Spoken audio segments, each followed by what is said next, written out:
That night Lin Sen, an ordinary office worker, had just finished another grueling 996 shift. Dragging his utterly exhausted body, he trudged back to his tiny rented room. Riding the late-night subway, Lin Sen was idly scrolling through his phone when he happened upon a piece of news. The Supreme Court had clearly declared that the 996 work schedule was a serious violation of the law. Yet before he had time to feel happy, he failed to notice the figure that had suddenly appeared at his side. A sleazy bald man wrapped in an oversized coat. In a furtive whispering voice right by his ear, the man said, "Friend, you look terribly tired. Would you like to embark on a grand adventure?" The sudden voice startled Lin Sen so badly that he almost jumped up from his seat. "What the hell, you scared me half to death. Who are you and what kind of nonsense are you spouting?" "Friend, I approached you because you look so worn out," the man replied. "I am a special envoy whose sole duty is to help people travel between worlds. Those protagonists you see in transmigration novels, all of them crossed over with my assistance. So are you interested? I can help you travel to another world and experience the treatment of a main character who commands the wind and rain." The so-called envoy's grin grew even more lecherous, carrying a strange chill. The more he spoke, the more uneasy Lin Sen became. Inwardly, Lin Sen thought, "This is bad. I've run into a subway creep. Male passengers really do have to protect themselves out here." With these thoughts racing through his mind, Lin Sen sprang to his feet, intending to shout for help. He suddenly realized that at some unknown moment the subway train had already come to a halt. Strangely, however, the doors remained tightly closed. The lights in the carriage were still on, yet beyond the windows was nothing but pitch-black darkness, as if thick ink were seeping through the glass. The few other passengers who had been in the car earlier had vanished without a trace. At that moment the bald man stood up as well. "Don't be afraid," he said lightly. "The Lord of the Rings, Naruto, or One Piece. Just pick one. It won't hurt at all. Isn't it far more carefree to be the protagonist in another world than to stay here suffering through 996 every day? And you'll even get a golden cheat ability." At that, Lin Sen's eyes lit up for a moment. If what this man said was true, it did sound appealing. In novels, transmigrators generally lived lives of luxury and power. And even if he was lying, this kind of scene was beyond what an ordinary person could pull off. If Lin Sen simply played along and chose something, he might be able to muddle through safely. Having made up his mind, Lin Sen replied in a firm voice, "Fine, I choose Harry Potter." "What?" The bald man was momentarily dumbfounded. Lin Sen was completely breaking the expected script. "Sir," the man said, flustered, "I asked you to choose between the Lord of the Rings, Naruto, and One Piece. There is no option for Harry Potter." Hearing the envoy's puzzled tone, Lin Sen chuckled under his breath. Sure enough, since the man had started off speaking politely, it meant he did not dare resort to direct violence. At the very least, he would not simply attack outright. This meant Lin Sen needed to be even more assertive, dancing back and forth on the man's bottom line, either forcing him to retreat or squeezing more benefits out of him. Otherwise, if he ended up in those high-flying worlds, he would be outclassed, not just in talent, but in sheer intellect. Without a few trump cards, how was he supposed to survive among such geniuses? Feeling triumphant, Lin Sen acted as if he had completely figured the man out and began to push his luck. "I don't care. I'm only going to the Harry Potter world, and it has to be based on the original English novels. Otherwise, I'm not going." "Tisk." The envoy looked troubled, rubbing his chin with his right hand as he pondered for a long moment. Lin Sen smirked, inwardly thinking, "You see, you think I'm playing on the first level, but I'm actually on the third. Beg me, creep. Beg me, and I might back off a little." With that thought, Lin Sen's smile grew ever more cheerful. "Truly impressive me. Just a few words and I've—" "All right, the customer is God," the man interrupted. "Since this is your request, I must make it happen for you." As soon as he finished speaking, some thought seemed to occur to the man. He immediately raised his right hand and snapped his fingers. In an instant, Lin Sen's vision went completely dark. Just before losing consciousness, Lin Sen used the last of his strength to shout one final sentence, "I don't even know Harry Potter that well." When Lin Sen awoke, he found himself lying on a sofa. He hurriedly sprang up, only to see the bald man sitting nearby, smiling pleasantly at him. "You're awake. Congratulations, Mr. Lin. I have successfully brought you into the Harry Potter world." Enraged, Lin Sen lunged at him without a word, intending to strangle him with his now delicate childlike hands. "Wait." Lin Sen glanced down at his small hands, then pinched his skinny arms and legs, and finally tugged his trousers open for a quick look. "What's up? How did I become a child? I look about 10 years old. And how am I speaking English so fluently?" "To be precise, you are exactly 11 years old, the man explained. "This is a body I custom created for you. Brand new, not secondhand in any way. Here is your Hogwarts letter of acceptance. There is still 1 month before September 1st. You have time to prepare." Lin Sen took the letter with a blank expression. His mind was utterly numb. He still could not accept the fact that he had truly transmigrated and become younger in the process. "Next, let me introduce your identity settings," the man continued. "In the records of the Ministry of Magic and the British government, you are now named Ethan Delary. Huh, quite a good match for your original name. As for your parents, adding 2 more adults would be far too troublesome, so I simply deleted them. No one will suspect a thing any. Lin Sen finally snapped out of his daze. Hey, can you make your settings a bit more rigorous? He protested. The man answered with a squinting smile, it's fine. There are plenty of setups like this in novels. In other people's eyes, you're just an ordinary orphan. Besides, this house is an extra gift for you. Many transmigrators don't even have a place to live. It's truly miserable. I strongly suspect you're insulting me, but I have no proof, Lin Sen. Now, Ethan, said, eyeing the man with deep suspicion. Don't worry about such details, the man replied breezily. Now comes my KPI. Know my final task, the envoy went on. Please choose your golden sheet ability golem from the Lord of the Rings, the Sharingan from Naruto, or a ship from One Piece. What? Ethan stared at him with wide eyes. What would I even do with a treacherous golem or a ship? The man lowered his head, writing something on a sheet of paper as he spoke. So that means you choose the Sharingan, correct? When he finished, the paper transformed into a ray of light that shot straight into Ethan's body. Ethan touched his chest in amazement. You're seriously overdoing it. Still, having a Sharingan is pretty nice. By the way, how do I use it? Can it be upgraded to a Mangekyo Sharingan? By the end of his questions, Ethan had accepted reality. He smiled narrowly at the man. There was no helping it. He had already crossed over. As someone who knew exactly how ruthless workers could become for the sake of KPIs, Ethan understood that this man would never simply let him go. It was better to squeeze as many benefits as he could. Ahem, dear customer, the man said awkwardly. Because you did not choose the Naruto world, you do not possess Uchiha bloodline, nor do you have chakra. He trailed off, mumbling, not daring to look at Ethan. While you are blatantly scamming me, Ethan snapped. You were not like this when you first begged me to transmigrate. What's the point of giving me a Sharingan I can't even use? I'd have been better off asking for the ship. Ethan's accent slipped out in his fury as he pointed at the man with a trembling finger. Back then was back then, and now is now, the man replied, spreading his hands.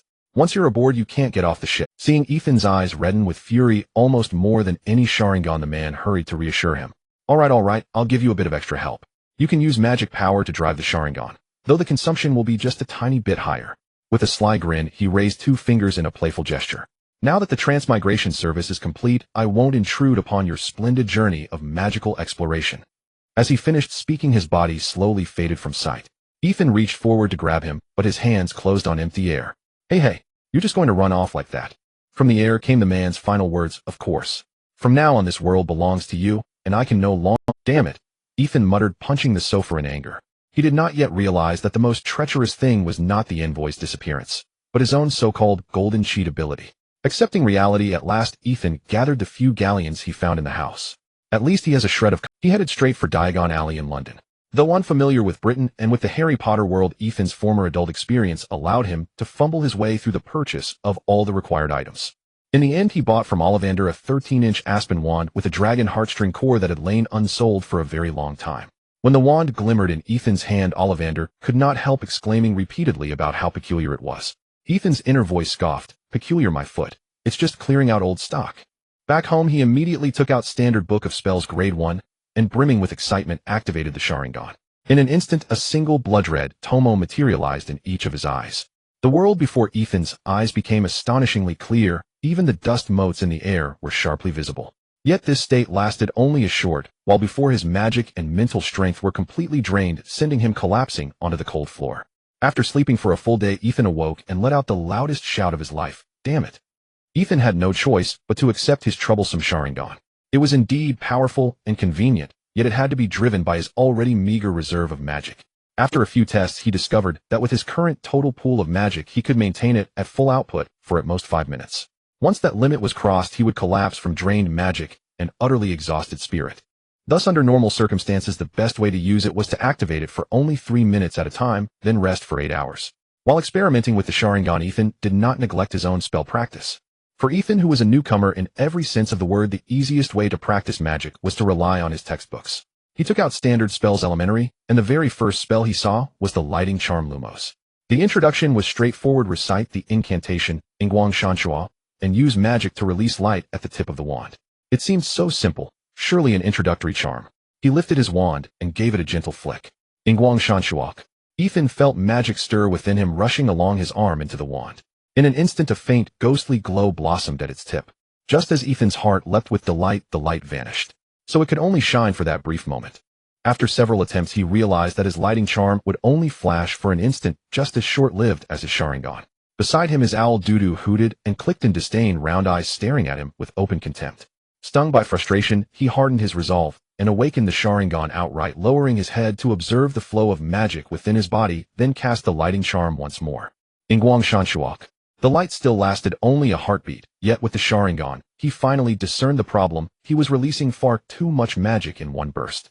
Not only was he wasting half his magic in that instant, he was also clogging up the subsequent flow of magic. The Sharingan, however, allowed him to see which parts of his body were over-releasing magic, and helped him channel it with far greater precision. With occasional aid from the Sharingan, Ethan practiced for several days, and finally mastered the lighting charm completely. Of course, such a simple charm should not have taken so long to learn.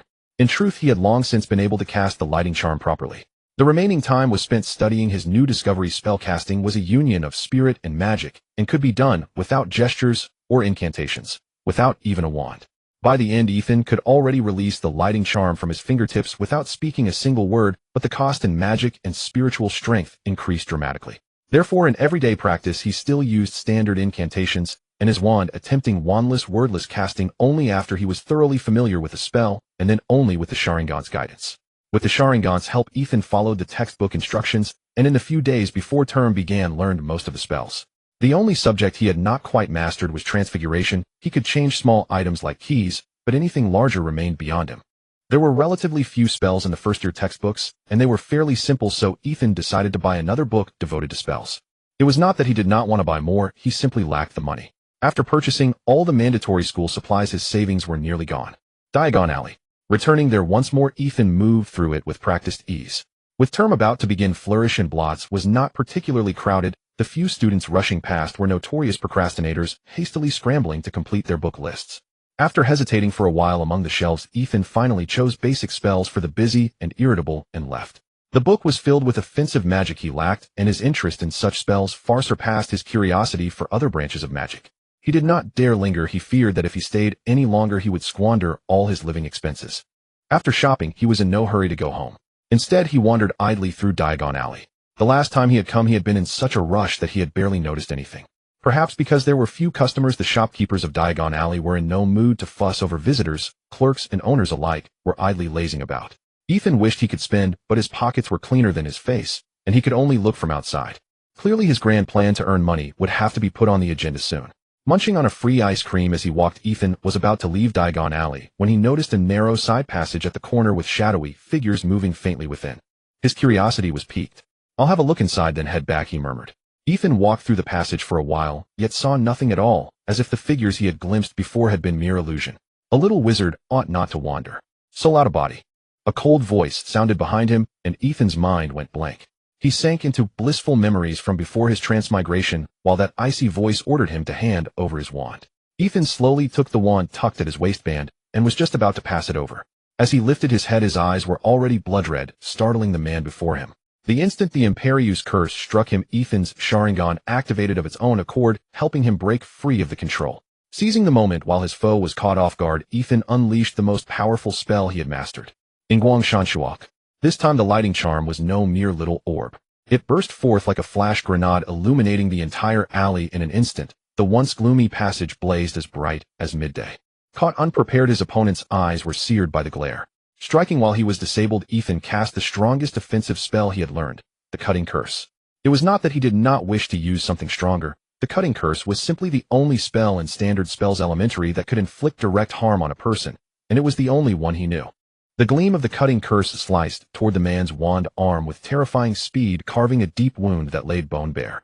Ordinarily, the Cutting Curse was little more than a household spell fit for chopping vegetables, but with the Sharingan's help, Ethan had compressed his magic into a narrow band, making the effect far sharper despite its limited range. Pain lancing from his arm forced a cry from the dark wizard, and made him realize the little wizard before him was no easy prey. His original plan ruined, he abandoned it without hesitation and operated away at once. Seeing this, Ethan knew he could neither pursue nor dare to. The opponent was a fully grown dark wizard versed in far more magic than he was. Had his improved lighting charm not caught the man off guard, Ethan would undoubtedly have been the one to lose. Having survived the first battle of his life, Ethan forced down the frantic pounding of his heart, and before anyone could notice what had happened, hurriedly slipped out of the alley. Once outside, he glanced back. At the mouth of the alley hung a sign that read Nocturne Alley. After returning from Diagon Alley, Ethan pondered the matter of the dark wizard.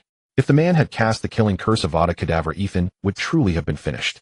The fact that he instead used the Imperius curse showed he had intended to control Ethan and force him to do something unspeakable. Unfortunately, even the Sharingan could not see through walls or flesh. He had been unable to discern the man's face. All he knew was that the stranger possessed two distinct sources of magic within his body. Ordinary magical beings had only one, and Ethan could not for the moment think of anyone who would be so bizarre. When his thoughts yielded no answers, Ethan let them go and peacefully stayed at home, reading the newly purchased basic spells for the busy and irritable. It was filled with offensive curses stronger than those taught at school, though still not as sinister as true dark magic. By learning more of these, he hoped that next time he would not panic so badly.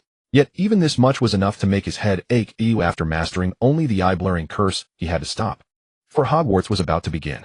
On September 1st, early in the morning, Ethan, with the luggage he had packed the night before, placed his owl Dudu in its cage and arrived at the renowned King's Cross station. However, the train ticket indicated platform 9 and 34, which left him puzzled. He only remembered needing to walk through a wall, but he couldn't recall the exact spot between platforms 9 and 10.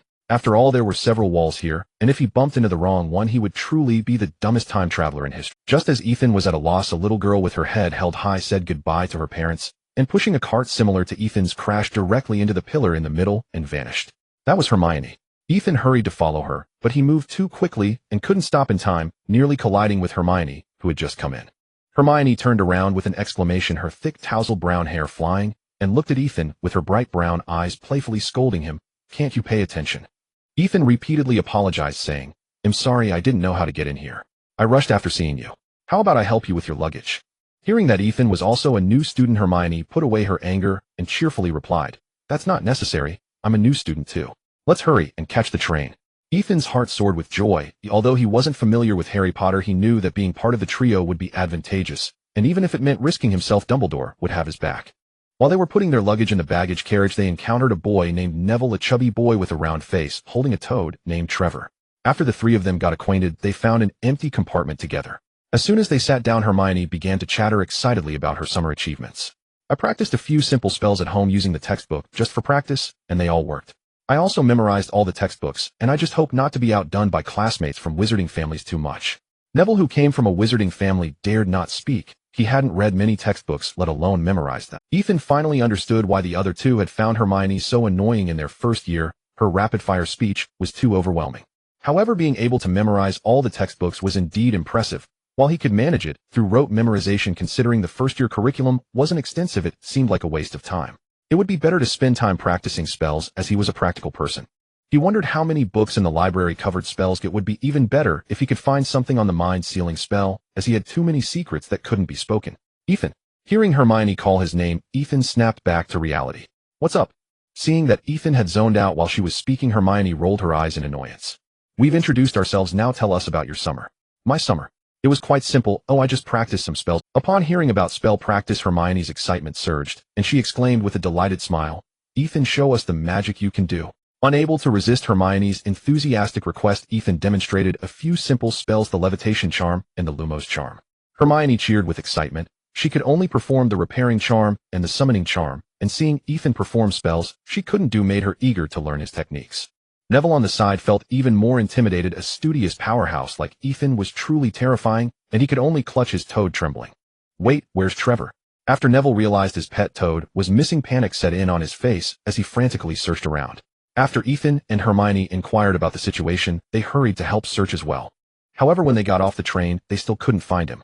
It was Hermione who found the savior Harry in another compartment, and upon returning, she rambled on about the stories from the books regarding Harry, some of which were so outrageous that Ethan was left speechless. Likely even Harry himself didn't know. After the train stopped, the prefects urged the students to disembark. "Hurry up and get off. If you don't, you'll be sent back." Also, new students should not follow older students. "Oh, just wait on the platform, and you don't need to move your luggage. Someone will help you with that." Thus, under the prefect's urging, they got off the train. The older students gradually left while the new students all crowded on the small platform, and with no barriers, the cold night wind blew in. Ethan noticed Hermione shiver and stood beside her to shield her from the wind. Hermione wrapped her thin robe tighter and cast a grateful glance at Ethan. At that moment, a tall man was waving a lantern above the students' heads, and then he called out in a gruff voice, "First-year students. First-year students, come over here."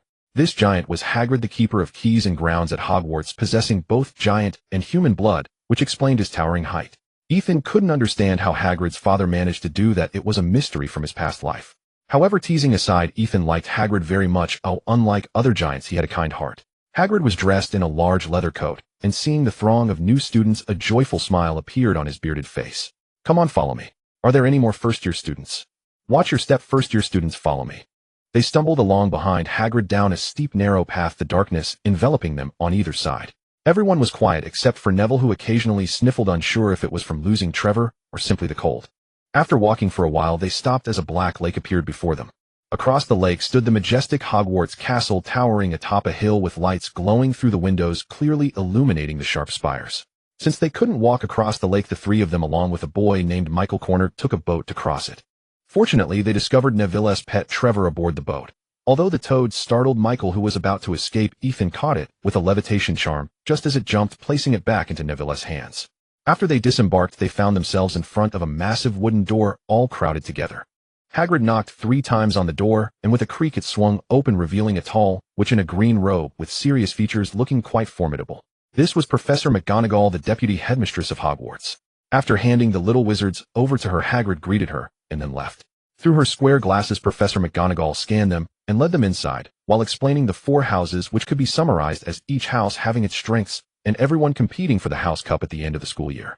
Indeed, Dumbledore was very fair in this regard. Entering the hall, Professor McGonagall told them to get ready and wait for her. The confused students looked at each other. They had no idea what was about to happen. While waiting, about 20 ghosts suddenly emerged from the walls, startling the new students. A plump ghost encouraged them to join Hufflepuff. Hufflepuff is the house closest to the kitchen, where you can eat whenever you want. Ethan was somewhat curious about which house he would be sorted into. Gryffindor would be the best, as it not only had Harry and his friends, but also had a good number of students, making it easier to win the House Cup at the end of the year.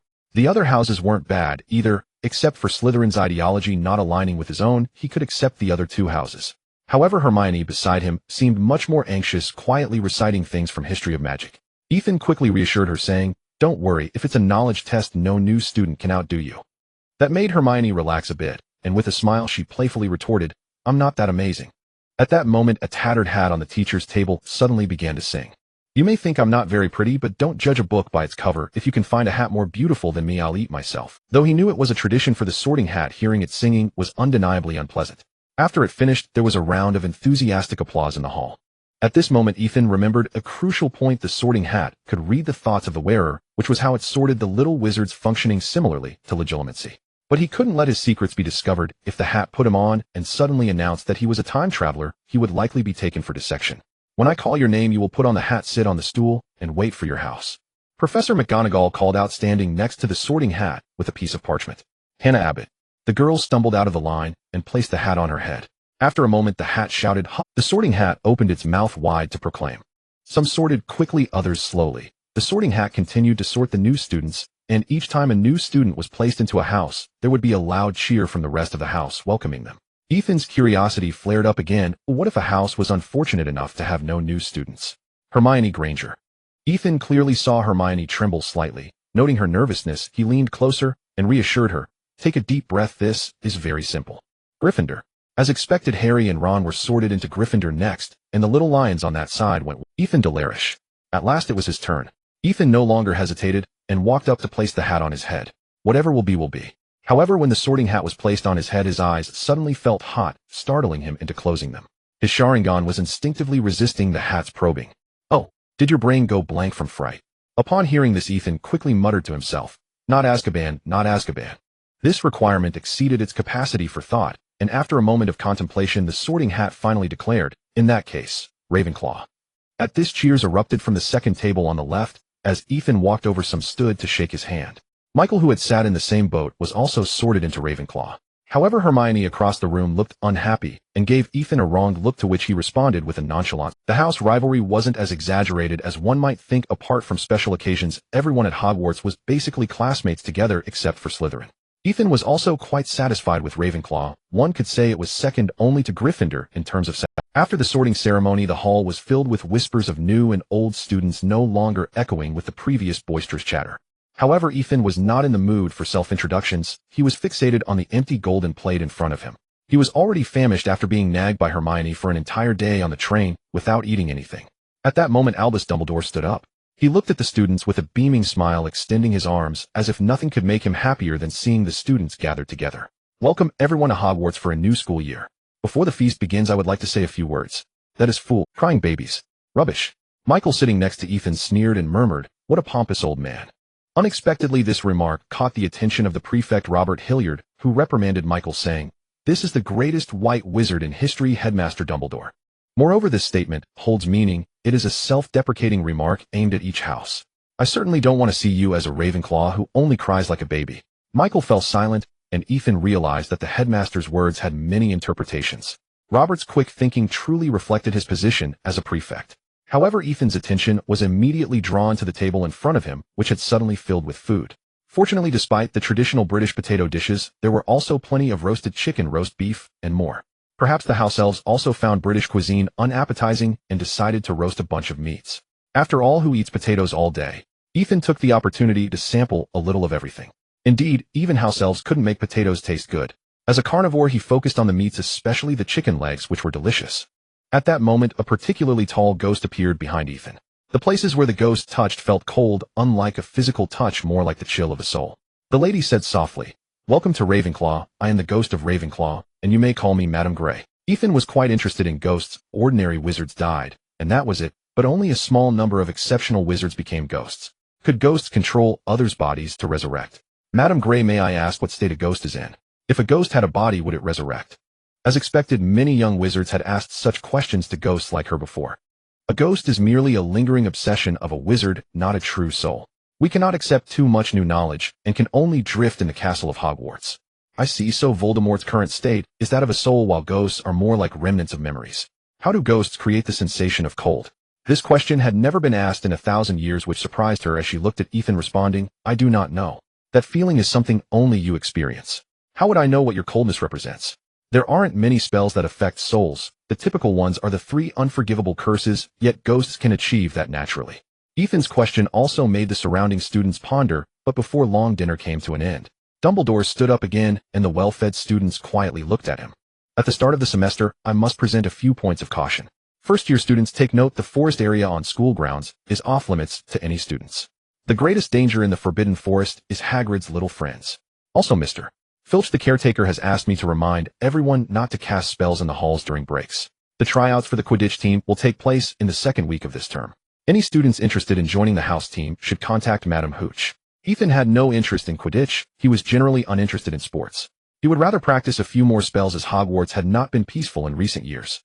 Finally, I must tell everyone, anyone who does not wish to encounter unexpected accidents and suffer a painful death should not enter the corridor on the right side of the 4th floor. This is just too intentional. It's clearly meant to lure Voldemort into a trap, while also giving Harry a little After saying this, Dumbledore took out his wand, produced a long string of lyrics, and began the disastrous school song. The lyrics were the same, but everyone's tune was different, and even the rhythm varied. While most finished, there were still some from Gryffindor singing slowly. Does Hogwarts not consider offering music classes? No wonder wizards don't have many who sing well. After singing the school song, Prefect Robert led the new students through the crowd towards the tower in the west. When they reached the top of the tower, a smooth, old wooden board blocked their path with a bronze door knocker on it. Robert did not open the door immediately, but turned back to them and said loudly, "I am delighted to welcome you to Raven. Our common room is just behind this door, where you can see the entire view of Hogwarts. I do not mean to be grandiose. This is a place where the smartest wizards live, and we prioritize learning above all. Moreover, unlike other houses, we do not have a password. When you knock, the eagle knocker will ask you a question, and if you answer correctly, you will be allowed to enter. But do not be afraid of the eagle's questions. The little eagles are keen learners, and you will soon enjoy the challenges set by the eagle knocker." And our head professor, Phileas Flitwick. Although he is quite short and has a high-pitched voice, he is the best charms professor in the world, and his knowledge is enough for us to study a lifetime. Finally, congratulations again on becoming a part of the smartest, most agile, and most interesting house at Hogwarts. Robert's words excited the new students, who cheered enthusiastically, eager to learn, even if it meant staying up all night. In reality, the little eagles were indeed addicted to learning and unable to extricate themselves, but this also left them somewhat clueless about many social interactions, leading to some peculiar behaviors. To other students, they appeared to be a bunch of bookworms. Of course, the other 3 houses were not much better. Ethan suspected that the sorting hats sorted them not by strengths, but by weaknesses. Robert then demonstrated how to open the door. He knocked, and the knocker asked, "Which came first, the fire or the..." It is a cycle with no beginning. A phoenix can be born from flames, reborn in fire. If one were to eat a phoenix's leg, would it grow back upon resurrection? He did not know the answer, but the thought of a phoenix's leg brought tears to his eyes. At that moment the door to the common room was a large circular space with elegant arched windows adorned with blue and bronze silk. From the windows one could see outside, but at that moment only the sea of trees beyond the forbidden forest was visible. The ceiling was a dome studded with stars, and the deep blue carpet below was also dotted with stars. The room contained tables and chairs, bookshelves, and in the niche opposite the door stood a half-figure marble statue of Rowena Ravenclaw. Finally arriving at the dormitory, he found 5 beds with fur canopy posts, but only 4 people would be living there, surrounded by sky-blue velvet curtains with their trunks placed beside. Ethan felt a bit tired, but his 3 roommates were still enthusiastically discussing Robert's recent remarks, and then they started talking about the knowledge from their textbooks. Their discussion made Ethan feel as if he had fallen into Hermione's house, where everyone was incessantly discussing academic matters. My favorite is potions. I even bought extra materials during the summer vacation and tried brewing potions at home. Although I only succeeded with the shrinking potion, I was very happy to see the mouse shrink. This was Michael. In just one night since they met, Ethan had already heard his story about brewing the shrinking potion through. I'm different. I love combat. When I cast my first spell, I was already looking forward to battling dark wizards. This was Terry Boot, a tall and slender boy. Eventually, it was Ethan who reminded them that they had class the next day, estimating that they would discuss late into the night. Waking up early, Ethan's 3 roommates were increasingly excited about their first class and urged Ethan to change his clothes quickly. However, they were the ones dragging their feet. Ethan didn't wait for them and walked alone through the ever-changing staircase on his way to the classroom. Upon arriving at the transfiguration classroom, he found only a little witch and a cat inside. Ethan didn't notice the outline around the cat's eyes. Captivated by the cat, he just wanted to reach out and pet it. Before he could place his hand on it, the cat suddenly leaped up and transformed into Professor McGonagall. Fortunately, there weren't many people who otherwise he would have felt extremely embarrassed. Under Professor McGonagall's stern gaze, Ethan retreated, sheepishly walking to Hermione's side. Hermione was smiling at him with a book laid out in front of her. Upon seeing Ethan sit down beside her, her eyes squinted with happiness. How could you be so bold as to touch Professor McGonagall? Ethan felt a bit helpless, having socially embarrassed himself on the first day of class. Cat lovers are like that. When they see a beautiful cat, their hands just instinctively reach out. I can't control it. How did you get here so early? You didn't remind me earlier. How was I supposed to know you would be so bold? Besides, I'm not good at transfiguration. I need to prepare in advance. They continued to chat about transfiguration while more and more people filled the classroom. However, Hermione was somewhat worried. The skill she struggled with the most during the summer was transfiguration, as she could only turn one hair into a thread and couldn't manage anything more difficult.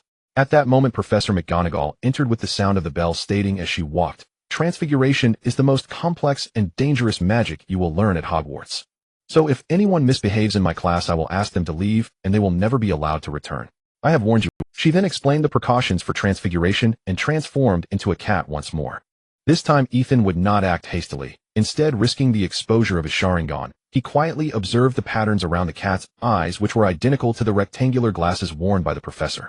The state of an animagus was more stable than he had imagined. Generally speaking, objects transformed through transfiguration exhibit clear magical fluctuations detectable at a glance by powerful wizards. However, an animagus is different. Unless one can see the flow of magic within the transformed, Professor McGonagall truly appeared to be an ordinary cat. This piqued Ethan's interest. At this moment, Harry and Ron arrived late. Startled by the cat that was Professor McGonagall, they timidly sat beside Ethan after receiving a scolding. Ethan would not miss this opportunity to know Harry. "Hello, Harry. I'm Ethan from Ravenclaw." Harry stared blankly at Ethan and said, "You know me. You are the famous savior of very few people in the magical world do not know Harry Potter. You must have felt that deeply when you arrived this morning." Harry pouted at this and fell silent. At that moment, Ron leaned over and said, "Hi, Ethan. I'm Ron. Harry was almost surrounded today, or if it weren't for that, we wouldn't have been late." Ethan, seeing Harry troubled, offered some comfort. "It's just due to everyone's curiosity about you. In a few days, they'll be drawn to other things, and then they won't look at you like..." Professor McGonagall looked speechlessly at the 3 of them. One was daring enough to try to pet her, and the other 2 were also bold, actually daring to be late on the first day of class. Now these 3 were huddled together, chatting away as if no one else was around. "If you don't hurry and practice, I can guarantee that by the end of the term you will be pointed at, as you will be the first-year students who failed the transfiguration class." Only then did Ethan and the others realize that the surrounding students had already taken out sticks and were practicing transfiguration. Harry and Ron quickly imitated them, pointing their wands at the sticks, but like everyone else, their sticks showed no change. Only Hermione's stick exhibited some transformation. Ethan had long mastered the basics of transfiguration. With a flick of his wand, the stick slowly transformed into a shiny needle, a sewing needle at that. The speed was indeed not something he could control. This involved his own understanding. Because he had undergone scientific training in his past life, Ethan could never comprehend how inanimate objects transformed into living things, nor could he understand how objects with different masses transformed, nor did he know where the disappeared mass went. These questions troubled Ethan for an entire summer, causing his progress in transfiguration to be very slow. However, this did not diminish Professor McGonagall's astonishment. He was the first student she had seen who could complete a transformation in the first class. She knew many students would study the knowledge in the textbooks before school started, and could even cast a spell or two, but transfiguration was different. It required a combination of magical control and mental strength and demanded that the wizard have sufficient experience.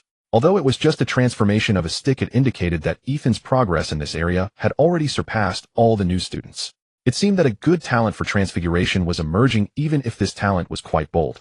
Professor McGonagall excitedly picked up the sewing needle and said to the whole class, "Everyone look, Ethan has successfully transformed. Ravenclaw gets 10 points. Hermione, somewhat disgruntled, repeatedly cast spells on that half stick and half needle. It was at that moment that a loud bang came from behind.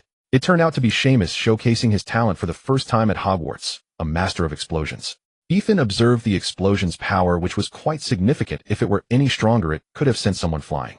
After this little incident, the class ended, but besides Ethan, no other little witches were able to complete a transformation. This was within Professor McGonagall's expectations. After all, geniuses were few and far between, and she was already quite satisfied to have Ethan and Hermione, two students with a talent for transfiguration.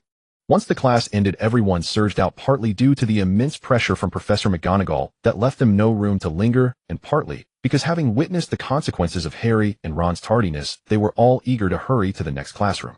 However, Ethan stayed behind, proactively approaching Professor McGonagall, who was organizing her textbooks. "Professor McGonagall, may I ask you a question?"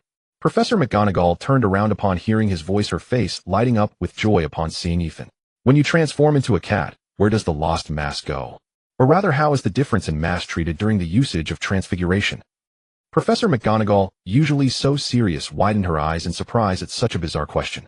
Typically, young witches and wizards were more concerned with the usage of magical power and mental energy, so who would ponder such a matter? She pondered deeply, realizing she had been stumped by a first-year's query and could only provide a vague response based on her own experiences. "I can't say for certain where they go, but the mass during an animagus transformation remains constant. You will understand this better when you gain a deeper understanding of transfiguration. As for ordinary transfiguration, do you remember the food that appeared out of thin air on the first day of school?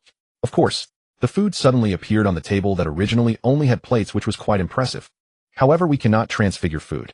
This is an exception to Gamp's law of elemental transfiguration." Professor McGonagall was pleased, and not many young witches and wizards grasped Gamp's law on their first day. "That's right, so the food isn't transfigured, rather the house elves prepare the food in advance and wait for Professor Dumbledore to summon it, which creates that effect." "You mean it's summoned, not conjured out of nothing?" Ethan understood what Professor McGonagall meant. Professor McGonagall nodded, pointing her wand at the table. In an instant, the table transformed into a pig. Judging by its size, the pig was indeed much smaller than the table, but its weight was another matter. Next, Professor McGonagall conjured a rose with her wand, gesturing for Ethan to observe closely. After he glanced at it, she transformed the table back, leaving only the rose. After finishing these demonstrations, she said to Ethan, "Remember this for now. You can find some materials in the library to understand it better. Also, you're going to be late for your next class. If you don't hurry, Professor Flitwick will be displeased." It wasn't that Professor McGonagall didn't want to teach more, but she was worried that Ethan wouldn't keep up, as this involved the fundamental principles of transfiguration, which were usually introduced only after students had a basic understanding. Ethan observed Professor McGonagall's actions thoughtfully. However, just as she said, he was running late, and quickly grabbed his backpack, heading towards the charms classroom. Fortunately, Ethan was quick.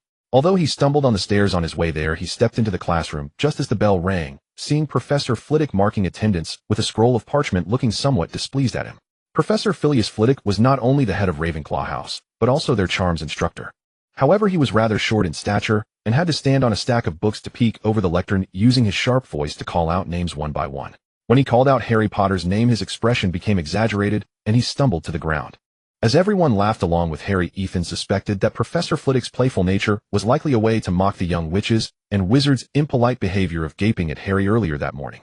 When Professor Flitwick finally climbed back up, the laughter still lingered on everyone's faces. He didn't mind, and began the lesson on charms. Charms class is a fundamental course that every wizard must study. I've seen witches and wizards who couldn't transfigure or brew potions, but I've never seen a wizard who can't cast spells. So if you can't study well, you might as well be a muggle. As soon as Professor Flitwick finished speaking, smiles vanished from everyone's faces. Ethan noticed that Harry's hands clenched tightly, while Hermione pressed her lips together. Professor Flitwick was quite satisfied with the effect of his earlier words, and continued, "Of course, as long as you listen attentively, you will learn the functions and usage of many common spells, but remember to open your mouths and move your arms to practice, for magic requires plenty of practice and repetition, otherwise you won't learn the spells." Then the lesson proceeded normally, focusing mainly on the use of magical power and concentration.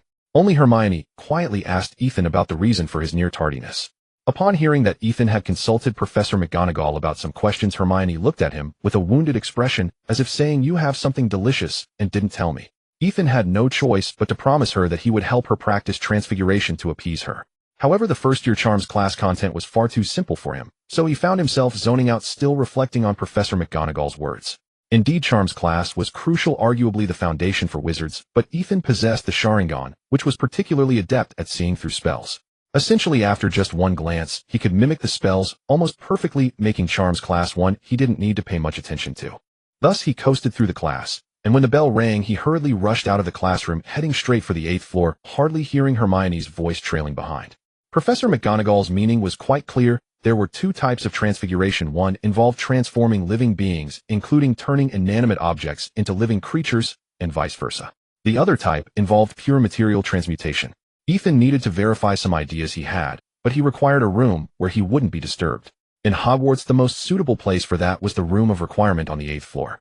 The Room of Requirement was said to have been created by the 4 founders, capable of fulfilling any needs of those who entered. However, it usually vanished, leaving behind only an ordinary wall, which is why most people were unaware of its existence. Now Ethan wanted to enter the room for an experiment, but he could only recall that he needed to silently think of the room he desired and walk back and forth 3 times. As for which wall, he had to try each one. So like a headless fly, he kept silently reciting his need, pacing back and forth in front of the 8th floor wall. Passers-by who spotted him would have thought he was quite normal, if not for his talking, otherwise they might have sent him to the hospital wing. Finally, after the 4th attempt, the wall transformed into a tall door. However, Ethan did not rush inside immediately, but took a moment to recognize his surroundings, realizing it was opposite the tapestry depicting the troll's defeat by the giant, before confidently pushing the door open. Once Ethan entered, the grand door vanished, returning to its original state. However, it was not that he was trapped inside, rather the door would automatically conceal itself to protect the person inside. As long as the individual did not actively open the door, outsiders could not enter. The furnishings in the room were quite simple, featuring a large table adorned with various weighing tools, including a delicate balance, and even a traditional Chinese beam scale. However, Ethan did not require such a large scale. He chose a medium-sized balance larger than the one they had purchased for their potion class. Indeed, Ethan intended to weigh the object before and after its transformation. He directly took out a 20-gram weight, transformed it into a very small ant, and then controlled it to weigh, resulting in 20 grams. Next, he transformed a small weight into a large spider, still weighing 20 grams. This meant that the change was merely in the object's form, without any alteration in mass. Moreover, once the living creature was crushed, it would slowly revert to its original form, and the initial object would also be destroyed. However, when he transformed a small weight into a large one, the weight surprisingly changed. Likewise, when the large weight was turned into a small one, the weight decreased. Ethan did not believe that the magical realm disregarded the law of conservation of mass. Thus, the mass that appeared and disappeared must exist somewhere. Professor McGonagall's conjured rose confirmed this point. The mass added in transfiguration came from an unknown source, and the mass that was reduced vanished there as well. But the question was, where exactly was this place? If it was physical objects from reality, wouldn't that mean we could lose items for no reason? If not, then what kind of place was it? The questions kept piling up, and Ethan felt like a researcher from his past life, yet he lacked knowledge in this area. Thus, Ethan began seeking help from the library. However, after several days of searching, he could only find centuries-old insights on transfiguration, with no one having explored the origins of the summoned objects. To Madame Pants, the librarian at Hogwarts, Ethan's behavior seemed quite peculiar. She had never seen a young wizard who spent the first week of school immersed in the library. Aside from attending classes and meals, he remained in the library with few friends. At first, 3 young wizards accompanied him, but now only one little witch sat with him reading. Moreover, he flipped through books in a matter of moments, only to pick up another one immediately after finishing the last. This was hardly the behavior of someone genuinely reading. Had it not been for the fact that he was reading transfiguration books and treating them with care, she would have had to chase him out. "Ethan, are you still going to the library?" Hermione asked. It was Friday, and they only had their potion class in the morning, which was their first potion class. Ethan and Hermione walked together towards the basement classroom. "They'll go in the afternoon too, but not to study transfiguration. I need to finish my homework first. Are you coming?" Hermione happily agreed to this arrangement. Ron looked at Ethan in shock and said, "We have 2 days of weekend. There's no need to rush to finish homework." Harry nodded in agreement. Hermione was quite dissatisfied with their attitude. "We need to finish our homework first to review this week's lessons and prepare for the textbooks. Otherwise, as we progress, we'll fall further behind." Harry thought to himself that anyone at Hogwarts could fall behind, but they were the least likely to do so. In the past few days of classes, Hermione had answered all the professor's questions, and others could barely respond, without her hand shooting up first. Though Ethan did not reveal much, he had no trouble with the practical aspects of class. Only the trio who knew him best understood that Ethan knew even more than Hermione. When they arrived at the potion classroom in the basement, everyone frowned. The classroom, situated underground, felt extremely cold due to its geographical location, and the air was filled with an unpleasant odor from years of potion brewing combined with various specimens containing unknown creatures, evoking a sense of fear. If this were used to film a horror movie, there would be no need for additional props. It could easily frighten muggles. The male lead of our horror film was none other than Professor Snape, who from the start of class crossed his arms wrapped in his black robes and stared at the young wizards with his indifferent gaze. The young wizards trembled under his gaze. I was wrong. If they were to film a horror movie, they wouldn't need to shoot in the classroom, though just filming Professor Snape's face would suffice. You are here to learn the precise science and strict craft of potion making, not to foolishly wave your wands. In this class I can teach you how to elevate your prestige, brew glory, and even stave off death. But there is one condition: you must not be the kind of foolish morons I frequently encounter. With Professor Snape's serious expression paired with his words, it felt as if some young wizards were on the verge of suffocation. Only Hermione seemed excited, as if she wanted to stand up to prove she was not a fool. Ethan rolled his eyes. Every professor liked to establish their authority to intimidate these naive young wizards. In reality, the courses at Hogwarts were quite relaxed, a form of enjoyable education with no students ever held back due to poor grades. If students from his past life came here, they would all be top scholars. Suddenly Snape asked Harry, "What would happen if I added daffodil root powder to the mugwort infusion?" As expected, Harry was stumped by the 3 consecutive questions, causing Gryffindor to lose a point. Snape's sharp tongue was known, but he still favored Harry. If it were another student, they would probably lose 10 points. Hermione was even less pleased, not only for Harry's loss of points for Gryffindor, but also because she could not answer the question. Ethan suspected it was more due to the latter. "It has nothing to do with you. Professor Snape is just targeting you." As Ethan had predicted during the potion-making session for a remedy for scabies, everyone except Malfoy was put to the test. Even Ethan and Hermione were criticized for being too procedural.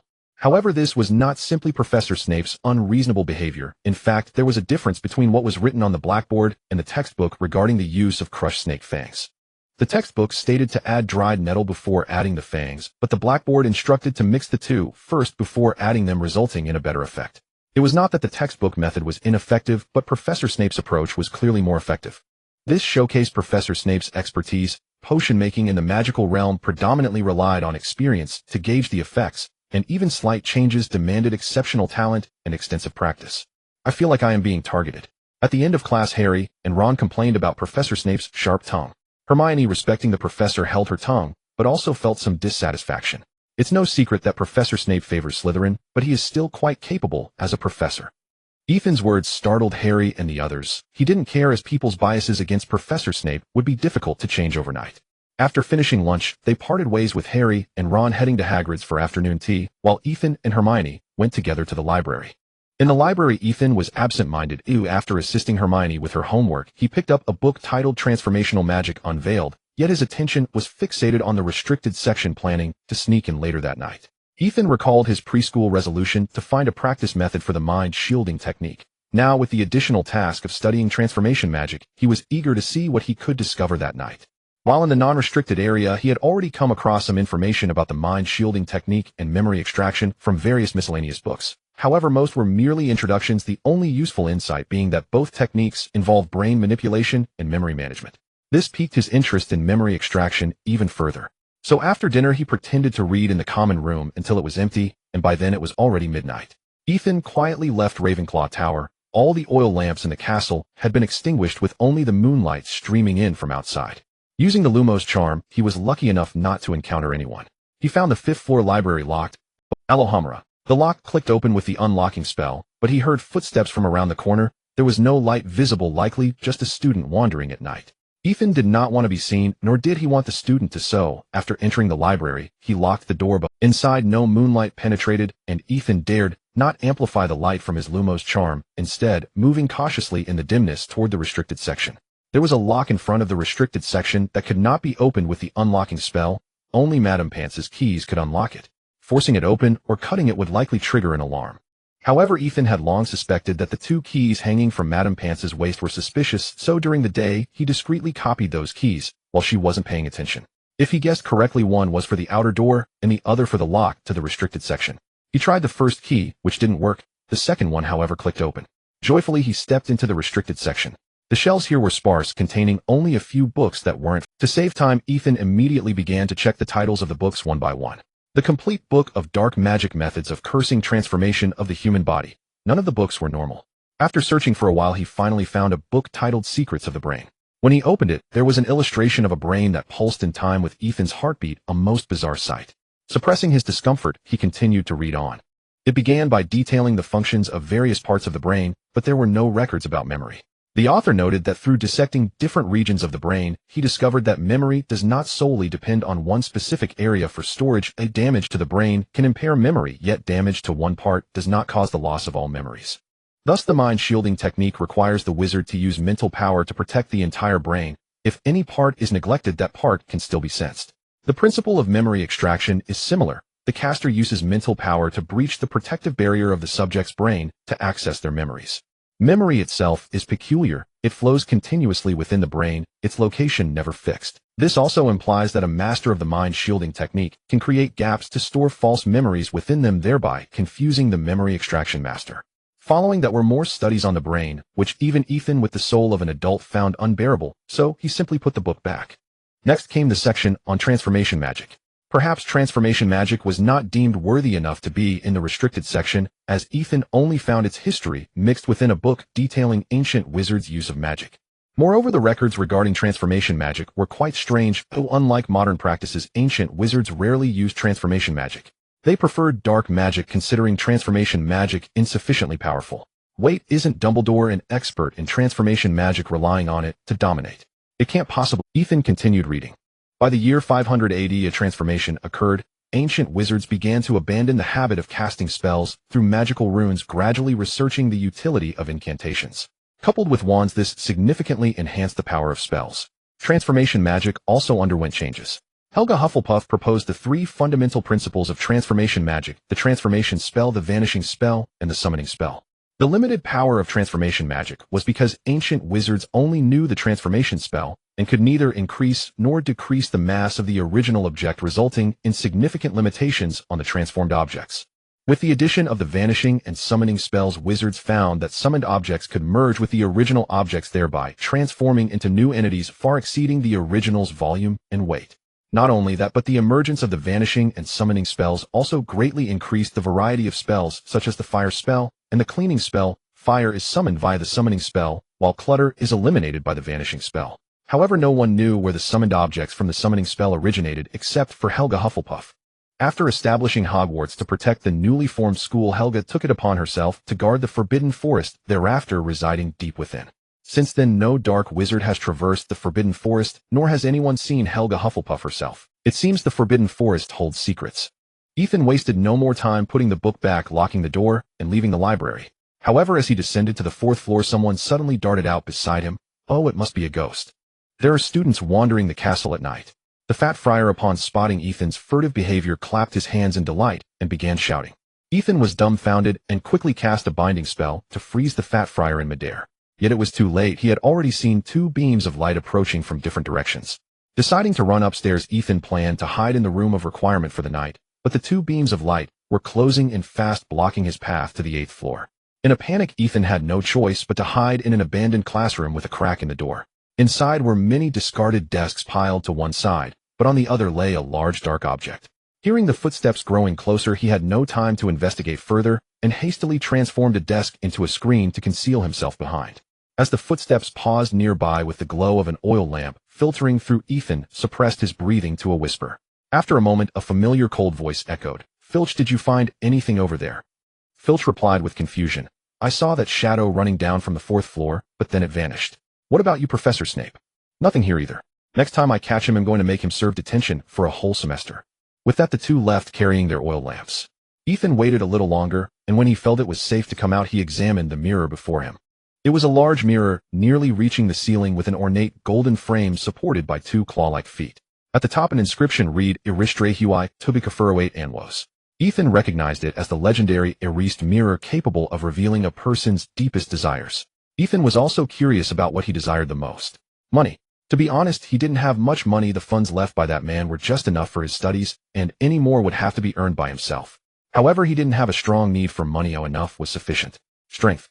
With the help of his Sharingan, even if he was muddling through for 7 years, he would be stronger than most wizards. Besides, Voldemort had Dumbledore and Harry to deal with, so he could just bide his time to safely weather the impending crisis. Power. That was even less appealing. He had never considered becoming a high-ranking official in both of his lives. Moreover, the job of a high-ranking official in the magical world was not as comfortable as everyone imagined. Simply put, the circle was small, and there were plenty of trivial matters to deal with, leaving one constantly busy. Thus, Ethan walked directly to the erased mirror, gazing at his reflection. Yet his Sharingan activated automatically, resisting the probing gaze of the erased mirror. Ethan felt both joy and anger. He was glad that the Sharingan could help him resist the gaze without consuming magical power, but the Sharingan was still too conspicuous. However, this time, he wanted the erased mirror to help him see his innermost thoughts, so after actively concealing his Sharingan, the mirror began to display a figure. A man of average height wearing glasses was embracing a short and plump woman, both wearing warm smiles, standing behind him, waving as if welcoming him, yet also bidding him farewell. They were Ethan's parents. Ever since he crossed over, the thing he missed most was his parents. He was the only child at home, and since high school, when he studied away, he rarely spent time with them. After starting work, he had even less time to call them, only managing to return home during the new year and long holidays. Now that he had crossed over, he had no idea how his former self was doing. Would his parents be sad because of his departure? Thinking of this, Ethan felt a deep sense of melancholy. I was wondering who could evade Severus and Filch. It turns out to be you, Mr. Ethan Delary. Ethan was startled and turned around to find it was Dumbledore. He looked as if he had been standing there for a long time, yet Ethan had been completely unaware. He swallowed hard and feigned calmness as he asked, "Do you know me?" Of course, not many wizards stay in the library during the first week of school, especially the freshmen. Dumbledore looked past Ethan at the mirror and asked, "With your knowledge, you should know the origin of the mirror, right?" "Of course, this is the infamous erased mirror." Dumbledore nodded and said, "The erased mirror allows one to see their innermost, most urgent desires, but it merely shows, and if one becomes obsessed with an illusion, it would be a case of losing more than gaining, wouldn't you say?" Indeed, it was only an illusion. Us staying here wouldn't truly allow him to see his parents, and instead would cause him more. Seeing Ethan nod in agreement, Dumbledore said with relief, "It's good that you can understand. It's already late, you should rest early. By the way, your transfiguration skills are quite impressive." Ethan, already prepared to be deducted points, looked at Dumbledore in disbelief. Seeing him always smiling at him, he simply expressed his thanks and quietly left. Only Dumbledore remained gazing sadly at the erased mirror. Sometimes he understood many truths could persuade many people, but when it came to himself, he too would be affected by the mirror's content. This is what it means to understand many truths, yet still not live well in this life. Since that last time, Ethan hadn't ventured out at night anymore. He spent his days attending classes and doing homework with Hermione and the others, quietly watching the little witch add points to Gryffindor. Initially, Hermione was quite displeased with Ethan's passive attitude despite his strength, but as she realized she couldn't change his laid-back nature, she gradually adapted to the situation of adding points in class and consulting him after class. Ethan focused on practicing the mind block technique and legilimency, but the results were not ideal. No one was available to practice mind block, and legilimency only had a slight effect on Ron. One afternoon during lunch, Ethan, as usual, used legilimency on Ron sitting opposite him, but with a bit of magical power added. This time he could actually read Ron's memories. Ethan could clearly see scenes from Ron's childhood where he was bullied by his brothers. This sight didn't appear before his eyes, rather it emerged directly in his mind, as if a segment of memory had been added to his brain. It seemed he had previously fallen into a misunderstanding. Only when his mental power was combined with magical power did it have an effect. He tried it on Harry as well, and indeed this time, he successfully saw Harry's memory of jumping onto the roof during his childhood. Ron was quite baffled. While he was happily munching on a chicken leg after glancing at Ethan, a large spider unexpectedly popped into his mind, causing him to throw away half of the chicken leg in fright, prompting Hermione to give him a glare. After confirming that he had truly mastered legilimency, Ethan couldn't help but smile broadly. Because mastering one technique often leads to mastering others with no issues in controlling his mental power, the mind block technique became easier. Although no one was available to test it, he was confident that as long as he applied mental and magical barriers in his mind, he could even use his Sharingan if necessary, ensuring his mind wouldn't be pried into. Hermione had rarely seen Ethan so happy. Usually he appeared self-assured, so she curiously asked, "Why are you suddenly so happy?" "There's a flying lesson this afternoon, so of course I'm happy." Today was indeed the first flying lesson for the first-year students, but the flying lesson was quite complex. Madame Hooch couldn't oversee everything at once, so she had to split the 4 houses into 2 classes. Ethan's Ravenclaw had class together with Hufflepuff, while Harry and the others were to attend class with Slytherin. The class itself was not particularly interesting. Ethan performed decently, and the classmates beside him were cheering as he effortlessly summoned his broom. When Ethan sat on the broom, it wasn't as uncomfortable as he had imagined. He had thought it was just sitting on a stick, but in reality there seemed to be a soft cushion between his bottom and the broom, making it quite comfortable. Flying was similar. Moving forward, backward, sideways, and adjusting speed relied mainly on mental control. However, during rapid flight, one could still panic easily, leading to loss of control. Yet Ethan hadn't experienced rapid flight. Madame Hooch wouldn't allow it, and that old broom he was on didn't have the capability. If he were to attempt high-speed flight, it would probably fall apart. However, it was said that Harry's flying skills were excellent. Professor McGonagall had already approached Dumbledore recommending him to join the Gryffindor Quidditch team as a seeker. They also mentioned keeping it a secret, planning to treat Harry as a secret weapon. Young people are still too naive. A Gryffindor has no secrets. However, after finishing their meal, their good mood was ruined. Malfoy approached with his 2 minions. Potter, do you need our help packing your things? In truth, Ethan did not harbor much animosity towards Malfoy. Draco Malfoy was merely a spoiled child from a privileged family. Harry, however, was unable to contain his anger and shot back. You were too scared to compete with me in flying just now, and now you have the courage to come here with 2 followers. Malfoy felt embarrassed, but mindful of the many teachers seated in the hall, darkly replied, since that's the case, let's have a duel tonight at midnight in the trophy room. Ron could not help but immediately agree for Harry. After Malfoy left, Hermione crossed her arms and angrily told them, you can't go. Think about it, if you get caught, how many points will Gryffindor lose? You can't be so selfish. Ron and Harry were not swayed by Hermione's few words, and they left the hall, leaving Hermione fuming, which also inadvertently brought Ethan into trouble. Is it that all of you boys are so self-willed? Night roaming was common among Hogwarts students, but Ethan had his own studies in transfiguration, so he did not plan to involve himself in their antics. After dinner, Ethan stayed alone in the dormitory while his roommates were still in the common room. There were not many hours left to finish Professor Snape's assignments. He was intently staring at 2 bouquets of flowers which he had summoned using summoning magic. At first glance they seemed identical, but upon closer inspection every detail of the 2 bouquets was the same.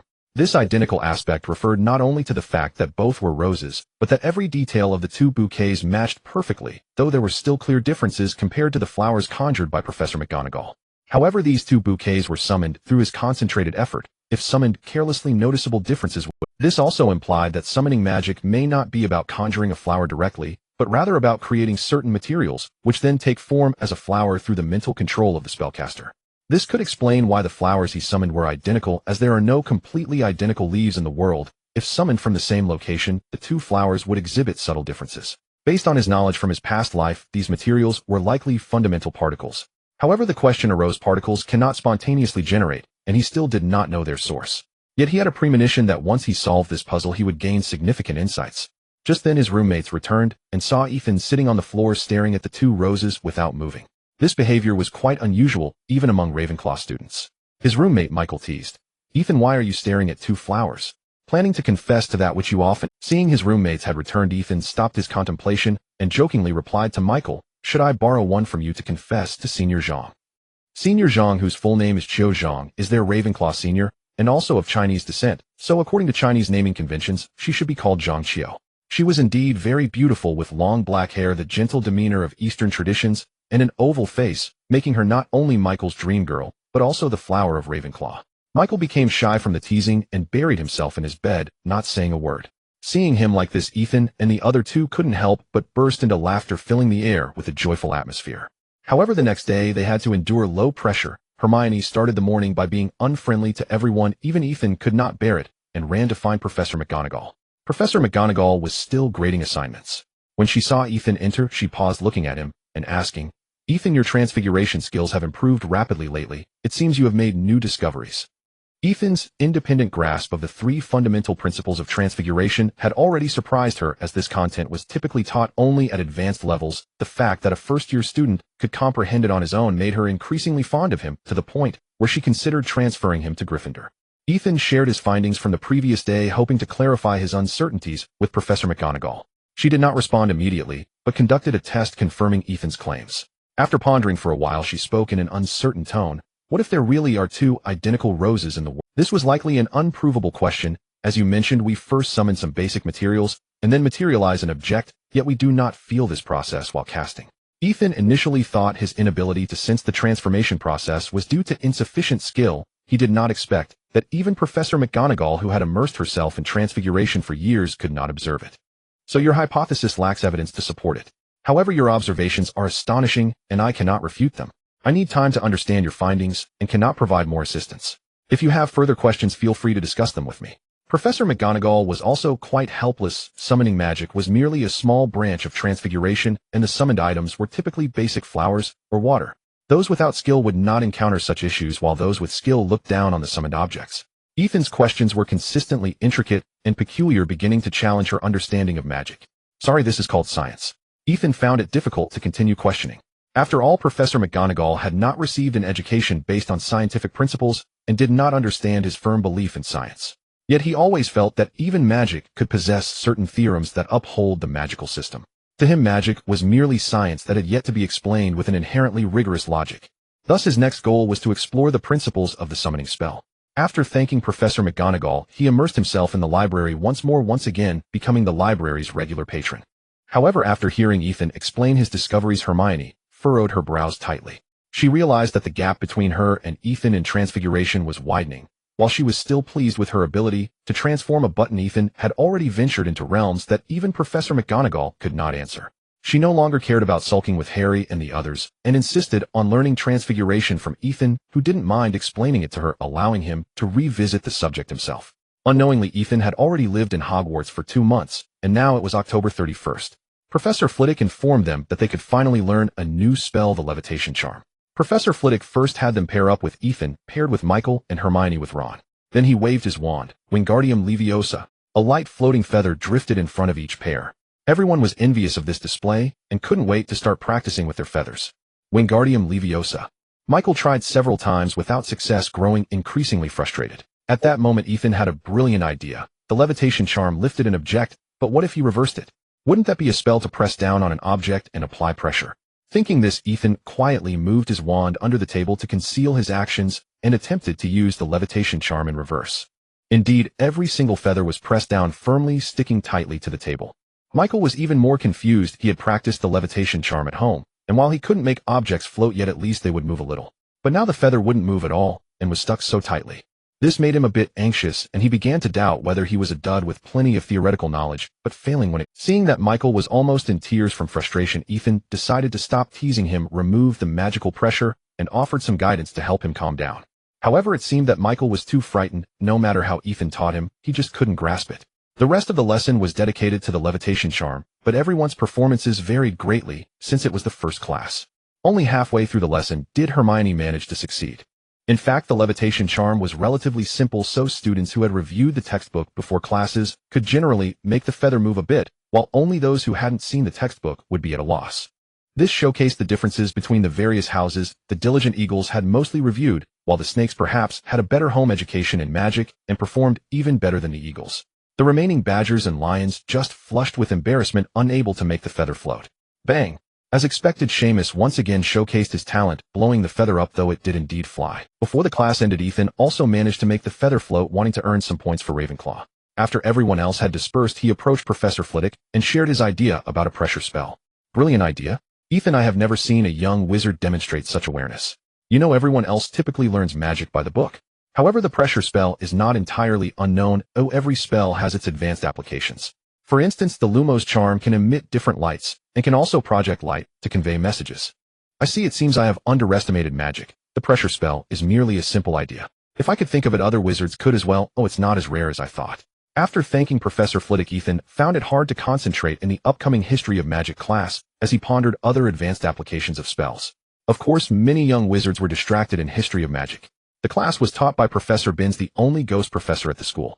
It was rumored that Professor Binns died when he was quite old. He was so focused on going to class that he didn't realize he had become a ghost, passing straight through the wall into the History of Magic classroom, frightening a large number of students.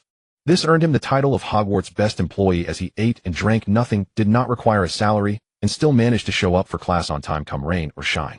This must not be known to capitalists, who otherwise employees working 996 will have to work even after becoming ghosts. However, distracted Ethan did not notice that one person was missing from the classroom, and it was only at dinner that he realized something was wrong. Oh no. Today is Halloween and Hermione is in danger. In the original story, it was precisely during dinner on this day that Professor Quirrell released the troll into the castle, coincidentally encountering Hermione hiding in the girls' restroom. If it weren't for Harry and Ron finding Hermione, she would have truly been in trouble. But now Ethan didn't dare to bet whether Harry and Ron would save Hermione again. If his arrival changed the plot and caused Hermione to get hurt, he could never forgive himself. Ethan reacted quickly enough. The troll hadn't been released yet, but he didn't remember which floor Hermione was on. Anxiously, he could only search from the top down, and when he reached the first floor, he suddenly heard a scream. In the basement. At that moment, Hermione felt incredibly unlucky. Aside from Ethan, she didn't have many friends. Originally, Harry and Ron often stayed with her for classes and study because of Ethan, and although Harry and Ron didn't like studying, she considered them friends. If it weren't for this, she wouldn't have stopped them from sneaking out at night. She was genuinely thinking of them. That night was fraught with danger. Although it was indeed a bit thrilling, sneaking out at night was wrong. After that night, she stopped talking to Harry. Ethan was her only friend at Hogwarts.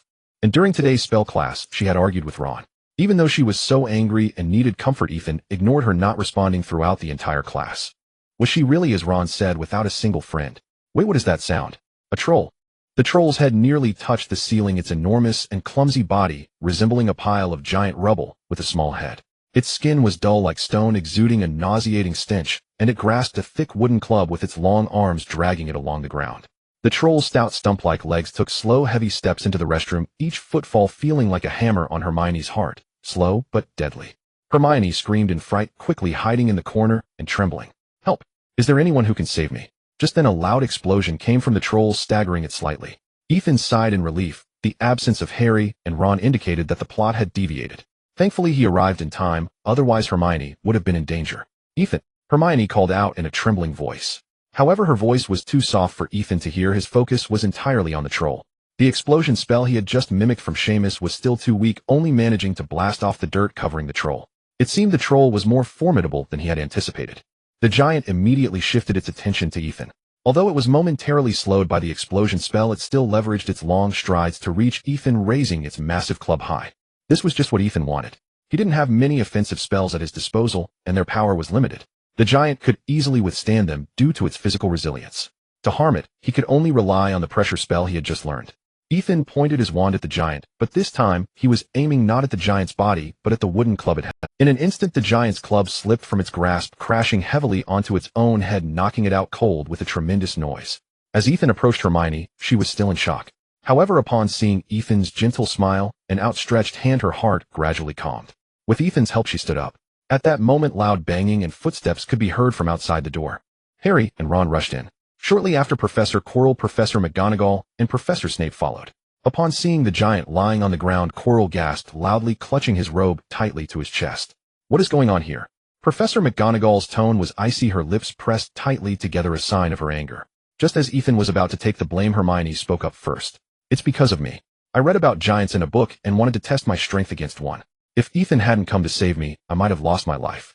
Professor McGonagall was shocked. If it was Ethan who had done such a thing, it would be understandable. She never expected the typically obedient Hermione to be so reckless. She fixed her gaze on Hermione. Miss Granger, how could you think you could handle a strong giant all by yourself? I am quite disappointed in you. Gryffindor loses 5 points.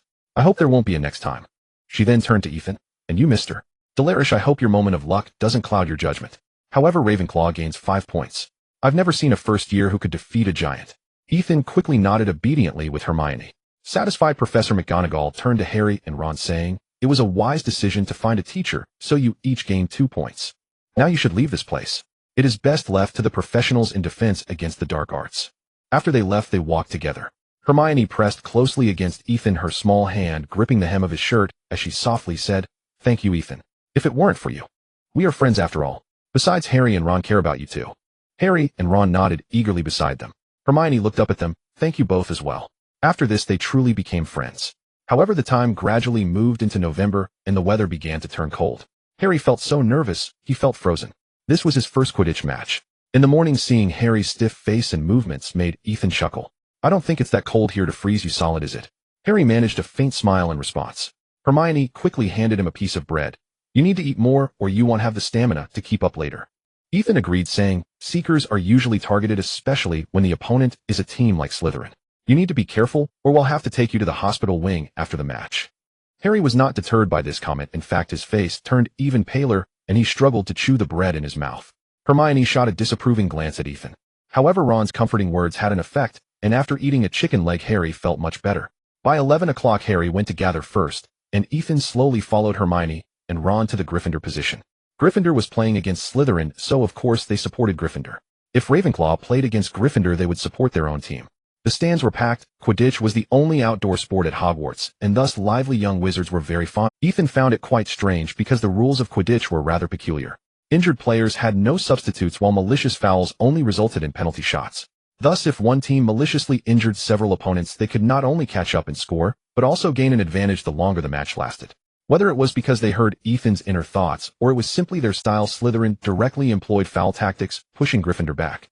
However, this tactic was utterly shameless, as only Slytherin cheered in the stands while the other three houses cursed. Gryffindor was also quite tenacious, maintaining a 50-point lead due to their overall strength. As long as Harry could quickly find the golden snitch, they would be fine. Harry was anxious up in the air. During training, he had known Slytherin would use such tactics, and the solution was simple: find the golden snitch. However, Slytherin naturally recognized this flaw, so they focused on keeping Harry in check. Found it. After various distractions, Harry spotted the golden snitch while his opponents were still engrossed in their schemes, unaware of his movements. At that moment, however, Harry's broom suddenly went out of control, jerking wildly, and no matter how he tried to control it, it wouldn't stop. Harry's strange behavior drew the attention of the entire audience. Hermione, worried, turned to Ethan saying, "What's wrong with Harry?" Ethan quietly activated his Sharingan and saw that not only did Harry's broom possess its original magical power, but it was also surrounded by a dark aura that hindered its movement. From a distance, Ethan could sense the malice emanating from it. This was typical dark magic, otherwise it couldn't disrupt a Nimbus 2000. Ethan found this method of cutting off magical power intriguing, but the pressing matter was to help Harry out of this trouble. He shifted his gaze to Quirrell, who was secretly casting spells under the cover of his robe. Ethan retaliated by casting a vanishing spell on Quirrell's seat from afar, but since he was far away, only one side vanished, which was enough. Quirrell suddenly felt that part of his seat had disappeared and fell directly into Professor Snape's lap. The atmosphere grew tense. However, noticing the increasing murderous intent in Snape's eyes, Quirrell quickly stood up, relieved that his scarf hadn't fallen off. Since Quirrell stopped casting spells, Harry's situation returned to normal, and he began to accelerate towards the golden snitch. His opponents also noticed his speed and followed suit. With determination, Harry accelerated to an unprecedented level. He hadn't even picked up speed as he approached the ground, and ultimately crashed down. After the competition concluded, everyone celebrated briefly in the venue, but with the schedule being tight, the students quickly dispersed. Ethan and the others walked together toward a small hut beside the Forbidden Forest. Although it was referred to as a small hut, it was quite spacious. Harry mentioned he wanted to introduce them to his friend Hagrid. On the way, Ron declared it was definitely Snape. They were discussing the strange situation that had just happened to Harry. After hearing Harry's account of his personal experience, Ron immediately set his sights on Snape. Harry was astonished, his mouth agape, unable to believe that a teacher at Hogwarts would actually want to kill him.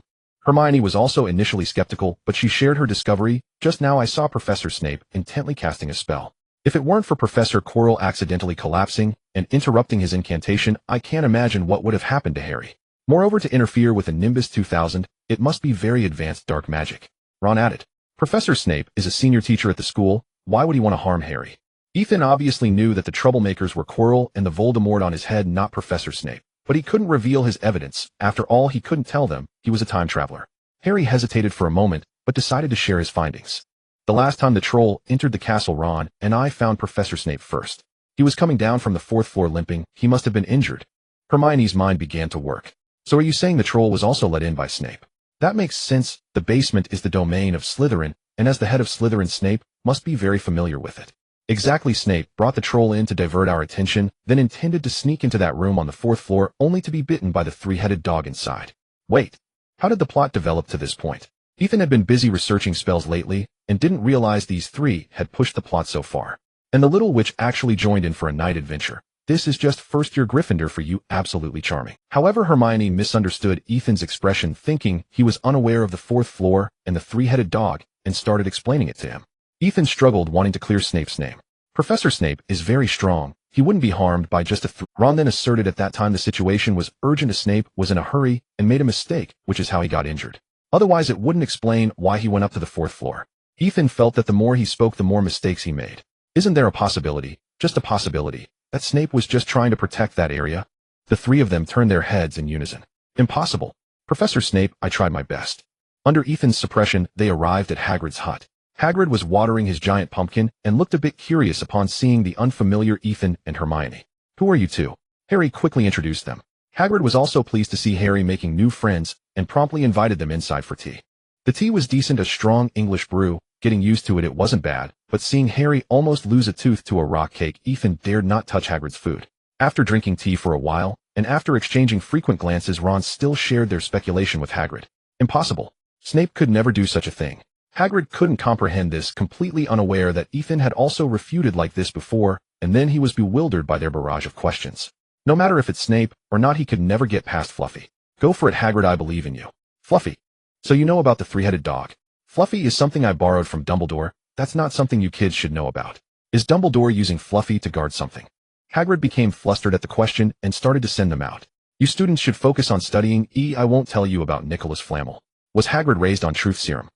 Angered, Hagrid fell silent and directly shooed them away. Harry and the others weren't upset. On their way back, they discussed who Nicholas Flamel was, but even Hermione couldn't recall immediately. As for Ethan, he initially didn't know either, but by connecting the dots in the plot, he could guess it had something to do with the Philosopher's Stone. However, the more he spoke, the more mistakes he made, and continuing would only strengthen Harry's group's bias against Snape. So in the following days, apart from Ethan and Hermione, Harry and Ron unusually borrowed many books from the library. In Harry's words, investigating Snape's dark points can overcome their reading obstacles. A definite number one anti-Snape fan, but Hermione's temper was getting more and more volatile, like a little dragon. Upon seeing Ethan slacking off, she immediately breathed fire. "Ethan, can't you take this seriously? Even though Harry and Ron often doze off, their attitude is much better than yours." "Harry, huh? Ron, huh?" Hagrid, who was carrying a Christmas tree nearby, was curious. "You guys are about to celebrate Christmas. Why are you still reading?" "We're looking for information on Nicholas Flamel," Hermione replied, pouting. But upon seeing that it was Hagrid asking, she immediately replaced her expression with a smile and said sweetly, "If you could tell us who Nicholas Flamel is, we wouldn't have to work so hard." Seeing Hermione blink her eyes, Hagrid's face immediately darkened. "This is not something you little wizards should." Hagrid still didn't quite understand kids. The more you tell them not to do something, the more they want to do it. Of course, if you allow it, they would cause even more chaos. That's just Gryffindor. Hagrid knew that speaking too much would lead to trouble, especially since he had already made several mistakes. So after placing the Christmas tree down, he left the hall. Ethan tentatively asked, "What if we listen to Hagrid?" "We can't handle just a three-headed dog, let alone a professor." Harry keenly sensed the loophole in his words.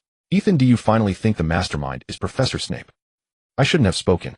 They then excitedly discussed which books they had already read in the library, which ones they hadn't, and even devised a reading plan for the Christmas holidays, working harder than doing homework. Yes, to investigate Nicholas Flamel. Apart from Hermione, they all decided to stay at Hogwarts for Christmas. As for how effective they would be without Hermione's supervision during the holiday, that remained uncertain. As expected, on the first day of the Christmas holiday, Harry and Ron began to indulge themselves. On the eve of Christmas Eve, after Hermione left yesterday, Harry intended to finish his homework first, but he and Ron sat in the common room for a long time without writing a single word. Even though there was no one else to disturb them, they preferred to daydream rather than do their assignments. Eventually, they completely abandoned the idea of doing homework and started playing wizard's chess in the common room. It was a life-sized version of chess where the pieces actually fought. Feeling desperate, they thought of borrowing Ethan's homework during lunch to reference it. However, when they arrived at the Great Hall, they did not find Ethan. According to his roommate Michael, Ethan had already gone out early in the morning. Noon, Forbidden Forest. Harry and Ron had been searching for Ethan for a long time, while Ethan was cautiously walking through the Forbidden Forest. Today he intended to explore the forest and uncover the secrets left behind by Helga Hufflepuff. Ethan had been walking for a whole morning.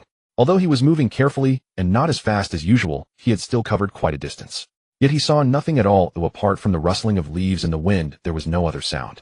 Moreover, after activating his Sharingan, he could see the faint flow of magical energy among the trees in the Forbidden Forest, as if the entire forest was alive. It was too eerie here, such a vast forest without even the chirping of insects or the singing of birds. The unease in his heart gradually surged.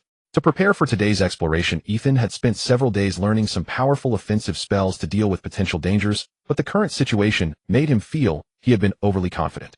This was not a place he could venture into as a first-year student. Creak, creak. Who there? The sound behind him was faint, but it caught Ethan's full attention. When he turned around, he found nothing but the same eerie. After a brief search to confirm safety, he moved forward again, but his vigilance grew stronger. Creak, creak. Obstacles ahead. A red beam shot directly from the wand in Ethan's hand, striking a massive creature. It was a giant spider. When he turned back earlier, he had quietly spotted the giant spider with his Sharingan, but it had hidden well, and he couldn't attack it. This time hearing the sound, he wasted no time and launched an attack using his Sharingan. The spell quickly hit the unaware spider's abdomen, flipping it over. Its 8 long, terrifying legs flailed helplessly in the air, but the impact on its abdomen shattered its insides, putting it in a state close to death. Normally, the obstacle spell wouldn't have such great power, but spiders are different from trolls. While the spider's shell is harder than that of a troll, its abdomen is its weak point. As long as you can hit the spider's weakness, the obstacle spell can kill it. And this was precisely what Ethan with his Sharingan excelled at.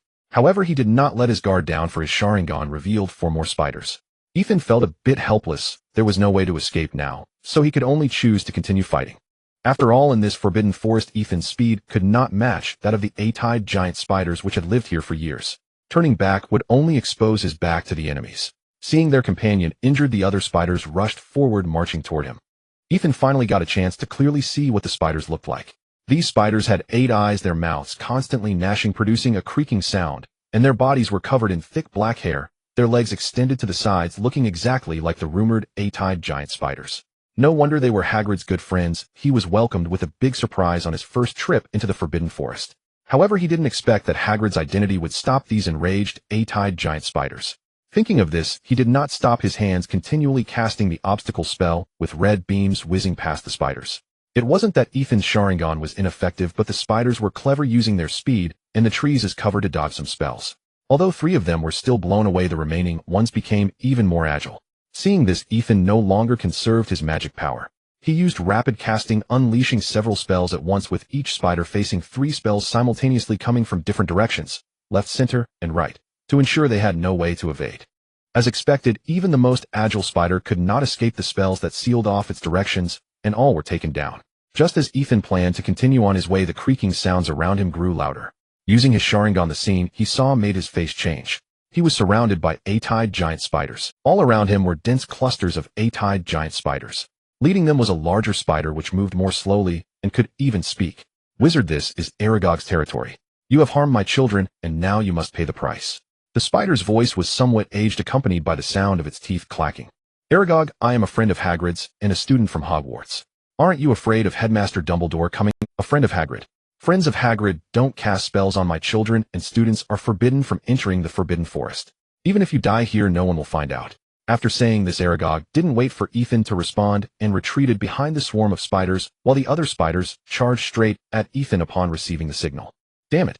Ethan's magic power was already low, and even his Sharingan couldn't be maintained for long.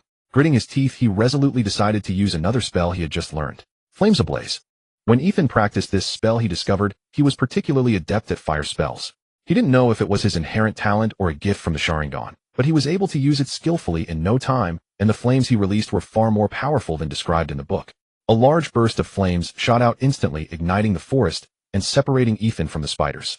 The dozen or so spiders that couldn't stop in time were engulfed by the flames, screeching in pain, and soon turned to ash, emitting a foul odor.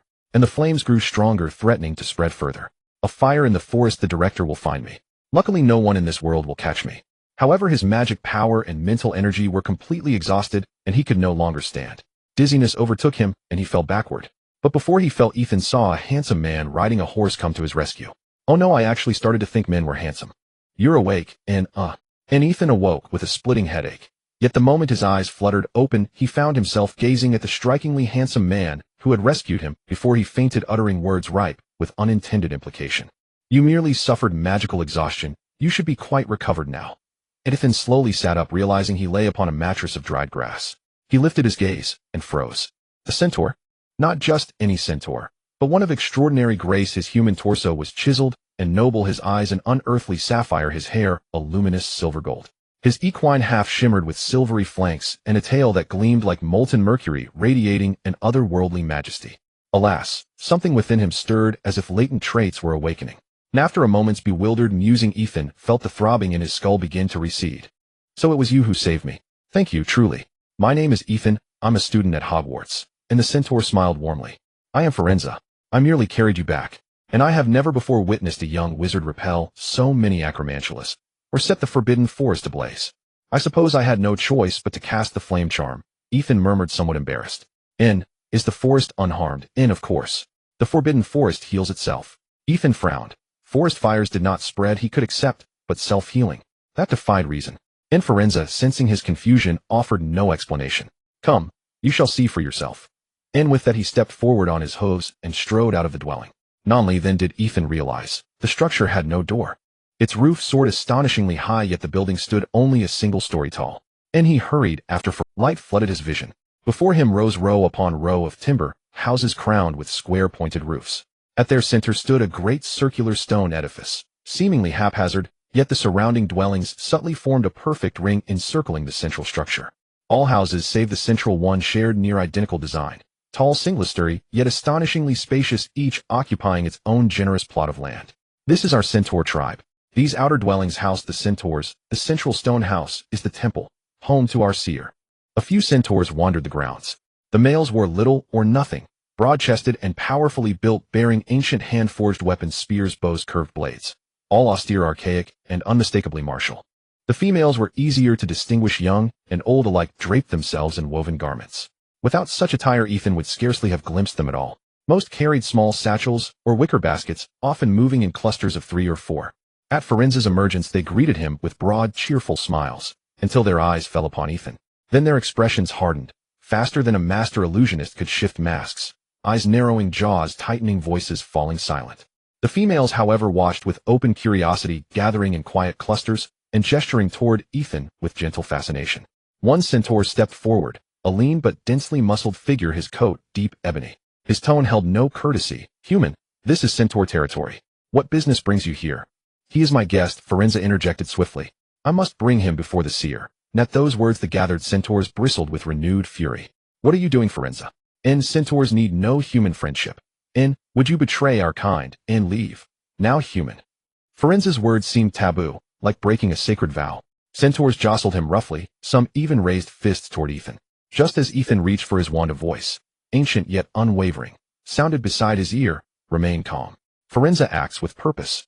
Though soft in volume, the voice pierced the clamor with crystalline clarity, and Ethan sensed unmistakable magical resonance humming beneath its timbre. At that sound the centaurs ceased their shoving, muttering under their breath, but falling silent. Then from the crowd emerged an elder centaur.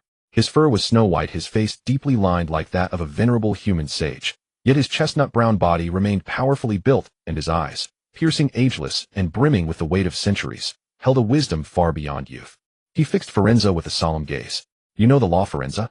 I saw you carry him home earlier. You owe this tribe an explanation. Seer, Forenza bowed low, voice reverent. It is his eyes. I believe he may be the one we have long awaited, and so I brought him here. His eyes. Did Forenza see my Sharingan? And the seer studied Ethan intently, brows furrowed. The others followed his gaze, turning their scrutiny upon the young wizard. Ethan was baffled. The Sharingan was a bloodline limit from the Naruto world. It bore no conceivable connection to the Harry Potter realm. Seeing Ethan frozen in hesitation, Forenza urged gently, show them your eyes. There is no harm in it. Ethan reasoned Forenza had saved him. He could easily have ended him while unconscious. There was no deceit, and so he activated his Sharingan. In an instant, crimson eyes bloomed with a single spiraling tomo, startling the centaurs into stunned silence. Something is wrong. And those eyes bode ill. And truly blood-red eyes. To the centaurs the single tomo appeared profoundly unnatural. Not because color variation was rare, even humans possessed irises of amber violet or emerald, nor because magic lacked stranger phenomena, but because symmetry and geometry in the eye were seldom so precise: circles, squares, simple forms. Yes, but a spiral, sharp and deliberate. Almost unheard of. Yet what unsettled them most was the aura emanating from those eyes. Cold, ancient, and utterly devoid of warmth. So potent that to meet their gaze was to feel one's soul laid bare, as if plunged into glacial depths. No sane magical being would mistake such a presence for white magic. But the seer fell into deep contemplation, eyes closed, lips moving silently, then murmured almost to himself, could he truly be the child of prophecy? At those words the centaurs recoiled, not in anger but in awestruck dread, and averted their eyes, refusing to look upon Ethan's gaze again. Just as Ethan feared the seer had drifted into slumber, the elder's eyes snapped open, clear, resolute, commanding, come with me, human. Without waiting, he turned and walked steadily toward the temple at the tribe's heart. And the centaurs opened their mouths, to protest perhaps, but fell silent as the seer's distant figure receded into the stone archway. Only Forenza watched Ethan with quiet encouragement. And go. You are the first outsider ever permitted inside the temple. Not even other centaurs may enter save the seer. Ethan weighed the matter. There was no motive for such elaborate deception, and his Sharingan, along with the forbidden forest's deepest secrets, surely lay hidden within those ancient stones. And so, heart steady and resolve firm, he stepped forward and entered the temple. However, the interior of the temple appeared much larger than its exterior, brightened by a large opening in the center that allowed sunlight to pour in, surrounded by torches providing additional light. Moreover, the entire temple exuded a fresh jungle aura, creating a very comfortable atmosphere. The ground of the temple was covered with real grass. In the center of the temple stood a statue of a human goddess, her arms outstretched, adorned in a robe of a sorceress, her figure voluptuous, surrounded by various plants, with lush flowers and grass at her feet. Surrounding the goddess statue were several centaur statues, each uniquely shaped. Some wielded weapons, while leaping high, and others wore glasses, deeply engrossed in books. The old priest first bowed respectfully to the statue before turning to say, "This is the forest goddess revered by the centaurs, and one of the 4 founders of Hogwarts, Lady Helga Hufflepuff." Ethan was utterly confused, the forest goddess of the centaurs being a human, which was already absurd enough, and to find the statue of the most mysterious founder of his school standing in the Forbidden Forest without any documentation at Hogwarts was puzzling. Unaware of Ethan's skepticism, the old priest began recounting the history of the centaurs. In ancient times, conflicts arose between centaurs and humans due to territorial disputes. Initially, the centaurs held the upper hand with their skilled archery, seizing large expanses of forest and grassland. However, as humans developed increasingly advanced tools and various alchemical and potion techniques emerged, the offensive capabilities of magic grew stronger, leading to a gradual retreat of the centaurs. The overwhelming factor that defeated the centaurs was the advent of the wand. In reality, the wand did not enhance a wizard's power, but allowed those with insufficient magical energy to unleash more powerful spells. As a result, the number of wizards capable of fighting in wars surged, leading to countless casualties among the centaurs. Not only were their grasslands plundered, but even those who fled to the forests and swamps were slaughtered. After that, the centaurs were left homeless, living in fear, and fleeing to increasingly harsh environments under the relentless pursuit of humans. Fortunately, the then Lady Helga Hufflepuff intervened, stopping the wizarding army intent on exterminating the centaurs, and brought them to settle in this forest. At that time, the Forbidden Forest was very small, with few creatures surviving, but Lady Helga continuously expanded it with magic, bringing magical creatures she found in the wild, which were being hunted by humans here. Initially, overconfident human wizards attempted to breach this place, only to be driven away by Lady Helga one by one. Thus, various magical creatures lived here in peace for many years. Lady Helga also settled in the heart of the Forbidden Forest, protecting us magical beings, as well as Thus, the Forbidden Forest became a forbidden land for wizards. However, one day Lady Helga found the ancestral priest of the centaurs and informed him that she would be leaving behind a prophecy, hoping that the centaurs would guide the prophesied child to the secret realm she had left. Little did they know this departure would be a final farewell. The centaurs never saw Lady Helga again. As the old priest spoke, he approached Ethan, looking at him with his dark eyes. "But for thousands of years we have lived here waiting for you." The prophesied child. Wasn't that a common term? Furthermore, the center of the Forbidden Forest was the exact place where Helga Hufflepuff once resided. The influx of information overwhelmed Ethan. Ignoring Ethan's bewildered expression, the centaur priest turned to face the goddess statue, raising his arms high, his entire being resonating with magic. The temple responded to the priest, and the surrounding centaur statues flickered, emitting a pale blue glow. Whoosh! Suddenly, all the torches went out, and even the sunlight overhead began to flicker.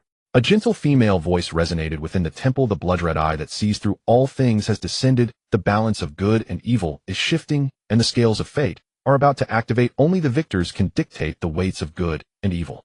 Ethan realized he suddenly couldn't move. His eyes were uncontrollably drawn to the statue, which now displayed it. Through the Sharingan, Ethan saw an immense amount of magical energy flowing from the goddess statue, so vast that even the most powerful wizard he had ever known, Dumbledore, could not compare. If he possessed such magical energy, he would have to keep his eyes wide open even in sleep to dissipate the heat from the Sharingan. However, that magical energy did not attack. Rather, it twisted around the center, forming a whirlpool that exuded a powerful suction, pulling Ethan closer. Ethan's vision went dark, and when he opened his eyes again, he found himself floating in an entirely void space. Then a figure identical to the statue appeared with the same gentle smile, yet her body existed somewhere between a ghost and a solid form, creating an illusion of reality and illusion combined. She looked at Ethan and said, "Welcome, prophesied child." It was then that Ethan realized he could move his limbs, but there was little to do in this space. "You are Helga Hufflepuff. Of course I have been waiting for you here." He was shocked. In 2 lifetimes he had never had a girl speak to him this way. "You are still alive." Upon hearing this, Helga laughed joyfully. "Are young wizards today this amusing? Child, it is impossible for a human to live this long. What remains here is just a part of my memory." "Then what about the prophecy you left? Is it really me?" As the topic of prophecy arose, Helga's demeanor became serious. "If it is you who has come, it means the prophecy has chosen you. The content of the prophecy is simple: what you bring to this world will be returned to you by the world. You have brought powers that do not belong to this world, yet the world is balanced. To smooth out the differences you have introduced, the world will add some immeasurable impacts. Indeed, it is related to me, but I was brought here. This crossing service is really poor. In a certain space, a bald man was chatting up a young lad when he suddenly sneezed, rubbed his nose, and mumbled, "Ah, who is cursing me?" Ethan felt really wronged. He had inexplicably crossed over, and now had to resolve the troubles brought by that crossing. Of course, you need not worry too much. The forces of correction will not appear too quickly, and we will assist you.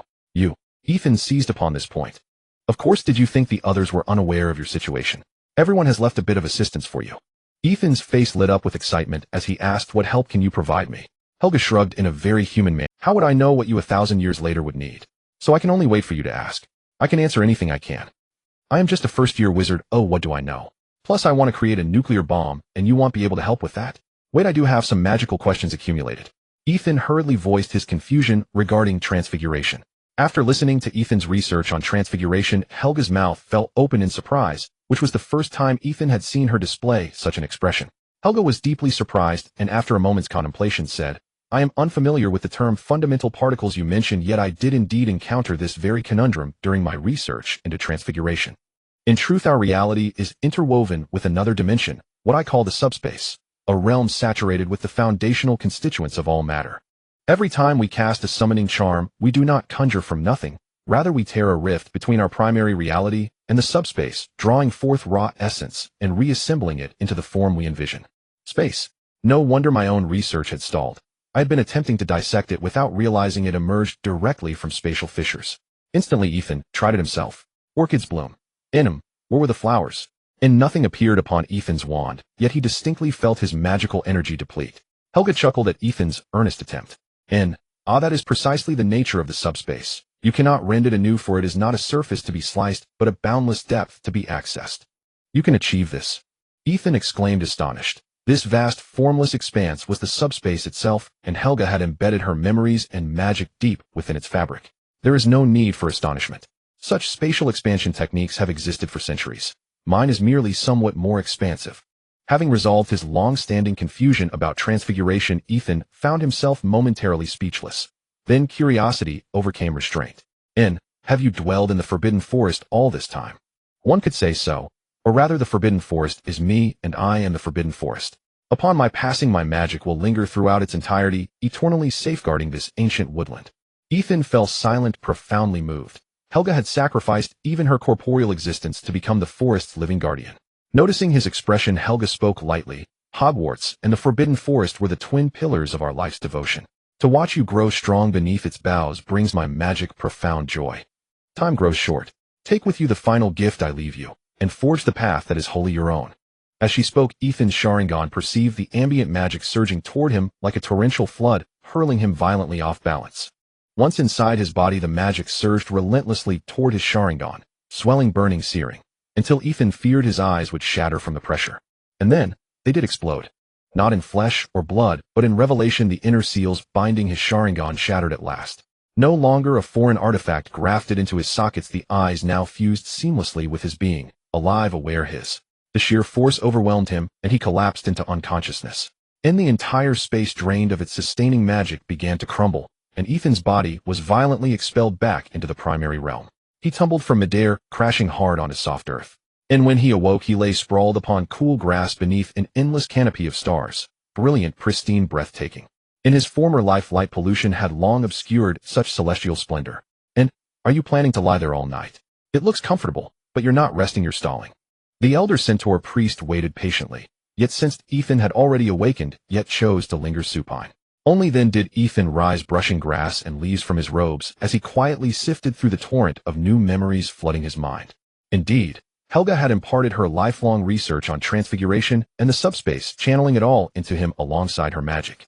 His thoughts churned chaotically, fragments of knowledge, both ancient and revolutionary, some long mastered by modern wizards, others utterly unknown, buried for centuries.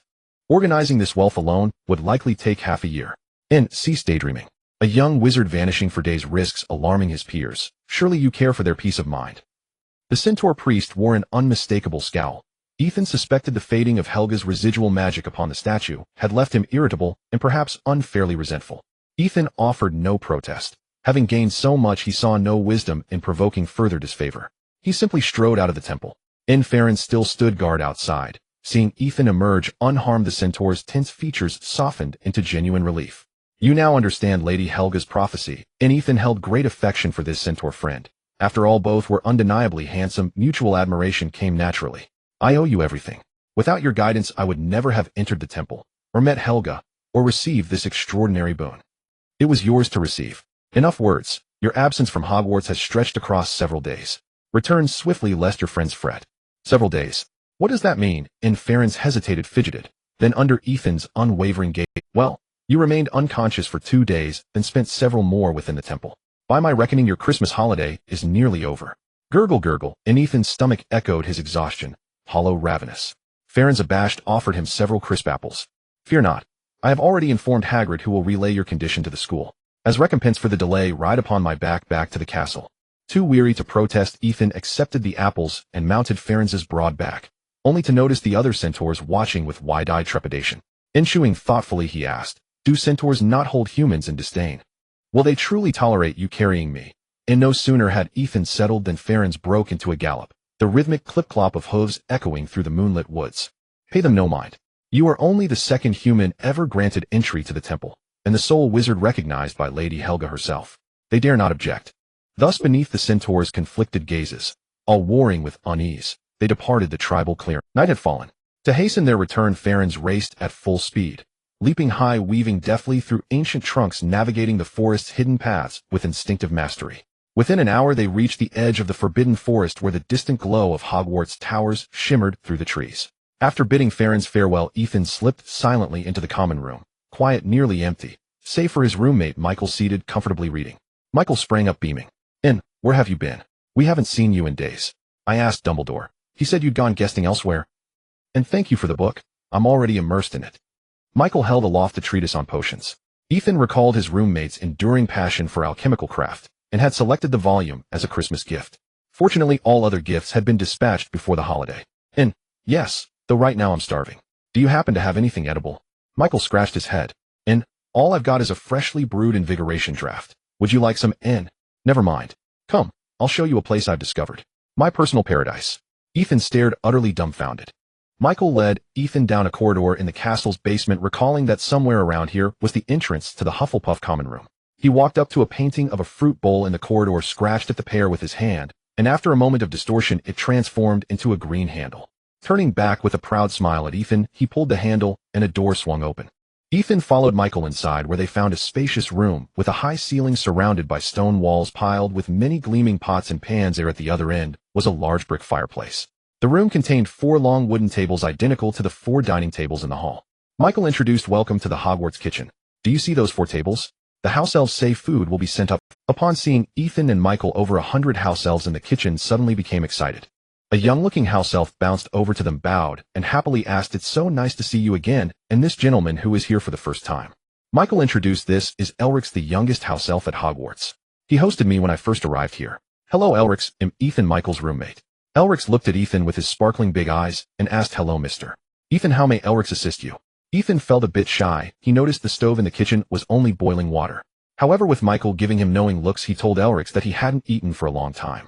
Upon hearing that Ethan was hungry, Elrix quickly rushed to the stove, clattering and bustling with ingredients, and soon there was a large table full of dishes. Wow! Ethan, whose eyes were practically glowing with hunger, immediately dove in, devouring chicken legs one after another, stopping only after 2 full hours. Burp with his belly so full he could barely move. Ethan and Michael sat there watching the house elves work. How wonderful it would be to have a house elf. Ethan sighed. The house elves were so enthusiastic, coming over to serve tea and clear plates during meals, and now that they were resting, they began tidying up and even treating themselves to snacks. Michael bluntly shot down Ethan's dream. "Don't even think about it. Only wealthy families have house elves. My mom has been nagging for years with no luck." Indeed, most of the house elves in all of England were here. There were hardly any to be seen outside, making it very difficult to obtain a house elf. At that moment, Elrix approached them nervously, saying, "I didn't mean to eavesdrop, but if Mr. Ethan wants a house elf, I know where to find one." Ethan and Michael's eyes suddenly brightened. "Are you sure? Where is it?" Elrix glanced around nervously, crossing his arms tightly. "That belongs to the welfare family I used to serve. They have always lived in Welfare Village in Hampshire. My parents and ancestors served the welfare family, and the members of the welfare family are all vampires." After saying this, Elric's kept hitting his own head. Ethan and Michael looked at Elric's in surprise, quickly stopping him. It is known that vampires are the most mysterious among magical creatures.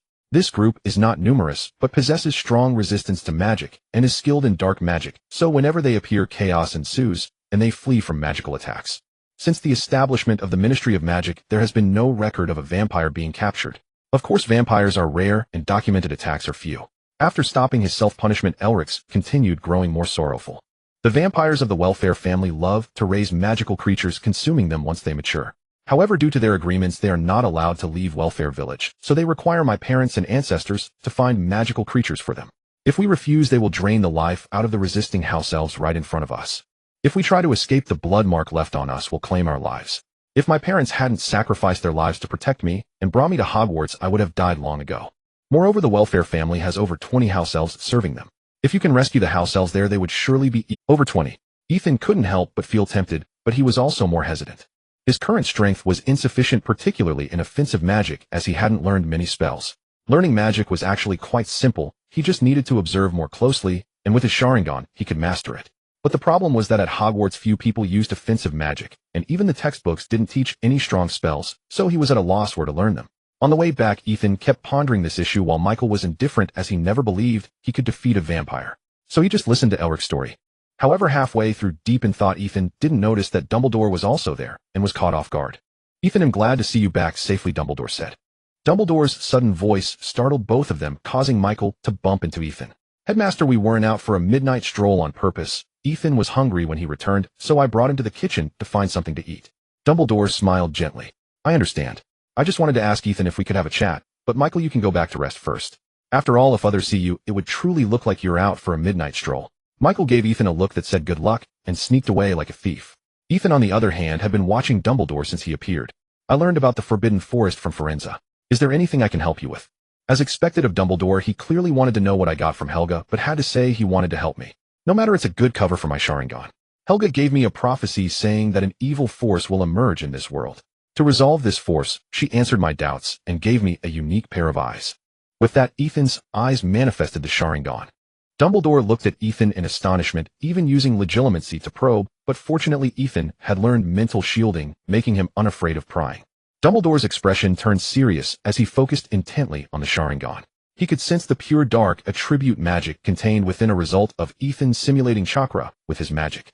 This magic clearly felt ominous, but Dumbledore also knew that in the battle of magic, it was the magic that could defeat enemies that was good.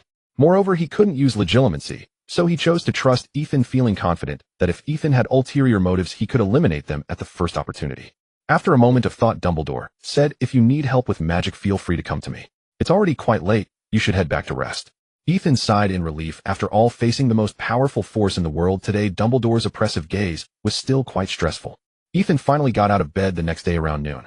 His roommate, Michael, had already left, leaving him alone in the dormitory. After getting up, he glanced at the Christmas gifts piled at the foot of his bed. There weren't many, just his roommate's gifts and those from the trio and Hagrid. The most surprising was, of course, the book, Simple Spells to Fool Muggles, sent by Hermione. While this book had little significance for magical families, it was incredibly helpful for Ethan, who lived in the Muggle world. After all, he had organized all the spellcasting techniques from the first year for Hermione. During lunch in the Great Hall, Harry and Ron, who had been playing wizard cards, rushed over as soon as they noticed Ethan's return. Out of breath, Harry asked, "Ethan, where have you been these past few days?" Ethan, leisurely eating, replied, "I was hosted by the Centaurs and their tribe, and learned some knowledge from Hufflepuff." He certainly wouldn't spill his secrets to Harry and the others. Even if he explained everything, they wouldn't understand. It was more useful to come up with an excuse for his Sharingan. Ron exclaimed in surprise, "Wow, that's so cool. Hufflepuff's treasures. What do they have?" Harry nodded. Finishing the last spoonful of oatmeal, he directly activated his Sharingan in front of Harry and the others. Just this. The eerie pattern of the Tutamo Sharingan startled them, leaving them frozen. Ethan had only discovered that his Sharingan had evolved to the double Tomo this morning. "What are you doing? Ethan, what happened to your eyes?"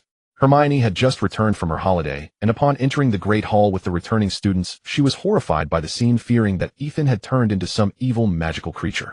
This time Ethan didn't need to say anything. Harry and Ron eagerly explained his excuse to Hermione. Hermione looked skeptical but sat down next to Ethan and began discussing the spells written in their Christmas gifts, diving into very in-depth topics, indicating she hadn't been idle during the holiday. The little witch seemed to suspect that she had been replaced. Ethan chuckled and answered her questions one by one, saying, "Don't doubt it, I am Ethan. These eyes are just for observing the flow of magic. You don't need to be so nervous. Only then did Hermione relax and start asking about their holiday experiences. At this, Harry and Ron weren't as enthusiastic as before and stammered out their result of a fruitless night adventure. What were you doing? You had time to play wizard chess and look in mirrors, yet refused to make an effort to find out who Nicholas Flamel is. Harry and Ron hung their heads, scolded by Hermione, mumbling to themselves. With you and Ethan around, why would we need to search? Exactly. The little witch, her cheeks puffed up in anger, hands on her hips, directly shouted at them. Ethan's in the Centaur tribe, I was at home, and you had plenty of time right here at Hogwarts. I bet you haven't even finished. You can't rely on Ethan so much, he can't know everything. No, I happen to know who Nicholas Flamel is. Ethan decided to stop pretending and laid it all out. His magical power had surged, and with his Sharingan, he could last for 20 minutes. He wasn't afraid, even if he faced Quirrell. After all, Voldemort was merely a soul. Seeing the trio stunned, Ethan picked up the wizard card from Ron's hand and gestured to them. Here, Nicholas Flamel is right here. Ron replied, but this is Abraxas Gloom, the idol of George and the others, and it only has dung on it. Ethan glanced at it, then at the pile of cards. Sorry, I picked the wrong one. Ahem, this card of Dumbledore has Nicholas Flamel. Harry suddenly remembered. Dumbledore and his partner Nicholas Flamel were highly successful in alchemy. His voice was loud enough for the entire Great Hall to hear, and the students who had just returned to school turned their attention towards them. Hermione, seeing that everyone was focused on them, dared not say more and pulled them directly to the library. Then she left them and began searching the shelves. Ron said, Hermione can't be going crazy, right? Harry nodded. Bang! Hermione threw a hefty book at them as if she wanted to crush those two who mocked her. A few weeks ago, I borrowed this book from the library to read as a bedtime distraction. Distraction? Ron exclaimed, rolling his eyes. For centuries there have been many reports about the Philosopher's Stone, but the only known Philosopher's Stone belongs to Mr.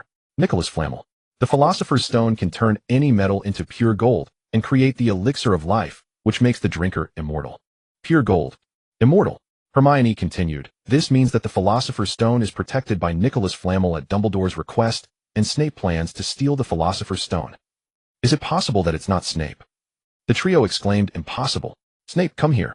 Ever since they discovered that the Philosopher's Stone was hidden on the 4th floor, they had been wary of Snape making a fuss at any sign of movement. Ethan had no interest in joining their adventure. He had more important matters to attend to. That was the knowledge left to him by Helga. After a week's sorting, Ethan was disappointed to find that much of the knowledge was of little use. On one hand, Helga used ancient magical texts for her spells, which were not only harder to learn compared to modern spells, but also offered little in terms of power. The only advantage was the variety of strange spells. For instance, one fire spell that piqued Ethan's interest produced cold flames resembling a freezing spell in the shape of fire, but its actual lethality was low, making it quite impractical. On the other hand, Helga's knowledge focused heavily on herbs, but many of those herbs were either extinct or had changed habits, differing greatly from modern herbal studies. The most valuable content was only about research on subspaces.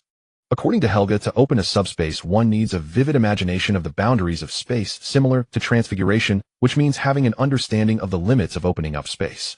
This was the question Ethan had been pondering since Christmas. Where are the boundaries of space? Fortunately, upon hearing Ethan's question, Hermione provided a reference answer, the undetectable extension charm. It's worth noting that the undetectable extension charm cannot be used for personal purposes. It is only applicable to specific items approved by the Ministry of Magic. The Ministry has explicitly declared that private use of the undetectable extension charm is illegal. This left Ethan in awe of Hermione, who humorously pointed his wand at her and said, Who are you? What happened to Hermione? Let me see your red eyes. Hermione impatiently swatted Ethan's wand away. Can't you be serious? Harry's match is about to start. A new round of Quidditch matches was about to begin, this time featuring Gryffindor against Hufflepuff, and the referee was none other than Snape. That's right, it's me. Upon realizing that the referee for the match was Snape, the three little ones fell into despair. Snape wouldn't directly kill Harry, would he? What are you thinking, Ron? Publicly killing someone, even Snape wouldn't escape. I think he would make Harry fall to his death, just like last time. No, a wizard wouldn't be defeated by the same trick. Snape must be planning to control the bludger to smash Harry. Harry, can you guys stop messing around and help me come up with a plan? Hermione cleared her throat and said, if Snape wants to interfere with you, he'll need time. So you should catch the golden snitch as quickly as possible, and then he won't be able to act against you. Ron looked around and actually spotted a big treasure. Look, Dumbledore has come too. Following Ron's direction, Harry saw Dumbledore walking towards them, which reassured him. He still believed that Dumbledore wouldn't let Snape act recklessly, so he said goodbye to his friends and walked into the Quidditch pitch. Under Hermione's guidance, Ron approached Professor Snape, waiting for the moment Snape might act against Harry to. However, just then Dumbledore approached and said to Ethan, Ethan, can we talk again? Ethan dared not refuse. He wasn't yet on Dumbledore's new list. He followed Dumbledore to a secluded spot where he could still see the match. P.S. I seriously doubt there is such a place, but just go along with it. Dumbledore remained silent until the match whistle blew, then spoke. There are indeed records in the information logged by the headmasters regarding the secret places left by the four founders. If you need them, I can provide them, but I would like you to do me a favor. Well, it seems that Dumbledore has been investigating whether he has lied. Perhaps the Centaur tribe has even visited Eve. Thankfully, I only added the Sharingan, otherwise I would really be in trouble. No wonder Ethan seldom saw the materials related to the four founders. It turned out they were all in the headmaster's hands. Concerned about the future, Ethan's expression also became serious. Is this a deal? No, this is a request. Regardless, I will give you the information about the four founders, and my request is actually related to Harry. Harry? What does it have to do with Harry? Dumbledore pondered for a moment and said, I suspect Voldemort is not dead. He could pose a threat to Harry, so I hope you can protect him as much as possible. Ethan suddenly understood Dumbledore wanted him to be a tool to eliminate Voldemort, assisting Harry to become a dragon-slaying hero. But that's Voldemort. You think too highly of me. At that moment, Harry actually caught the golden snitch, successfully helping his team win the match, perhaps even setting a record for the fastest, as Ethan estimated the match lasted only about 5 minutes. Dumbledore clapped his hands happily and only stopped when Harry left the pitch with his team. With a serious expression that Ethan had never seen before, Dumbledore reined in his smile, his blue eyes fixed intently on Ethan, saying, You are very clever, Ethan, and I know you are very talented, so I am willing to trust you. Actually, being a caretaker isn't bad. After all, Voldemort needs to be dealt with first before I can free my hands to correct the power of the world. Moreover, if he wanted to research the secret chambers of the other founders, he would need Dumbledore's help. He didn't believe he could smoothly obtain the materials after refusing Dumbledore. After coming to this conclusion, Ethan smiled and replied, I am honored to earn your trust. Harry is my friend, and I would never let him get hurt. Dumbledore also smiled in return. I am glad to see Harry has such a good friend like you. When Ethan returned, he saw Hermione tending to Ron's bleeding nose and sat down beside them. Harry is in the match. How did Ron get hurt? Did you really get into a fight with Snape? Ron raised his head, fists clenched, excitedly responding, What are you talking about? I got into a fight with Malfoy. They came to provoke us, so Neville and I had to indulge them. Just then Harry rushed over. We weren't wrong. Snape really wants the Philosopher's Stone. And Professor Quirrell may have set up many traps there. Snape wants to get information from Quirrell to sneak in and steal the Philosopher's Stone. Oh, Snape, what have you done to deserve this?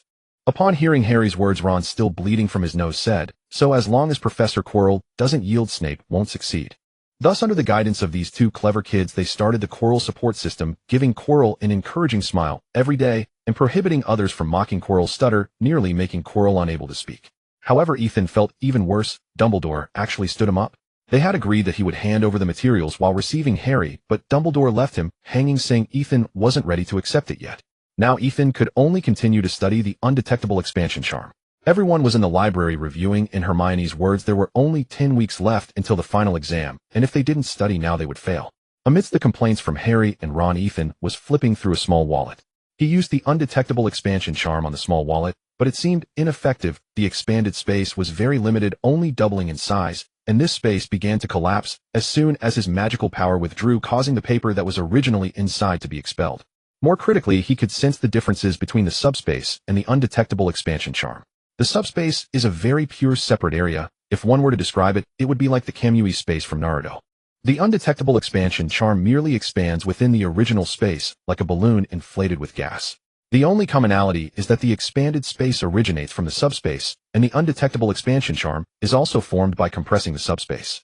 Thus, creating a subspace can yield a stable additional space, while the undetectable expansion charm relies on magic to maintain it. Once the source of magic disappears, the items inside will be expelled. However, he hadn't even managed to master the undetectable expansion charm, yet let alone create a subspace. At that moment, a handsome guy walked by. Hagrid, what are you doing here? Ron exclaimed in surprise, almost drawing the wrath of Madame Pomfrey. His shout also caught the attention of Hermione and Harry, who turned to look at Hagrid. Hagrid stammered, hiding his hands behind his back as if Harry and the others were giants, and Hagrid was Under their questioning, Hagrid could only relent, telling them to visit his hut later to talk. Then, he sneaked away from the library like a thief, leaving the others staring at each other. Harry had never seen Hagrid like this. There must be something fishy going on. What do you think, Ron? Indeed. Hermione slapped their heads, grabbing a book titled Dragon Breeding for Beginners. Stop playing around. The bookshelf, Hagrid, was full of books about dragons. Harry worriedly said Hagrid wouldn't want to raise a dragon, would he? Ron was quite knowledgeable about this, as his brother Charlie studied dragons in Romania. Private ownership of dragons is illegal. Only Gringotts has permission to keep dragons, and the wild dragons are closely guarded by the Aurors. Harry was even more worried. Hagrid was his first friend. So if Hagrid really wants to raise a dragon, it must be stopped. If not, Hagrid could turn the Forbidden Forest into a dragon training ground. I just wonder if Helga would be so angry that she'd rise from her grave. In the afternoon, to prevent Hagrid from causing a disaster, Ethan had no choice but to put aside his research on the silent expansion spell and follow Harry and the others to Hagrid's hut. Before they even reached the door, Hagrid's pet dog Fong, who was on guard, started barking. Hagrid then poked his head out and invited them in. According to their plan, they would not talk about the dragon at first, but would start with something light. As soon as Harry sat down, he asked, "Hagrid, can you tell us if there are any other arrangements regarding the Sorcerer's Stone besides the one that Fluffy is guarding?" This topic was indeed light. Hagrid did not expect Harry to ask so directly. After taking a sip of tea, he said, "I can't tell you that. All you need to know is that the Sorcerer's Stone is secured by a brilliant arrangement of many professors at the school, so it's perfectly safe." Indeed, in his past life, it took quite a bit of time for 3 first-year wizards. Professors. So that means Snape also made arrangements. Of course, Dumbledore trusts Snape. You aren't still doubting him, are you? Harry quickly began to discuss quietly with Hermione and the others. If it's the professor, Snape probably knows a lot about the arrangements. But he has been pressuring Professor Quirrell, which means as long as Professor Quirrell is safe and together with Fluffy, Snape won't be able to get the Sorcerer's Stone. Ethan, on the other hand, was not paying attention to their reasoning game, and instead focused his attention on the fireplace where an egg was being roasted.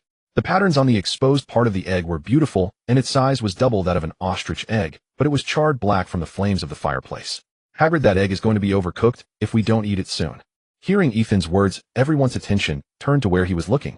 Hagrid immediately grabbed the egg and said grumpily to Ethan, "This is not food." Hermione looked at the egg with a sense of foreboding. "Hagrid, this wouldn't be a dragon egg, would it?" Before Hagrid could answer, a deep crack suddenly appeared in the egg, and a series of clicking sounds came from inside. Everyone moved their chairs closer, holding their breath and watching the egg with varied expressions. Suddenly, with a loud crack, the eggshell broke open. Hagrid's little cutie suddenly emerged. It wasn't very attractive. Its spiky wings looked particularly large compared to its thin black body, and it had a big nose with white nostrils, while its head had bumpy horns and bulging orange-eyed eyes. The little dragon couldn't walk yet, so it was flapping around on the table, sneezing occasionally, sending sparks flying from its nose. The 3 little ones exclaimed, "Oh my, this is really a dragon." Hagrid said, "Oh my, this dragon is really beautiful." Ethan exclaimed, "Oh my, finally I get to taste dragon meat."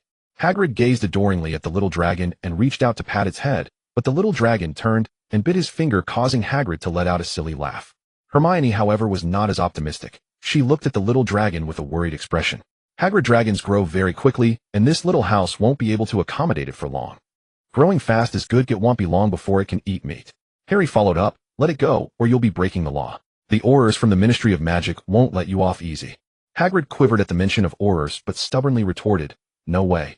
Norbert is still too small. If released into the wild, he will die." "Norbert?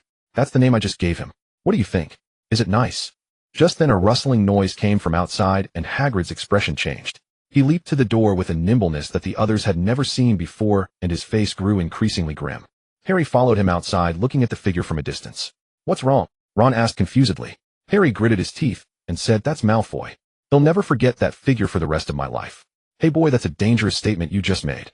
Everyone returned to their seats with worried expressions, watching Norbert munching on the eggshell, all letting out a sigh. "Oh no," Hermione said weakly. "That means Malfoy already knows there's a dragon here. If he reports it to the Ministry of Magic, we're done for. Just our luck to have bad news pile on top of bad news." Ethan couldn't bear to see them so dejected and made a "How about giving the dragon to me?" "No, I mean to Charlie. Isn't he studying dragons? He could take care of Norbert." The 3 little ones' eyes lit up, and they nodded vigorously. Hagrid, seeing the situation, reluctantly agreed to contact Charlie first. Harry still had a concern. Is there enough time? What if Malfoy reports to the Ministry of Magic in the next few days? "Don't worry, Norbert is still small. If the Aurors come, we can just find a place to hide him. It would be best to hide him in the kitchen to ensure no one discovers him."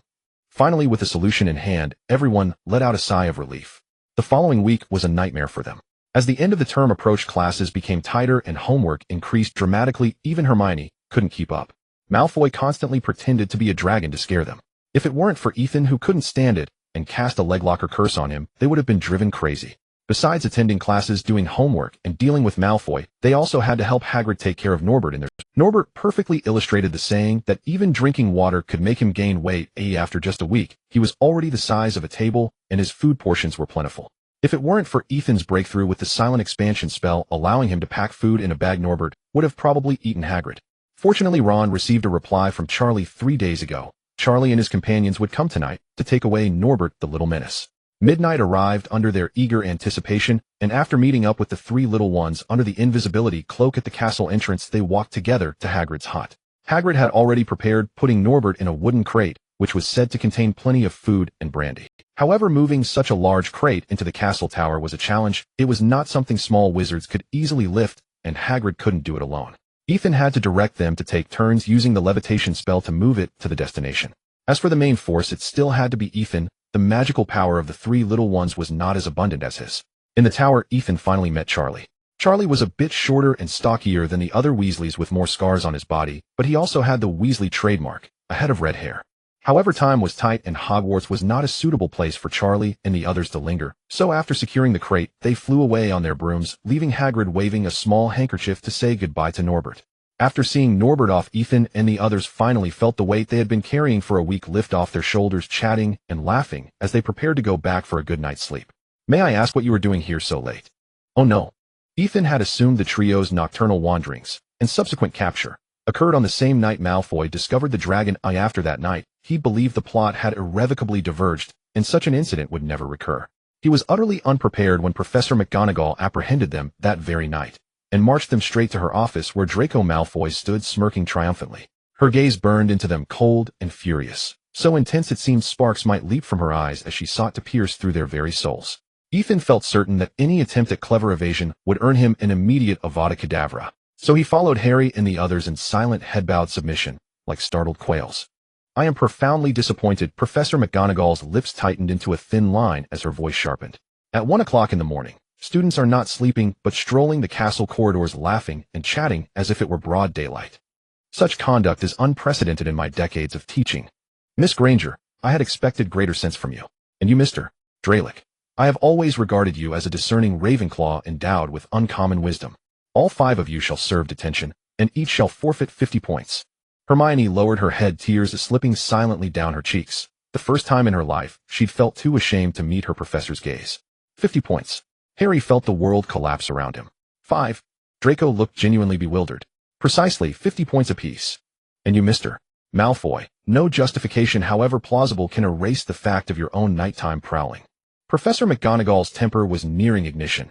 Ethan hastily tugged Harry's sleeve, urging silence before she erupted. Harry, buoyed by Malfoy's shared punishment, fell quiet. "It is entirely our fault, Professor.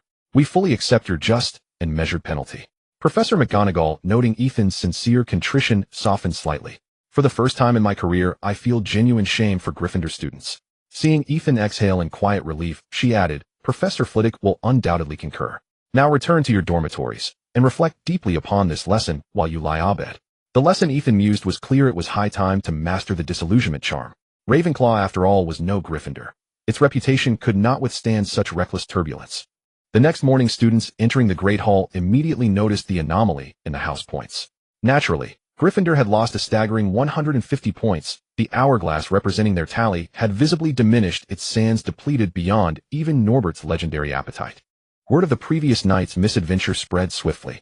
Ravenclaw, however, reacted with remarkable equanimity, a stance partly rooted in Ethan's status as their sole first-year point contributor. After all, he had earned those points, let them be forfeited. With Professor Snape presiding over Slytherin, the House Cup remained an impossibility by year's end. Michael even sidled over to inquire whether the nocturnal escapade had been thrilling, and chided Ethan for excluding him. Next time, absolutely next time. Ethan remained unruffled, but Harry bore the brunt of mounting pressure. This year had promised Gryffindor's strongest chance yet at claiming the House Cup. They had already secured 2 consecutive Quidditch victories, trailing Slytherin by only a narrow margin in total points, only to plummet overnight from second place to last, extinguishing all hope. Even Hufflepuff and Ravenclaw voiced quiet dismay. This had been their first real opportunity in 7 years to break Slytherin's iron grip on the cup. Both houses longed with quiet fervor to witness the Serpent's rare defeat. Harry thus transformed overnight, from celebrated Quidditch prodigy into the object of universal censure. Wherever he walked, whispers followed, bystanders pointed muttered insults just loud enough to sting. Slytherins seized the moment with relish. As the trio entered the Great Hall for lunch, they erupted in mocking applause, whistles, and raucous cheers, led of course by Draco Malfoy. "Thank you, Harry Potter, for fulfilling your role as the chosen one so impeccably. Without you, we'd never have clinched our 8th consecutive House Cup. Harry Potter, the King of Hogwarts." Hermione bit her lip, clutching her book bag tightly, her quiet sobs barely audible. Beside her, Harry and Ron stood rigid with humiliation. Their faces flushed crimson as they watched the Slytherins revel in their disgrace. Ethan surveyed the hall beside the jeering Slytherin students from the other 3 houses stood idly nearby, arms crossed, chatting amiably, observing the spectacle like spectators at a theater. A flicker of disappointment crossed Ethan's face. He sighed softly, raised his wand toward the ceiling, and released a brilliant white flash that detonated directly above the Slytherins, drowning out their clamor with a thunderous report. The blast startled every young wizard into stunned silence. Conversations ceased mid-sentence, all eyes turning wide with astonishment to Ethan. Once the hall hushed, he cast the sonorous charm upon himself. Look at yourselves. What has become of you? When did proud Slytherins begin relying on their rivals' blunders to claim victory? When did upright Hufflepuffs grow indifferent to injustice unfolding before their eyes? When did wise Ravenclaws narrow their vision to such petty triumphs? And when did brave Gryffindors abandon the very courage that defines them? From you I see none of the noble virtues that distinguish our 4 houses, only what Albus Dumbledore once described with wry candor: fools, crybabies, dregs, and twits. Shame washed over the students, heads bowed, cheeks burning. Even the Slytherins paled, their arrogance crumbling beneath the weight of self-awareness. They prided themselves on Slytherin excellence, yet victory won through another's folly tasted bitter, hollow, unworthy of their legacy. Students arriving later found the hall unervingly still, and upon learning the cause stared at Ethan in awestruck disbelief. Ethan had no desire to stand on stage as a curiosity. Having spoken his piece, he gently ushered Hermione and the others away. 3 shaken children still needed comforting. Lunch, however, could not wait. He led them to the kitchens where the house elves, especially the ever-enthusiastic Alexis, greeted them with steaming, sumptuous fare. The kitchen's whimsy and the meal's richness lifted their spirits considerably. Seizing the moment, Ethan offered gentle reassurance. It's merely a few points lost. Surely you'll forfeit far more before term's end. The trio exchanged wordless, skeptical glances. Encouraged, Ethan pressed on. There'll be countless reasons to despair ahead. Don't let this first stumble break your spirit. Don't forget your final exams loom large. Imagine losing the cup and failing your tests. That truly would be. Seeing renewed determination kindle in their eyes, Ethan allowed himself quiet satisfaction at his consoling prowess. Is anyone still claiming I lack emotional intelligence? After that day, although everyone was still unwilling to talk to them, at least there would be no more mockery. Hermione, having few friends to begin with, now focused solely on life and study, while Harry and Ron were also unprecedentedly focused on their studies. They tried to cover their guilt with learning. Meanwhile, Ethan had a quarrel with Dumbledore in the headmaster's office. What do you mean there's only this much? Indeed, there is only this much for now. This morning, Dumbledore had someone find Ethan and called him to the headmaster. When Ethan hurriedly arrived at the headmaster's office, Dumbledore handed him a tattered piece of parchment with some hasty writing on it. When Salazar Slytherin decided to build his secret chamber within the castle, he faced opposition from others. The prophecy's child needed a broader perspective, and the students within the castle required a stable environment, so everyone agreed to build their secret chambers outside the castle. However, Salazar changed his mind. He insisted on building it within the castle, claiming it was his place, and he would do as he pleased. Godric was very angry at Salazar's inconsistency. They nearly came to blows. If it weren't for Rowena and myself intervening, the castle would likely have been destroyed. Fortunately, they eventually compromised. Salazar could build the chamber within the castle, but it had to be in a very secretive and inaccessible location to ensure it wouldn't harm the students. Godric, still not at ease, chose a clever method to monitor Salazar, ensuring that the creature wouldn't run amok. Helga Hufflepuff. Ethan turned the parchment over and over. Indeed, there was only this much text. What is this? He finished reading it quickly but didn't quite understand. This is the information you need. Just this. Just this. Ethan was speechless. He had expected something like a detailed map, but it turned out to be just a small note containing information he already knew. Salazar's chamber was just below the castle, and the serpent would emerge to wreak havoc tomorrow. He could simply follow Harry inside without needing to know the contents of the note. Old Dumbledore is really trying to set me up. I don't care. You expect me to play the role of a servant to Harry with this little information? I refuse. Dumbledore, unfazed by Ethan's reaction, smiled and said, "Isn't Harry your friend? Can't you protect your friend? Whoever wants to be friends can go ahead.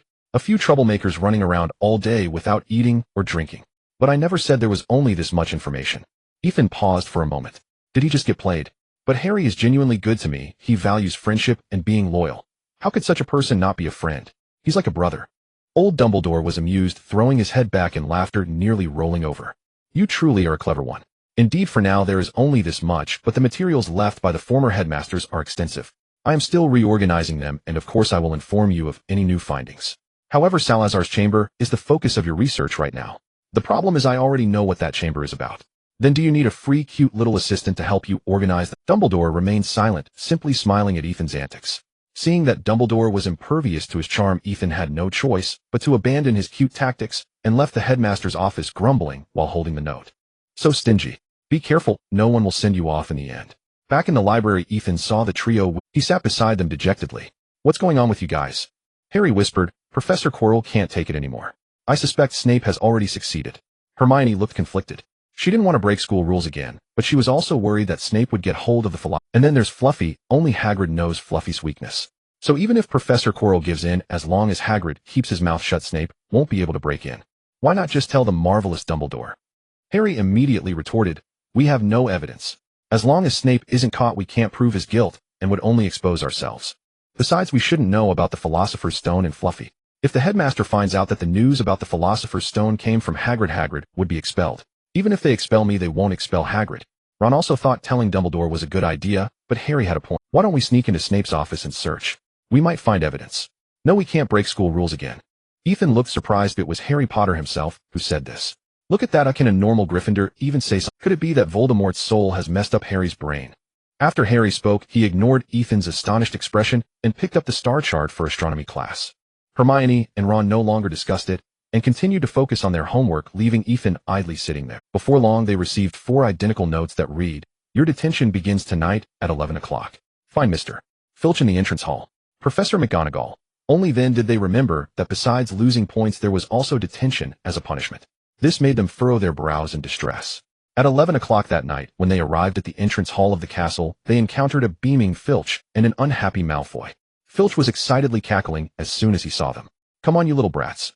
Don't think you can escape, or if you run away, it won't be so easy next time. He carried a lamp, leading them forward, saying maliciously, then you will have to taste my treasured tools. They'll hang you up and whip you. Let's see if you dare to break school rules again. They walked along the dark path with heavy hearts, thinking about the punishment they would face. Judging by Filch's excited demeanor, it was unlikely to be an easy one. The night had no moonlight, only the faint light from Hagrid's hut growing closer, which eased their spirits somewhat. Is everyone here? You all arrived a bit late. This was Hagrid's voice. The trio recognized it instantly, nearly bursting into cheers. They thought following Hagrid should be safe. Filch was displeased to see their happy faces. Don't get too happy, you're going into the Forbidden Forest. The Forbidden Forest. Malfoy's voice trembled in fear. But little wizards are not allowed to enter the Forbidden Forest. It's filled with terrifying monsters. Ordinary little wizards are indeed not allowed to enter the Forbidden Forest, but little wizards who are being punished must. At that moment, Hagrid strode out of the darkness towards them, carrying his massive crossbow and a quiver full of arrows slung over his shoulder. His fully armed appearance made everyone feel uneasy. I've been waiting here for a long time. How are you? Hagrid said gently to Harry and the others, gripping the crossbow in his hands. Filch made a discontented sound, prompting Hagrid to frown. This is no longer your concern. I am in charge here now. His tone was harsh, and though Filch wanted to retort, he hesitated upon seeing Hagrid's large hand gripping the crossbow tightly, only daring to respond with bluster, "They'll be back at dawn to collect your bodies." With that, he jogged into the darkness. Hagrid scoffed at Filch's retreating figure. I can't go into the Forbidden. It's far too dangerous in there. My father would definitely complain to the school if he knew I entered such a perilous place. Malfoy's voice was a bit shrill as he trembled at the thought of the increasingly dark Forbidden Forest. If you want to get expelled, you can certainly follow that coward Filch back to the castle. Hagrid glanced disdainfully at Malfoy, gripping the crossbow in one hand and a lantern in the other, then turned to Harry and the others. You need to stay focused, or what we are doing tonight could be dangerous. Hagrid gestured for them to follow and walked towards the edge of the Forbidden Forest. Harry and the others exchanged serious glances before following him. Malfoy, however, stood pale, contemplating for a moment before he saw the light from Hagrid's oil lamp gradually recede and hurriedly ran after them. Look here, Hagrid said, shining the oil lamp on a pool of white liquid on the ground. This is unicorn blood. Recently a unicorn has been killed, and now another one is injured, so our task tonight is to find this poor unicorn. The Forbidden Forest is so vast, how are we supposed to find it? Hermione said anxiously. So we need to split into 2 groups and follow the blood trail. I want to team up with Ethan. Malfoy interrupted before Hagrid could finish, insisting on teaming up with Ethan, knowing full well he was the strongest among the young wizards. In that case, Ethan, Harry, and Malfoy will be one team, and the rest will be with me. But what harmed the unicorn? Hagrid looked deep into the Forbidden Forest and said earnestly, That's what I wanted to warn you about. I haven't found what harmed the unicorn yet, so you must hold your wands tightly and signal if you see a unicorn or any enemy. I believe your professors have taught you this. Hagrid referred to signaling with wands using red light for danger and green light for success, which was a skill they were meant to learn in their first class. Seeing them nod in agreement, Hagrid led Ron and Hermione to the left into the Forbidden Forest. Before leaving, Hermione glanced back at Ethan, who gave her a reassuring look before taking Harry and Malfoy to the right. What if the unicorn wanders off? Won't we have to stay in the Forbidden Forest all night? Malfoy asked slyly, almost tripping over a tree root. The deeper we go into the Forbidden Forest, the more dangerous it becomes. We might as well stay put and wait for dawn then tell that big oaf that we didn't find anything. Ethan pointed to a puddle of silvery blood in front of him and said, the unicorn is gravely injured and can't have gone far. Judging by this trail of blood, it might be nearby. And that's Hagrid. If I hear you disrespect him again, I'll tie you to a tree for the whole night. Malfoy quickly fell silent knowing he couldn't match Ethan, but at that moment Harry clutched his forehead and called out. What is it, Harry? Harry rubbed his scar and said, nothing, just that my scar suddenly hurt. Ethan understood. This meant Voldemort was nearby. He closed his eyes for a moment and his Sharingan emerged with his wand raised in front of him. Stay alert, the unicorn might be just ahead, and an enemy could be there too. Crack. With a sweep of his Sharingan, he noticed a magical source fleeing from the left in the distance. Got you.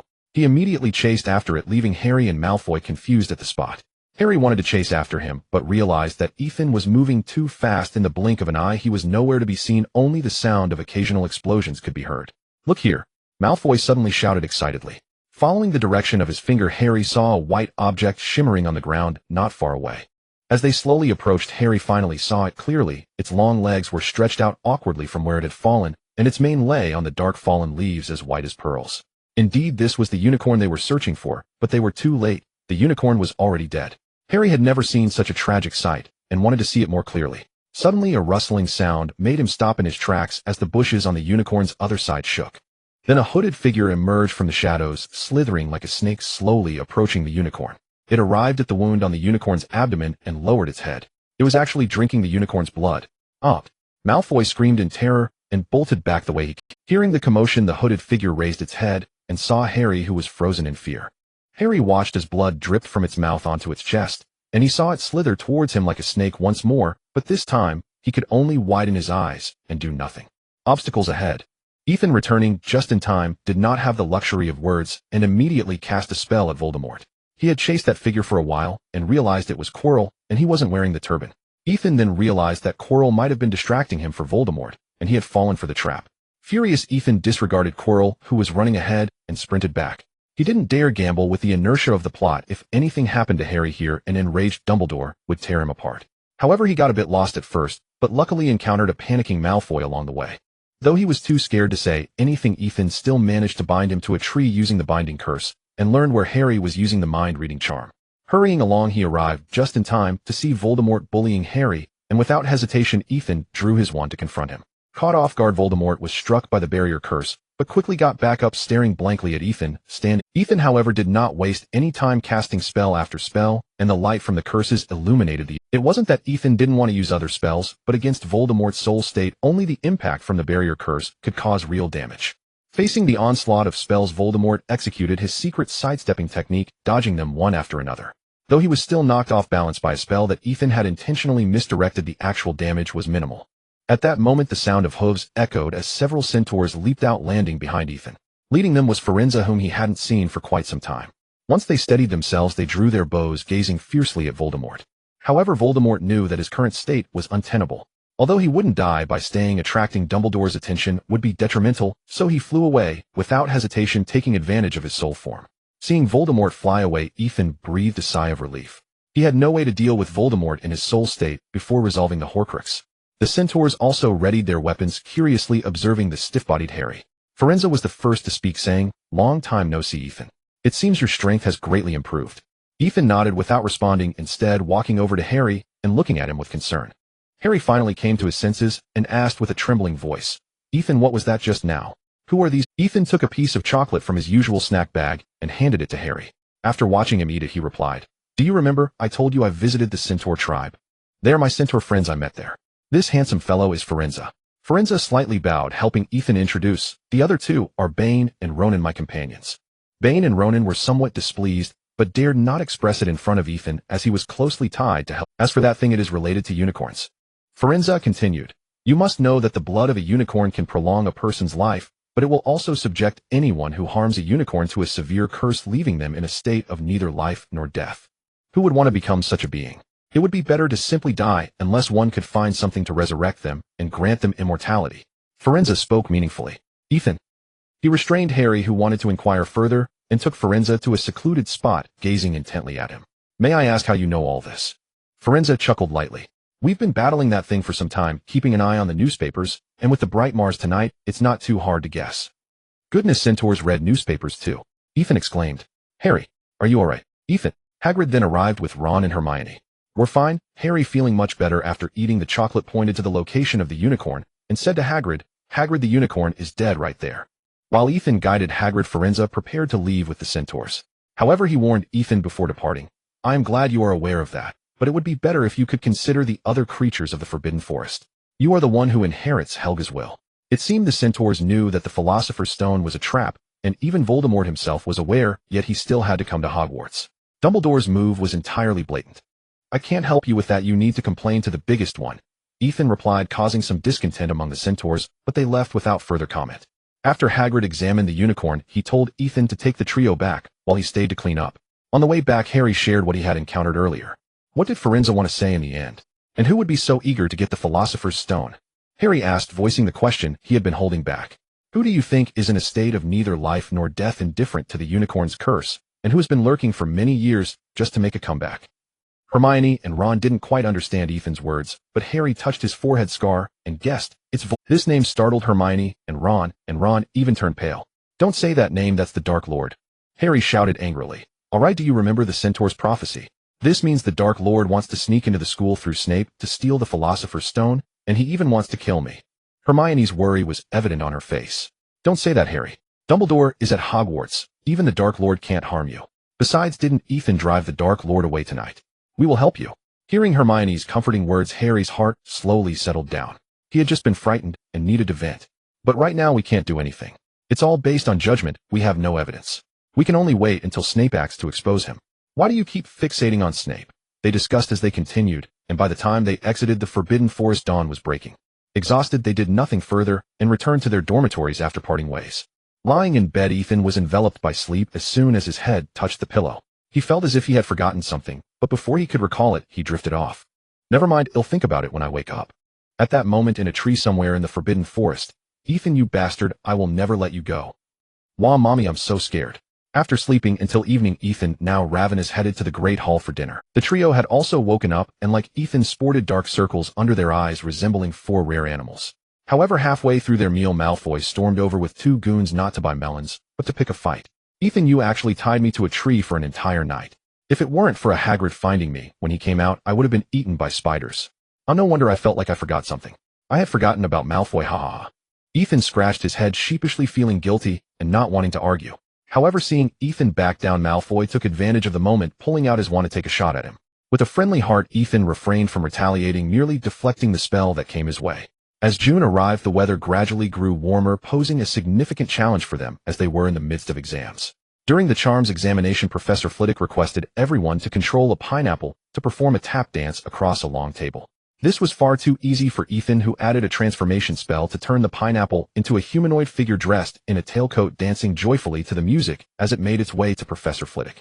Seeing his students excel, Professor Flitwick nearly burst with delight, playfully suggesting that Ethan should become the charms teacher. The transformation spell was also simple.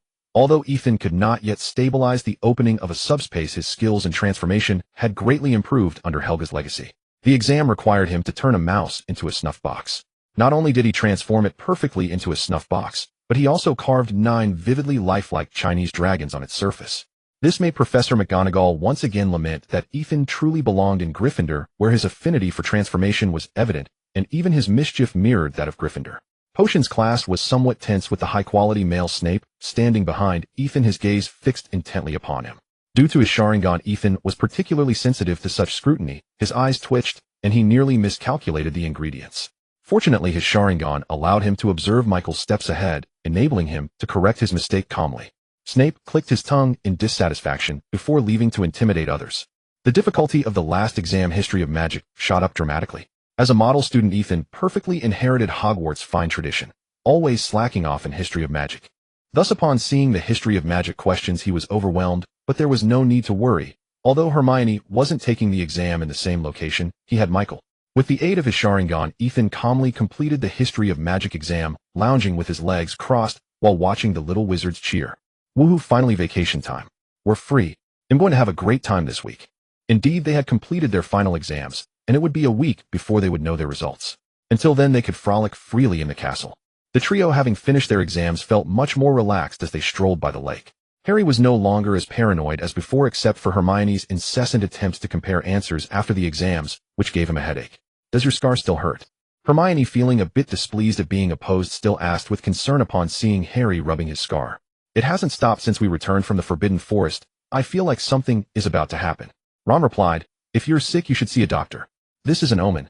The Dark Lord must be plotting something, otherwise my scar wouldn't hurt so much as if I were sick. Seeing Harry in a hysterical state made Hermione somewhat uneasy, and she hurried to reassure him.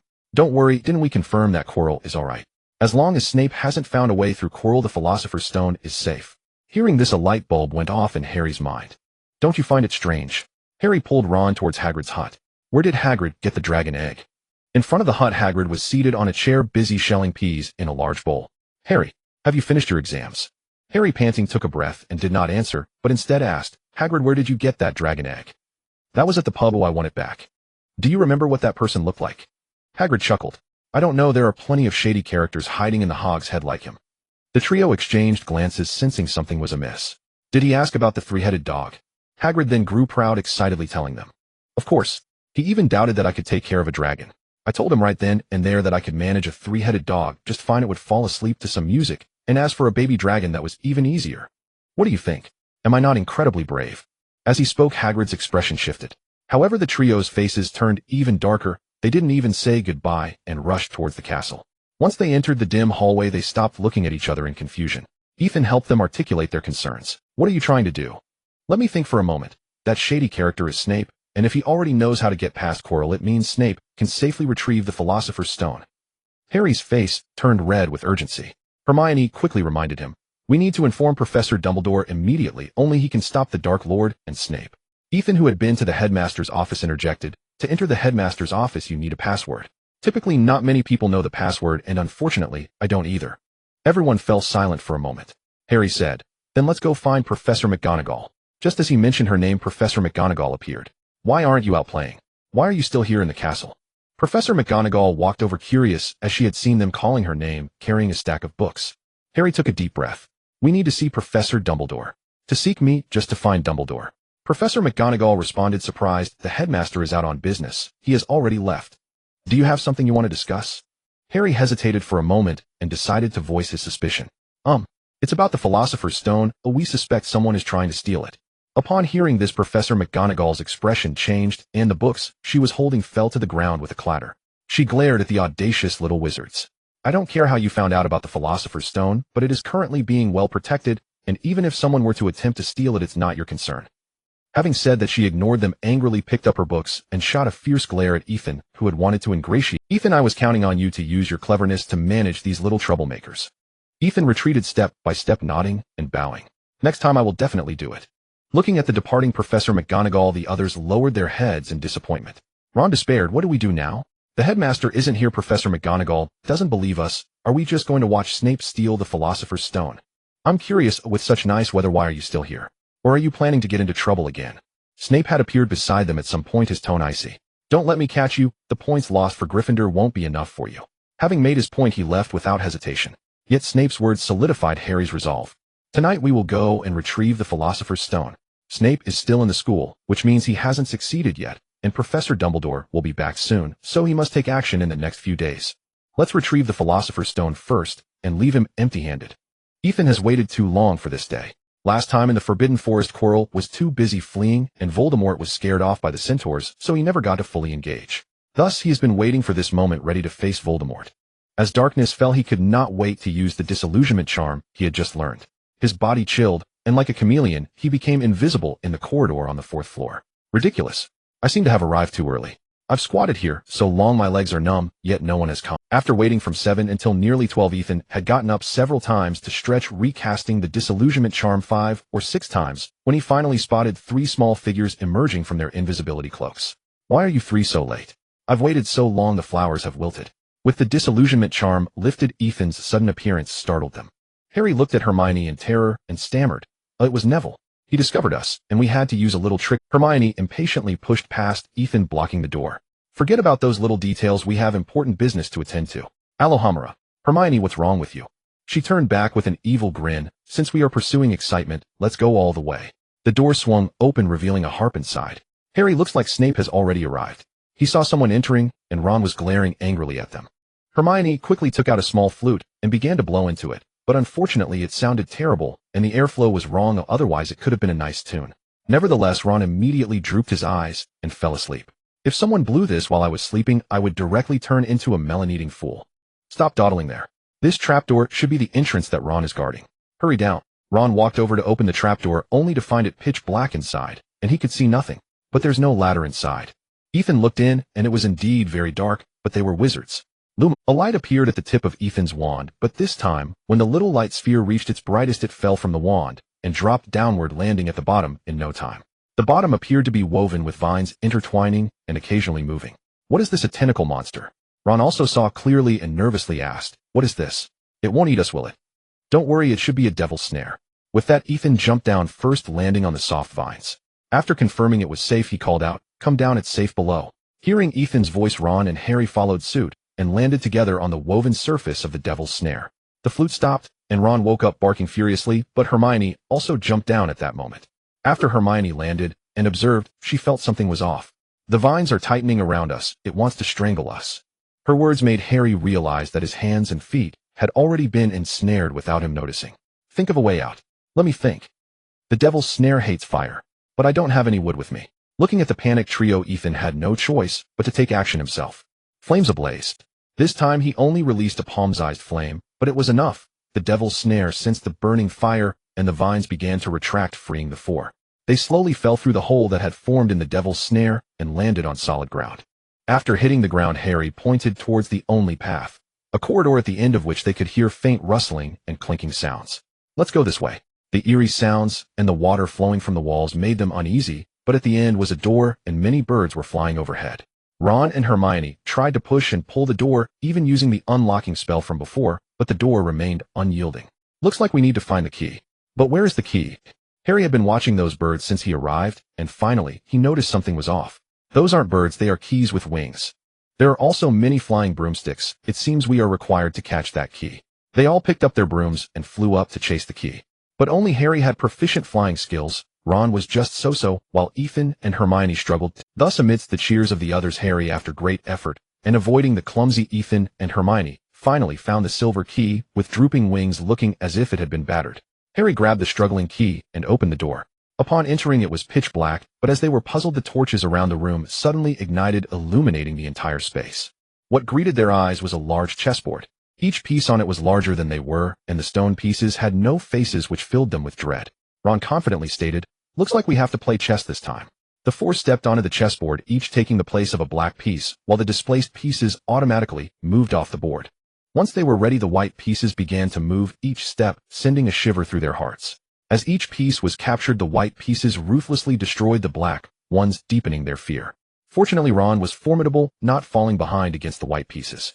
Gradually, the edges of the board were littered with broken pieces, and very few remained on both sides, but Ron fell into deep thought.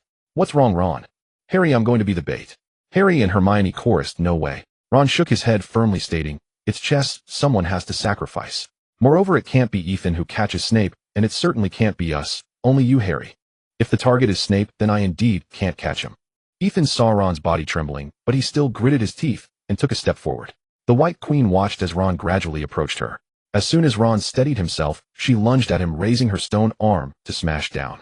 Hermione screamed, but she did not leave her square. Instead, she watched anxiously as the White Queen dragged the unconscious Ron off to the side. Trembling, Harry moved 3 steps to the left. The White King removed his crown and tossed it at Harry's feet. They had won. The white pieces parted to reveal a new door. They rushed to check on Ron and found he had merely fainted, letting out a sigh of relief. "Hermione, stay here and take care of Ron. If he wakes up, you go find Dumbledore or Professor McGonagall. Harry, follow me, we'll go through the next door." Hermione thought for a moment, and before they parted, voiced her guess. The previous 3 challenges were set by Sprout, Flitwick, and Professor McGonagall. The next one is likely Quirrell and Snape, so you must be careful. Ethan and Harry nodded and entered the next door together. Fortunately, they found a giant troll lying on the ground, and the next door was already open. Without hesitation, they proceeded to the next challenge. However, this challenge only had a table with 7 differently shaped bottles on it. As they crossed the threshold, a burst of purple flames erupted behind them, sealing off their retreat. At the same time, black flames sprang up at the entrance of the table, blocking their path forward. Ethan looked with great interest at the 2 different flames. In his Sharingan, both flames were ordinary, but were augmented with potions as catalysts, resulting in different properties. Look, Harry discovered a scroll of parchment beside the bottles. He picked it up and said, "This seems to be a riddle. 1 potion allows you to go back, and 1 potion enables you to move forward. Do you know how to solve it?" "What's there to solve? Playing with flames in front of the Sharingan isn't a joke." Ethan ignored Harry's question and cast a fire spell at the black flames ahead. The red flames immediately pushed back the black flames, and under Ethan's control a path was cleared. After finishing all this, he made an inviting gesture to Harry. "Harry, once they passed through this door, there would be no more riddles to solve, for this was the final room." And Coral was waiting for them there. Chilo stood before a mirror, feeling the curse of the unicorn and the will of the Dark Lord steadily eroding, but he did not care. Chilo was a very clever wizard, exceptionally intelligent. As a Ravenclaw, few students in the academy could match him. Later, to enhance his practical skills, Chilo took a year off from school, during which he witnessed many wondrous spells and encountered many unique individuals. In that year, he learned far more than he had in 6 years at school. Chilo became dissatisfied with conventional magic and secretly slipped into the restricted section, discovering the true beauty of magic. With just a small incantation, he could perfectly dissect a person, and that feeling made him feel euphoric. After a year of studying from the restricted books, Chilo still felt unfulfilled. He applied for the position of defense against the dark arts professor while searching for the Dark Lord. Hard work paid off. A few years later, he not only secured the teaching position, but also found the Dark Lord. The knowledge of the Dark Lord was truly vast, and his charm was irresistible. Having gained so much from being by his side, Chilo pleaded with the Dark Lord to let him serve him. The Dark Lord hesitated for a long time and finally assigned him a task: retrieve the Philosopher's Stone. Reflecting on the past year, he had tried many ways to steal the Philosopher's Stone. At first, when Chilo learned that the stone was kept in Dumbledore's Gringotts vault, he was terrified. Not only were there layers of protective spells by the goblins beneath Gringotts, but there was also a dragon. Fortunately, the magic taught by the Dark Lord was very effective. The controlled goblins had no choice but to let him in. But there was nothing inside. It was cleaner than his bald head. After failing, the Dark Lord showed his first signs of fury and punished him by choosing to possess him. From then on, his life became bound to the Dark Lord. Later, Chilo learned that the Philosopher's Stone was hidden by Dumbledore in Hogwarts. He was both happy and afraid. Happy because he was to become the defense against the dark arts professor at Hogwarts, giving him plenty of time to steal the stone. Afraid, of course, of Dumbledore, who did not believe he could outmatch the renowned foremost white wizard of the age. Thus, he chose to control a young wizard outside the school to facilitate his actions within. Why outside the school? He did not dare to inside. After waiting 2 days in Nocturne Alley, he finally spotted a small wizard eating ice cream. Seeing his clever demeanor, he knew he would be easy to control. So Chilo approached him. To his surprise, that small wizard was terrifyingly strong. Not only did he break free from Chilo's soul-snatching curse, but he also sliced his arm, causing Chilo to flee in panic. Our first year's this terrifying now. Terrified, Chilo had no choice but to obediently attend classes at the school. What was meant to be a normal day turned into a nightmare when he saw that demonic first-year student. That person was named Ethan. More frighteningly, Ethan was indeed a new student with a talent for charms so exceptional that even the Dark Lord was astonished. Fortunately, he wasn't recognized, but he dared not act recklessly anymore. Dumbledore and Snape were still watching him at school. If he encountered that terrifying new student again, he would surely be in trouble. So he had no choice but to teach the young wizards with trepidation. Even when they threw garlic at his head, he dared not retaliate. He finally found an opportunity to carry out his true plan. On Halloween, Chilo planned to sneak a troll into the castle to draw everyone's attention, allowing him to slip into the 4th floor. The plan started off successfully, but just as Chilo was climbing the stairs to the 4th floor, Snape appeared. Strangely, he ignored Chilo and quickly ran into the 4th floor. Wait a minute, I haven't even gone in yet. Why is he going in? However, foolish Snape inadvertently revealed the 3-headed dog to him, which was a rare piece of good news. Chilo originally thought his main job was teaching while his side job was stealing the Philosopher's Stone, but when the Dark Lord saw Harry Potter, he unexpectedly ordered him to kill Potter. Don't mess with me, can't I just focus on my career? However, he dared not say this to the Dark Lord. He could only shrink beside Snape, quietly casting spells under the Dark Lord's pressure. Fortunately, his spell failed. If something had happened to Harry Potter, Dumbledore would have turned the entire school upside down. The second task was even more absurd. Not only was Snape the judge, but even Dumbledore showed up. Who would dare to act against that lineup? Although the assassination of Potter failed, the progress of stealing the Philosopher's Stone increased, successfully resolving other professors and Hagrid's side quests. Before he could celebrate, Chilo discovered something very strange. Harry Potter actually smiled at him. Who smiles at someone trying to kill them? Is this the one who will defeat the Dark Lord? This is terrifying. It almost frightened the life out of him. Chilo's vitality truly felt like it had vanished. Fortunately, the Dark Lord decided to drink unicorn blood to sustain his life. That day in the Forbidden Forest, Chilo was in a good mood, letting the Dark Lord roam free. After this, he wouldn't have to be drained by the Dark Lord. But wait, something seems off. However, it didn't matter. Yet such a simple task still went awry. That guy named Ethan actually showed up.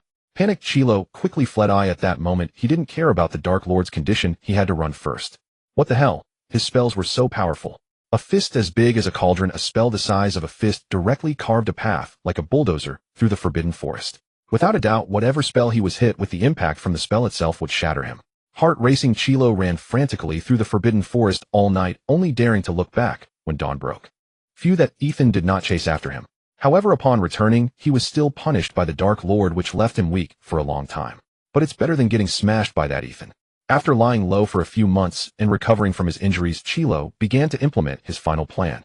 In the morning, he disguised himself as a Ministry of Magic employee to send a letter to Dumbledore. Watching Dumbledore leave the school, he quietly made his way to the 4th floor, successfully passing through layers of tests with the information he had gathered, ultimately standing before this mirror. No powerful Dumbledore, no annoying Snape, no terrifying Ethan. Here there was only him, Chilo, and the small magic left by the Dark Lord ahead. Ethan. Ethan looked curiously at the screaming Quirrell. Was he really that frightening? Quirrell? Harry exclaimed in surprise. Shouldn't it be Snape? Harry, don't underestimate Quirrell. He's an excellent graduate from my academy. Quirrell took a deep breath, his fearful expression slowly fading, though his hand gripping the wand still trembled. Of course it's me. After all, who would suspect the timid Professor Quirrell? Except you, Ethan. I realized your extraordinary nature since the incident in Knockturn Alley. The Dark Lord admires you. How about joining us? Ethan suddenly understood. It was you behind the mischief back then. I don't want to become a half-human, half-ghost like you. You're the one who's half-human, half-ghost. Do you think you can comprehend the power of the Dark Lord? Ethan shrugged. Of course I know very well the strength of Voldemort, the most dangerous dark wizard in history, who kills indiscriminately and knows more dark magic than the students in school. And Quirrell, your strength is impressive as well. Taking a year off still allows you to grasp more knowledge than your peers, and you're young enough to be a professor of defense against the dark arts. Quirrell looked at Ethan in astonishment. Since you know all this, why don't you join us? Ethan expressionlessly raised his wand at Quirrell. I just enjoy praising my opponents. It makes me seem stronger when I win. Shatter. Ethan pulled Harry behind him and struck first. Quirrell could only hurriedly cast an armor charm, staggering from the impact of the shattering curse. However, Quirrell reacted quickly, launching a barrage of spells at Ethan without restraint. Previously, he had to conserve his magic due to his physical condition, but with the Philosopher's Stone in sight and facing life and death, Quirrell decided to stop holding back. His spells prioritized speed, and while each one lacked great power, they merely caused dust to fall when they struck the wall. However, both the speed of his casting and the speed of the spells were impressive. If Ethan's spells were akin to rockets, Quirrell's were like machine guns firing rapidly. Ethan had no way to dodge. He could evade one spell, but not the subsequent dozen. Wasting his own stamina, he could only endure the blasts with the armor charm, which rang against Quirrell's spells. The scene held in a stalemate, and Harry couldn't help either. For the first time, he yearned to learn magic, particularly splintering. At that moment, Ethan cast a splitting spell at Quirrell's feet. Just as Quirrell thought it was a misfire, he suddenly found himself off balance and fell backward. In fact, Ethan's splitting spell shattered the brick beside Quirrell's feet, causing him to miss his step. Seizing the opportunity, Ethan cast a pressure spell. The sudden weight and loss of balance left Quirrell in disarray. Following that, 2 stunning spells hit Quirrell squarely, knocking him unconscious. Wow, Ethan, you're too strong. Harry the spectator finally found something to do, applauding from the sidelines. However, Ethan's expression showed no signs of relaxation, for Quirrell's second phase was about to begin. Lying on the ground, Quirrell suddenly began to laugh maniacally, standing up while still laughing. But his face had changed, resembling a poorly fitted human mask that twisted continuously. Quirrell, or rather Voldemort, twisted his body slightly, then took a deep breath. Hello, Harry Potter and Ethan Delary. Voldemort's voice was gravelly, laced with a hissing sound.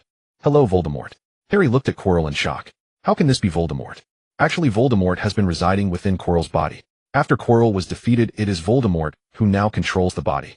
Voldemort clapped expressionlessly. Impressive. From the moment you drove Quirrell away, I knew you were remarkable, but I didn't expect that every time I see you, you bring me surprises. How many secrets do you hold? Like those strange eyes of yours. Obstacles. Let's save that conversation for after you're dead. The once powerful spell was easily deflected by Voldemort. Ethan saw clearly as the spell reached Voldemort's wand it was enveloped in a layer of flowing magic which diverted the spell's trajectory. The mastery of this magic astonished Ethan, making him realize that when facing a foe like Voldemort one must not let their guard down. Avada Kedavra! Don't be so impatient. With your talent and my knowledge in 10 years you'll be a deity of this world. Armor Charm. Ethan cast 2 armor charms in quick succession to block Voldemort's death curse. Fiery Blaze. Then I must eliminate you first. This time the fire spell combined with transfiguration, the flames launched into the air, transformed into a fire dragon, surging toward Voldemort. Voldemort became serious, pointing to the ground. The writhing floor and soil suddenly morphed into a giant blocking Voldemort's path. The fire dragon and the giant collided, producing crackling sounds as the flames scorched. After a while the fire dragon's flames gradually extinguished and the giant melted into a shapeless mass, collapsing with a loud crash. The smoke from the flames and the fallen giant instantly enveloped Ethan and Voldemort. However, the Sharingan allowed Ethan to clearly see Voldemort's source of magic within the smoke, prompting him to quickly launch an attack. Voldemort adapted quickly, guessing Ethan's location from the direction of the incoming spells. In an instant spells flew through the smoke, causing Harry to hide behind a column in fear. After a while, as the smoke gradually cleared, both Ethan and Voldemort paused. Ethan knew that Quirrell, possessed by Voldemort, was on the brink of collapse, unable to withstand Voldemort's will anymore. Voldemort also recognized that Ethan's internal magic was nearly exhausted, his mental energy almost depleted, even the Sharingan couldn't be maintained. Voldemort reluctantly spread his hands and said to Ethan, "So let's call this a draw. I look forward to our next time I'll knock your nose off." After saying that, Ethan found it hard to maintain his stance, his legs weakened nearly. "Ethan." Harry rushed over to support Ethan, asking with concern, "Are you alright?" Ethan weakly replied, "I'm fine, just drained of magic. I just need a moment to rest." However, Quirrell, who had regained control of the body, would not miss this opportunity. Although both his magic and vitality were depleted, he still had a bit of an adult's strength left. He lunged directly at Ethan, intending to strangle the one responsible for his current plight. Weak and helpless, Ethan watched as Quirrell lunged toward him, but Harry had gathered all his strength, and as Quirrell approached, he seized Quirrell's hand. The spot where Quirrell was grasped began to crumble, and soon both of his hands were gone. "Grab his face." Hearing Ethan's command, Harry no longer gazed in shock at his own hands, but directly seized Quirrell's throat, and before long Quirrell turned into a pile of ash. Voldemort also detached from Quirrell, flying towards the door, but before leaving let out a soul-piercing scream that knocked both Harry and Ethan unconscious. In the haze, Ethan saw an old man with white hair appearing. The Philosopher's Stone. It has already been destroyed. And he couldn't even sleep peacefully. Someone was still talking nearby. When Ethan opened his eyes, he found himself gazing at a pristine white ceiling, not the Starry Night mural of his dormitory. And it seems Mr. Drellick has awakened as well. He was lying in a hospital bed in the school infirmary. Beside him lay his fellow patient Harry, and the two conversing just now were none other than Dumbledore and Harry, themselves utterly oblivious to basic courtesy. Upon hearing their voices, Ethan lifted his head only briefly, offering Dumbledore a perfunctory wave, before sinking back onto the pillow. Seeing no inclination for conversation, Dumbledore simply resumed his discussion with Harry. Meanwhile, Ethan was mentally retracing the details of his duel with Voldemort. Voldemort truly was a master of treachery. Having agreed to a draw, he then secretly commanded Quirrell to strangle Ethan on the spot. Had it not been for Harry's caustic grip, his hands burning like sulfuric acid, Ethan would have perished then and there. Yet the battle had been exhilarating beyond measure. Constrained by his frail host body, Voldemort relied on exquisitely precise spells. Still, he drove Ethan relentlessly, forcing him into a desperate, breathless defense. Had it not been for the Sharingan's aid, forcing parity between them where none should exist, defeat would have been inevitable. Still, this proved fortuitous. Through the Sharingan, Ethan had memorized numerous of Voldemort's spellcraft techniques. Though dark magic itself remained inaccessible to him, the underlying artistry of incantation was universal and could be seamlessly transposed onto light-aligned spells. More importantly, Ethan realized that elegance in spellcasting enabled maximum effect with minimal magical expenditure. Previously relying on the Sharingan, he had favored overwhelming force, yet such power often exceeded necessity. After all, the essence of a spell resided not in raw destructive yield, but in the precision and fidelity of its intended effect. As Ethan reflected, Dumbledore and Harry's conversation drew to its quiet close. "Your father saved Professor Snape's life, an act Snape could never reconcile. Thus, for an entire year, he devoted himself to protecting you, striving to repay that debt of honor." Harry stood stunned, speechless at this revelation. "I shall not intrude upon your rest," said Dumbledore, observing Harry's deepening contemplation, and rose to depart. After Dumbledore left, silence settled over the ward, and Ethan remained immersed in recollecting Voldemort's subtle spellcraft. unaware the headmaster had already slipped away. Ethan, you knew all along that Quirrell was the one trying to steal the stone, didn't you? Startled by Harry's question, Ethan snapped abruptly back to the present, staring at him in wide-eyed astonishment. Quirrell himself called you brilliant in the chamber below, and I agree. In truth, if you revisit the events objectively, you'll see how consistently you defended Professor Snape's integrity. Phew. So his identity as a transmigrator hadn't been uncovered after all. It isn't that I'm exceptionally clever. It's that you, along with Hermione and Ron, are overly dogmatic. A more impartial approach to reasoning would spare you countless subjective misjudgments. Thank you, Ethan, for helping me so much. Harry's voice carried genuine warmth, and Ethan responded with a radiant smile. Don't mention it. We're friends after all. Harry laughed and turned the weight of a year's anxiety finally lifting from his shoulders. With newfound friendships blossoming, his heart swelled with unburdened joy. When Hermione and Ron entered, they paused bewildered, finding the two boys doubled over in unrestrained laughter. At their arrival, the mirth subsided instantly. Hermione embraced Ethan warmly, then asked curiously what on earth was so amusing just now. I simply recalled something delightful. Harry, unable to contain himself, eagerly recounted the subterranean confrontation, a vivid eyewitness account having observed every moment with crystalline clarity. It wasn't nearly as dramatic as you're making it sound. Both Quirrell and Voldemort were severely weakened, operating far below their true strength. Seeing Harry's retelling spiral ever further into hyperbole, nearly veering into superheroic absurdity, Ethan interjected swiftly. Even so, it's extraordinary. No first-year wizard has ever bested a professor, let alone Voldemort himself. Hermione gazed at Ethan with undisguised awe. Ron and Harry echoed her expression, eyes gleaming with fervent admiration. Ethan sighed softly, resigned. Please, don't tell anyone. It sounds preposterous. No one would believe it. Only then did they rein in their enthusiasm and shift focus to Hermione's and Ron's own ordeals. After Ron regained consciousness, I guided him straight to the Orrery to send an urgent message to Dumbledore. But on the 4th floor, we ran into Dumbledore hurrying toward us, asked about the situation, then rushed inside without delay. Ron added, eyebrows raised. I suspect Dumbledore knew something well in advance. Harry glanced at Ethan, puzzled. You think so too?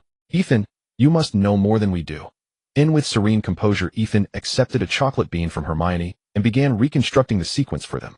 Have you considered, the Philosopher's Stone itself was a trap, a deliberate lure designed solely to draw out Quirrell and Voldemort. Voldemort sensed the snare, but the siren call of resurrection overrode all caution. Cleverly, he concealed himself behind a proxy, delaying detection until it was too late. Once Dumbledore confirmed the presence of a traitor within Hogwarts, he deliberately deployed you three to lull Quirrell into complacency while simultaneously testing your courage and discernment.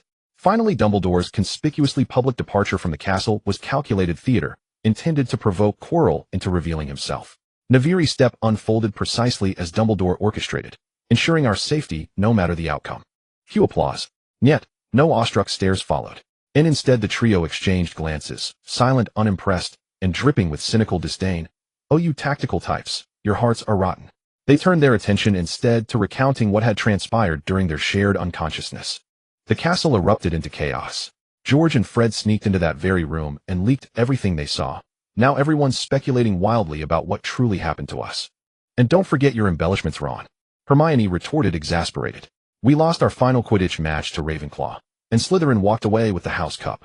To think their own house had unwittingly inherited victory, whether cause for celebration or sorrow remained unclear.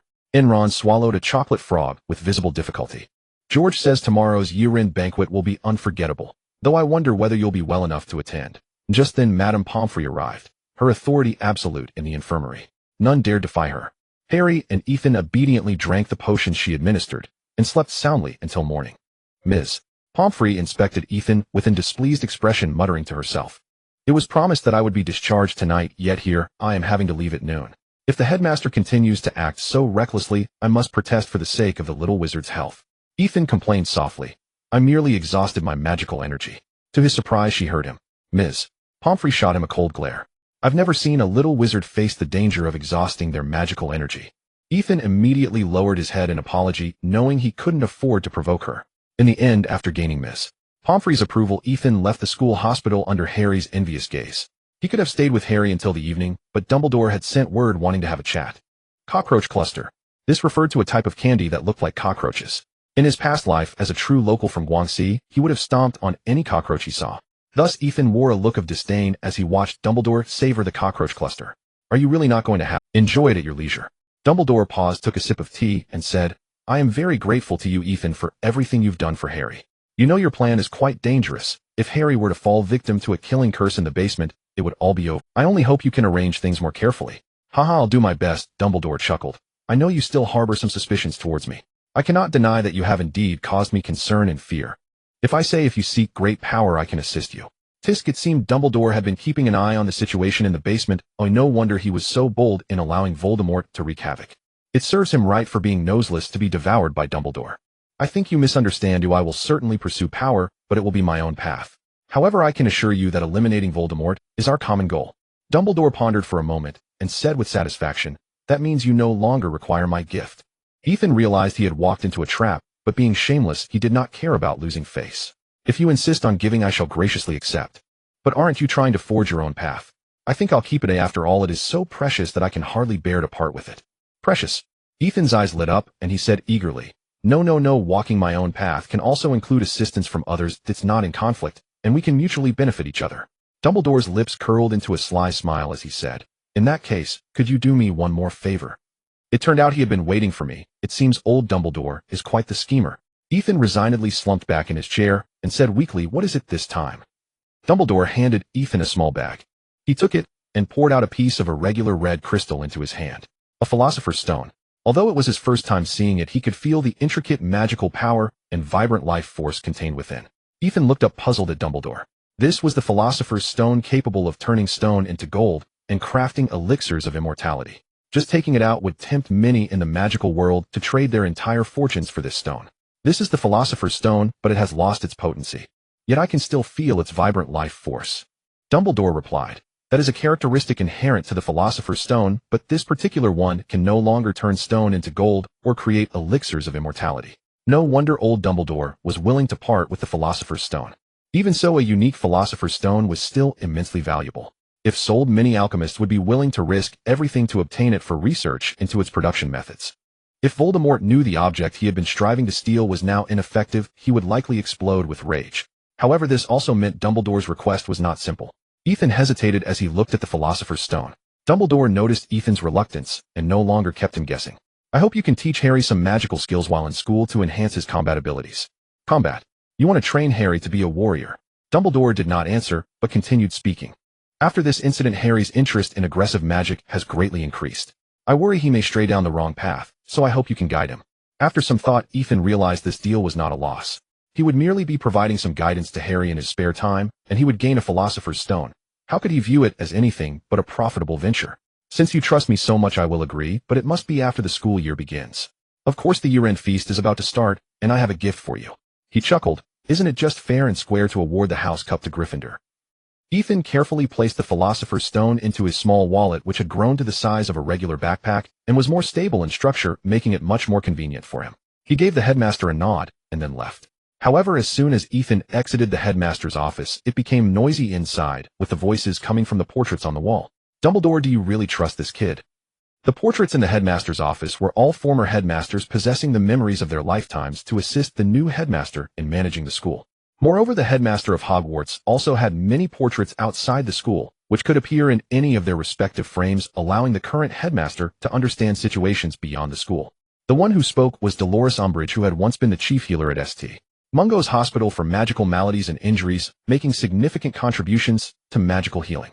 Her portrait still hangs in St. Mungo's. I think it's quite good. The pursuit of power is human nature, and Dumbledore has said that his eyes are very pure. This was the first headmaster from Slytherin, who had also been the patriarch of the pure-blood family Black, Phineas Nigellus Black. Pure evil. You should know that Voldemort learned the art of occlumency in his 5th year, and then deceived everyone with his intricate lies. Perhaps he is merely pursuing power. That is precisely the most dangerous thing. Many who seek the ultimate power end up trapped in dark magic. Dumbledore ignored the two arguing and sat in contemplation. At this moment, the former headmaster, Albus Dippet, spoke up. Do you really need Harry Potter to grow into a warrior? The two arguing former headmasters also paused along with the other portraits to watch Dumbledore. I have not completely made up my mind yet, Albus. Harry has already borne so much. Why worry? He cannot withstand the greater harm that Voldemort may bring, yet I also fear I may not be able to defeat Voldemort and need more people to join the fight, including Ethan. Dumbledore pondered for a moment, recalling Ethan's involvement in the recent battle against Voldemort, and said, I am willing to trust him. By the time Ethan arrived at the hall, it was already filled with people, but he couldn't find Harry, probably still undergoing a checkup by Madame Pomfrey. He responded to Hermione with a smile and plopped down at the Ravenclaw table. At this moment, it was essential to stand with his fellow students. Michael complained beside him that the Slytherin faces looked grim green enough to make him uneasy. The hall was filled with the green and silver representing Slytherin celebrating their 7th consecutive win of the House Cup. A massive banner depicting the Slytherin serpent hung on the wall behind the main guest seats. Ethan didn't mind, as this would all be gone soon enough, and besides, green was pleasing to the eye. Green vegetables were healthy, and walking on green grass was refreshing, truly the favorite of the Tauren. After chatting for a while, he found that everyone had many rumors about the protection of the Philosopher's Stone, the most widely circulated being that the savior Harry Potter had once again thwarted the evil Quirrell's dark magic, successfully protecting the treasure with his 3 companions. As for the version where Ethan single-handedly defeated Quirrell and Voldemort, it was deemed too absurd by everyone, and considered a personal glorification version spread by Hermione Granger, not to be taken seriously. While they were chatting, the hall suddenly fell silent, and after a moment people began to chatter again. It turned out that the top student of Hogwarts, Harry, had arrived at the hall. He walked to the Gryffindor table sitting between Ron and Hermione. He thought that by lowering his head he could avoid being watched, but in reality everyone was secretly observing him like fans trying to find something unique about him. Fortunately, after a moment the bustling hall gradually quieted down due to Dumbledore's arrival, diverting everyone's attention. Dumbledore looked very happy as he opened his arms and spoke excitedly to the students. Another year has passed. The wonderful summer vacation is about to arrive. I hope you cherish this time and digest the knowledge you've gained this year. Ethan guaranteed that most young wizards would return the knowledge to the professors. Of course, you must be looking forward to the awarding of the House Cup. From what we've seen, Slytherin currently has the highest points. Immediately, a thunderous cheer and stomping erupted from the Slytherin table. Malfoy was so excited that his face contorted, banging his goblet on the table. Not paying attention, Dumbledore mentioned currently. Slytherin has performed well, but we must also take note of recent events. The students fell silent as the basement incident had no official version yet, and everyone was eager for Dumbledore to share more about things they didn't understand. Ron won the most thrilling game of chess, and I reward Gryffindor with 50 points. Hermione calmly showcased her intelligence, earning 50 points. Harry Potter displayed fearless bravery and exceptional courage, earning 60 points. Neville, for standing up to stop wrongdoings, earns 10 points. The Gryffindor table erupted in cheers like fireworks as they surpassed Slytherin. Yes, you all did so well. We Ravenclaws aren't envious at all. Of course, the Eagles and Badgers were also delighted, turning into emotionless clapping machines, clapping in. But there's one more. Dumbledore amplified his voice to drown out the thunderous cheer. Mr. Ethan Delary, with his superb spellcasting skills, successfully defeated an evil professor. For this, Ravenclaw earned 60 points. Ethan had indeed defeated a professor. The students in the hall stared in astonishment at Dumbledore. This news was too shocking, and for a moment the hall, even the upperclassmen, couldn't defeat a proper professor. Dumbledore was pleased with the students' surprise, especially as even the usually unflappable Ethan had his mouth agape.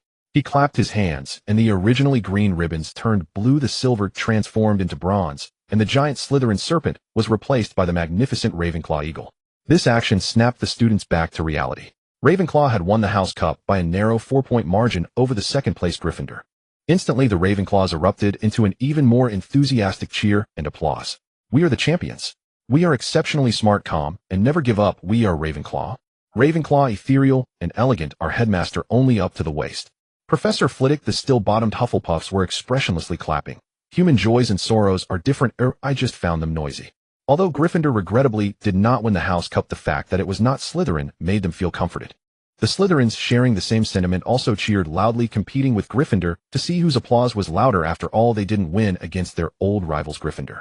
Being embraced and jostled by excited classmates, Ethan didn't mind laughing loudly with everyone. It wasn't because he was being hugged by Zhang Qiu. It had been ages since he had touched the House Cup. The Ravenclaws celebrated for several days, only settling down once the Endofterm results were released. Ethan unsurprisingly scored second.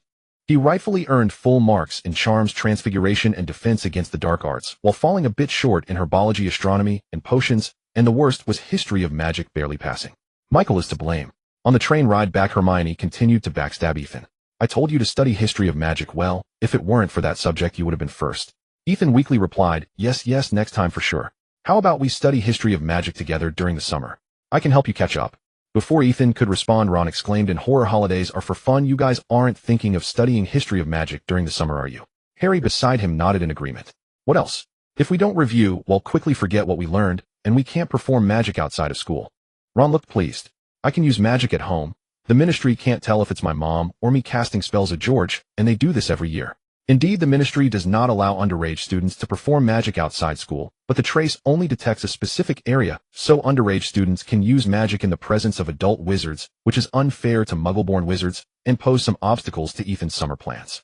He was thinking of doing something during the summer. Outside of Welfare Village in Hampshire, Ethan picked up a cup of tea from the table slowly, savoring the afternoon tea prepared by Alexis while reading the Prophet Daily. Before the holiday, Ethan specifically found Alexis in the kitchen, hoping he could help rescue the house elves of the well. Alexis gladly agreed, and after the holiday took Ethan by apparition to an abandoned little house outside Welfare Village. They had been here for a month, observing the village for the same duration. Alexis, you said there are only 5 people in the Welfare family now, but during this time I haven't seen any vampires, just a lot of blood-sucking mosquitoes. From the outside, Welfare Village appeared to be an ordinary small village, with the largest building being the Red Mill, by the river a small population, and all the inhabitants were muggles, showing no traces of magic, let alone the vampires Alexis mentioned.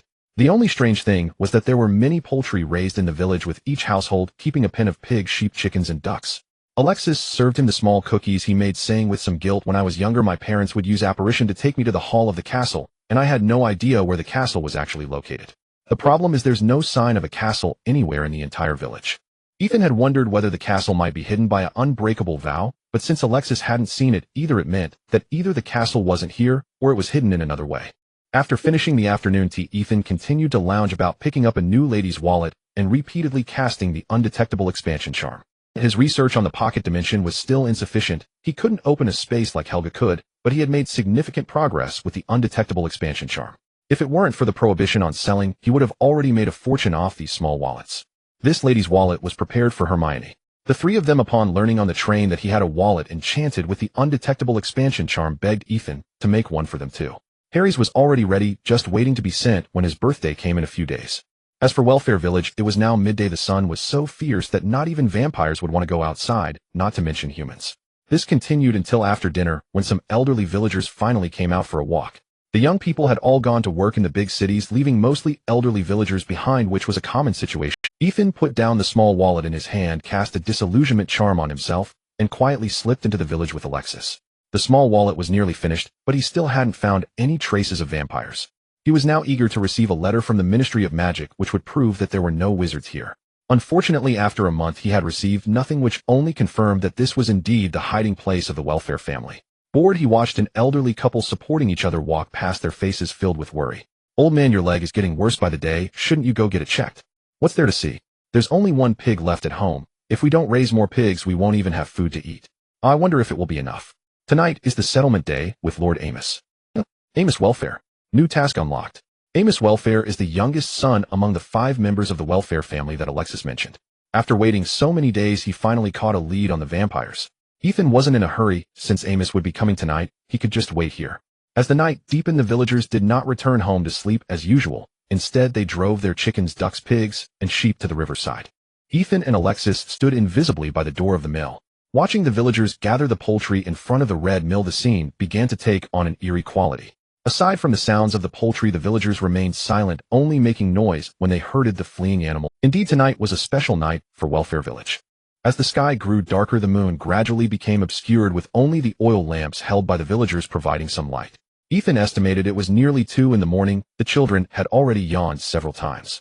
Suddenly, the door of the mill swung open, startling Ethan. A moment later, a man in a black tailcoat emerged from inside. He was tall and slim, strikingly handsome, with exceptionally pale skin, and his cold, indifferent gaze instilled fear. Upon seeing Amos come out, the villagers bowed to him in fear, and then began to leave one by one.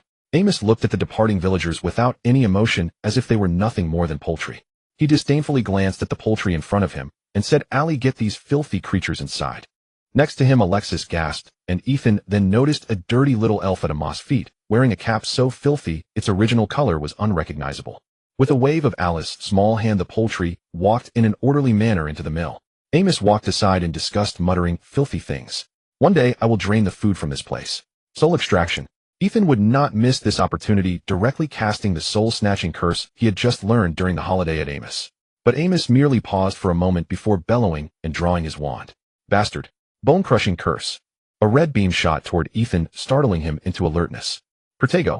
Of course, Amos' power was not on par with Voldemort's. A simple shield was enough to block his curse. After casting several spells, Ethan gauged Amos' strength. He was just slightly stronger than a weakened Quirrell, but the physical prowess of vampires was impressive, rendering petrification and slumber spells ineffective against him.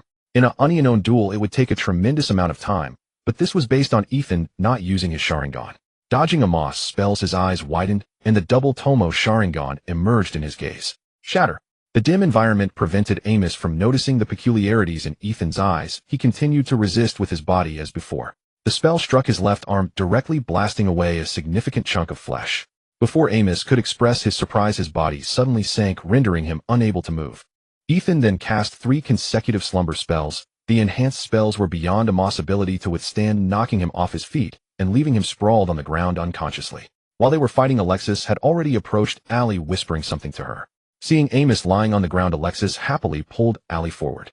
Mr. Delary, this is Allie, the eldest house elf in the welfare family. Allie timidly bowed to Ethan and quietly said, "It's a pleasure to meet you, Mr. Delary. Please forgive my bluntness, but while you have defeated Mr. Amos, the presence in the castle is still beyond your ability to resolve." Upon hearing Allie's words, Ethan's expression also grew serious. According to Eric's, due to a certain curse, the vampires of the welfare family become increasingly powerful, making it harder for them to leave the castle. Only the weakest member of the family can go out, and they cannot stay outside for too long. The fact that even the weakest Amos could pose a challenge for Ethan speaks volumes about the strength of the other 4 vampires. However, Ethan would not give up. He had prepared a powerful trump card for this journey. But if the trump card can be avoided, it should be avoided, so the following plan needed to be adjusted. Initially relying on various small techniques he had learned, Ethan's spell had been further enhanced, and he planned to charge in recklessly. Now he needed to adopt a more strategic approach. He first comforted Allie, saying, "Don't worry, Eric's knows that my safety will not be a problem."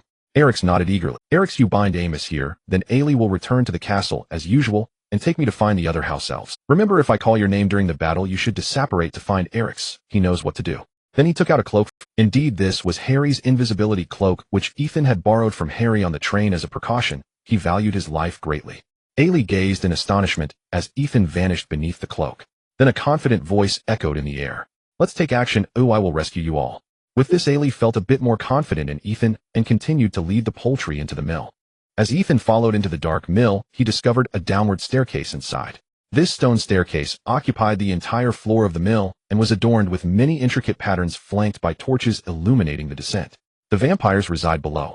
No wonder he couldn't find the castle after searching for a month. It turned out the castle was a vast underground chamber. Not long after descending the staircase, Ethan saw a large door. It was a wooden door covered in marks left by time, yet it stood resilient, reminiscent of the entrance to Hogwarts. With a gentle push, Allie opened the door wide, revealing a long corridor before Ethan. Upon entering, he saw that both sides of the corridor were lined with enclosures holding many magical creatures, and he even spotted a unicorn, though its once lustrous coat was now dull and matted. This entire corridor was filled with magical creatures farmed by the welfare family specifically for their blood. The poultry Allie led were simply food for these magical beings. As Allie distributed the poultry, Ethan quietly chatted with her about the castle structure. He learned that the first floor, which was this corridor, served as the breeding ground. The welfare family only used this corridor when Amos had to go out, as the others found it too filthy, and feeding was done by house elves taking them below. The second floor served as the residence for the house elves, and also the welfare family's dining hall. They actually did not eat frequently, gathering for a meal only once a week, but their mealtime was rather lengthy. And tonight was their mealtime. The third floor was where the vampires resided. House elves were not allowed on the third floor, and only 5 vampires could enter and exit with no house elf knowing what they did inside. Given this, rescuing the house elves seemed too easy. All they needed to do was gather the house elves on the second floor and disapparate away, leaving the welfare family to rely on the blood curse to control them. As for dealing with the blood curse, Ethan had a secret weapon, the Philosopher's Stone. According to Dumbledore, the blood curse was a spell that drained life force. As long as sufficient life force was replenished, it could be resisted, but it required a voluntary sacrifice of life. Initially, Eric's blood curse was offset by his parents sacrificing their life force when the vampires were not. After obtaining the Philosopher's Stone, Ethan speculated that the life force needed for the blood curse could be drawn from it, thereby resolving the blood curse on the house elves. However, time was of the essence. The other vampires would soon discover Amos' absence, so Ethan needed Allie to find the other house elves quickly while he would delay for them. Allie, stop working for now. Take this stone, find the other house elves, and lead them away, then come back to get me. Remember, whoever's blood mark erupts should hold this stone. Allie, puzzled, took the stone, doubting whether it could resolve the blood curse. Seeing her disbelief, Ethan quietly told her this is the philosopher's stone capable of producing the elixir of life. Ethan's words startled Ailey. She widened her eyes looking at the philosopher's stone, hoping to see gold within it. This was indeed the one and only philosopher's stone in the world. Even Ailey, who lived in the castle, was well aware of the legendary sorcerer. Whether it was turning stone into gold or creating the elixir of life, these were desires of intelligent beings. And this stone was handed to her by Ethan, making Ailey, who lived in dire conditions, feel as though it was all a dream. But the genuine touch of this precious philosopher's stone told her that there truly were people willing to exchange the philosopher's stone for the freedom of humble house elves like her. Ethan looked at Ailey curiously as she hung her head and remained motionless. Could she be a fool? After a moment, tears filled Ailey's eyes as she resolutely told Ethan house elf Ailey, willing to brave fire and water for the Delary family for generations, suddenly fired up. After saying that, Ailey disapparated away. The bewildered Ethan stood still for a moment before realizing what the problem was. Why the hell are you not leading the way for me first? Ethan, cloaked in invisibility, fumbled around on the first floor for a while before finally finding the way down in the middle of the first floor. Cautiously descending, Ethan discovered another corridor, but this end of the corridor was noticeably wider. This should be the foyer Eric's mentioned. Through the corridor lay the castle's dining hall. This made Ethan anxious. According to Eric's, the strength of vampires was related to the purity of their bloodline, and the Welfare family was an extremely pure vampire clan. In this world, vampires could reproduce, but the Welfare family had been engaging in incestuous breeding for thousands of years, leading to some mental irregularities, yet their bloodline advantages allowed them to far surpass ordinary vampires. Shattered into pieces, Ethan lifted his invisibility cloak and immediately cast a spell behind him. Although he didn't understand why he was discovered while wearing the cloak facing an unknown enemy, it was better to strike first. Taking advantage of his opponent's exhaustion, Ethan had a moment to glance over. To his surprise, the opponent was she was quite young, dressed in a gothic black dress with a delicate face. However, her eyes were different from Amos' indifference, appearing exceptionally fierce. This must be the second in the Welfare family, Amos' sister Lindsay Welfare. Unlike Amos, who braced himself against the spell, Lindsay chose to counter it with her own magic to negate Ethan's shattering spell. With a flick of her wrist, she cast a death spell back at him, although her aim was poor. Ethan didn't even move, and her spell veered off, causing a massive explosion that created a hole in the wall with debris, inflicting even more damage on Ethan. Even though he was facing a girl, Ethan showed no mercy and countered with a shattering spell. Lindsay continued to frantically block spells with her own, shouting incessantly, "You little mouse, hiding and peeking, I'm going to drain you dry." "Sister, that's a bit too much for you, I'm still just a child." Confronting Lindsay was easier than he had imagined. Although he couldn't end the battle right away, Lindsay posed almost no trouble. Thus Ethan fought while retreating, teasing Lindsay. His purpose for coming was not to eliminate the vampire, but to rescue the captive sprite, and stalling for time was the best strategy. In this back and forth exchange, aside from exhausting their magic, the only casualty was the wall that was battered and cracked. Finally, the wall behind them could no longer bear the load and collapsed, filling the area with smoke. "I know this well." Taking advantage of the smoke, Ethan activated his Sharingan and cast a shattering spell toward the area with magical energy. "Wait a minute, how come there are suddenly two opponents? Lindsay, have you forgotten how to use magic? You still can't handle a little mouse after all this time?" The speaker was a man, his voice quite pleasant, not as cold as Amos, nor as crazy as Lindsay's, but rather, "In this place, normality is the greatest abnormality. Donner, you bastard, after I drain this kid dry, you're... Since that's the case, he'll be waiting for you with a clean neck." It seemed this was their older brother, Donner Welfare. Taking advantage of the smoke, Ethan stealthily attacked Lindsay, making her increasingly frantic. She began to be hit by Ethan's spells. Although her resilient body endured, her clothes could not withstand the onslaught, becoming tattered. Unfortunately, nobody could see such a scene. Avada Kedavra. Caught off guard, Ethan nearly fell victim to this death spell, but thanks to the dynamic vision provided by his Sharingan, he managed to cast an armor spell just in time. As the smoke gradually cleared, a disheveled Lindsay stood alongside the handsome Donner with the Welfare family's dining hall, behind them a rhino-like creature displayed on the long table. "Hey, what happened to our unknown duel?" Donner flashed a perfect smile that met societal expectations. "Of course we'll duel you alone." It was clear that one could not expect integrity from the enemy. Flames blazing. He could no longer delay. If he did, he would lose his life. Ethan unleashed his most powerful magic, a fire dragon soaring from the tip of his wand, charging toward the Welfare siblings with a scorching wave. After the encounter with Voldemort, Ethan learned to concentrate his power, increasing the core's potency while reducing the heat emitted. However, having grown accustomed to the cool, dark environment, the scorching fire dragon's heat waves were enough to make Donner and his companion's skin unbearable. The sensation on their skin made them realize that this spell should not be underestimated. Thus both of them surged with magical energy, combining their powers to unleash a massive black shield. The black shield resembled a black hole continuously absorbing energy from the surroundings. When the shield met the fire dragon, the flames were either deflected or absorbed, though the shield was gradually shrinking. However, Ethan's fire dragon was not simply composed of flames. Hidden within its core was a shattering spell. After the flames and black shield canceled each other out, the shattering spell within the core suddenly erupted. Unprepared for Ethan's follow-up, Lindsay was directly blasted away, crashing violently into the long table behind her, collapsing onto the ground, her fate uncertain. Donner was not faring well either. He crossed his arms to block part of the shattering spell's impact, but his hands were bloodied, and his previously neat black suit was ripped, exposing his muscular physique. "Oh dear, why do you both look so disheveled?" At this moment, a man with an aging face spoke. His hair was already white, but his eyes were as lively as a young person's, and his body was quite robust. This combination left Ethan puzzled, but what caught his attention was that the man wore an eagle emblem on his chest, a Ravenclaw badge.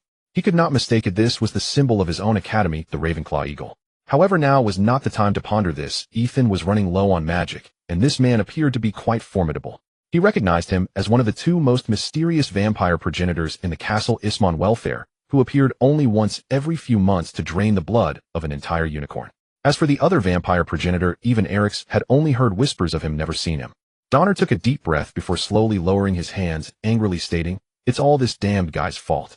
Ismon fixed his azure eyes on Ethan. "What terrifying eyes and immense magical power you possess, yet you appear as a child. May I have the honor of knowing your name?" Ethan noticed Ellie had returned, signaling that the plan was nearly executed and it was time to retreat. Originally, he could have used apparition to escape while Donner was injured, but with Ismon now present, he couldn't ensure the safety of his escape. Then, he would have to play his trump card. Ethan feigned nonchalance as he bowed slightly. "Of course, I am Draco Malfoy, sending my regards to the esteemed vampire progenitor on behalf of my father Lucius Malfoy." Ismon's expression, which was calm under pressure, showed a hint of astonishment. "The Malfoy family is also a pureblood family. Oh, what brings you here to cause trouble?" "Ellie was supposed to bring me in as a guest." Ethan gave Ellie a knowing glance. After she vanished again, he continued, "However, after entering your family's, Lindsay suddenly attacked me, forcing me to retaliate a bit." Ismon shrugged noncommittally. "It doesn't matter. Oh, anyone who dares to cause trouble here must die, even if you are a member of the Malfoy family." Yisamin whipped out his wand with blistering speed, sending a streak of green light hurtling toward Ethan. But the Xylunian Sharingan had already anticipated the motion. Ethan shifted to the right, and the spell missed him. The spell that struck the ground did not explode as expected. Instead, it corroded the paving slabs like acid, leaving behind patches of blackened residue. Yisamin cast several such curses in quick succession, and before long a large area had been eaten away. Though Ethan was never directly hit, his movements were constrained, and he soon had nowhere safe to land. When Ethan unleashed a dragon of flame again, Yisamin imitated the shape and sent forth a black dragon to collide with it. The two dragons devoured and clashed with one another. Although the fire dragon concealed a shattering curse, the black dragon possessed greater resilience and ultimately used its battered body to shield against the spell. "Why can't magic be patented?" Ethan accused, then added with cold fury that he had no intention of continuing the skirmish given his current condition. "Witness the most formidable spell in this world," Yisamin shouted. Yisamin still felt some unease toward Ethan. Even with his vast experience, he did not know the origins of the Xylunian, and Ethan alone had once defeated Lin Sen and Tangner, and even Amosi, effectively wiping out Fully family's young generation. Hearing Yisamin's words, Yisamin's face hardened. Tangner, wounded in both hands, clenched his wand and forced himself forward despite the pain. Ethan flicked his wand forward and cried out, "Dangbulijuo, come." In an instant, Dangbulijuo appeared before them, accompanied by Ailey, and both holding wands. Yisamin and Tangner stood utterly dumbfounded. Dangbulijuo felt rueful. Before Ethan boarded the train, the two had struck a bargain in the headmaster's office in exchange for a portion of Herg, as knowledge Dangbulijuo would do Ethan a favor. He could not refuse. Few of Herg's secrets remained at Huge Wisai, and he did not wish to deny such aid. Yet he had a twinge of regret for the knowledge Ethan produced proved of limited practical use. The only valuable subspace pocket he had studied for a month yielded none of the spatial sensation Ethan had described. Now being summoned to deal with a vampire family made his head ache. In truth, vampires were not as rare as the books claimed. Those who lived outside the family often bore impure bloodlines akin to Hage's strain of mixed heritage. Aside from their appearance, they displayed few other vampiric traits. Within the magical world, only the Fully family remained pure-blooded, a near-perfect exemplar of vampire. Dangbulijuo had long known that this was Fully territory, but a curse prevented them from wandering freely. If they left, the curse would corrode them, their faces aging until death. Thus wizards and the family generally kept to themselves a tacit non-interference pact. Yisamin could not comprehend this. His brood cowered underground like cowards, and now the greatest wizard in the magic world had come to stir trouble. Rage surged through Yisamin's mind. Denguliguo do huge Wysisis wizards intend to wipe us out, and that Draco Malfoy will not escape my vengeance, he spat, then hurled a deadly curse toward Denguliguo. Seeing Yisamin's madness, the old headmaster made no attempt to reason. He blocked the curse, and in a petulant gesture kicked Ethan. Get out of the way, and stop watching, he snapped. Ethan rubbed the sore spot, and with Ailey operated away. Tangner tried to launch a sneak attack, but was stopped by Denguliguo along with Yisamin. The ensuing battle was out of sight. Ethan had wanted to observe Denguliguo's duel with the Xyalunian through his power, but being chased off, he could not linger. After a brief disorientation, Ethan recognized the 4 longhouse tables, and the household elves clustered around them, and knew exactly where he had landed. The kitchens of Huge Ysai. The 2 groups of house elves were markedly different. The Huge Ysai elves were lively and clean. The elves that had escaped from the Fuli household were filthy and timid, huddling together at the side. When Alakisi saw Ethan, he ran forward excitedly, holding a handful of sand. Mr. Delelixi, he cried after the escaped bloodstains kept appearing, but the magic stone supplied the vital force, and now everyone is all right. Only your magic stone turned to sand. Ethan looked at the sand in Alakisi's hand with a pang of regret. He had hoped to study the shell of the magic stone for alchemical experiments. Still, saving more than 20 house elves counted as the stone's final service. He patted Alakisi's head and smiled, saying that it was all right, the stone had done its utmost, and he was content that it had saved so many. Alakisi's eyes shimmered with tears as he sobbed that serving him had been the greatest fortune of his life. Ailey led the remaining anxious Fuli elves forward. They bowed deeply. To Ethan the scene solemn, as if he had suffered some grave misfortune. Sir, one of them said, on behalf of the 24 elves here, please accept our gratitude. From now on we shall be the Delelixi household elves. Ethan broke into a grin that split his face and narrowed his bright eyes into slits. Do not be so formal, he laughed, we are equals. After so much toil and sacrifice, his motive had not been solely the elves' welfare. He hoped they might replenish the nearly empty coffers he carried. Before his mirth faded, Denguliguo appeared in the kitchen with the Phoenix Fukisi. Well then, was this a fruitful home? Ethan hastened to adopt the solemn expression. I am very pleased that the elves were helped, he said. Denguliguo cast a sidelong look and walking out of the kitchen added that if Ethan wished to house the elves here, he would not object, but they must serve the school and Ethan personally, who otherwise he must find another place. He did not want Huge Ysai to be treated as Yisen's domain. Damn, Denguliguo had seen through his scheme. Ethan had planned to feed and lodge the elves at Huge Ysai, while he profited from their labor outside the school. Denguliguo responded loudly as he walked away that they could stay only 3 days, or their board would be deducted from Yisen's tuition next term.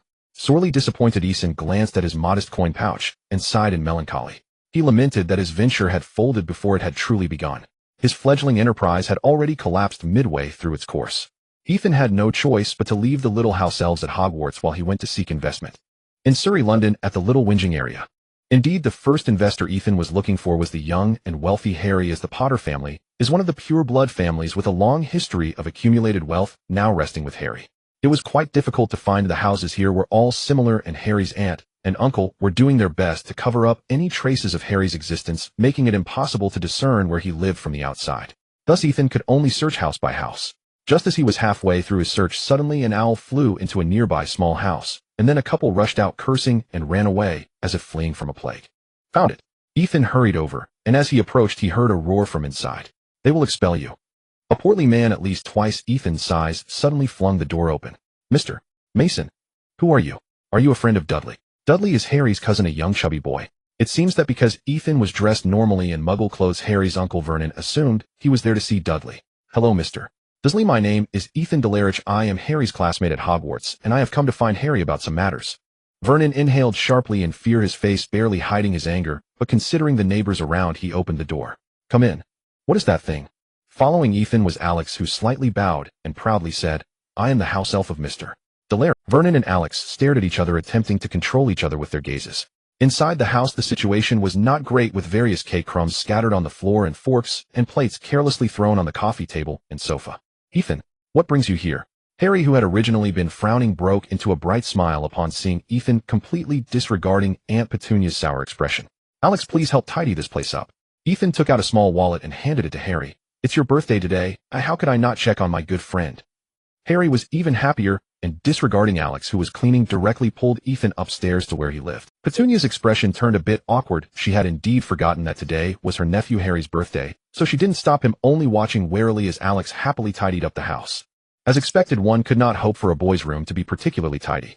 Harry's room was quite spacious though somewhat shabby, containing only a bed, a wardrobe, and a table with no chair. Ethan and Harry sat on the bed, and the atmosphere gradually became tense. Ahem, why haven't you replied to my letters this past month? Harry then poured out everything that had happened that evening. In short, a house elf named Dobby had intercepted all his letters and used a spell to try to prevent him from going to school. Ethan certainly knew that Dobby was the house elf of the Malfoy family, who had recently impersonated Draco Malfoy. However, he couldn't tell Harry that, and merely comforted him. Harry was hardly affected. He had merely received a warning from the Ministry of Magic, and he was more curious about Ethan's summer vacation as he had heard Ethan was up to something during the break. Ethan, what about you? What have you been up to? With the conversation returning to serious matters, Ethan's expression grew earnest. I went to a vampire family and liberated 24 house elves there. Harry thought Ethan was just secretly releasing house elves, and didn't know that Ethan had actually gotten into a fight with vampires. Seizing the moment, Ethan shared his plan with Harry. That Blackheart headmaster Dumbledore doesn't allow me to place these house elves at Hogwarts. I can't just watch them become homeless, so I'm starting a business to contribute to the GDP of the magical world. Harry, would you like to join us? Under Ethan's persuasion, Harry inadvertently took out 200 galleons to invest in Ethan's startup company, which didn't even have a name, yet securing a 20 stake. Having traveled to the present, Ethan had never seen so much money before. Excited, he rushed with Alex to a small bar in an alley, finding a lonely waitress, and rented a room. What did he want? Of course, just to get a good night's rest. It was nearly midnight, and anything he wanted to do would have to wait until morning. Diagon Alley. Early in the morning, Ethan got up to look for suitable places. However, the housing prices in the magical world were lower than expected. Houses in Diagon Alley typically cost between 100 to 200 galleons, which Ethan could afford given his substantial funds. Ultimately, before nightfall, he negotiated a deal for a nice house at the price of 100 galleons. Although the house was somewhat dilapidated, the previous owner had sold secondhand goods and left behind many unsold secondhand books. However, being located across from Flourish and Blots and having house elves to clean made it all seem quite worthwhile. After purchasing the house, Ethan instructed Alex and Ellie to bring the house elves to clean it. After a few days of care, the house elves were looking much better, mainly because they were generally young and adaptable. Ellie was considered among the older ones, actually being about the same age as Dobby. However, having just the house wasn't enough. They needed beds to sleep and rest, as well as tables and chairs for external use. Thus, Ethan began to lavishly spend money, and in just 3 days he spent 50 galleons to make the house for the house elves clean and comfortable, making him a well-known target in Diagon Alley. The money was spent, but the results were quite significant. In less than a week, the house was completely transformed. The exterior was painted white, making it look clean and tidy. The first floor served as a public hall, with a long table separating customers from the house elves. The upper floors were the residences of the house elves, and those without work tasks could rest there. Of course, this was just the first step before officially opening. Next, Ethan needed to provide uniforms for the house elves. He designed a white apron featuring a Chibi-style house elf based on Alex, with a bright smile in the upper left corner. Then he would train them to cultivate a sense of work and earning money. They couldn't be trembling at the thought of spending money. After completing all this, it was time to open for business. Ethan spent the last 50 galleons to buy a week's worth of advertisements in the Daily Prophet to promote his company. Are you still troubled by cleaning your house? Are you still worried about laundry and cooking? Our company is now officially offering house elf domestic services. Don't miss this opportunity. The time won't come again. During the opening period, you only need 2 galleons a day or 12 galleons a week to have a well-dressed, polite, and adorable house elf solve your domestic troubles. Whether it's cleaning, doing laundry and cooking, or taking care of mischievous children, the house elves are your best helpers. What are you waiting for? First come, first served. Hurry and write to us. Diagon Alley House Elf Domestic Service. This is the money-making plan that Ethan had prepared for over a month, managed by Ellie and Eric's, while the other little elves went out to do housework. Originally, the little elves did not want to take money, but Ethan, who had lived in a socialist society in his past life, could not bear to exploit them and persuaded them earnestly until they all decided to take half. The reason for starting a housework company was that, according to Ethan's observation, many people in the magical world did not understand practical housework magic. The wealthier they were, the less they understood, or rather they looked down on learning housework magic. However, only very wealthy families could afford to have a house elf serve them. For the majority of middle-class families in the magical world, especially dual-income households, they would not mind spending money to hire the services of house elves. Moreover, it wasn't about spending money all the time. They could simply hire a little elf to come and work when needed. With the efficiency of the elves, they could complete a week's worth of housework in a single day. This was something most families could afford, and not all were in situations like the Weasley family. Sure enough, on the first day of opening, although there weren't many orders, there were a significant number of customers who came to consult in person and sent letters to inquire. Ethan had to set up an additional area for owls to deliver messages, or else the front hall couldn't accommodate so many people and owls. With detailed explanations from Eric's and Ellie along with demonstrations by the company elves, the consulting customers hesitated for a moment before deciding to make appointments. Even though the week of advertising hadn't finished yet, the cute and lively little elves had already conquered the magical world, and all the elves were booked up for the next 2 months. Ethan watched from the side, his face beaming with joy. Out of the 25 little elves excluding Eric's and Ellie who didn't go out, 23 elves were working outside. This meant they could earn 23 galleons a day, raking in over 600 galleons a month. Of course, the population in the magical world isn't large, and the current boom is also due to novelty. In the future, the actual demand will probably be halved. Moreover, they also have to pay taxes to the Ministry of Magic, so they might only earn 200 or 300 galleons each month. Thinking of this, Ethan couldn't help but smile so much he nearly drooled. "Why are you smiling so happily?" Hermione asked, holding an ice cream. This morning they all received a letter from Hogwarts which was about coming to buy the textbooks and tools needed for the new year. "Just thinking about going back to school makes me so happy, as I love learning." Hermione rolled her eyes at him. "I wonder when Harry and the others will come over." Ethan only remembered that Ron's father and Draco's father had a fight in the bookstore, and Lucius had taken the opportunity to slip Voldemort's diary into Ron's sister's book. That was also his goal for today. Not long after, Ethan saw Hagrid coming over holding Harry by the neck, like a, "Harry, what happened to you? You even broke your glasses." Hermione excitedly dragged Ethan to Harry and used a repairing spell to fix Harry's glasses. "I had a little accident and ended up in Nocturne Alley." Harry awkwardly brushed the dust off his clothes. "Oh dear, Nocturne Alley is not a good place. Ethan had a run-in with Quirrell there last year and almost fell under the control of the soul-sucking curse." After bidding farewell to Hagrid, they went to the bookstore to find the Weasley family. However, before entering the bookstore, Harry also noticed the busy house elf company located across from Lee's bookstore. "Wow, when did Diagon Alley get this new store?" Harry curiously looked at the sign above the company and the wizards and little elves coming and going inside. He had rarely heard of housework services in the Muggle world and didn't expect such services to exist in Diagon Alley. Ethan smiled proudly and said, "You have a share in this too. Remember when I asked you for investment? This is our—" Harry's eyes widened as big as his round glasses. "Is this true? I thought you only saved a few house elves. That looks like there are more than 10 here. To be precise, there are 25 little elves, and they can generate hundreds of galleons in revenue for us each month." Hermione, who was not paying attention to their whispers and was uninterested in the company across the street, was eager to enter the bookstore. "What are you two whispering about? Don't waste time. A Lockhart signing event is only today." Lockhart was a very handsome man, and also their new defense against the dark arts professor. Of course, Ethan knew very well that Professor Lockhart was only proficient in the memory charm and not skilled in other magic. So he was looking for an opportunity to learn the memory charm. Ignoring Ethan's objections, Hermione directly pulled him into the bookstore. In the bookstore, Ethan saw Hermione's parents and the Weasley family. They had met at the end of the last school year, so they were somewhat familiar with each other, although the Grangers eyed Ethan strangely. While they were buying books together in the bookstore, Mrs. Weasley was lining up with Hermione and Ginny, waiting for Lockhart to sign autographs for them. At this moment, Mr. Granger deliberately walked over to Ethan's side and casually said, "Hello, Ethan, how was your holiday?" The atmosphere was too strange, leaving Ethan, who had lived 2 lives, unsure of how to respond. "It was pretty good, with many experiences, and I learned a lot. Having fought with vampires and started a company, it was indeed quite rich in experiences." "That's good. The person Hermione mentioned the most during the summer besides Lockhart was you. Thank you for helping Hermione learn magic. You know we can't teach her anything." "No, it was Hermione who taught me a lot. She is very smart and the best student at school." Ethan felt so awkward that he could have dug a hole to hide in. Fortunately, Lucius bravely stood up, using taunting skills to draw Arthur Weasley's firepower. A battle was about to break out. Due to the taunting skill, Lucius didn't notice Arthur's pounce and ran directly into the bookshelf behind him, causing books to fall down with a crash, inflicting significant damage on both sides, which was also the only damaging action in this fight. Not long after, Hagrid came over and lifted the two of them up like little chicks. Lucius didn't dare to taunt anymore and left with his son in a huff. Taking advantage of the chaos, Ethan left Mr. Granger and approached Ginny, quietly checking her book. However, until everyone had bought their textbooks and parted ways at the Leaky Cauldron, he still hadn't seen that diary. The changes in the plot made Ethan a bit worried. They would be facing a basilisk this school year. Strength wasn't much of a concern for him right now, but the deadly gaze still made him wary. It seemed this year would be busy. September 1st. Today was supposed to be the day to take the train to Hogwarts, but Ethan had a few matters to attend to, so he decided not to waste time traveling with everyone. He spent a fortune buying several cameras from Muggles, planning to dismantle them for the concave lenses inside. In the original plot, the new student survived thanks to a camera, so for safety's sake, Ethan intended to make a few glasses to block the basilisk's line of sight.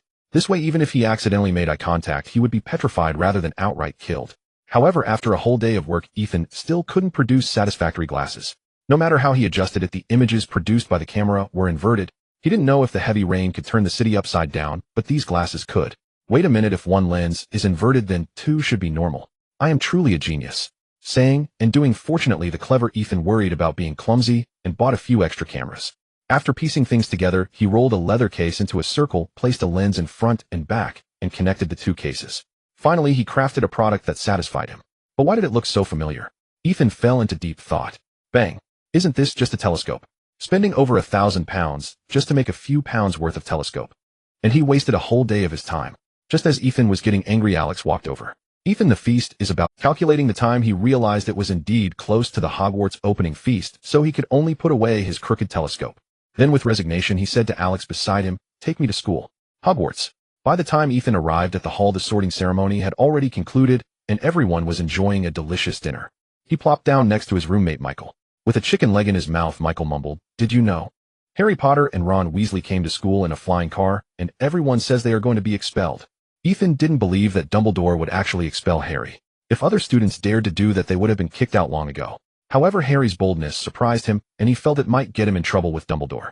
They must have been harassed by the Hornets, said a girl Ethan didn't recognize. She had slightly bulging silver eyes, dark golden brown hair, pale skin, and very light eyebrows, making her appear quite eccentric. What made Ethan even more curious was that she was wearing a pair of carrot-shaped earrings and a necklace made from butterbeer bottle caps. Seeing Ethan's puzzled expression, she calmly introduced herself. "My name is Luna Lovegood, and am a first year from Ravenclaw." Ethan suddenly remembered who this pretty little witch was and decided not to inquire further about the Hornets. "Nice to meet you, Luna. I'm Ethan Delary. I know you. I could hear everyone talking about you on the train, not to mention at this table." Ethan raised an eyebrow, proudly realizing that his fame had spread far and wide. Even new students knew about his accomplishments. "What did everyone say about me?" Luna turned her head back and happily said, "Everyone said you had the worst history of magic grades in Ravenclaw. How did you get to school? Did you fly in like Harry and the others?" A chill ran down Ethan's back as he turned to see Hermione standing with her hands on her hips, looking angrily at him. "How could I? I'm not as foolish as those two. Of course Alex brought me here." Hermione calmed down, saying seriously, "I couldn't find you on the train and worried the whole way. Now Harry and Ron actually arrived at school in a flying car. If they ever got expelled for causing trouble, I wouldn't. That won't happen." Dumbledore cherishes Harry so much that even if the sky falls, he wouldn't expel him. Hermione's expression was no longer so serious. "Speaking of Dumbledore, the headmaster asked me to tell you that he is waiting for you in the headmaster's office. The password is cockroach cluster." Dumbledore seeking him out was never a good sign. At this moment, the feast had also concluded, and everyone was heading back to their common rooms. Ethan went alone to the 8th floor headmaster's office to meet Dumbledore. As expected, the moment Ethan entered, he was met with Dumbledore's reproachful gaze. "Ethan, I still hope you can help." He casually sat down in front of Dumbledore and leisurely poured himself a cup of tea. Hey, that was after school started. It hasn't started yet. Besides, who knew Harry and Ron were so bold? There are 1,000 ways to solve missing the train. They could have just sent me a letter, and I could have helped them, but they chose the most dangerous one, and I couldn't do anything. No harm comes from not doing anything.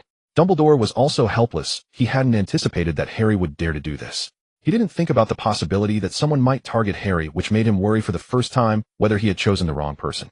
Harry is a Gryffindor. It's inevitable that he would be a bit reckless. This is why I want you to help him more. But we agreed to guide Harry in combat skills, not to babysit him. That's a different price. Ethan looked greedily at Dumbledore, knowing that the old man had a lot of good things. If he could get 2 items, that would be quite comfortable. But Dumbledore calmly watched Ethan's antics.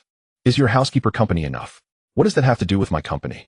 I've heard that many in the magical world are envious of the profits your company makes, and some pure-blood families plan to pressure the Ministry of Magic to shut down your company, while the Ministry of Magic itself wants to raise taxes.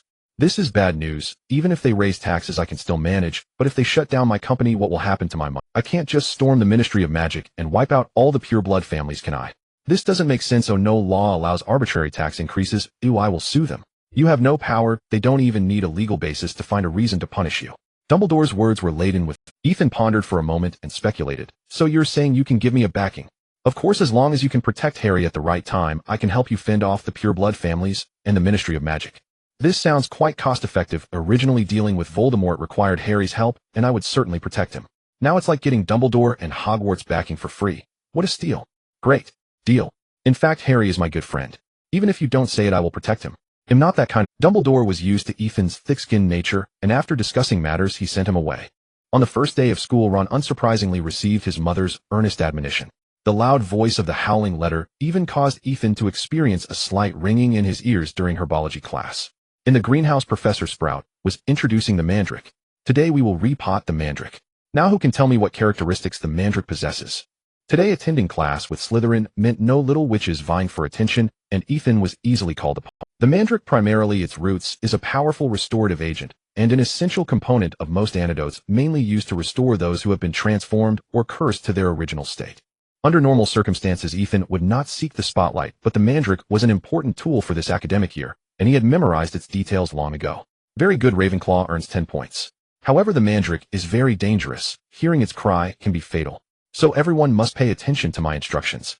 Having said that, Professor Sprout demonstrated how to repot the mandrake. However, the unfortunate Malfoy, while teasing the mandrake, got his finger bitten by the furious plant and was subsequently sent to the hospital wing. Nurse Pomfrey stated that if he had been brought in a little later, the wound would have healed by itself. The afternoon class was Defense Against the Dark Arts with Gryffindor. Ethan had little expectation. He knew all too well how inept Lockhart was. But Hermione was different. She kept raving about Lockhart's glorious achievements during lunch. Look, Professor Lockhart has been to so many places and done so many things. Come on, you just think he's handsome. Even if an idol is slandered, Ethan couldn't let it slide, being a good friend. Hermione pouted in dissatisfaction, retorting, "Am I that superficial?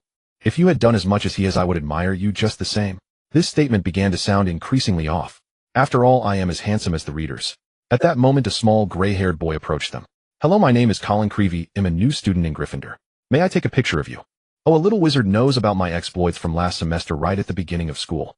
Ethan tidied his hair and flashed a legendary toothy smile, saying in a very magnetic voice, "Of course, I'd be glad to assist you." Colin looked at Ethan in confusion, saying, "I was looking for Harry, my idol Harry Potter. May I ask who you are?" "Ethan Colin." "Avada." Hermione quickly stopped Ethan. Forget it, kids don't understand." However, the mention of a group photo triggered Lockhart's instincts, who flew in from 800 meters away to take a Ron teased from the side. If he meets Ginny, he might as well start a Harry Potter fan club. On the other side, Ginny blushed and ran off with the notebook she was holding. The notebook. Although he didn't know why he couldn't find Voldemort's diary at the leaky cauldron, Ginny remained Ethan's biggest suspect. However, the attack wasn't imminent. He still had plenty of time to investigate. Even if the basilisk began its attack, he wasn't worried. Rather, he believed the attacker would reveal more flaws. With these thoughts, he followed Hermione to the Defense Against the Dark Arts classroom. As soon as Lockhart entered, he began his self-promotion. "I, Gilderoy Lockhart, have a 3rd class Order of Merlin, am an honorary member of the Defense Against the Dark Arts League, and a 5-time winner of the Most Charming Smile Award from Witch Weekly." Lockhart was quite pleased to see the students in the classroom captivated by his self-aggrandizement, though Ethan's chin-supported posture was somewhat rude. Hermione's eyes were nearly heart-shaped, which made him feel triumphant. Next, he distributed a stack of papers for everyone to take a quiz on Lockhart's Wikipedia page. Ethan felt helpless. Lockhart's book wasn't entirely useless, containing quite a few practical tips stolen from adventures. He planned to extract the essence while discarding the fluff. But more than that was Lockhart's boasting. The fluff was oceanic, making Ethan unable to endure after just a couple of pages. He would rather face a werewolf than summarize experiences from a book. But he had Hermione. Though the little witch hid the quiz, well, she was easily copied by his Sharingan. Lockhart was indeed very pleased. Even the careless Ethan got all the answers right, something no other student had achieved that morning. Then the proud Lockhart brought out a cage covered with black cloth. "Now, be careful. My task is to teach you to defend against the most evil things known in the magical world. You will face the most terrifying beings in this classroom. But remember, as long as I am here, you will not come to any harm. I only ask that you remain calm. As long as you're here, we will be harmed." In fact, he wasn't entirely wrong. A normal wizard would never encounter extremely dangerous magical creatures in their lifetime. What one might encounter are basically troublemakers like the Cornish pixies, so learning to deal with them is a practical skill. However, after Lockhart released the Cornish pixies, the situation spiraled out of control. He attempted to cast a spell, but the pixies snatched his wand and threw it out the window. Then, startled by a falling portrait, he panicked and fled. Seeing the students in the classroom fleeing, Lockhart followed suit, leaving only Ethan, his 3 friends, and Neville, who was hanging from the chandelier. Before leaving the classroom, Lockhart instructed them to deal with the pixies. The 3 little ones exchanged glances, wanting Ethan to take action. But Ethan maintained his chin-supported posture, waved his wand to rescue Neville, and then told them, "You can't always rely on me. This is a good test for you. Go ahead, young ones." After all, he still needed to guide Harry in combat magic, and he had to know his shortcomings. The 3 little ones initially wanted to argue, but aside from when the pixies attacked, Ethan was merely spectating. They had no choice but to start dealing with the mischievous pixies. Hermione performed the best. She cleverly used the freezing charm, occasionally freezing the flying pixies, but she was easily flustered and her success rate in casting was low and disturbed. Ron, unable to use magic due to a broken wand, could only follow behind Hermione, helping her collect the frozen pixies and stuff them into the cage. Harry fared poorly as he had many shortcomings, learned few spells, and when nervous, he was completely unable to perform, suffering bruises from books flying at him. And there was Neville, who had no board. If it weren't for Ethan occasionally helping him out, he would have been suspended by the pixies again. Observing this until class ended, Ethan let out a deep sigh. He felt that a magical stone was somewhat wasted. Quickly bind. The remaining pixies were thus held in midair. Facing the adoring gazes of the four, he helplessly said, "Your spellcasting skills are too poor. I shall teach you from now on." Seeing Neville lower his head somewhat dejectedly, his face reddening, he quickly added, "Of course Neville can come over when he has time." After finishing dinner early, Ethan brought the three little ones and Neville to the door of the wish fulfillment room on the 6th floor. They looked at Ethan as if he were a clown, watching him pace back and forth in front of a wall. Then they were astonished to discover that the clown was actually them. The original wall suddenly transformed into a door. Seeing Ethan push the door open, Hermione couldn't help but ask curiously, "Ethan, what is this place?" "This is the wish fulfillment room. As long as you silently think of what you need and walk back and forth 3 times at the entrance, its great door will open for you." This house is relatively simple compared to the last time Ethan came, without so many instruments. However, it is quite spacious, with torches burning around and a row of wooden bookshelves against the walls. There are no chairs on the ground, but there are large satin cushions laid out. Wow, this is so magical. Ron sat down on the cushion, looking at Ethan with eager anticipation. He had long wanted to learn Ethan's magic. Although he hadn't seen it firsthand, Ethan had indeed defeated a professor which was certified by Dumbledore. This indicated that Ethan must know many powerful spells that he was unaware of. Harry also wanted to sit down, but Ethan's words made it impossible for him to do so. "Get up, that's not for you to sit on, it's there to cushion your falls when you hit the ground." Hearing Ethan's words, Ron's face turned pale as he scrambled up in protest, saying, "Why do we need to fall on the ground to learn magic? Dumbledore once said that you can't learn magic without getting hit. So you need to get hit to learn magic better." Ethan had them stand facing him with soft cushions behind them that made them somewhat anxious. Magic in battle is primarily about offense and defense, so we'll start by learning 2 spells, the shield charm and the disarming charm. The shield charm is a bit easier than the disarming charm, so we'll start with the shield charm. Ethan demonstrated first, waving his hand. Protego. A transparent shield appeared in front of Ethan. This made Harry and the others gasp. The shield charm had nothing to do with getting hit. "Coach, we want to learn this." Ahem, the shield charm allows you to block spells cast by your opponent, but be aware if the opponent's magic is too powerful, the shield charm won't hold. Then it was time to guide Harry and the others in practicing the shield charm. The shield charm was easier to learn than they had imagined. After shouting Protego for 2 hours straight, even Neville managed to learn it. Ron, who had originally been sitting, wanted to give it a try, but the shield he conjured was behind him. He couldn't say it was useless, it would still be good for blocking an attack. They all displayed happy smiles, complimenting each other. But Ethan's smile began to turn sinister. "Since you all have learned it, let's put it to the test." His smile gradually faded, and at that moment they finally recalled the fear of being dominated by Ethan. "Wait, bang, bang, bang, bang." In less than 4 seconds, the shield charms they cast were shattered by Ethan, and they landed heavily on the soft cushions behind them, with Harry nearly flying out of the cushion's range. Ethan muttered quietly, "That's what you get for taking pictures. Ahem, it seems your shield charms still need some refinement, but that's alright, there's plenty of time to practice. Now I'll teach you an offensive spell. Harry, come here and demonstrate with me." Looking at Ethan's sinister smile, Harry shivered as he walked up to him. "Expelliarmus." Of course, Ethan wasn't a sadist. He wouldn't take out his anger on Harry just because of a photo, so this disarming charm was aimed at Harry's hand, simply knocking his wand away. After catching Harry's wand, Ethan said, "As you can see, the disarming charm works like this. It can knock your opponent's wand away. Unless they're a wizard capable of wandless magic, otherwise being disarmed means your opponent can only wait to be captured." They exclaimed, "Coach, we want to learn this too." This time it was practice against each other. Ethan divided them into 2 groups, Harry and Neville in one group, Hermione and himself in the other. One side used the shield charm, while the other used the disarming charm perfectly, allowing them to practice both spells and simple offensive and defensive tactics. Ron could only stand by and disarm his own wand. However, the disarming charm was not so easy to learn. Even after practicing until they fell asleep, no one could cast it completely, with only Harry able to release a slight trace. This was also within Ethan's expectations. Even many older students couldn't cast the disarming charm well, and for second-year students like them, it was still too difficult. He wasn't in a hurry, there was still plenty of time.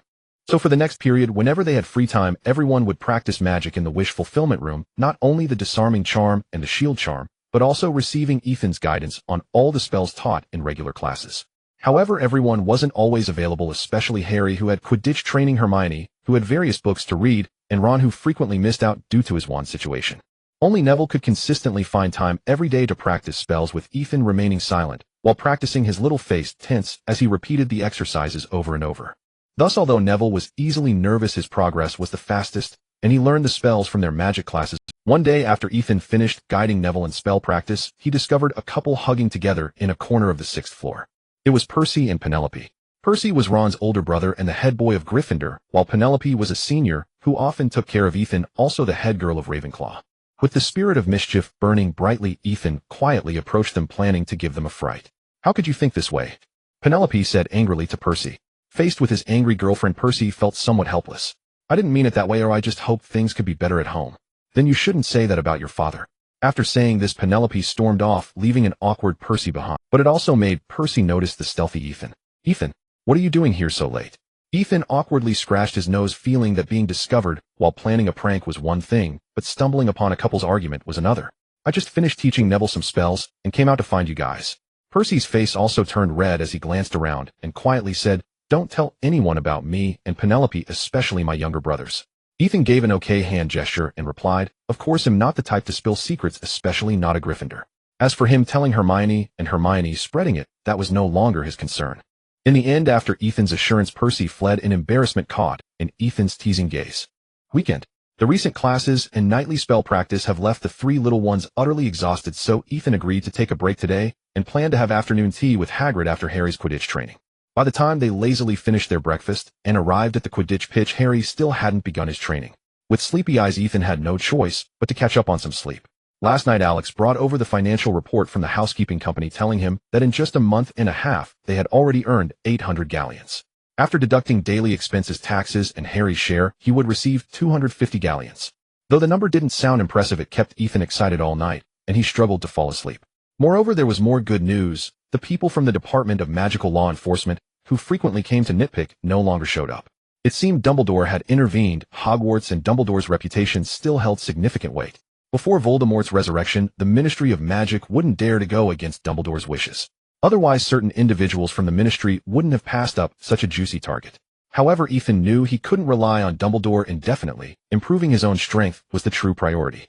Thus, he fell asleep groggily, but not long after he was awakened by noise. "No one asked you, you filthy..." Ethan opened his eyes to find the culprit, none other than Malfoy, surrounded by the Slytherin Quidditch players. George and Fred wanted to pounce on him, while Ron angrily brandished his broken wand at Malfoy. Fuming from his rude awakening, Ethan strode toward the two groups, glaring at Malfoy and saying, "Was that you just now?" Malfoy was taken aback by Ethan's imposing presence, unable to utter a word. Nearby, Slytherin's Captain Flint couldn't back down. Though he was somewhat wary of Ethan after last year's defeat of Quirrell, he hadn't witnessed it himself, and doubts lingered. Moreover, Malfoy was their Quidditch team's benefactor. They couldn't allow him to be harmed. Flint stepped forward, blocking Malfoy, and looked down at Ethan, saying, "So what? This isn't something a Ravenclaw like you should interfere with." After saying that, he attempted to shove Ethan aside. "You will pay for this, Malfoy." Ron, filled with rage, couldn't take it anymore and cast a spell. It backfired, sending him flying backwards, spitting out slugs. Ron, are you okay?" Hermione screamed. Ron opened his mouth to respond, but only managed to burp, with several slugs falling onto his thigh. But Flint interpreted this as a signal for battle. He drew his wand, intending to cast a spell on Ethan, but Ethan's attention had already been on him. The shield charm was cast in front of him, creating a ripple. Malfoy also sought to retaliate against Ethan, drawing his wand, but failing to cast a spell in time. Obstructive barrier. Of course, its power was diminished, merely sending Malfoy flying into the Slytherin students. "You bastard, how dare you harm Malfoy!" A few older Slytherins quickly drew their wands, unleashing a series of dark curses at Ethan, but all were blocked by the shield charm in front of him. This was also a signal for mutual attack. The Gryffindor and Slytherin students all drew their wands, loudly shouting their spells and casting all sorts of bizarre magic. In an instant, the entire Quidditch pitch was filled with spells flying about. Passing Gryffindors and Slytherins also joined the fray. A few passing Ravenclaws, upon seeing Ethan in the center of the battlefield, hesitated for a moment before Michael shouted, "Ethan, I'm coming to save." Before he could finish, he was struck down by a stunning spell, leaving Ethan no time to save him. A few Hufflepuffs, seeing everyone attacking Slytherin, found it very interesting and began cheering loudly, supporting both Gryffindor and Slytherin. What had originally been a battle between two Quidditch teams instantly transformed into a war of three houses, with two houses teaming up against Slytherin while one house watched the spectacle. Of course, most of the spells being used were minor hexes, like the pimples that kept appearing on Malfoy's face and the long front teeth of George Weasley. While not particularly harmful, they were highly insulting.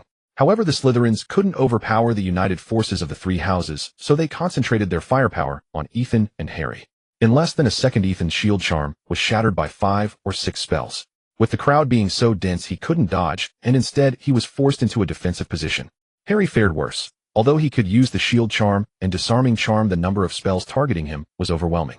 If it weren't for the Weasley twins constantly helping him, he would have been down on the ground long ago. As time passed, the students suddenly realized that their spells were ineffective. The damage they could inflict was weak, so they began to discard their wands and started throwing punches at each other. Without the interference of countless spells, Ethan found it much easier. Although the throng of bodies posed some issues for him and large figures kept leaping at him, he calmly cast successive stunning spells, continuously knocking out Slytherins, only to find himself pinned down by a few Gryffindors drenched in sweat. In less than 10 minutes, without even using the Sharingan, he had defeated all the Slytherins. Of course, most of them were taken down by Gryffindor's numerical advantage. We defeated the evil Slytherins. Gryffindor is awesome. Could you at least help me up first? Seeing the fallen Slytherins groaning on the ground, the other 3 participants in the battle all smiled widely, celebrating loudly, and planning to celebrate again in the common room tonight. What are you doing?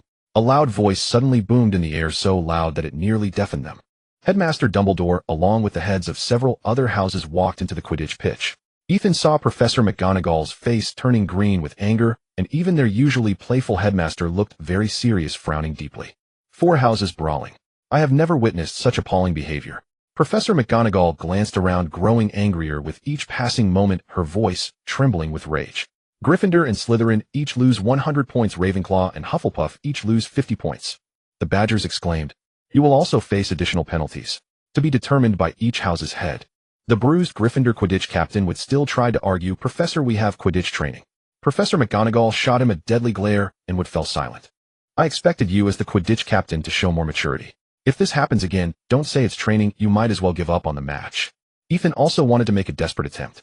But Professor, it was Malfoy who called Hermione a mudblood first. This term made Snape's expression change. He was initially just angry, but now had murderous intent. Professor Flitwick, on the other hand, appeared more relaxed and even winked at Ethan. Professor McGonagall shot a fierce glare at the fallen Malfoy, her tone softening slightly. No matter what, such a deplorable incident cannot occur. You must face punishment. The punishment came swiftly. In addition to the loss of points, everyone on the Quidditch field had to face additional penalties. Harry was taken to Gilderoy Lockhart to help him write replies to his fans. Ron and Hermione were punished to clean the silverware in the trophy room without the use of magic, having to scrub it by. The other Gryffindors were sent to Hagrid to plant pumpkins, also without the use of magic, having to toil away at the land, personally fertilizing and sowing seeds, returning each day reeking of fertilizer. A few scattered Ravenclaws and Hufflepuffs were also taken away by their head of house, but it was said their punishment was. The Slytherins, however, fared much worse. Snape was determined to make them suffer. First, they had to deal with the insides of toads, and next, they had to dissect carnivorous slugs. It was rumored that Snape had prepared a whole pile of flobberworms for them to handle. Ethan was different. He was taken to the Charms Club by Professor Flitwick, a club personally run by a professor focused on the study of charms. At the Charms Club, Ethan encountered many familiar faces, including Cedric Diggory from Hufflepuff and Angelina Johnson, a Gryffindor Quidditch player he had just fought alongside. However, they were there to attend lessons while Ethan was there to get punished. Watch closely. Next is a simple stunning. Professor Flitwick waved his arm gently, sending a silent spell swiftly flying towards Ethan, but its power had been greatly diminished, allowing him to easily bat it away. Professor Flitwick was demonstrating silent spellcasting to the club members. Ethan took the opportunity to practice the method of deflecting spells, and Professor Flitwick's silent casting provided him with great inspiration, as he had yet to master it. Beautiful. Professor Flitwick had initially wanted to use the club's lesson format to make Ethan realize that there are always greater heights and more skilled individuals out there, hoping he wouldn't become arrogant after defeating Slytherin. However, during the lesson, he discovered that Ethan was a treasure.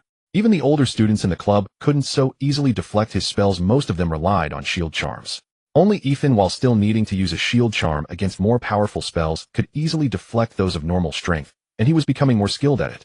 This delighted him more and more, oblivious to the students beside him, who wore expressions of confusion, and he began to gradually exceed the syllabus. Pay attention, this is an advanced application of transfiguration and charms. With a wave of his hand, the cushions nearby transformed into majestic eagles. All-out attack. The flying eagles charged towards Ethan like missiles. The students thought, can this really be called teaching? Unexpectedly, Professor Flitwick became addicted, and Ethan quickly unleashed a powerful barrier charm, followed by a splitting spell striking the barrier charm. Impediment Jinx. Splitting apart. The broken barrier charm scattered widely, accurately knocking every eagle away. This was a technique he had learned from Voldemort, and he hadn't expected it to be so effective on his first try. The students thought if I could learn that it would be a miracle. Very beautiful. Everyone look. An advanced application of the splitting spell? If this were in class I could give you an extra 100 points. With excitement Professor Flitwick waved his wand, and the knocked-away eagles split apart, transforming into a flurry of small birds that then flew towards Ethan. This time there are a lot of splits. How will you respond? Ethan felt helpless. The professor was getting carried away. Wingardium Leviosa. Curiously, the little birds did not float. Instead, they fell. This was Ethan's pressure spell. Although it was still a spell, the pressure spell could precisely pin down the flying birds to the ground. Seeing this, Professor Flitwick ceased his casting and excitedly applauded Ethan. A perfect spell, an advanced and precise application of the levitation charm. The students clapped for Ethan with confused expressions. Who am I? Where am I? What am I doing? The demonstration ended, and Ethan finally could sit down to attend the lesson. Professor Flitwick also began the formal lesson. The silent spell, you will learn this in your 6th year. As the name implies, it allows for casting spells without vocalizing the incantation, achieving an element of surprise. Of course, this requires strong concentration and willpower, and not all wizards can achieve this. You may initially find it challenging, so take it easy and gradually familiarize yourself with the feeling of silent casting. Silent spells mostly rely on practice, and I can't teach you too much, so everyone pair up. One side uses the disarming spell, the other uses the shield charm, and practice with each other. Hearing that the practice content was standard for higher years and not beyond their capabilities, the students collectively sighed in relief. Ethan was paired with Cedric. Hello, I'm Cedric from Hufflepuff. Cedric was very polite, his handsome face seemingly always adorned with a friendly smile. I know you are an outstanding student from Hufflepuff. You are even more famous. I heard you defeated a professor, and your earlier performance was impressive. May I have a go? Cedric was not intimidated by Ethan's earlier performance, rather he was eager to try. Then let's do it. Ethan was also keen to compete with this Hufflepuff genius. The two of them strained for a while, but nothing happened, and there was no sign of any spell resembling constipation in a restroom. It seemed that silent casting was even harder than anticipated. The two of them turned red from the effort, yet did not manage to produce a single spell. After 20 minutes, students had gradually succeeded, but Ethan and Cedric were still at it, having produced nothing. Professor Flitwick, who had been closely observing Ethan, found this scene perplexing. Given Ethan and Cedric's talents, they shouldn't be performing so poorly. He walked over, jumped up, and punched Ethan's knee, saying in a somewhat sharp voice, "Take it easy. Didn't you hear what?" Ethan and Cedric then realized they had fallen into a trap, focusing solely on competing with each other, when in fact their attention should be on the spells. With a gradually calming mindset, Ethan was the first to master silent spellcasting, and Cedric soon followed suit, successfully disarming Ethan. Of course, silent casting still requires long-term practice, and more powerful spells need more advanced techniques. What they had mastered was merely some simple familiarization with silent spells. As the club session neared its end, everyone had basically grasped the material, as the club members were all outstanding students from various houses, making it not too difficult for them. However, before leaving, Professor Flitwick invited Ethan to join the club. I was planning to wait until your 3rd year when your knowledge was more solidified to invite you, but your charm skills have already far surpassed most young witches and wizards, so I invite you to join my charms club now. Ethan pondered for a moment and agreed. It would be an honor to join the club. After all, the club would indeed provide many techniques Ethan had yet to master, and he could learn more charms from Professor Flitwick, which was precisely what he lacked. The following days became straightforward, as Ethan's time was meticulously scheduled every day. Classes during the day, homework at night, teaching the 3 little ones and Neville magic, and sometimes even attending the charm club. Since his arrival in this world, he had not experienced such a busy feeling. Of course, others were not at ease either, especially Harry, whose punishment had ended, but he still had to help Professor Lockhart write letters. Hermione said, "I actually enjoy spending time with the professors." Ethan initially did not mind dismissing it as mere childlike complaints. However, one day Harry came over and said he could hear voices that Lockhart could not, which made Ethan alert. This indicated that the Chamber of Secrets had indeed been opened and the basilisk was already prowling the school. He began to focus some of his energy on Ginny, observing her every move. However, he found nothing, nor did he see the appearance of a black diary beside her. Time gradually approached the night before Halloween. Things always happen on Halloween Eve. It's like a night of wandering spirits. Ethan felt tense all day, as this time the enemy was different. In past battles he could run away if he couldn't win, but he was unsure if his Sharingan would withstand the basilisk's gaze. He didn't dare to take that gamble. By the evening, Ethan still hoped to keep an eye on Ginny in the Great Hall, but he was pulled away by Hermione, who insisted they attend nearly headless Nick's Death Day party. No skipping the Halloween feast to attend a ghost's Death Day party. Hermione, though somewhat helpless, firmly replied since Harry promised, he must keep his word. Besides, Ethan, weren't you interested in ghosts before? There would surely be many ghosts there. Ethan did not expect Hermione to remember their chat from a year ago when he had been curious about the forms of ghosts and the principles behind their effects on people. However, after researching, he had come up with no conclusions and eventually gave up. They walked into an underground classroom under the curious gazes of other students. Ron remarked they must think anyone not enjoying a feast in the Great Hall is an idiot. As it turned out, they were indeed the fools. Above the underground classroom, a chandelier was lit with 1,000 black candles, emitting a bluish light reminiscent of midnight. The temperature inside was also quite low, and the breaths of the four of them formed puffs of mist in front of them, as if they had stepped into a cold storage. At that moment, the underground classroom was packed with hundreds of milky, translucent figures, most of whom floated aimlessly in the crowded dance floor, waltzing to the ghastly and trembling sounds produced by 30 musical saws, with the band playing seated on a stage draped in black cloth. Goodness, the music was full of emotion, lacking any technique.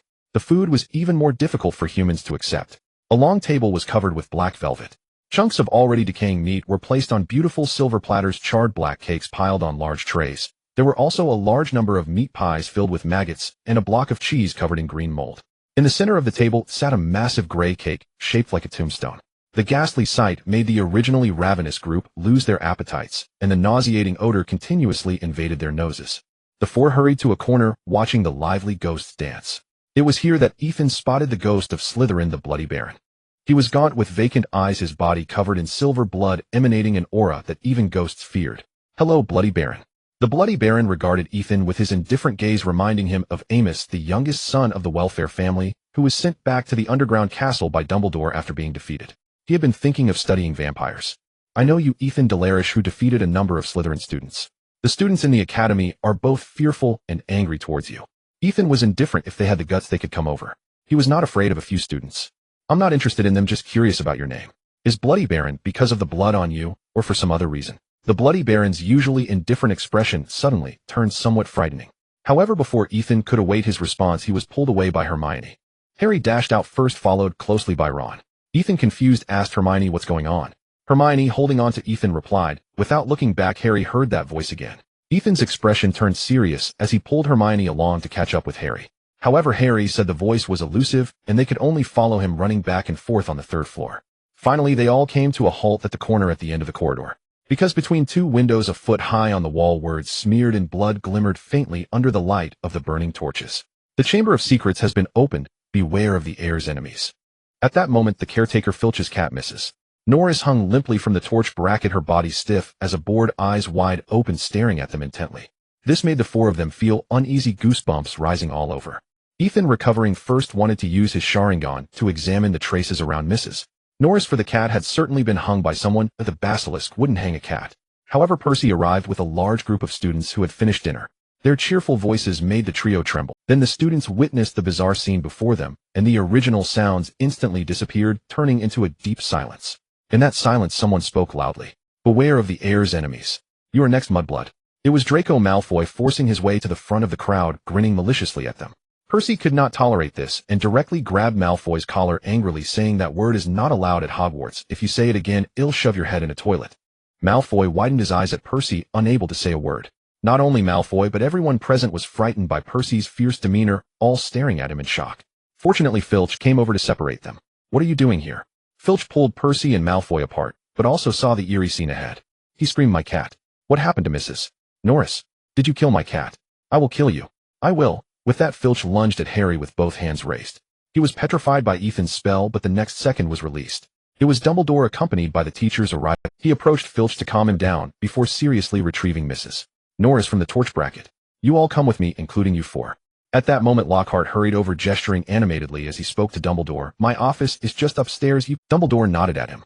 The murmuring crowd parted to make way for them. Dumbledore stepped out first, followed by the other professors, and finally Ethan and a resentful Filch who glared at. Lockhart's office was somewhat dim, and as they entered there was a sudden commotion on the walls. It was the pictures of Lockhart hiding in a fluster with curlers still in their hair. The real Lockhart respectfully lit the candles on the desk and stepped aside. Dumbledore carefully laid Mrs. Lorelei flat on the smooth surface of the table and began to examine her closely. His head hung low, his crooked long nose nearly brushing against the fur of Mrs. Lorelei, while his slender fingers poked and prodded here and there, his crescent-shaped eyes reflecting a cold light. Professor McGonagall also bent down to closely observe her face, almost touching the cat. Snape stood behind them, half of his body concealed in the shadows, appearing ominous. His expression was peculiar, much like a predator that had caught its prey. Moreover, he seemed uninterested in the cat, instead glancing sideways at Ethan and the others. Filch was directly involved, having entered the room and fixated on them, convinced they were the culprits. Especially Lockhart, who, eager to stir chaos, said, "It must have been a curse that killed it. Most likely a transfiguration torture spell." Hearing Lockhart's words, Filch slumped into a chair by the table, his gaze losing focus. Ethan, speechless at Lockhart, felt compelled to speak up, lest he worsen the situation. "In my opinion, Mrs. Lorelei isn't dead, she is most likely just petrified." At that moment, Dumbledore murmured some strange words and tapped Mrs. Lorelei with his wand, yet there was no reaction. The cat remained in the same state as when it was first discovered. Lockhart would not miss this opportunity to show off. "No, I'm quite sure that cat is dead. I've experienced such attacks in Wagadu, and no one understands better than I." Dumbledore interrupted Lockhart, saying, "Ethan is right, Mrs.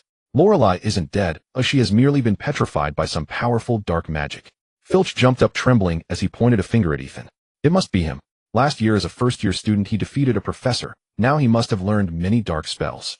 Hesitating yet again, Ethan experienced for the first time what it felt like to be Harry Potter in the original text. He moved Lockhart's finger with his wand and said, "If I wanted to petrify Mrs. Lorelei, I would simply use the petrification charm. There would be no need for dark magic, nor would I be foolish enough to remain at the scene." "Allow me to say something," Snape sneered from the shadows. "Mr. Dralishy's proficiency in magic is indeed worthy of our attention, but he is not foolish enough to do such things within the castle." Ethan looked at Snape with confusion. Has this person changed? They likely appeared at the wrong place at the wrong time. That is their specialty, isn't it? The only problem is that this time they went too far. As expected of you, you can be sarcastic even in this situation. Dumbledore looked at them with a scrutinizing gaze. "So do you have anything to say?" Harry did not feel particularly intimidated by Snape, but he felt much more nervous under Dumbledore's gaze. "Well, we are going to attend Nick's Death Day party tonight. And then, I remember the party is in the dungeon, yet you are here on the 3rd floor. Why aren't you in the Great Hall for the Halloween feast?" Snape seized on the inconsistency, causing the already nervous Harry to stutter even more. Ethan, unwilling to waste time, stepped forward and said, "Headmaster Dumbledore, do you remember the note you gave me? And the words on the wall?" He referred to the note left by Helga about Salazar Slytherin's chamber, which stated that a monster lurked within. Though Dumbledore did not know the monster referred to a basilisk, he was aware that there was indeed a monster in the chamber. Thus, after a moment's thought, Dumbledore cautiously replied, "Of course, but we cannot conclude that the chamber has been opened solely based on one note and a petrified cat. We need more evidence." Professor McGonagall then asked, "Albus, what do you mean?" "Exactly, there is a monster in the chamber left by Salazar, but we cannot yet determine the location of the chamber, nor do we know what the monster is, and we cannot even be sure that the chamber has truly been opened." Ethan understood Dumbledore's meaning. Revealing the information about the monster would only incite panic among everyone. It was better to focus on investigating the mastermind behind the attacks rather than disrupt the school's educational order. "But my cat has been petrified," Filch exclaimed angrily, waving his arms. "Someone must be held responsible." Snape took the opportunity to strike back, saying, "Given that Harry hasn't told the full truth, I suggest suspending some of their extracurricular activities until they learn to properly obey school rules. Until we have proven their guilt, they are innocent, and we have no authority to forbid their extracurricular activities." Dumbledore walked over to Filch. "Professor Sprout recently acquired some mandrakes. Once they mature, I will have a potion that can revive Mrs. Lorelei." Lockhart jumped in, saying, "I can brew it. I've done it 100 times. I can brew the mandrake restoration potion in my sleep." Snape rebutted, showed his displeasure on his face, and coldly replied to Lockhart, "If I remember correctly, I am the potions master at Hogwarts." The atmosphere grew so awkward that Ethan felt like performing eye exercises right there. But Dumbledore saved them. "You may go, but Ethan, remember your promise." Ethan hurriedly fled without looking back, just waving his hand behind him. However, at the corner of the stairs down, Hermione blocked their way like a bully. "Tell me, what was that note about? When did you start passing notes to others? Why does that sound so strange? Remember last year when I told you I went to the Forbidden Forest to Helga's chamber?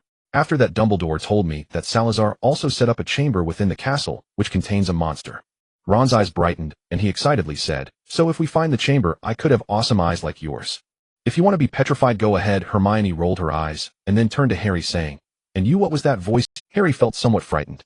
"I don't know, I can just hear those voices, and it's terrifying." Ron replied, "It really, hearing voices that others cannot in the magical world is not something to take pride in." Ethan also understood that speaking parcel tongue was not a good thing, so he comforted, "Maybe you have a different talent. Just like my eyes can clearly see fast-moving objects, perhaps your ears have a different strength. Actually, it's your brain." Harry felt somewhat relieved, but at that moment the castle bell tolled, and it was already midnight. They parted ways. After that, the students in the castle kept discussing what had happened that night, occasionally stealing glances at Harry. Ethan was helplessly stirring his porridge while Hermione frantically flipped through a book titled Hogwarts, a history, constantly complaining about him not helping.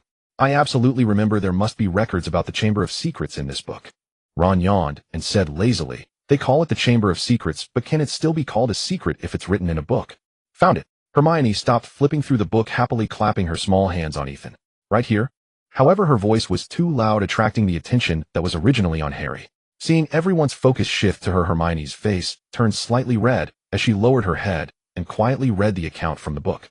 It is well known that Hogwarts School was founded over 1,000 years ago by the four greatest wizards: Godric Gryffindor, Helga Hufflepuff, Rowena Ravenclaw, and Salazar Slytherin, who built this castle away from the prying eyes of Muggles.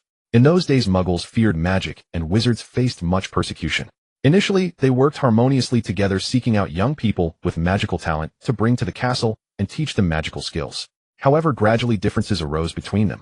Slytherin believed that Hogwarts should be more selective in admitting students, insisting that magical education should be limited to pure-blood wizard families. He was unwilling to teach the children of Muggles, considering them untrustworthy. After some time, Slytherin and Gryffindor had a fierce argument over this issue, after which Slytherin left the school. The Chamber of Secrets was left behind by Slytherin. When his heir appeared, the chamber would be opened, releasing the monster inside to eliminate all those unworthy of learning magic. Ron, a monster? An heir? Harry suddenly had a flash of insight. I remember now, the voice I heard was searching for something. It must be looking for those students of Muggle descent. Hermione said. This indicates that the voice Harry heard likely came from the monster in the Chamber of Secrets. Ethan was not concerned about the monster. Instead, he raised his own question. The monster doesn't matter. What's important is who the heir is. Hermione was puzzled as well. Who would want to eliminate the Muggle-born students in the castle? Ron pretended to think and said, maybe it's Malfoy. Just a guess, it might not be accurate. Harry nodded affirmatively. Think about what Malfoy said to us that night. He kept mentioning that filthy word. As a standard Slytherin, if there is an heir to the chamber, it must be him. Ethan also felt this was possible because Voldemort's diary was kept at the Malfoy residence. If Lucius Malfoy didn't pass it to Ginny, it likely ended up in Draco Malfoy's hands at school. The problem is, where's the evidence? He definitely won't admit it if we confront him. There's a way, Hermione said excitedly. There's a potion that can make us look like anyone. Then we can enter the Slytherin common room and directly ask Malfoy. Ron searched his empty mind, but couldn't recall any potion that could disguise someone. Are you sure Malfoy won't see? Hermione answered confidently. Of course, the Polyjuice potion allows a person to take on anyone's appearance for a period of time. However, we might violate 50 school rules. Plus, the Polyjuice potion requires a lot of materials and takes a long time to brew. Where can we brew it without being discovered? The Room of Requirement. No, the Room of Requirement can also be entered by people unintentionally, he said slowly, seeing the three little ones with puzzled faces. There's only one place no one would go, and that's the abandoned girls' bathroom on the 3rd floor. Ethan knew that the Room of Requirement was the most suitable, but the girls' bathroom on the 3rd floor was the entrance to the chamber. If they waited there for an opportunity, they might discover new clues. Hermione looked at Ethan suspiciously, as if he had some strange preference, but eventually nodded in agreement. So they quietly moved their position to the 3rd floor. However, Filch often sat at the spot where Moaning Myrtle was attacked. He had even tried to scrub the words off the wall, but no cleaning solution could erase even a trace. This made Filch even more irritable, shouting at every little wizard who passed by. Ron said, that's better. With Filch around, no one will want to enter this bathroom. Taking advantage of Filch's absence, they quietly slipped into the bathroom. Inside, it was similar to other girls' bathrooms, but it had been abandoned for many years and appeared quite dirty. Clean it up. After clearing a large area, Hermione took out a cauldron and a book on powerful potions to start. Ethan seized the opportunity to examine the entire bathroom, trying to find any information about the diary. We need a lot of materials, most of which can be found in the students' storage cabinets, but we don't know where to find the powdered bicorn horn and a piece of African snake skin. Hermione studied the Polyjuice potion and found that it was significantly more challenging to brew than any potion she had made in class before, and the materials were hard to find. No worries, I'll cover the materials. Wealthy Ethan wouldn't care about such a small amount of money, though finding the diary as soon as possible was the priority. What are you doing here? A female ghost suddenly flew out of the toilet. She was wearing Hogwarts uniform with thick glasses and long straight hair. Hello, Moaning Myrtle, I'm Ethan. After waiting so long, the NPC finally appeared, and Ethan greeted her. Having never encountered such a friendly little wizard, Moaning Myrtle became shy. Hello, Ethan, nice to meet you. Hearing this, Ethan's DNA reacted. Hermione's expression became even stranger. Who is this? This is Moaning Myrtle, who has always been here. Ethan turned to her. Have you encountered any strange occurrences on Halloween night? This piqued the interest of the three, who were originally indifferent to Moaning Myrtle, their eyes shining as they moaning Myrtle was also being focused on for the first time, and she stammered, I don't know. Peeves bullied me, oh everyone disliked me. I cried in the bathroom and heard a couple arguing. They argued for a while and then left. A couple. There are too many couples at Hogwarts. If it were in the Muggle world, Hogwarts would be a negative example. After contemplating for a while, without coming up with any results, they decided to leave for now. However, near the entrance they encountered a familiar silhouette. Percy, what are you doing here? Ron recognized his brother Percy by his silhouette. Percy turned around feeling somewhat awkward upon seeing Ethan and the others, and replied sternly, what are you all doing here? This is the girls' restroom. Ron shrugged, saying, just looking for clues or something. Get out of here, Percy said, his ears turning as red as his hair, insisting, everyone is having lunch. What do you do? Why can't we come here? Ron said angrily, everyone is suspecting us now. We have to prove ourselves. This is the girls' restroom. You are not allowed to be here. Percy said angrily, his fists clenched, stating firmly, if I see you here again, I will deduct points from you. He strode away, his neck as red as his ears. What right does he have to do that? Ron stomped angrily, he's just loitering around here himself. I think I know why Ethan teased I caught him with my upperclassman Penelope before, so now they're looking for a place to hide from me. The three of them exclaimed, oh wow, they looked as if they had discovered a new continent. Ron was no longer angry, and mischievously said, I have to tell George and Ginny about this, and I'll write to Mom, ha. However, they were soon distracted by something else. The first Quidditch match between Gryffindor and Slytherin was about Saturday at 11 in the morning. Quidditch pitch. It was a hot and humid day, and Ethan sat with Hermione and Ron in Gryffindor as everyone cheered loudly to drown out the distant rumble of thunder. But as the game started, the situation turned unfavorable for Gryffindor. Harry took off as usual and soared into the air. The match officially began when Madame Hooch released the balls.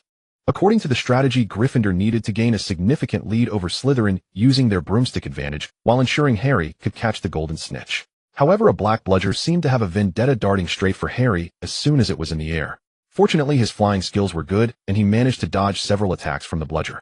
George also noticed the bludger's unusual behavior and decided to use it to their advantage. He flew over to Harry, waiting for the bludger to come close before hitting it towards the Slytherin players. But halfway through, the bludger inexplicably turned back and headed straight for Harry again. George and Fred exchanged a knowing glance, realizing simultaneously the bludger was malfunctioning.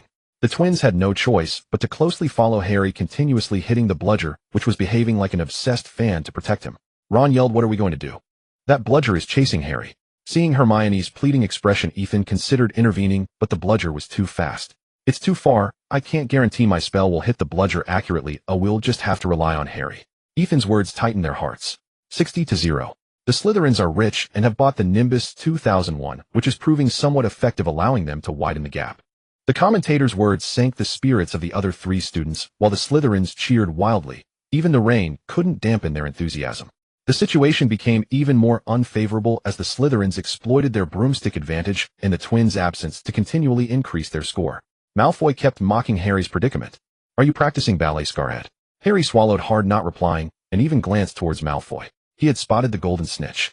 The golden snitch was flying right behind Malfoy, but due to the rain, Malfoy hadn't heard the sound of its wings flapping. Harry didn't wait a moment longer. Disregarding the bludger chasing him from behind, he charged straight at Malfoy.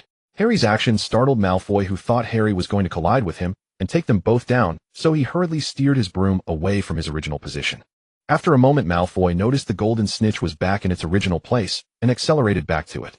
Meanwhile, Harry grew increasingly anxious as the bludger sped up, closing in on him. Determined, Harry decided not to dodge anymore and instead focused intently on the bludger's position. Bang! The bludger slammed hard into his right arm, but Harry's left hand shot forward, firmly grasping the golden snitch. He had actually used the impact of the bludger to accelerate. However, the loss of balance caused Harry to topple onto the grass, splashing up a large spray of water. But that bludger still aimed to attack Harry, making a sharp turn in the air before smashing down towards him again. Obstacles everywhere. Ethan, who was walking into the field, struck the bludger and shattered it with one blow, but there was no time to stop Lockhart from making a move against Harry. He had actually made the bones in Harry's right arm disappear. Ethan was somewhat regretful. This spell was quite impressive, if only he could learn it for making boneless chicken feet. Harry was out of luck, looking blankly at his right arm, which was completely limp, unable to exert any strength, resembling a flesh-colored glove. A shock to Harry that lasted a whole year. Half an hour later in the school hospital, the Quidditch players surrounded Harry along with Ethan. You should have come to me directly, Madame Pomfrey complained while walking over with a vial of potion. Setting bones is easy. I learned some marvelous bone-setting magic from the East, but growing bones is. Harry asked eagerly, you can do it, right? Madame Pomfrey maintained a stern face, but proudly said, of course I can, but growing bones is quite painful, and takes time. You'll have to stay here tonight. Madame Pomfrey poured a large cup of essence of bone into Harry's hands, but seeing the pained expression on Harry's face, it was clear the taste was extreme. After Madame Pomfrey left, the surrounding Quidditch players exchanged glances, each pulling out cakes, candies, and pumpkin juice hidden under their robes, and then erupted into loud cheers. "Woo, we won." You should have seen Malfoy's annoyed little expression. It was hilarious. George suddenly remarked, "I think Harry's rubber arm is even funnier." Everyone stared at George for a moment before bursting into even louder and more mischievous laughter. Wood, who had just taken a sip of pumpkin juice, spat it out. "Ha ha ha," and Harry's terrified face. Colin should have captured that. Harry thought, "Let it be over, I'm tired." Unexpectedly, Madame Pomfrey stormed in, shouting, "This child needs to rest. He has 33 bones to grow back. Out. Out." She kicked them all outside, leaving only Harry behind. Nighttime. The infirmary was silent when suddenly a blurred figure appeared at the door. He quickly tapped himself with his wand, and his body vanished into the air. That was close. I almost gave myself away. This person was Ethan, gripping his wand tightly, his palms sweating. He had planned to launch a night raid, but not on Harry. He had no such peculiar habits. Tonight's target was the upcoming house elf Dobby. However, he was still a step too late. When he pushed open the door, Dobby was already deep in conversation with Harry late at night. "So it was you causing trouble." Harry's voice was loud enough for Ethan outside the door to hear. "You sealed off the wall, preventing us from getting through." "Indeed, sir." Afterwards, Dobby had to use an iron to burn his own hands, but he didn't expect Harry Potter to take another route to school. Dobby showed Harry his 10 long fingers wrapped in bandages, and his pitiful appearance diminished some of Harry's anger. Harry lay back helplessly. "But you can't do that. Ron and I almost died under the branches of the Whomping Willow," Dobby suddenly said, wiping his nose with a corner of his dirty pillowcase. "You must go home."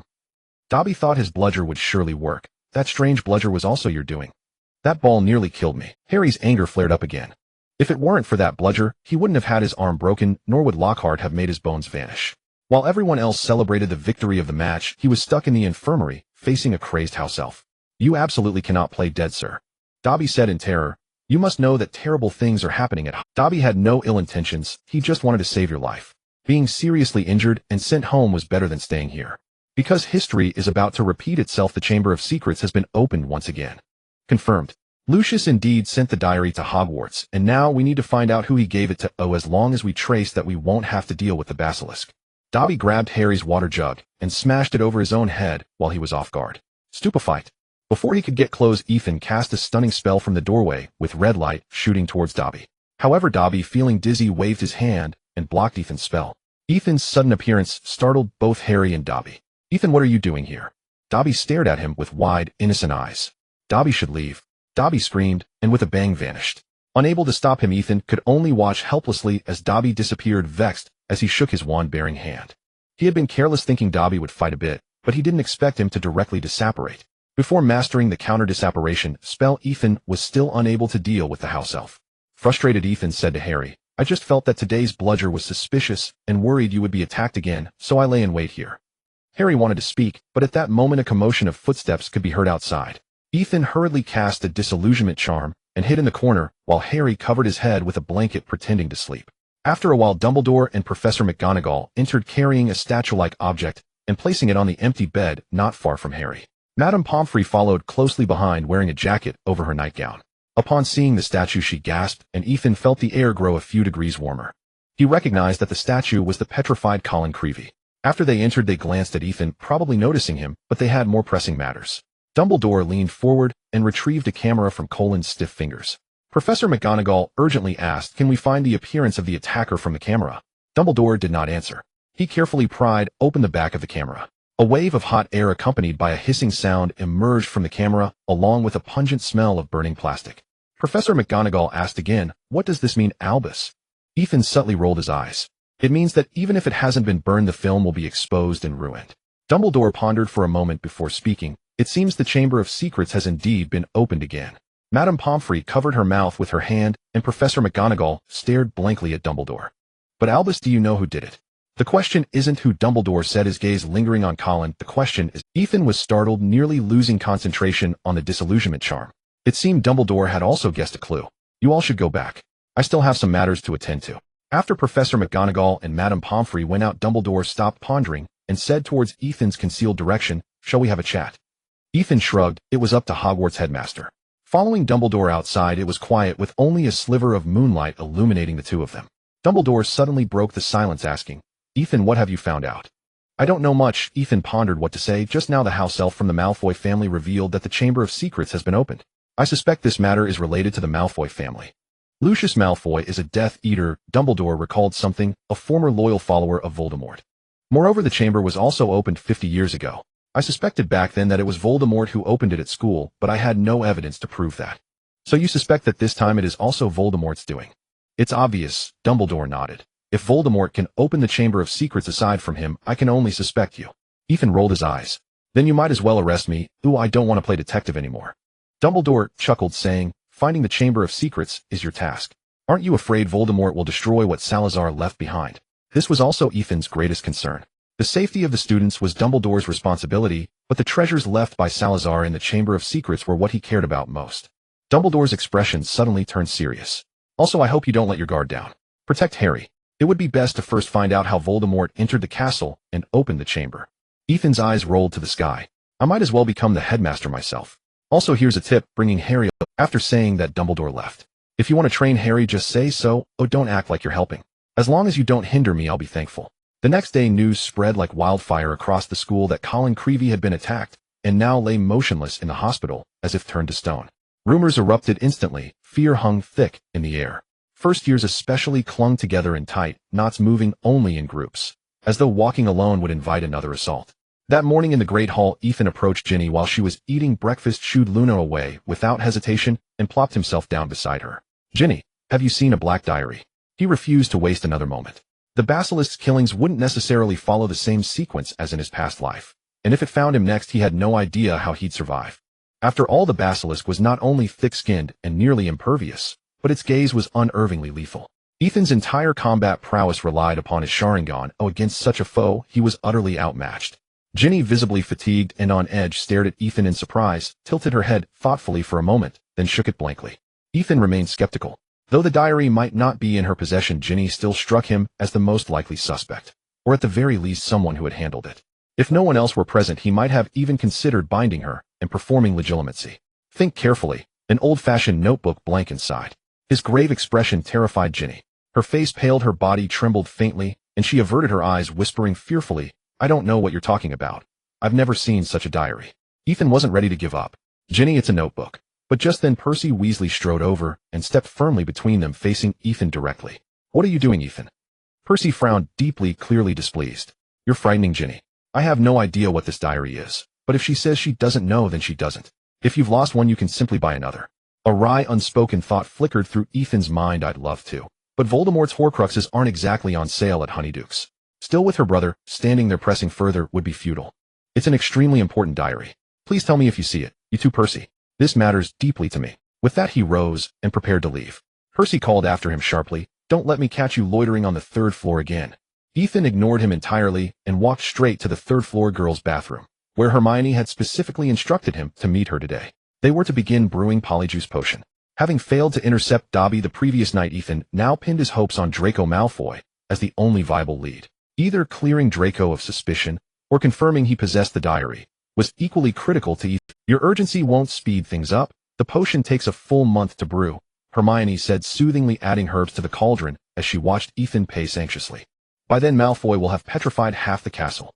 Ron quipped. Hearing that, Ethan forced himself to breathe deeply and steady his nerves. Harry slipped quietly into the room. I knew you'd be here, he exclaimed cheerfully. Have you heard about Colin? Of course we have, Hermione interrupted. Ethan told us first thing this morning, and the whole castle's buzzing with it. Harry scratched his head. Just now I ran into Percy and Penelope in the corridor. They warned us not to come back to this girl's bathroom. Ron shrugged indifferently. Ignore him, and I haven't even mentioned his love life yet. Hermione frowned. Never mind, Percy. The Chamber of Secrets is what truly concerns us. Ethan said it was open before, so who did it? Lucius Malfoy, no question, Ron declared. He must have given Draco the key so he could unleash the monster within the castle. Ethan shook his head. No, the last time the chamber was opened was 50 years ago. Lucius hadn't even entered Hogwarts then. Hermione gazed at him astonished. How do you know that? Dumbledore told me last night, Ethan replied. He also said a girl student died. Ron's voice dropped to a hush. But wasn't it just petrification? How could anyone have died? What do we do now? Harry's face darkened with worry. I heard they're starting a dueling club. Maybe it'll teach us something useful. You don't seriously expect the Slytherin monster to line up for a fair duel, do you? Though he said it skeptically, Ron's expression betrayed keen interest. Harry added uncertainly, it has to be useful. Shall we go then? After adding the final ingredients, Hermione stirred the cauldron 3 precise times, and said, "Yes, we should go. Learning dueling techniques may well save our lives one day."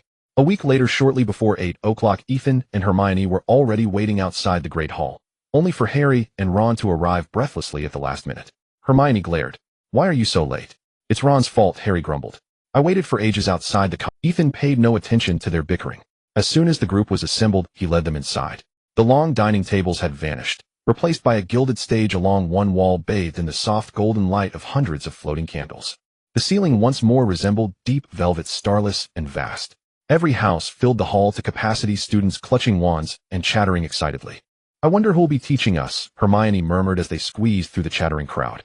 "Professor Flitwick was a dueling champion in his youth. Perhaps he'll lead the club."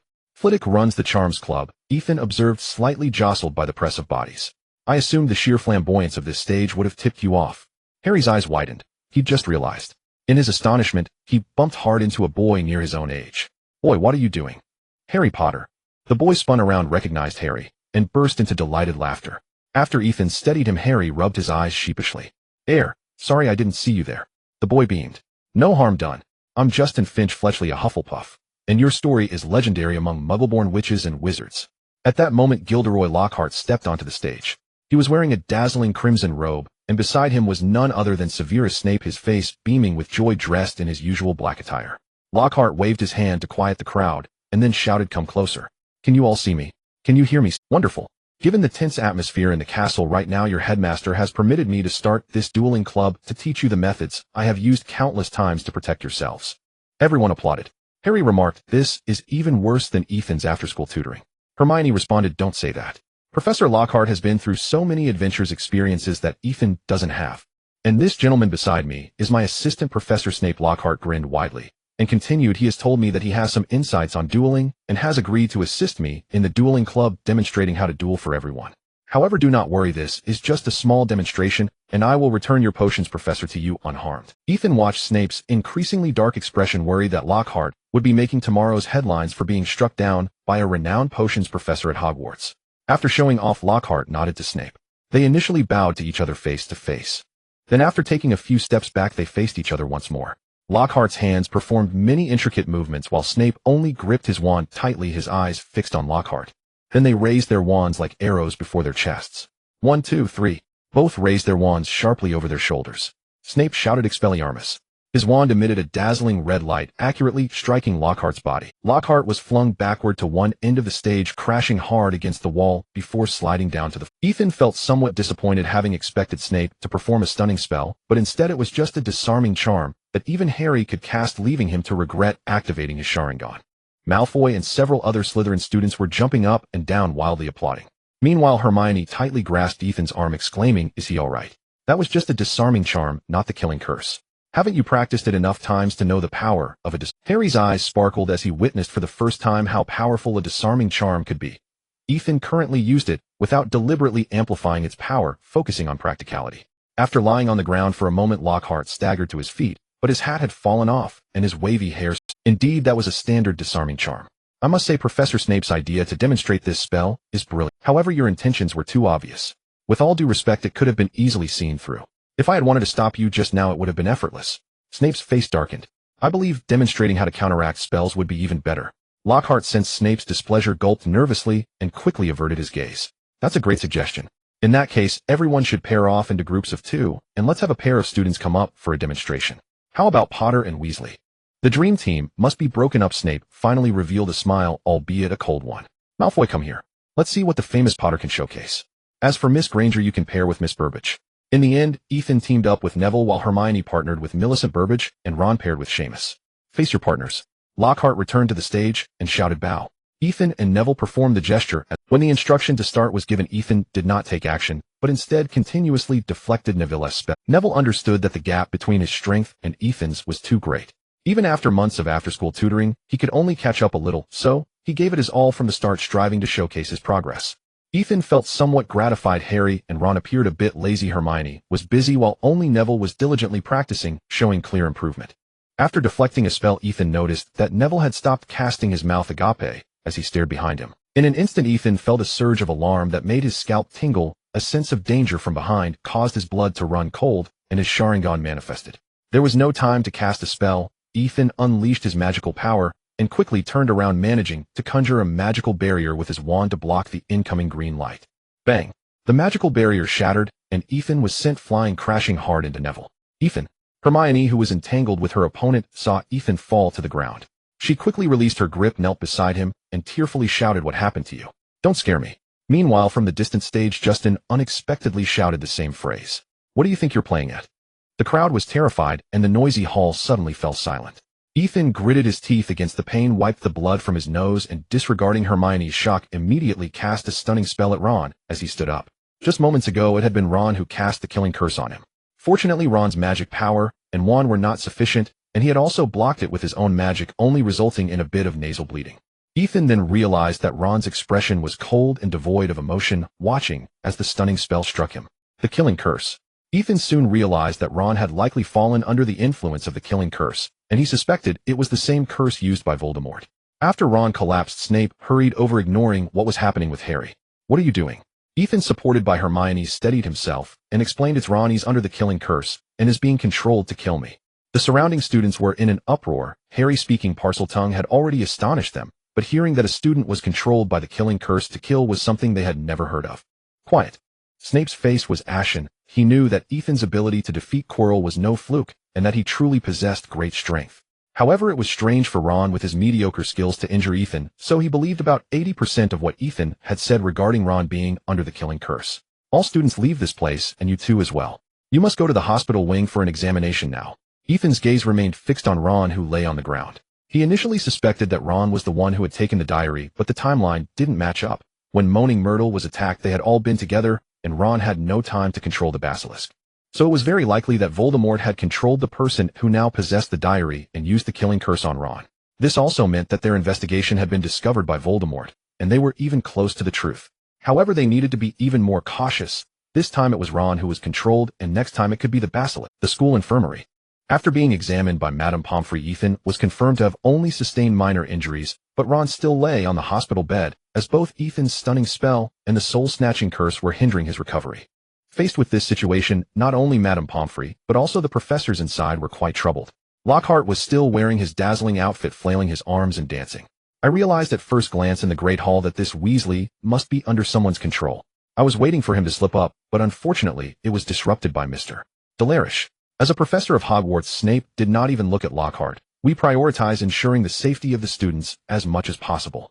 Professor McGonagall did not pay attention to their argument, but instead turned to Dumbledore, who was deep in thought, and asked, "Albus, do you think this is related to the Chamber of Secrets?" Dumbledore nodded slightly and spoke slowly. "Your thoughts are correct. This is not an isolated incident. It is very likely that the one who opened the chamber has sensed the disruption caused by Ethan and the others to his evil plans and has retaliated. But they are just a group of students.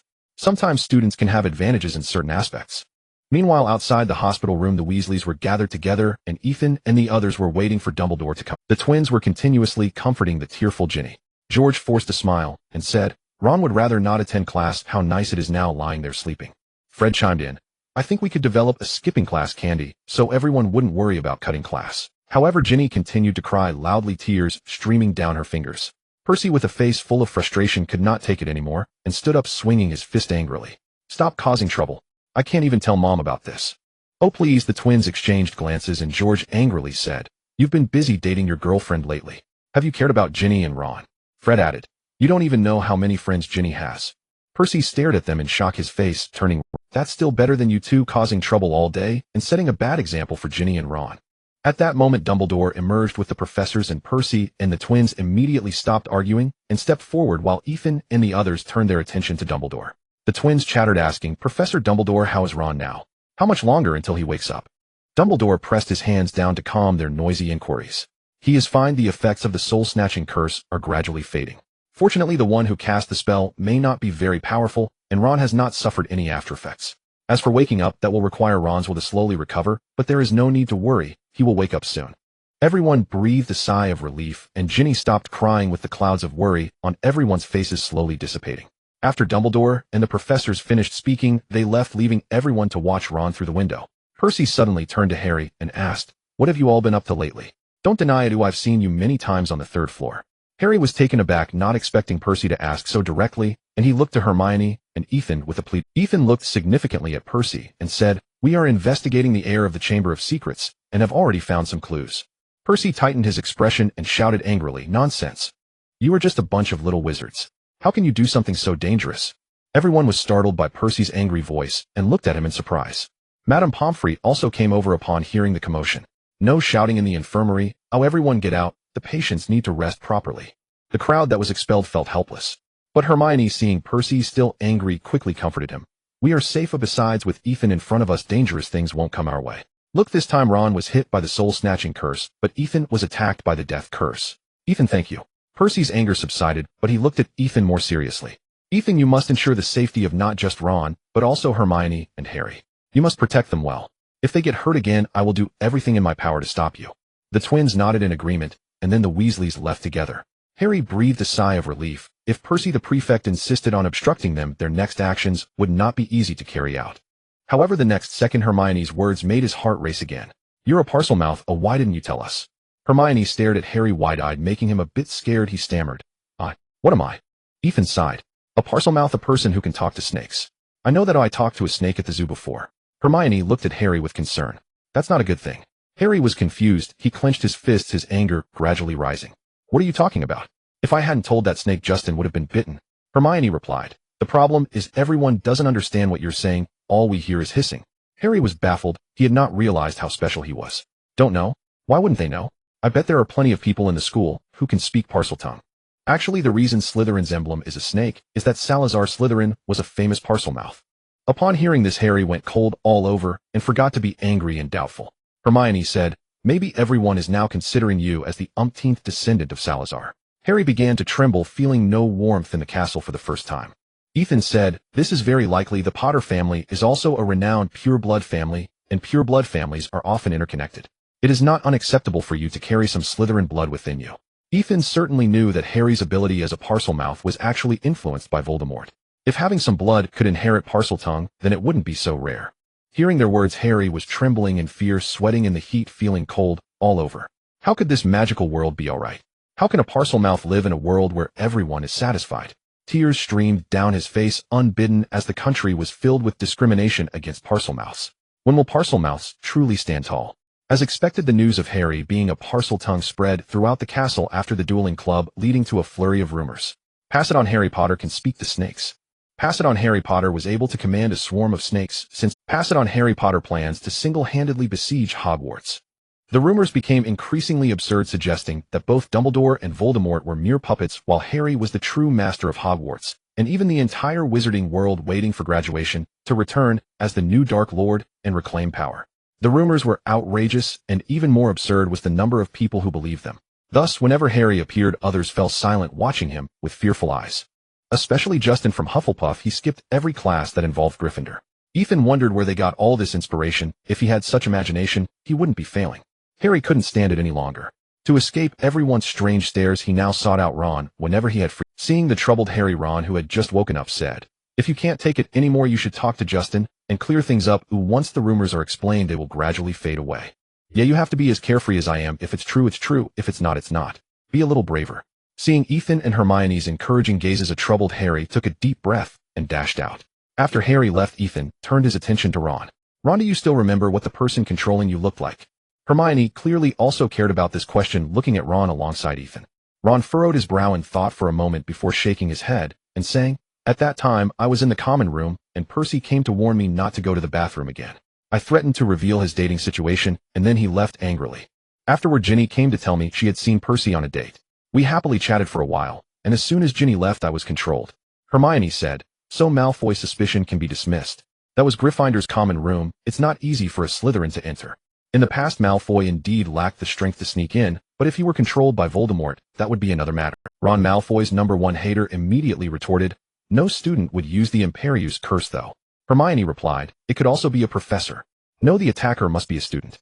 If it were a professor, they wouldn't need to be so wary of Ethan. Only a student would realize they could not face Ethan directly and would want to eliminate him through me.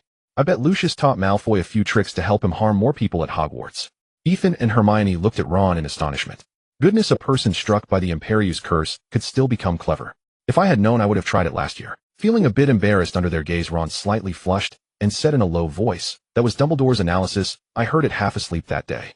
Ethan and Hermione turned their faces away to see. While they were lighthearted, Harry was feeling much worse. He wanted to find Justin in the library, but everywhere he went he was met with strange stares. It seemed that only by publicly coming out with Malfoy as his partner could he cover up these rumors.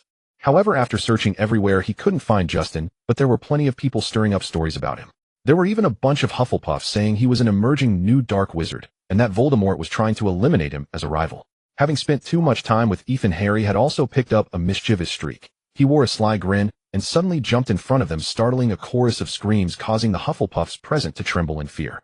"I'm planning to have a chat with Justin. Do you know where he is?" Justin's friend Ernie turned pale, feeling he might have why do you want to see him?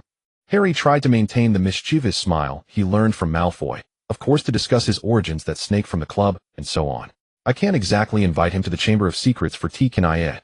Ernie screamed, hysterically shouting. "You must be dreaming. I'm not telling you Justin is in my dorm. And I come from a wizarding family, so you can recruit me, but not harm me, boo-hoo." Harry looked disdainfully at Ernie, who was crying from fright. This expression he learned from Hermione. He felt maybe he had learned it too well, which led to Mrs. Norris being called over and scolding him severely. "I don't care if you are the Dark Lord, you must follow my rules here." Thus the newly appointed Dark Lord was chased out of the library in disgrace.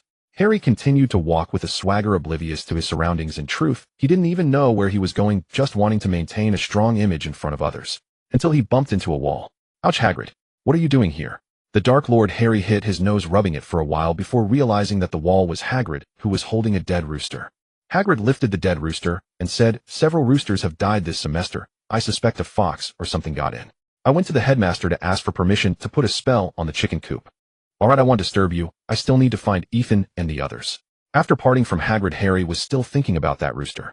After pondering for a long time, he couldn't find any difference between the monster in the Chamber of Secrets, and he shook his head to discard the thought. He felt a bit delirious suddenly. Oh! Harry was suddenly tripped by something falling heavily to the ground, his glasses knocked askew.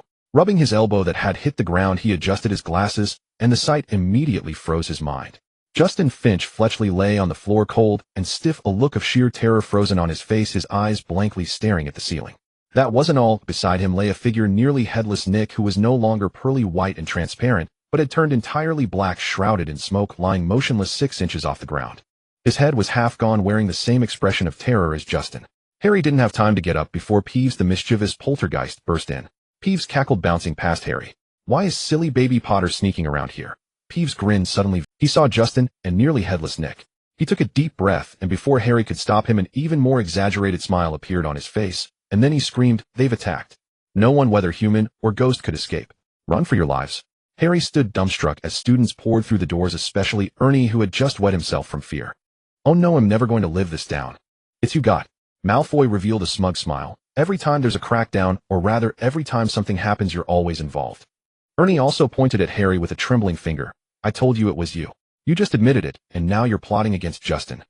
The floating Peeves had its eyes spinning mischievously, its face twisted into a wicked grin, and it sang loudly, "Oh Potter, you annoying brat, look at the good deed you've done. You've gotten a student killed, and find it quite amusing." Harry felt a pang of nausea. He shouldn't have listened to Ethan at this rate. He was almost heading for Azkaban. Fortunately, Professor McGonagall arrived and put a stop to their antics. McGonagall said sternly, "Enough. You should stop causing a ruckus here." Then Professors Flitwick and Sinistra from the astronomy department emerged, transforming into a stretcher, and they lifted Justin, carrying him towards the hospital wing. Afterwards, Professor McGonagall conjured a large fan out of thin air and handed it to Ernie, instructing him to fan the nearly headless Nick up the stairs. Once the onlooking students were cleared away, only Harry and Professor McGonagall remained in the corridor. McGonagall said. Harry explained, "Professor, I'm innocent. I didn't. I can't deal with this Potter." They silently turned a corner, and Professor McGonagall stopped in front of a hideously ugly giant stone monster. "Lemon Snowball," she said. This was clearly a password. Suddenly the monster sprang to life, jumping aside as the wall behind it split in two. Behind the wall was a spiral staircase, slowly moving upward like an escalator.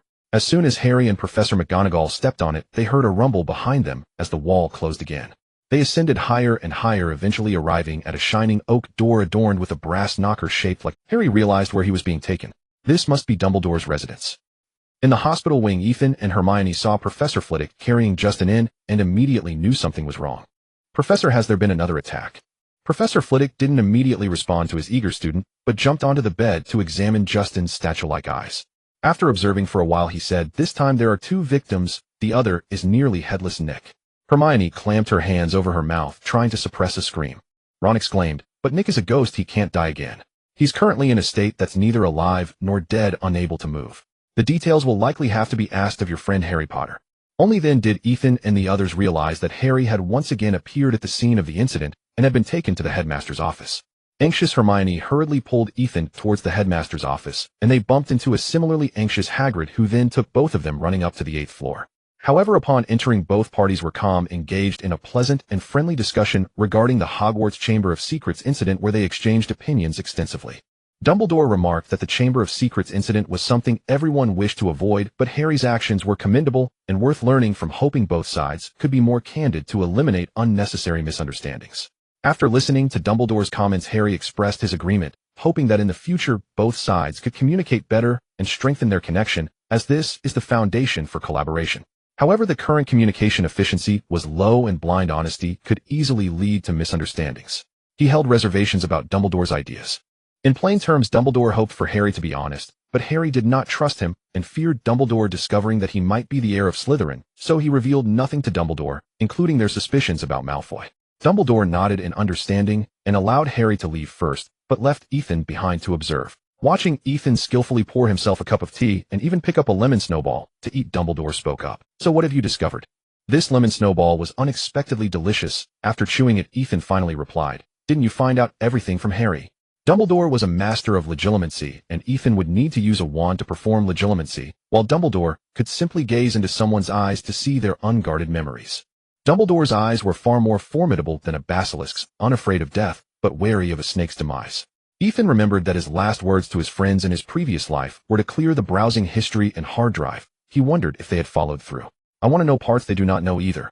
Seeing Dumbledore's expression grow serious, he dropped his casual demeanor and said earnestly, "I suspect Voldemort has controlled a student in some way, and that student opened the Chamber of Secrets." Dumbledore understood Ethan's theory aligned with what he had uncovered, as Voldemort was currently hiding in the forests of Albania and could not personally open the chamber. In that case, which students are the prime suspects?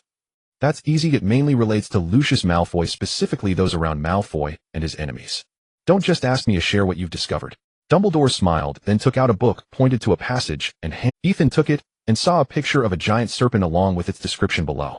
"In our country there are many terrifying beasts and monsters, among which the most bizarre and lethal is the basilisk, also known as the king of serpents. The way a basilisk kills is astounding. In addition to its deadly fangs, its gaze can also be fatal. Anyone caught in its sight will die instantly. While the monster in the chamber is actually a basilisk, I never would have guessed." "So you believe the basilisk is attacking the students?" Dumbledore's serious expression grew even more serious. "I hope you pay extra attention. Others have been fortunate not to have directly confronted the basilisk, but I don't want you to be the second student killed by it. Of course, the most important thing is Harry." Just as Ethan was about to shed tears of gratitude, he swallowed them back. Ethan replied grumpily, "If it's that dangerous, why don't you go? Why must I, a second-year student, handle this? You might as well make me the headmaster." Dumbledore teased, "The Ministry won't miss the opportunity to undermine my authority. Oh, I won't be here for long, so I'll leave the basilisk and the chamber to you then. And if you like, you can become the headmaster of Hogwarts later on." Ethan certainly knew this part of the plot, which was almost comparable to the Will of Fire. "Life is tough," Ethan sighed.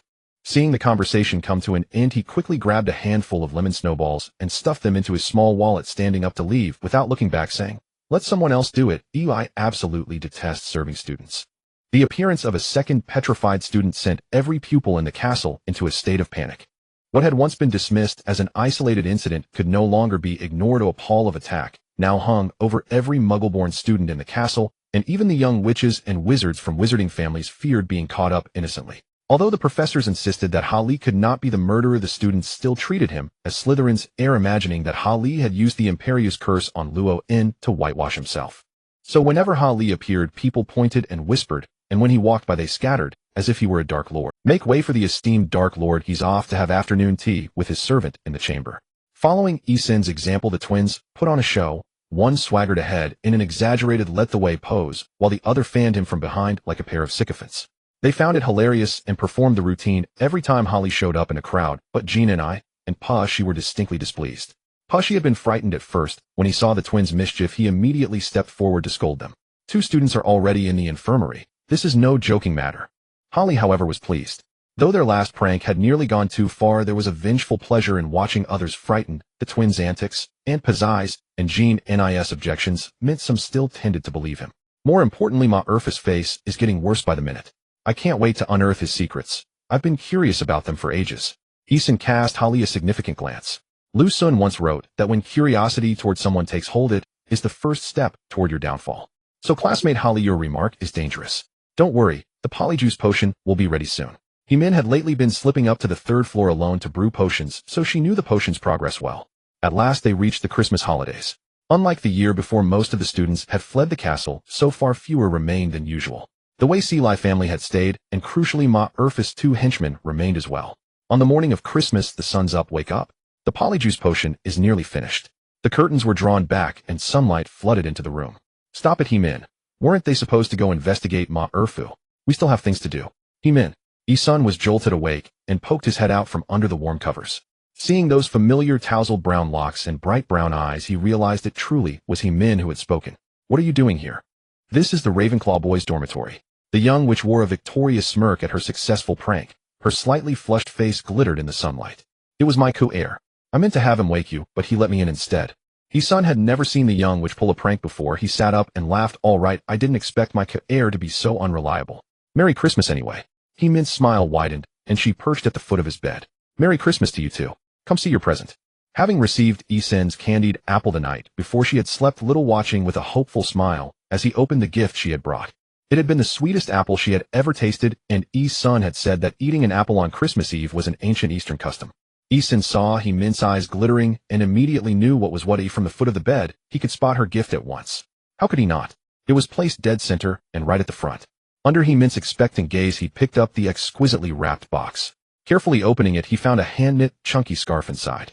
Only when he lifted it did he notice it was a blue-embroidered gradient scarf. To create a gradient in a hand-knit scarf requires skillful manipulation of yarn, and with contemporary dyeing techniques, such an effect would be nearly impossible without a touch of clever magic. Isun took the scarf and draped it over his shoulders. Wow, I've never received such a beautiful scarf. Hemin replied, only someone from the Wei Silai household with deft hands could make this. She added, but a clever little witch could do it too. Could it be Luna? Hemin's expression darkened. Isun, flirting with danger, pushed his teasing too far and finally provoked her. Flushed and indignant, she tossed the gift box at Isun and then lunged at him like a human punching bag, pelting him with a flurry of playful blows. You idiot, go spend Christmas with them. After some commotion, Isun finally calmed the young witch, but it was nearly noon, so they hurriedly opened the remaining presents. There was a distinctive sweater from Mrs. Wei Silai with a large letter Y embroidered on the chest. When the Wei Silai couple learned that Luo In had been used with the Imperieuse curse to attack Isun, they wrote him several apologetic letters. If Isun had not insisted otherwise, they had planned to come to Huigu with Ci in person. There was also an elegant quill from Ha Li, and Luo In had given him a black notebook. Isun's heart skipped. When he opened it, he realized Luo In had learned from Jean and I that Isun was looking for a black diary, so he had gifted him a new one. How considerate. Isun rifled through the parcels and discovered a present from Deng Buli Duo, a large box of lemon sherbets. Isun felt he had fallen in love with those candies.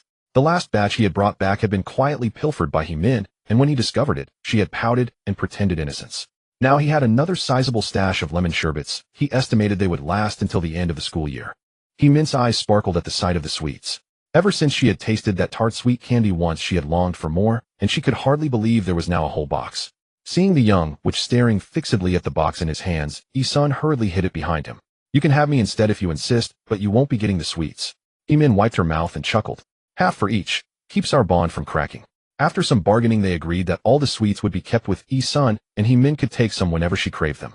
He couldn't shake the feeling had been slightly shortchanged.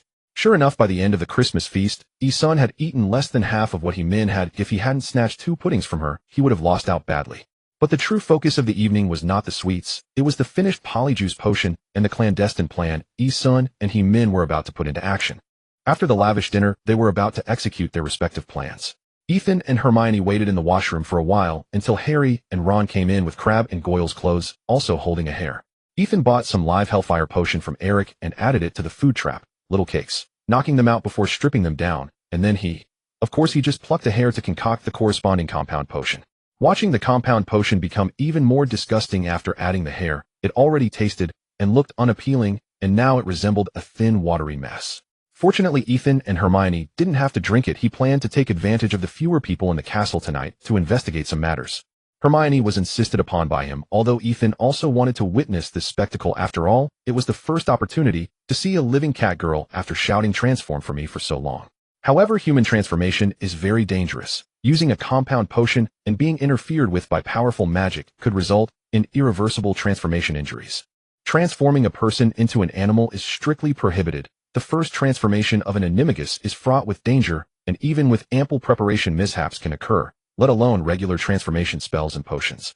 Therefore, the Ministry of Magic does not allow people to be casually transformed into animals.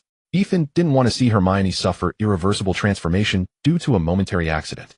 Cat ears are manageable, but if her hands couldn't revert, that would be terrible. So he insisted that the little witch accompany him tonight, leaving the Malfoy situation to Harry and Ron. The two good friends, suppressing their discomfort, drank the potion, and their bones and muscles began to transform. Due to Crabbe and Goyle's tall and robust stature, their transformation was particularly arduous. After a while of grunting and groaning, Ethan and Hermione emerged already resembling Crabbe and Goyle. Time was precious during the transformation, and the two immediately left according to their plan, leaving Ethan and Hermione alone in the washroom. No, there was also a ghost nearby, watching with great interest the gradually pink scene and the shy lowered head. Noticing the odd atmosphere, Ethan quickly asked to him, moaning, "Myrtle, you mentioned before that couples were arguing. Have you heard or seen them recently?" Hearing it was a serious matter, Hermione also looked up at moaning Myrtle. Of course they were arguing more ferociously. That girl later came in to cry just in the cubicle next to where you put the cauldrons, mumbling, "He's getting fiercer and fiercer, and things aren't as I thought," and the boy never came in to comfort her. Indeed, men are no good. Ethan, Hermione asked with a smirk, "So do you know who that girl is?" "Of course, it's the Ravenclaw prefect." Bingo. Ethan had suspected this since Ron's hospitalization. The one who used the soul curse on him must have been someone close enough to have the opportunity. From Penelope's reaction, it was indeed clear that Percy had undergone a personality change, becoming increasingly irritable, often appearing on the third floor and fearing their presence in the third-floor washroom. So it was very likely that Lucius had slipped the diary to Percy while at the bookstore. Hermione didn't understand why Ethan was suddenly so excited, nor did she grasp the connection between this gossip and the Chamber of Secrets. Seeing Hermione's puzzled expression, Ethan briefly explained. "Dumbledore told me that the one who opened the Chamber of Secrets back then was young Voldemort. Now Voldemort is controlling Percy through a notebook, reopening the Chamber of Secrets." Hermione remembered that Ethan had once chased Ginny to inquire about a black notebook, and she had even gotten angry about it. Thinking of this made the little witch's face turn slightly red. Voldemort. Percy. Why Percy? The behavior and personality of those being controlled will change, and Percy and Penelope are in a romantic phase, so where would all this arguing come from?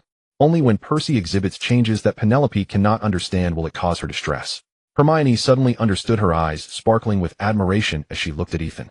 "So should we go find Percy now and expose him?" Ethan nodded. "Oh, as long as they could find the black notebook from Percy, the Chamber of Secrets wouldn't be opened by Voldemort. Without the notebook, Percy wouldn't be under Voldemort's control and would gradually return to his true self." "That's right, let's take advantage of Percy being." "Ethan, so you are here." Suddenly Percy walked into the washroom, wearing a joyful smile, holding up a black notebook. "Look at this, I found this notebook in a corner on the third floor. Is this the one you were looking for?" Ethan. He felt his brain was insufficient. The prime suspect was handing him the notebook with a friendly face, even smiling. "What kind of development is this?" Hermione looked at Ethan oddly, as she didn't want to say that Ethan's earlier clever speculation was all wrong. To cover for Ethan's embarrassment, she moved forward to take the notebook. Ethan only came to his senses when he saw Hermione's action and quickly grasped her outstretched hand to take the notebook himself. "Darling, that's Voldemort's Horcrux. You shouldn't touch it carelessly." "Thank you, Percy. I've been looking for this for a long time." Percy's sunny smile could easily compete with Lockhart for the most charming smile award from Witch Weekly. "You're welcome. He'll be leaving now, and you two shouldn't stay here for too long." After Percy left, Hermione blushed and teased Ethan, trying to suppress her laughter, her shoulders shaking continuously without saying a word. "Okay, my speculation might have a slight issue." Ethan shrugged helplessly, making a small gesture to indicate slight, which made Hermione burst into laughter, but his suspicion hasn't been completely cleared. The little witch laughed even more joyfully, her big eyes squinting until they were nearly invisible. Ethan also laughed happily as he opened the first page of the notebook, which clearly read T.M. Riddle. Got the notebook. Just then Harry and Ron rushed in. At this point, they had reverted to their original forms, holding up the long robes of Crabbe and Goyle while stepping in oversized shoes. The two of them gasped, looking at the laughing Ethan and Hermione. "Did Percy put some spell on you?" Ethan and Hermione gradually stopped smiling, looking at them and saying, "Don't talk about us. Did you find anything on your side?" Harry said disappointedly, "Not much. We just know that Malfoy doesn't know who the heir of the Chamber of Secrets is. His father told him not to get involved. Ron indignantly said it's too short a time. If Percy hadn't wasted our time, we could have determined whether Malfoy was lying or not. But I'm sure the Chamber of Secrets has something to do with Malfoy. Indeed, it merely concerns Lucius Malfoy. In the evening, the Ravenclaw common room was empty. Ethan, after obtaining the notebook, focused intently on uncovering its secrets. However, this soul artifact was merely an ordinary notebook containing a fragment of Voldemort's soul. Interesting souls may be commonplace, but a noseless husk is truly one of a kind. Ethan no longer hesitated, maintaining his mental barrier as he opened the notebook and wrote, "Are you there?" After writing, the words vanished and Voldemort's response appeared. "Who are you? Where is Percy?" It seems Percy was the first to get the notebook. Under Voldemort's influence, his temperament changed, and he unwittingly opened the chamber, but realizing the notebook's uniqueness, he passed it to Ethan. "My name is Ethan Delary, a second-year student at Hogwarts. What are you?" It felt as if Voldemort was momentarily choked, and after a long pause he replied, "I am not just anything. Alright, my name is Tom Riddle, and I was once a student at Hogwarts." Ethan suddenly felt a sharp prick in his mind, and his Sharingan activated on its own. It seemed that Tom was rather unruly, attempting to pry into his mind. Ethan quickly recalled Michael's experiences simulating the memories of an ordinary second-year student, and then deactivated the Sharingan and mental barrier. "Hello, Senior Tom. I must say your name is rather ordinary. Why did you confine yourself to this notebook?" After a long wait, Voldemort finally responded. "This is merely a memory. A memory. And while my name may be ordinary, my experiences are anything but. Would you like to learn to cook with me, not using magic? What can you do?" "I can do so much. I know every spell taught at school, and even those not taught. But do you know? That is not impossible, as long as you..." "Senior Tom, your typing is incredibly slow. It's time for bed." 886. After saying this, Ethan immediately closed the notebook. He did not want to be spied on by Voldemort. It wouldn't be long before Voldemort discovered the flaws in the fabricated memories, such as the frequent appearances of his handsome roommate. So he decided to keep Voldemort in suspense, giving himself time to structure his memories or delay Voldemort's ability to see through them. In the following days, Ethan attended classes normally, occasionally teaching spells to the trio and Neville, while also participating in Professor Flitwick's spell club. He was so busy that he could only occasionally tease Voldemort, giving him a glimpse before withdrawing. This was a tactic he learned from the goddess in his past life, effective even on a small Voldemort. However, the notebook in his possession was of utmost importance. After Justin, no other students had been attacked, and Madame Pomfrey publicly stated that the mandrakes were maturing and would soon be able to brew the antidote. This news greatly encouraged the students, most of whom returned to their pre-attack states without suspicion. Only a few diehard individuals like Malfoy still believed in the rumors. What pleased Ethan even more was that Lockhart had stopped his antics, wearing a ludicrous purple wizard hat and spending his days making everyone read his books and roleplay as characters. This finally gave Ethan a chance to explore some useful tips from his books, such as using cutting spells against tough enemies, continuously attacking a single point. Then employing the shattering spell, the cumulative damage from both could reach astonishing levels. Thus, he quietly stole the potion textbook left by Snape in the potions classroom, intending to study the most powerful cutting spell in the magical world, the Curse of the Cutting Edge. However, Ethan was now faced with a pressing issue. What electives should he choose for third year? Second-year students needed to select electives for third year, including Ancient Runes, Arithmancy, Care of Magical Creatures, Divination, and Muggle Studies. To be honest, he did not want to choose any. In his past life at university, he merely coasted through classes, and later for credits, he selected the easiest and least demanding courses. Now at Hogwarts, learning some useful knowledge would be beneficial, but his interests were solely in combat, with spells capturing far more of his attention than any other subject. Ethan had also discreetly asked Voldemort, who showed no interest in any elective courses. However, he feigned the role of a caring older brother, giving Ethan advice, albeit with an air of arrogance. He bluntly stated that Muggle Studies was trash, suggesting that one should choose courses based on personal interests, with the only worthy one being Ancient Runes. Choose fields you excel in or wish to enter. Percy, who lacked the notebook, appeared much more normal, explaining the elective courses to everyone. "My brother Charlie has always loved outdoor activities, so he chose Care of Magical Creatures. I want to enter the Ministry of Magic, so I chose Muggle Studies. Choose your strengths or what you wish to learn." Hermione, eyeing Ethan closely, showed him the courses she had selected, her two prominent front teeth gleaming, as if to say that if he didn't choose, she would bite him. For Ethan, Muggle Studies was the easiest to breeze through. He wasn't targeting anyone, but even among wizards, no one understood future human life better than he did. Ancient Runes was peculiar, having been lost to time. Studying it was akin to archaeology. Its usefulness aside, it would undoubtedly be arduous. However, given its relevance to mental energy research and the fact that Voldemort had even recommended it, he decided to follow his curiosity and explore the mysteries of this course. He was quite interested in magical creatures, but not for protective reasons. He wanted to know if they were delicious, how tasty they were, and how to eat them, a question inscribed in his DNA. Divination was out of the question. From the knowledge left by Helga, Ethan learned that his talent for divination was negative, and given his plot armor, he had no need for it, so he would absolutely not choose any divination course. Thus, Ethan ultimately selected 3 courses, excluding divination and arithmancy. After all, with Hermione's assignments to refer to, he wouldn't be too burdened besides attending class. Hermione was somewhat displeased with Ethan's laziness, but said nothing. Harry and Ron were in a more difficult position. They were unsure of their strengths and what they wanted to do in the future, so they could only hurriedly select a few new courses, hoping to borrow each other's assignments later. The days of selecting classes did not become any easier, rather as the finals approached, as Hermione believed unilaterally, Ethan and the others began their revision for the final exams at Hermione's insistence. Facing Ethan's lazy attitude, Hermione pulled his ear in dissatisfaction and said, "Weren't you quite defiant last year? Shouldn't you start preparing for the revision early? Do you really want to leave a poor impression of failing history of magic for the next year's freshmen?" Recently, Ethan, who was obsessed with the killing curse, found himself unable to focus on studying as its difficulty exceeded his expectations. The killing curse is a formidable slashing spell. When cast, it does not produce any obvious signs, unlike other spells that burst forth in fireworks, and one can only infer its effects from the injuries sustained by the victim. Both its stealth and power surpass those of the ordinary cutting curse. However, it consumes quite a bit of wood. Ethan had no idea how many pieces of wood he had shattered during practice. Were it not for the Wishgrantair house, even as a newly rich individual, he would struggle to afford it. Despite practicing numerous times, he still hadn't achieved the results he desired with the spell. If it were merely about casting it, that would be simple. Ethan could learn it just by glancing at the incantation. However, controlling the power and range of the blade he sent forth was an entirely different challenge. Unless Snape demonstrated it to him, and he could copy it with his Sharingan, it would be much simpler. But if he were to seek Snape's guidance on the spell, he would likely first take a hit from a killing curse.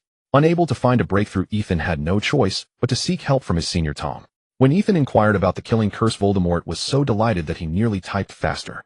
Though uncertain why Ethan had begun to take an interest in dark magic, to him, it was the first step in controlling. Of course, the killing curse could only be considered a dark spell with weak malevolence far inferior to the 3 unforgivable curses.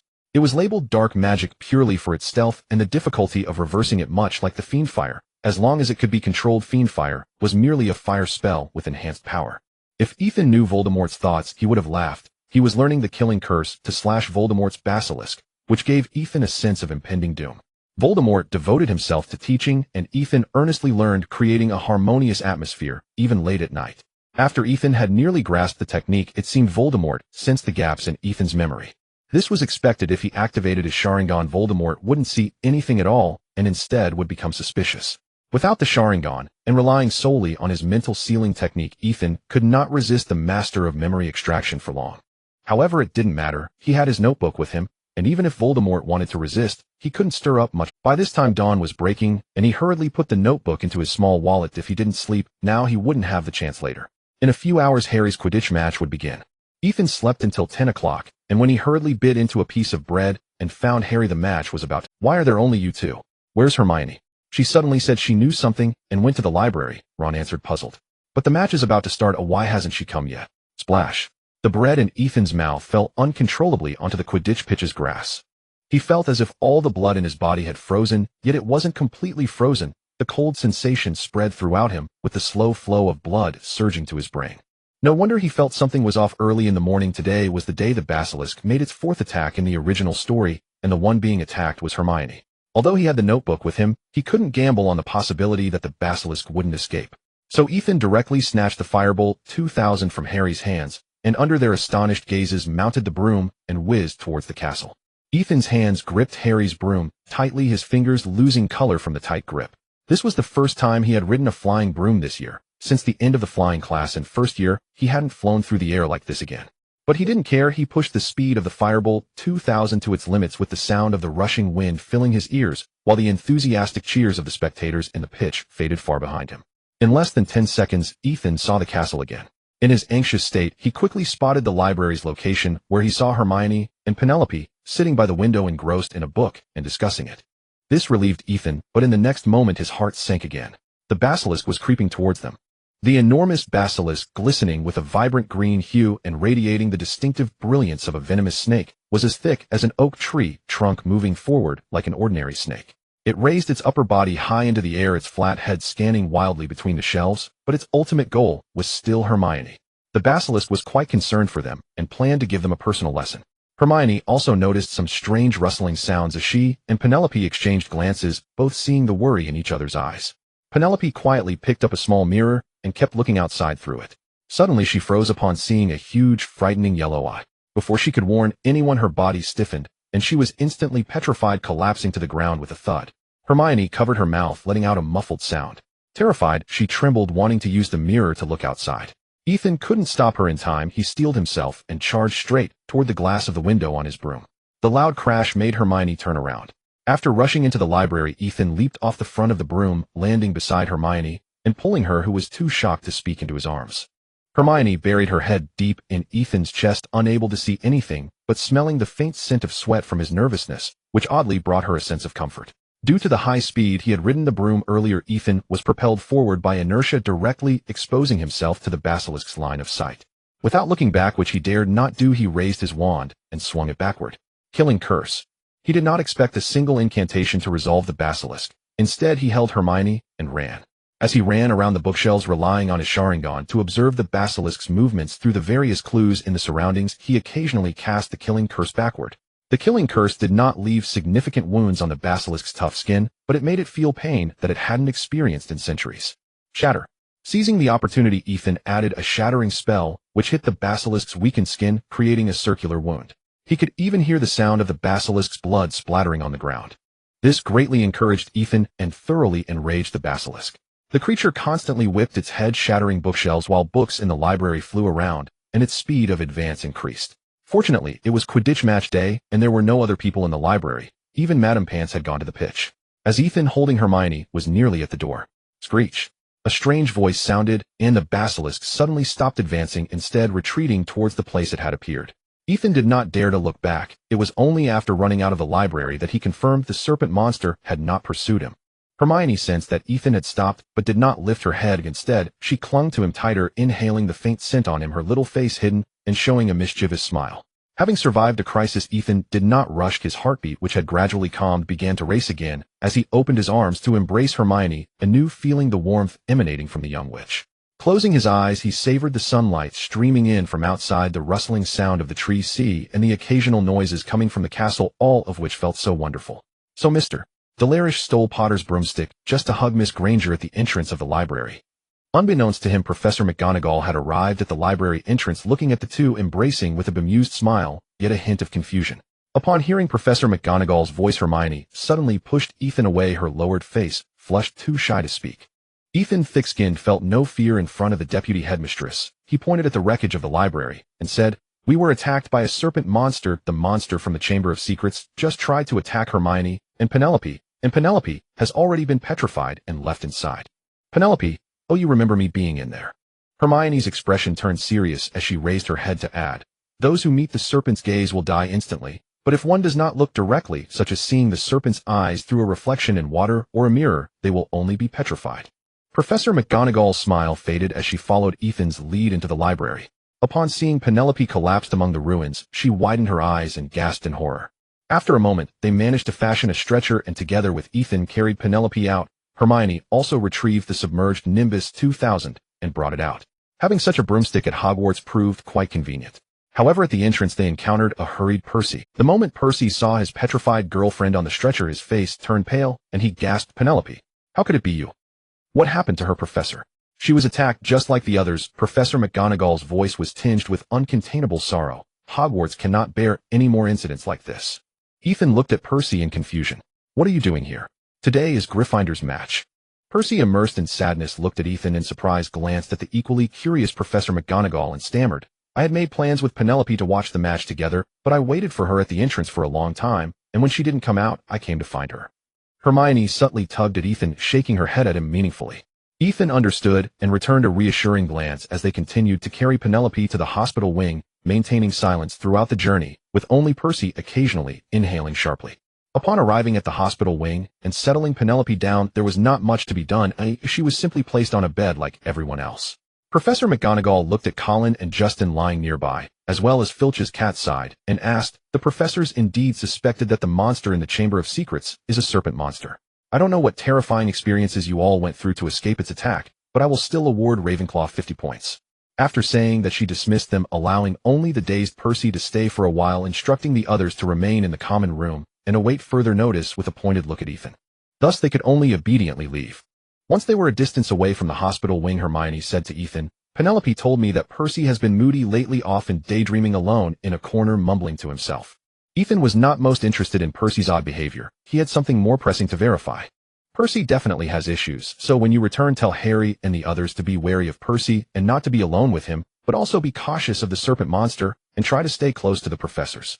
After advising Hermione, Ethan first escorted her back to Gryffindor before returning to the Ravenclaw common. However, when he returned, the Ravenclaws had already come back, chattering about the cancellation of Quidditch and showing little curiosity about his arrival, as the young witches and wizards had been gradually herded back. Before long, the worried Professor Flitwick entered with his short legs, gathered all the Ravenclaw students, and stood on a piled-up table to announce to them, "Our head girl, Miss Penelope Clearwater, has been attacked and is currently lying in the hospital wing. Moreover, the monster in the Chamber of Secrets is far more formidable than everyone imagines. Thus, to ensure the safety of the students, you must adhere to strict protection regulations. From now on, all students must return to the Ravenclaw common room by 6 o'clock in the evening, and no student may leave the dormitory after this time. In the future, every class will require a teacher to escort the students, and no student may use the restroom without a teacher present. All Quidditch practices and matches have been postponed, and no evening activities will be held, including my Charms Club." The students looked at Professor Flitwick with serious expressions, realizing the gravity of the situation. He rolled up the parchment he had just read and said in a sorrowful tone, "I am very worried. If we cannot find the perpetrator soon, the school may have to be closed. Therefore, I hope that anyone with information will come forward voluntarily." After saying this, Professor Flitwick left sadly. The first Ravenclaw to be attacked was his head girl, and she was likely the last straw that could lead to Hogwarts closure, which saddened him greatly. After the headmaster left, the little eagles began chattering among themselves. "Oh my, if even the head girl cannot withstand the attacker, what will happen to us weaklings? I wonder if the books teach how to defend against attackers. Professor Lockhart's books have plenty of that, but he has recently disliked students approaching him with questions." Ethan paid no mind to the little eagles who were turning the seminar into a book club. Instead, he returned to the dormitory and took out his small wallet. Voldemort's diary was still safely tucked inside. Ethan would prefer if, like in the original story, the diary had been stolen. Now that it was still there, it meant one thing. There was at least one more person in the castle who could open the Chamber of Secrets. After Penelope was attacked, the atmosphere in the castle grew even more serious. People no longer spoke casually about the Chamber of Secrets. It was not that they did not want to discuss it, but rather that they dared not be caught talking about it in public, fearing the monsters from the chamber would come after them. However, the professors knew that the monster in the chamber was a basilisk, yet they did not announce it to the public, presumably to avoid causing panic. Ethan, on the other hand, was unconcerned, as he was alone in his dormitory, still troubled by the identity of the second person. This person either spoke Parseltongue or was under the control of Voldemort. The problem was that he rummaged through his memories of the original work, but could not recall who this person could be. Just as he pondered without results, a small flame appeared before him, which upon burning transformed into a phoenix feather wrapped around a small piece of paper. "Coach, I want to learn this." Ethan immediately thought of Dumbledore's phoenix, so the source of this note became clear. This method was quite cool and convenient if owls were too conspicuous, and if he mastered this technique, he would surely pluck the phoenix's feathers to send notes. Lost in thought, Ethan unfolded the note inside, which read, "The Ministry of Magic plans to take Hagrid away, and I may be expelled from school as well. Please meet at Hagrid's hut."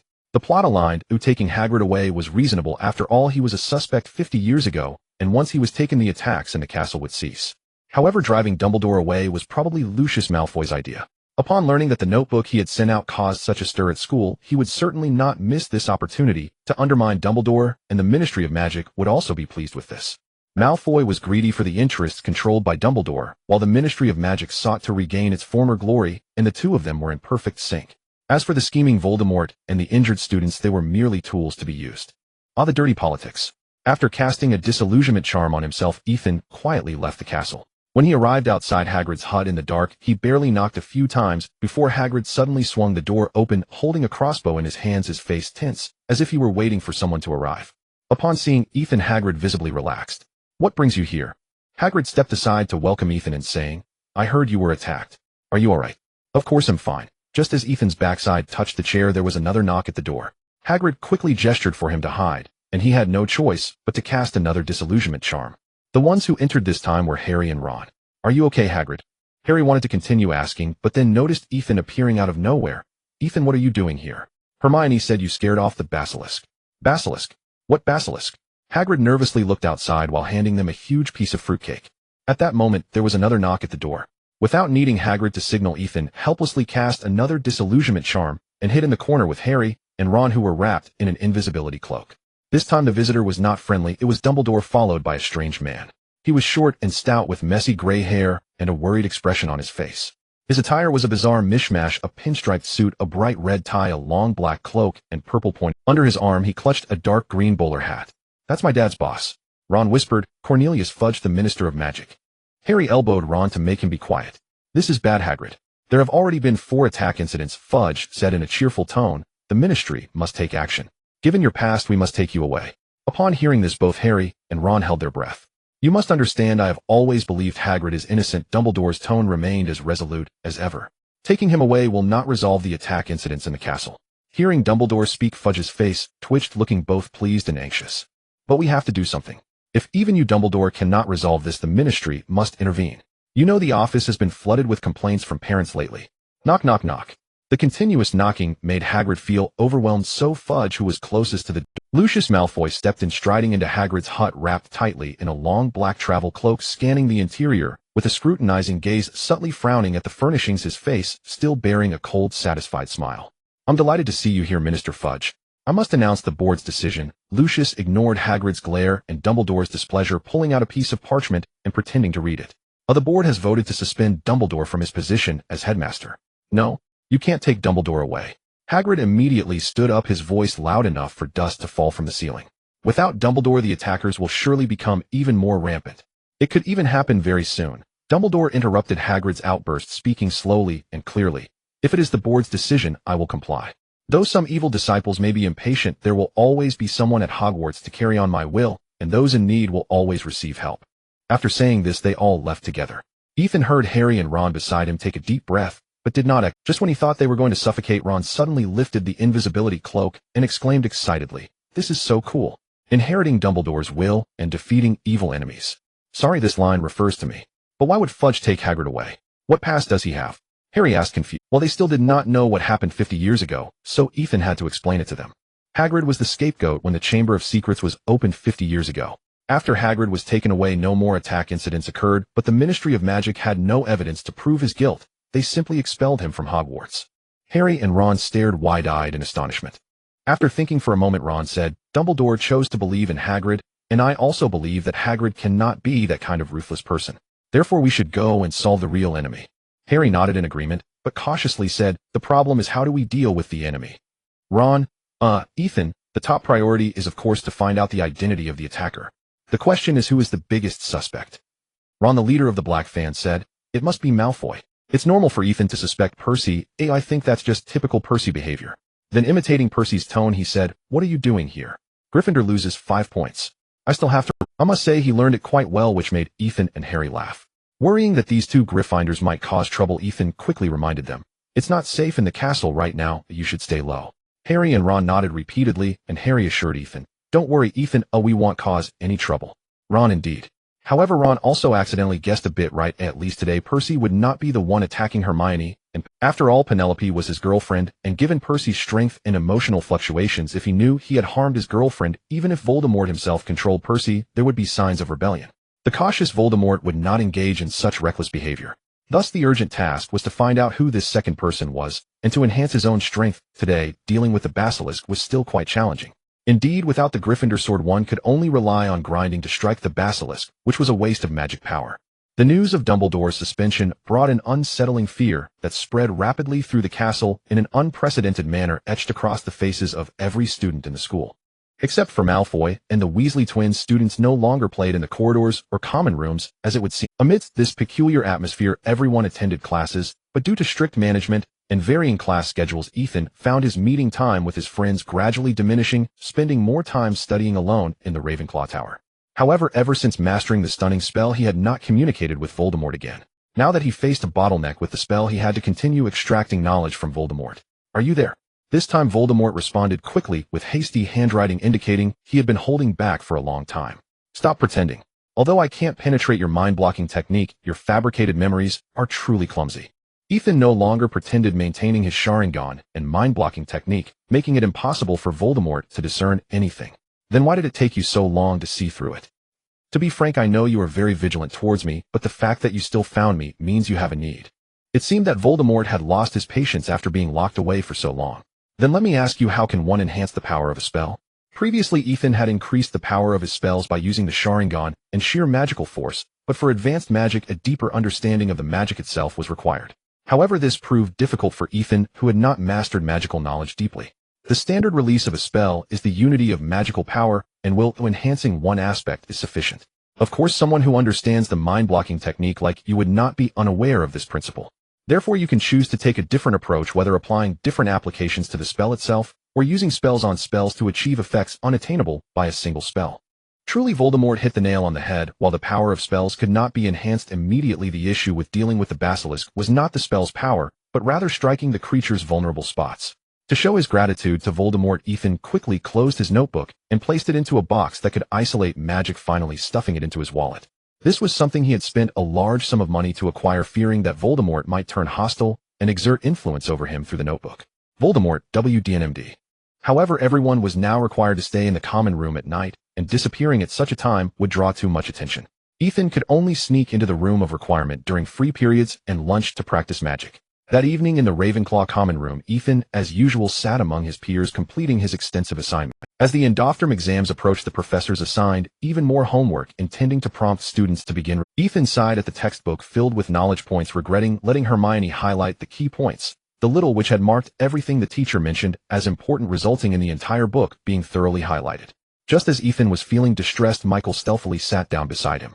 When faced with Ethan's questioning gaze, he remained silent, instead cautiously glancing at the reactions of those around.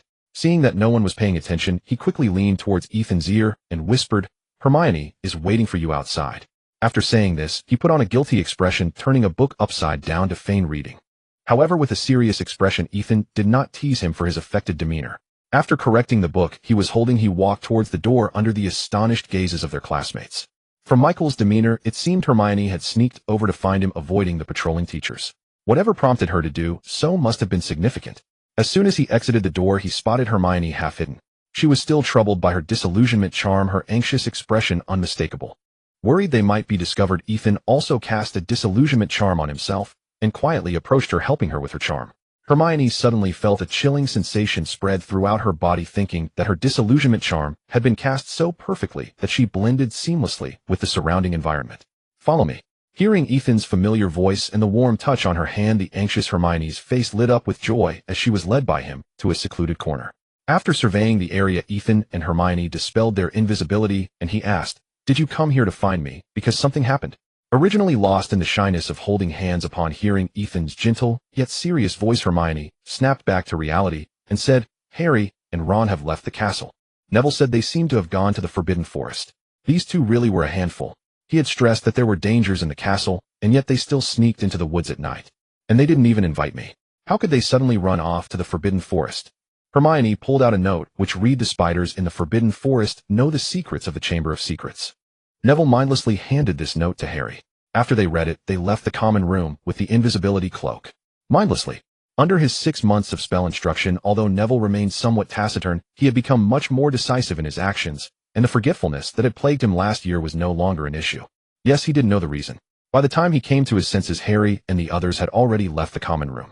He was worried about Harry's safety, so he came to find me. Tisk tisk, he must have fallen victim to the Imperius curse or some advanced Confundus charm, clouding Neville's mind and causing him to act without realizing it. However, that was not the main point of Voldemort's lure to Harry and Ron. To find spiders in the Forbidden Forest clearly indicated a plot. The acromantula in the Forbidden Forest are no trivial matter. Ethan had dealt with a batch last year, and they were incredibly troublesome, especially in the forest where the spiders were more familiar with the terrain. Ethan would be hampered inside, and he could not guarantee he could manage against a large number of spiders. "Dumbledore, I want a raise." Once again speechless at Harry and Ron's actions, Ethan dared not linger, quickly casting a disillusionment charm on them. Then he instructed Hermione, "You need to return to the common room immediately. If Percy makes any unusual moves, go find Professor McGonagall. I will go rescue Harry and Ron now." The conflicted little witch wanted to help in the Forbidden Forest, but also knew her effectiveness there would only be slightly better than Harry and Ron. She would simply be a minor liability. So under Ethan's determined gaze, she obediently nodded.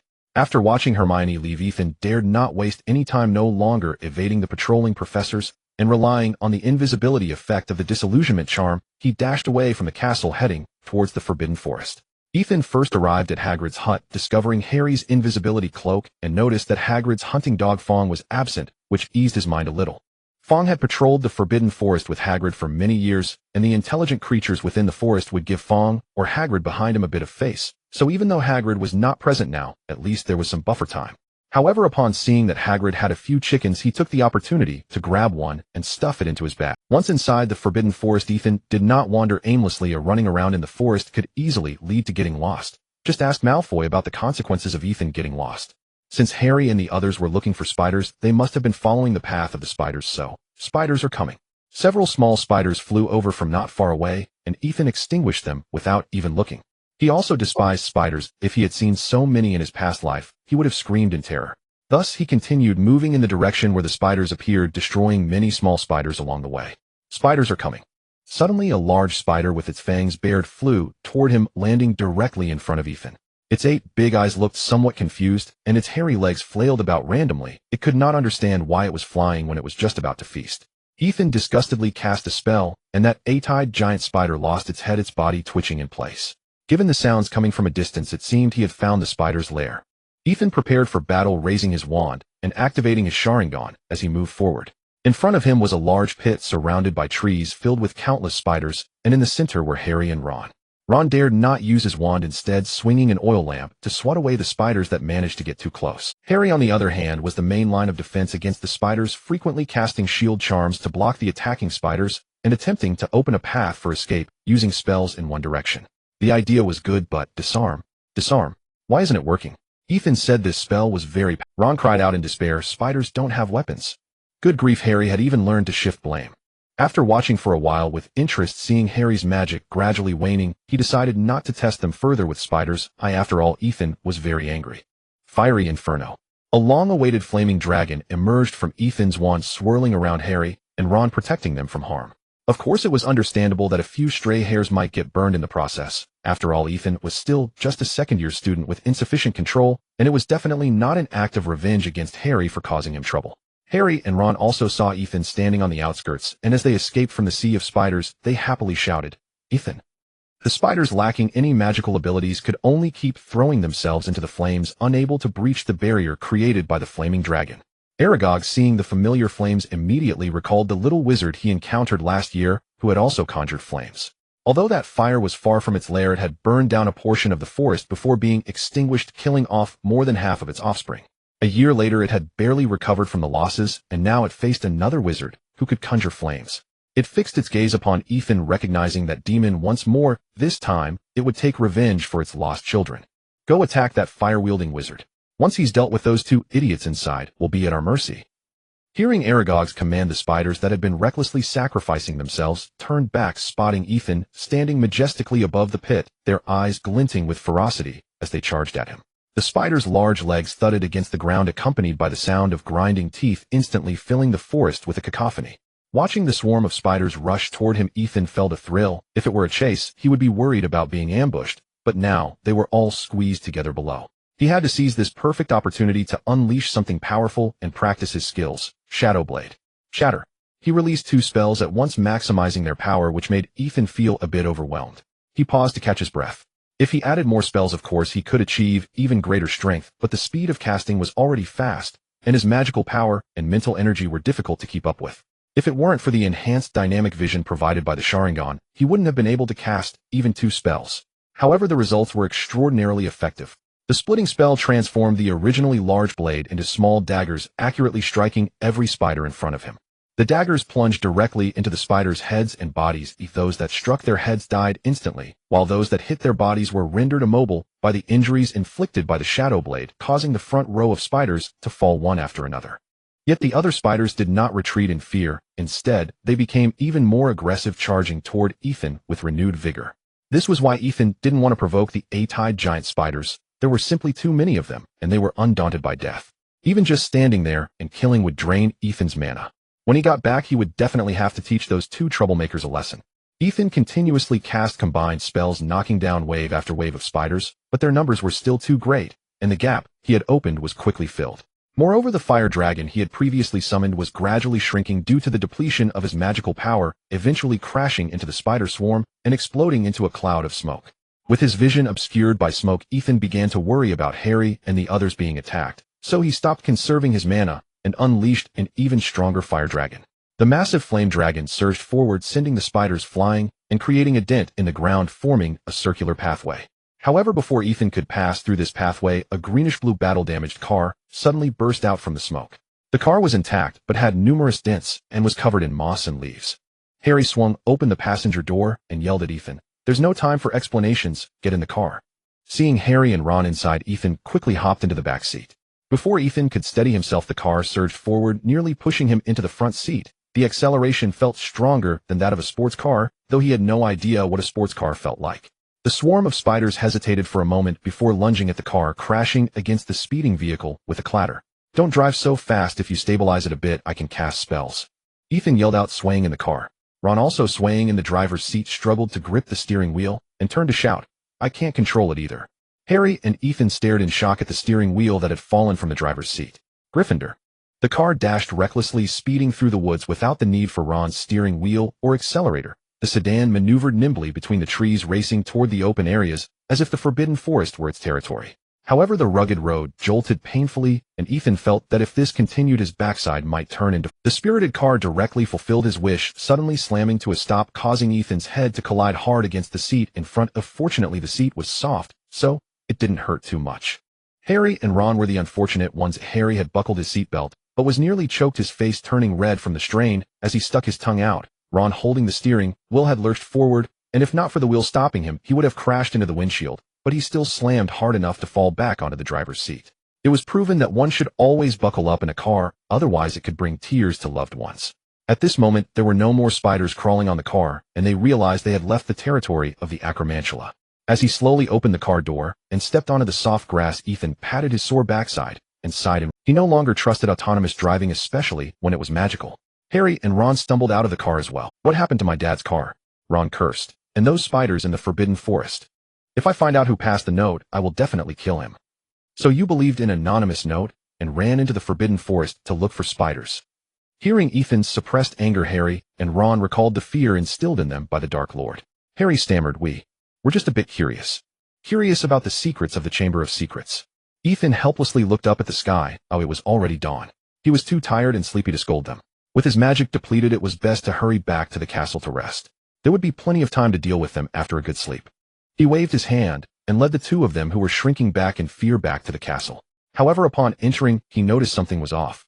An eerie silence. At this hour, the students should have been up for breakfast, and there were no professors patrolling. The entire castle was deathly quiet. "You need to explain why you didn't return all night," came Snape's cold voice from behind, laced with an unusual hint. This was bad. Not only had they been out at night, but Snape also saw through their disillusionment charm. Ethan dropped the charm and turned to face Snape, while Harry and Ron followed suit, removing their invisibility cloak. 5 students and a professor went missing for the entire night. You better not say it was just out of curiosity that you made the professor search all night, or I will send you home right now. Snape's facial muscles twitched slightly, his icy gaze shifting constantly from one to the other. Harry and Ron had never seen Snape so furious. They didn't dare breathe, both lowering their heads like ostriches. Ethan, on the other hand, was curious about Snape's words. They were just 3 people. Where did the 5 students come from? And there were no professors. Recalling the bizarre events of the night, an unsettling feeling gripped his heart, and he hurriedly asked, 5 students. Who are the other 2? And which professor is missing? I have no obligation to answer your questions, but it is you who need to answer. Ethan, anxious, interrupted Snape loudly, his excitement causing his Sharingan to manifest. The blood-red eyes and furious voice startled Snape, who, although he had heard about the Sharingan from Dumbledore, seeing it for the first time still shocked him. Seeing Ethan's seriousness and recalling Dumbledore's instructions to pay special attention to him, Snape slowly spoke. "It's Hermione Granger and Percy Weasley. The missing professor is your defense against the dark arts, Professor Gilderoy Lockhart. Last night Neville found Professor McGonagall and told her that Miss Perfect had not returned, so we searched every house and found that besides you, Weasley was also missing along with Lockhart." Lockhart. That second person was Lockhart. Although Ethan didn't know why he could open the Chamber of Secrets and release the basilisk, his disappearance at this moment meant he must have grasped or been controlled regarding the method to enter the chamber. Time was of the essence. Ethan turned and sprinted towards the 3rd floor. Snape attempted to stop him, but the anxious Ethan turned back and cast a stunning spell, Being careless, Snape had not anticipated a young wizard would attack him, nor did he expect Ethan's magic to be so swift. Caught off guard, he was directly hit and fell onto the cold floor. Harry and Ron, who had turned to run as well, were startled. They never expected the furious Ethan would attack a professor. Although it was Snape, they still gaped in surprise. "Harry, Ethan, why did you attack Snape? Where are we going?" Ethan replied without looking back. "There's no time, you follow me to the third-floor restroom." They ran in silence to the restroom, where Moaning Myrtle was still playing in the toilet. Ethan brought the two of them to the broken faucet and quickly explained. "Listen, this is the entrance to the Chamber of Secrets. Moaning Myrtle is the student who was murdered 50 years ago." Moaning Myrtle perked up at the sound of her name, propping her chin up to listen to Ethan. "Voldemort is the heir of the chamber. He entered the castle by some means and controlled Percy and Lockhart, intending to resurrect in the chamber, just like last year." Seeing that the two were shocked but still nodded in agreement, Ethan continued. "But this time Harry and I will go into the chamber." Seeing Ron about to speak, he quickly added, "Ron, I need you to do something that can save us. Go find Professor McGonagall and have her take you to the headmaster's office to tell Dumbledore about all this. The phoenix I mentioned before, the one that should smell good, let it bring the Sorting Hat to find us. Then try to contact Dumbledore as best as you can and bring him back to oversee everything." Ron reluctantly accepted, as Ethan's serious expression and grave tone made him hesitate to defy. Ethan patted Ron on the shoulder and watched him run out, then turned to Harry. "Do you see this broken faucet? Speak to it in Parseltongue to open it." Harry was astonished that Ethan had unknowingly found out so much. He tried several times in a daze before finally succeeding at opening the entrance to the chamber under Ethan's fierce gaze. The faucet emitted a beam of white light and quickly spun, causing the basin to move as well. As it rotated, the basin slowly disappeared, transforming into a thick pipe that was dark and bottomless. Harry looked at the bottomless pipe with a hint of fear trembling as he said, "Didn't they say there's a basilisk inside? How about Ethan pushed him down the pipe without hesitation. "Aren't you worried because it's not your wife?" Just as Ethan was about to crawl down, Murdy suddenly said, "Ethan, you are the bravest little wizard I've ever seen. I hope you can come back safely." Ethan turned back and flashed a smile. "This line is better suited for Gryffindor, but I will take revenge for you." As Harry's screams echoed, Ethan calmly observed the secret passage. The passage was relatively smooth. Although they were descending, it wasn't too fast. It was just a bit sticky, making it. Moreover, the passage had many forks. Every so often there was a split. After descending for a while, they saw 7 or 8 forks, but these were smaller than the main path, suggesting the basilisk likely slithered through these smaller passages in the castle. The pipe didn't go straight down either, occasionally twisting to the sides, but ultimately it descended. Ethan could feel the pipe becoming damper, like walking through the leaking corridor from last year, indicating they had once again reached the depths of the earth, even nearing the edge of the Black Lake. "Ow!" Harry let out a muffled grunt. It seemed they had reached the bottom. Ethan hurriedly took out his wand and cast a levitation spell, floating gracefully to the ground under Harry's envious gaze. The ground was very damp, uncomfortable to step on, but the darkness ahead was even more unsettling. Lumos. 2 Ethan and Harry's Lumos spells illuminated the area. With the light from the spell, they discovered a deep tunnel ahead, its end still shrouded in a suffocating silence. Crack. Harry seemed to step on something, the sound startling him. Looking down, he found various small animal remains lining the sides, forming a path forward. It appeared that he had stepped on a mouse. Ethan, could these be? Not necessarily all eaten by the basilisk. With its size, these small ones wouldn't satisfy its hunger. It would eat larger prey. Thank you, that's somewhat reassuring. Let's go. Looking at the bone marks on the ground, it seems someone has recently passed. With that, Ethan raised his wand and walked ahead towards the end of the tunnel, while Harry hurriedly followed, accidentally stepping on several bones, causing loud cracking noises. As they turned a bend in the tunnel, the sight that greeted Harry left him stunned. It was a massive snake skin. Under the spell's glow, the snake's skin emitted a green sheen. The hollow skin itself, however, did not let a single ray of light through, indicating its thickness. Ethan touched the snake's skin and found some residual liquid inside. There was a notch at the neck that should have been the wound left from the last encounter in the library. He breathed a sigh of relief and said, "This should be the basilisk's recently shed skin." A basilisk is vulnerable after shedding its skin, but we must remain vigilant, especially avoiding eye contact. Yet this also meant the basilisk had healed the original wound through shedding. With this thought, Ethan's heart sank. He took out a pair of glasses he had made before school, which looked like binoculars, but were actually just a pair of double-lens glasses with minimal magnification. However, these were not for Ethan himself, but were handed to Harry, signaling him to put them on. "What is this?" "These are special glasses I made that can block part of the basilisk's magic. Staring into its eyes will only You call this a pair of glasses?" Harry complained as he put them on. He already wore glasses, and after switching, he found it harder to see. "Don't give me that. A kid like you is still complaining about this and that." Harry quickly shielded his eyes. This was a life-saving item. He didn't have Ethan's strength. Seeing Harry's complaints while being correct in his actions, Ethan ignored him and continued forward. The tunnel was much deeper than they had imagined. They turned one corner after another, and as time ticked by the longer Hermione was corrupted by the Horcrux, the more dangerous it became. If she was completely consumed by Voldemort, not even a deity could save her. Seeing Ethan speed up, Harry struggled to keep up and hurriedly quickened his pace.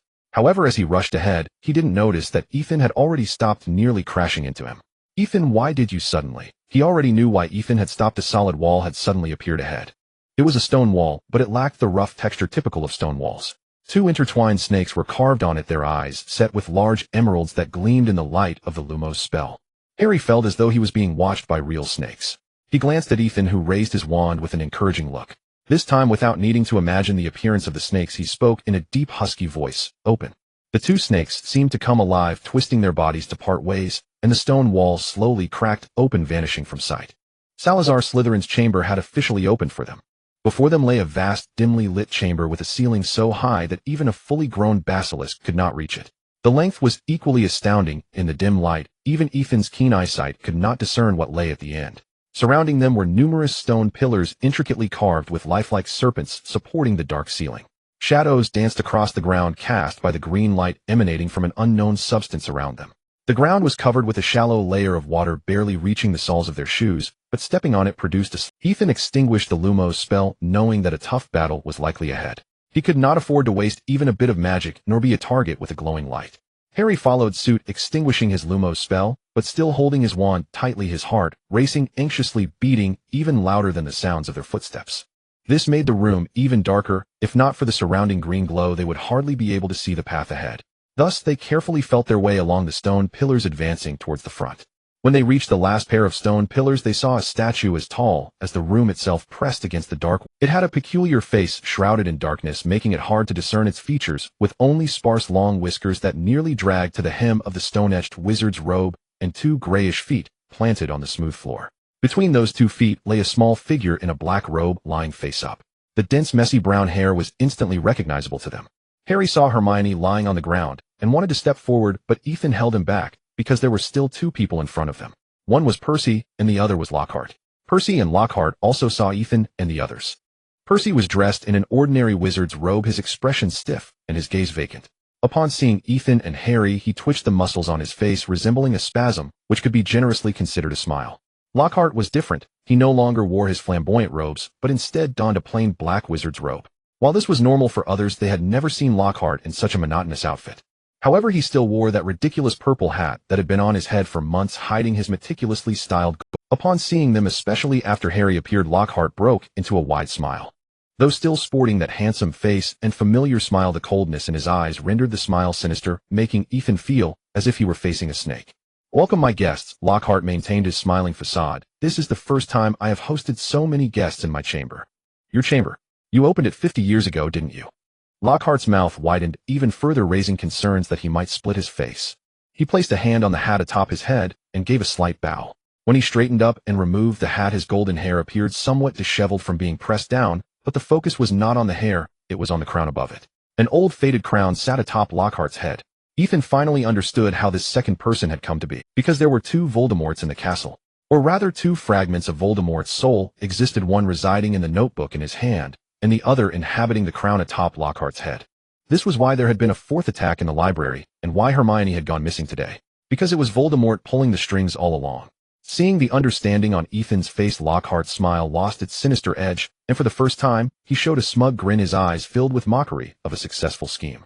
"See, Mr. Delary truly knows everything." According to the plan, the notebook was only supposed to control Percy, then manipulate the basilisk to carry out attacks in the castle, allowing for the abduction of students, and successfully completing the resurrection plan. But that fool Percy, that foolish notebook. Not a single student was killed. Lockhart shot a disdainful glance at the dazed Percy, gritting his teeth as he continued. The basilisk's gaze was either reflected by water or blocked by a camera, and even more ridiculous, it was even passed through by a ghost. A freaking basilisk, me at 16 years old and a senior student, and yet it couldn't even kill a single cat. What on earth is wrong with Hogwarts education? Lockhart's voice began to become hysterical, and in his excitement, he clenched his fists tightly. Not only did they fail to kill anyone, but more absurdly, the attack events not only caught Dumbledore's attention, but also yours, Ethan Delary. When Percy heard you were looking for the black notebook that morning, he was so frightened that he hurried to find it. That arrogant self of mine even began to panic, arranging for Percy to constantly monitor you all while attempting to prevent you from entering the restroom. It was completely ineffective, and instead the flaws became more pronounced. I even tried to use the Imperius curse to control Ron to kill you. This is simply foolish. With Hogwarts' current education, how could I possibly produce good students without me? Fortunately, they weren't completely stupid, they just lacked a bit of sense, and the third attack they planned still failed. As a result, you all found out, and no one died. Of course there were deaths, but that was just a corpse. Oh, what's the use of killing a corpse again? Lockhart, who had been gradually stabilizing, became hysterical again at this point. Panicking, they even tried to hide the notebook in the room of requirement, attempting to deceive Dumbledore and you. Fortunately, I appeared, having been in the room of requirement for so many years. Upon understanding their situation, I decided to use the notebook as bait, giving it to you, taking the opportunity to clear Percy's name and then control the most foolish guy in the castle. If the notebook could control one of you, that would be best. Even if it couldn't, it could still divert your attention and make. At the same time, I began executing the fourth attack. Ahem, as expected of me, this attack also failed and the basilisk was injured. This made me truly feel your threat, Delary. Lockhart's expression returned to calm and his gaze lost its venomous cruelty. However, I secretly contacted Lucius. This former subordinate harbors ulterior motives, but it doesn't matter, our goals align. He pressured the school board through his influence, driving Dumbledore away once again, and my opportunity came. I controlled a student intending to lure Harry out of the castle, that child who defeated the greatest wizard of all time, and then bind him here to carry out my resurrection plan. I blew cold air for a long time, but saw no one. The door to Gryffindor opened and closed, and my limited perception couldn't even detect a ghost. But it didn't matter, I later encountered this Miss Granger. Time was pressing, so Percy and I brought her here, officially beginning my journey of resurrection. Lockhart spread his arms, and the crown on his head gradually shed its rust, a powerful aura emanating from it. A slender figure suddenly appeared before him, while Lockhart lost his strength and collapsed to the ground, the crown falling from his head and clanking to the ground nearby. His facial features appeared normal, even handsome, dressed in a well-fitted suit exuding politeness. The adult Voldemort. Voldemort spoke with a tone of joy. Although you arrived earlier than I expected, this fool's power is weaker than I imagined, but it doesn't matter, soon you will become food for my servants. Accompanied by a hissing sound, the enormous stone face of Slytherin before them began to move. Its mouth slowly opened wider and wider, eventually forming a gigantic black hole that obscured the entire face. Then a rustling sound emanated from the statue's mouth, continuing for a while until the basilisk's head suddenly poked out from the statue's mouth. Harry quickly closed his eyes while Ethan activated his Sharingan to avoid the basilisk's gaze, using his keen observation skills to judge the creature's movements. The basilisk slithered down around the Slytherin statue, but suddenly dropped in the last few meters. Bang! A loud sound echoed in the chamber, shaking Harry to his core. He clearly heard Voldemort's parcel tongue. Kill them. Upon hearing Voldemort's command, the serpent monster raised its large head and slowly twisted its massive body, but being too close and its size too great, it quickly arrived before Ethan. Ethan lowered his head, realizing just from seeing the serpent monster's twisting body that it intended to bite him. He hurriedly dodged, running to a nearby pillar, employing the long-lost secret technique of the martial world, Qin Huang's pillar dance. Seizing the opportunity, he unleashed a barrage of shadowless spell to hinder the serpent monster's movements. In pain, the monster became even more frenzied, tilting its head and relentlessly pursuing Ethan around the pillar until it suddenly realized it could no longer move. It had wrapped itself around the pillar. Without needing to see its eyes, one could tell the serpent monster was currently in a state of confusion. Ethan took 2 steps back, panting heavily. Since becoming a wizard, he had never engaged in such vigorous exercise, but seeing the serpent monster ensnared and unable to move, he couldn't help but smile triumphantly. He raised his wand, intending to take advantage of its weakness. Before he could cast the spell, Voldemort, who was chatting with Harry, sensed something was amiss. The serpent monster was foolish enough to bind itself. Infuriated by his incompetent ally, Voldemort hurriedly controlled Percy to stop Ethan. Sensing the movement behind him, Ethan rolled aside narrowly, avoiding a deadly curse. Caught between enemies and burdened with a deadweight was too exhausting. Harry also knew he couldn't continue chatting with Voldemort at this moment, unleashing one disarming spell after another at Percy, and thus they became engaged in a fierce magical duel. Fortunately, after attending Ethan's mini-class, Harry was much smoother in casting spells, and although Percy was under Voldemort's control with the soul-sucking curse, his original will was resisting. As Voldemort had not fully resurrected, the fluidity of the magic was not high, allowing them to exchange blows. Ethan got up covered in dust. Wow, it had been quite a while since anyone had been here. Noticing the serpent monster had become clever, starting to untangle itself in the original direction, Ethan hurriedly cast the shadowless spell on its weak point, then took out his secret weapon from his wallet. A large rooster. The rooster had been inside for so long that it seemed a bit dazed, and upon coming out it didn't crow or make a fuss, obediently letting Ethan hold it. Hey, big brother chicken, let out a few crows. Ethan patted its head, and it finally spoke. Come visit often, dear master no wrong chicken. Cock-a-doodle-doo. The loud crow reverberated throughout the room, captivating the serpent monster, which began to shake its head wildly, smashing into the walls and stone pillars, sending dust flying. Ethan released the rooster, letting it do its own thing, while he continued to cast the shadowless spell on the serpent monster's weak point. However, this time, he added a shatter spell, causing the shattered shadowless spell to all fly toward one spot, piercing into the serpent monster. This time, he was able to leave a wound on the serpent monster without relying on the shatter spell. Naturally taking advantage of the situation, Ethan also followed up with a shatter spell, hitting the wailing serpent monster's wound directly, blowing it open. Black blood gushed from the serpent monster, staining that corner. The serpent monster was also knocked against the wall by the impact of the shatter spell, becoming motionless. However, Ethan felt it was not yet time to celebrate, as he sensed a surge of magic suddenly emanating from the serpent monster. The monster possessed such immense magical power. The pressure from the magic itself was enough to render Ethan immobile. He had only encountered such immense magic once before in Helga's chamber. Helga. Ethan suddenly thought of something, a relaxed smile appearing on his face.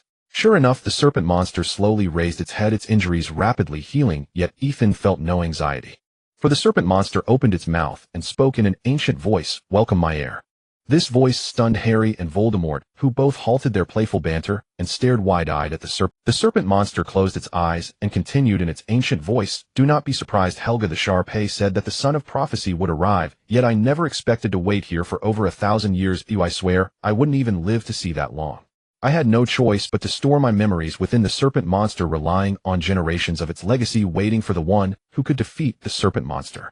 Voldemort's face twisted upon hearing this. He had thought the serpent monster was the treasure left by Salazar, only to find out it was merely a test. If he could do it all over again, he would undoubtedly chop the serpent monster down without hesitation.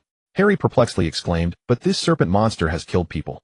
The serpent monster's voice turned cold. "I am merely a vessel of magical memory. The people the serpent monster kills have nothing to do with me, and those unworthy of learning magic can die without issue. But those are students of Hogwarts." Such a naive thought, like Godric's. "However, I've expended far too much energy over the millennia. I have no time to play debate games with you. Accept my gift, heir." Suddenly, the serpent monster's eyes widened, staring intently at Ethan, but those eyes were no longer serpent-like. They were a pair of cold green eyes.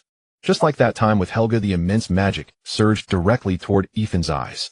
However, Ethan couldn't feel happy about it, as there was still a watchful Voldemort nearby. Moreover, Salazar's magic had revived the near-death serpent monster, and Ethan could see Voldemort's sinister smile, and the serpent monster's head raised high again without needing his eyes. However, the magic in his eyes was too immense, constantly pounding against his Sharingan, causing his eyes to bulge and swell, creating the illusion that his eyes were about to pop out. "Thank you for the explanation. I'm feeling much better now." Salazar's magic also clashed with the magic within Ethan, continuously merging with his original magic. But it hurt so much. It hurt more than giving birth. Ethan felt as if he were being torn apart, the pain causing him to kneel on the ground, hands clutching his eyes, gritting his teeth, and a pained howl escaping his throat. Voldemort and the serpent monster would not waste this opportunity.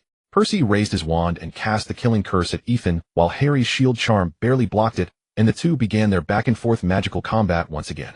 The serpent monster was now unopposed, sliding towards Ethan with a gaze filled with hatred for the first time. At that moment, a deep red bird descended from the sky, resembling a peacock with a shimmering golden tail and a pair of glimmering golden claws clutching a tattered bundle. Its arrival was accompanied by a clear, melodious song, a tune so beautiful it felt like heavenly music, making Ethan's eyes feel much more comfortable. Fawkes the Phoenix. Even though Ethan could not see at the moment, he knew just from that point that the arriving creature was none other than Dumbledore's Phoenix Fawkes. Fawkes flew directly towards Harry, dropping the tattered hat at Harry's feet before landing on Ethan's shoulder, fixing its bright, shiny eyes on the serpent monster. Feeling the warmth radiating from Fawkes, Ethan had never felt so comfortable. However, he also knew that the Phoenix's abilities were not in combat, so he quietly said to Fawkes, "Fawkes, please peck out the eyes of the basilisk first, then take Hermione away from here, okay?" Fawkes chirped brightly, then leaped up and flew onto the basilisk's head. After circling for a while, he found the right moment to swoop down, pecking the basilisk's eyes twice, causing black blood to spray out once again. Then he quickly flew to Hermione's side and vanished in a flash of fire. Amid Voldemort's wailing, Ethan endured the discomfort in his eyes, squinting to see the basilisk's eyes gouged out and Hermione disappearing, before hurriedly running to Harry's side and shouting, "Harry, put on the hat to deal with the basilisk." At that moment, Ethan's head felt swollen and his eyes couldn't open properly, but his magic had stabilized enough to use spells normally. Furious Voldemort had no choice but to target Lockhart, whom he looked down upon, draining his life force, while controlling Percy to attack Ethan incessantly. But Ethan was not Harry. The armor charm he released easily blocked the killing curse. If it weren't for his eyes still being unable to open, he would have already counterattacked Percy. Harry felt a bit dazed. Looking at the blinded basilisk, he couldn't help but think that this was not something he could handle. After releasing 2 ineffective disarming spells, Harry despairingly shouted to Ethan, "Ethan, am I supposed to hit the basilisk with my head? Put on the hat. There's a great sword left for you by Dumbledore." If it weren't for Ethan not being a Gryffindor student, he would have performed a blind monk strike against the basilisk. As Harry ran, he hurriedly put on the hat, and a great sword fell out instantly. The sword point down pierced Harry, and the protagonist was hit by an angry Dumbledore's Avada Kedavra, ending the story. Harry grasped the hilt of the sword, facing the fierce basilisk directly. The next second, he started running. "Even with the sword, I can't hit the basilisk." However, a spell responded to him. The spell flew past his ear, ruffling his disheveled hair, accurately striking the basilisk's body, and the immense force knocked the basilisk down. "Now's the time." Harry quickly jumped over, raising the sword high, and stabbing it down toward the basilisk's head. A gush of blood spraying out, he felt the tip of the sword pierce through the basilisk's head. Irritated, he scolded Ethan, "You almost hit me just now." "Don't worry, I can see clearly," Ethan replied, turning around and looking at Harry with his vivid red Sharingan, smiling. Indeed, Ethan's Sharingan had evolved again and was now a 3-demo. He had never felt the world to be so simple. In the 3-demo Sharingan, every drop of blood sprayed from the basilisk was crystal clear. This time the knowledge left by Salazar was still so complex that he couldn't sort it out immediately. Voldemort was displeased. He directly released his control over Percy, letting him fall to the ground. Because his body had recovered significantly, he could at least use magic freely, being considered half of Voldemort now. "You have repeatedly disrupted my plans. And now you've killed the basilisk. Now I will show you the terror of the Dark Lord." Indeed, little Voldy was solely focused on reviving, yet he had been thwarted multiple times by himself. Thinking of this, Ethan felt a bit guilty. He decided to shatter this Voldemort, so that he wouldn't be able to accuse him in flame heavy. God's sharpness, no shadows. Shatter. To deal with half of Voldemort, Ethan did not let his guard down, utilizing the dynamic power boost from the 3-demo Sharingan to consecutively release a combination of 3 spells. God's sharpness was engulfed in the flames, and the shatter spell transformed a single blade of light into multiple, sealing off the area around Voldemort. Voldemort was astonished by Ethan's magic. Generally, a combination of multiple spells was slow, such as the armor charm combined with the fire spell to form a fire shield, but Ethan's was something he had never seen before, because human dynamic vision could not keep up with the rapid spells, making it impossible to release such effective magic. However, Voldemort, well versed in many things, was not easily frightened by a combination spell. He wielded Lockhart's wand and waved it toward the nearby puddle, summoning a water dragon that leaped out, blocking the incoming fiery daggers one by one. Then the water dragon charged toward Ethan. "Oh, you have a dragon too." Ethan followed suit, releasing a fire dragon. The water and fire dragons collided in the air, producing a massive amount of steam. Taking this opportunity, Ethan ran towards Harry, snatched the great sword from him, while continuously launching sneak attacks at Voldemort with God's sharpness to draw his attention, searching with his Sharingan all the while. A bright light suddenly appeared in his Sharingan. "Found it." He quietly approached, and just as he got close to the light, he flicked his sword, and the crown flew out. Then Ethan swung his sword, slicing the crown in half in midair. "No." As the steam gradually dissipated, Voldemort finally realized that the crown he was parasitizing had been shattered. He stared at Ethan in shock, emitting a horrible, prolonged scream that pierced the eardrums, blood gushing from the broken piece. Voldemort's face twisted, his arms flailing as he struggled, letting out cries of despair before vanishing with a pop. Lockhart's wand fell from the air, signaling that Voldemort had truly disappeared. Ethan finally slumped his shoulders, letting out a heavy sigh of relief. Ethan knew that dragging this battle out was not a good idea. The longer it lasted, the quicker Voldemort would recover his strength, and the more magic his Sharingan would consume. Voldemort's true weakness lay in the Horcrux he was parasitizing, so Ethan took a different approach and quietly dealt with the Horcrux first. Using schemes is truly enjoyable. No wonder both Dumbledore and Voldemort love to play tricks. So Harry, exhausted, said, "Voldemort was defeated by us like this."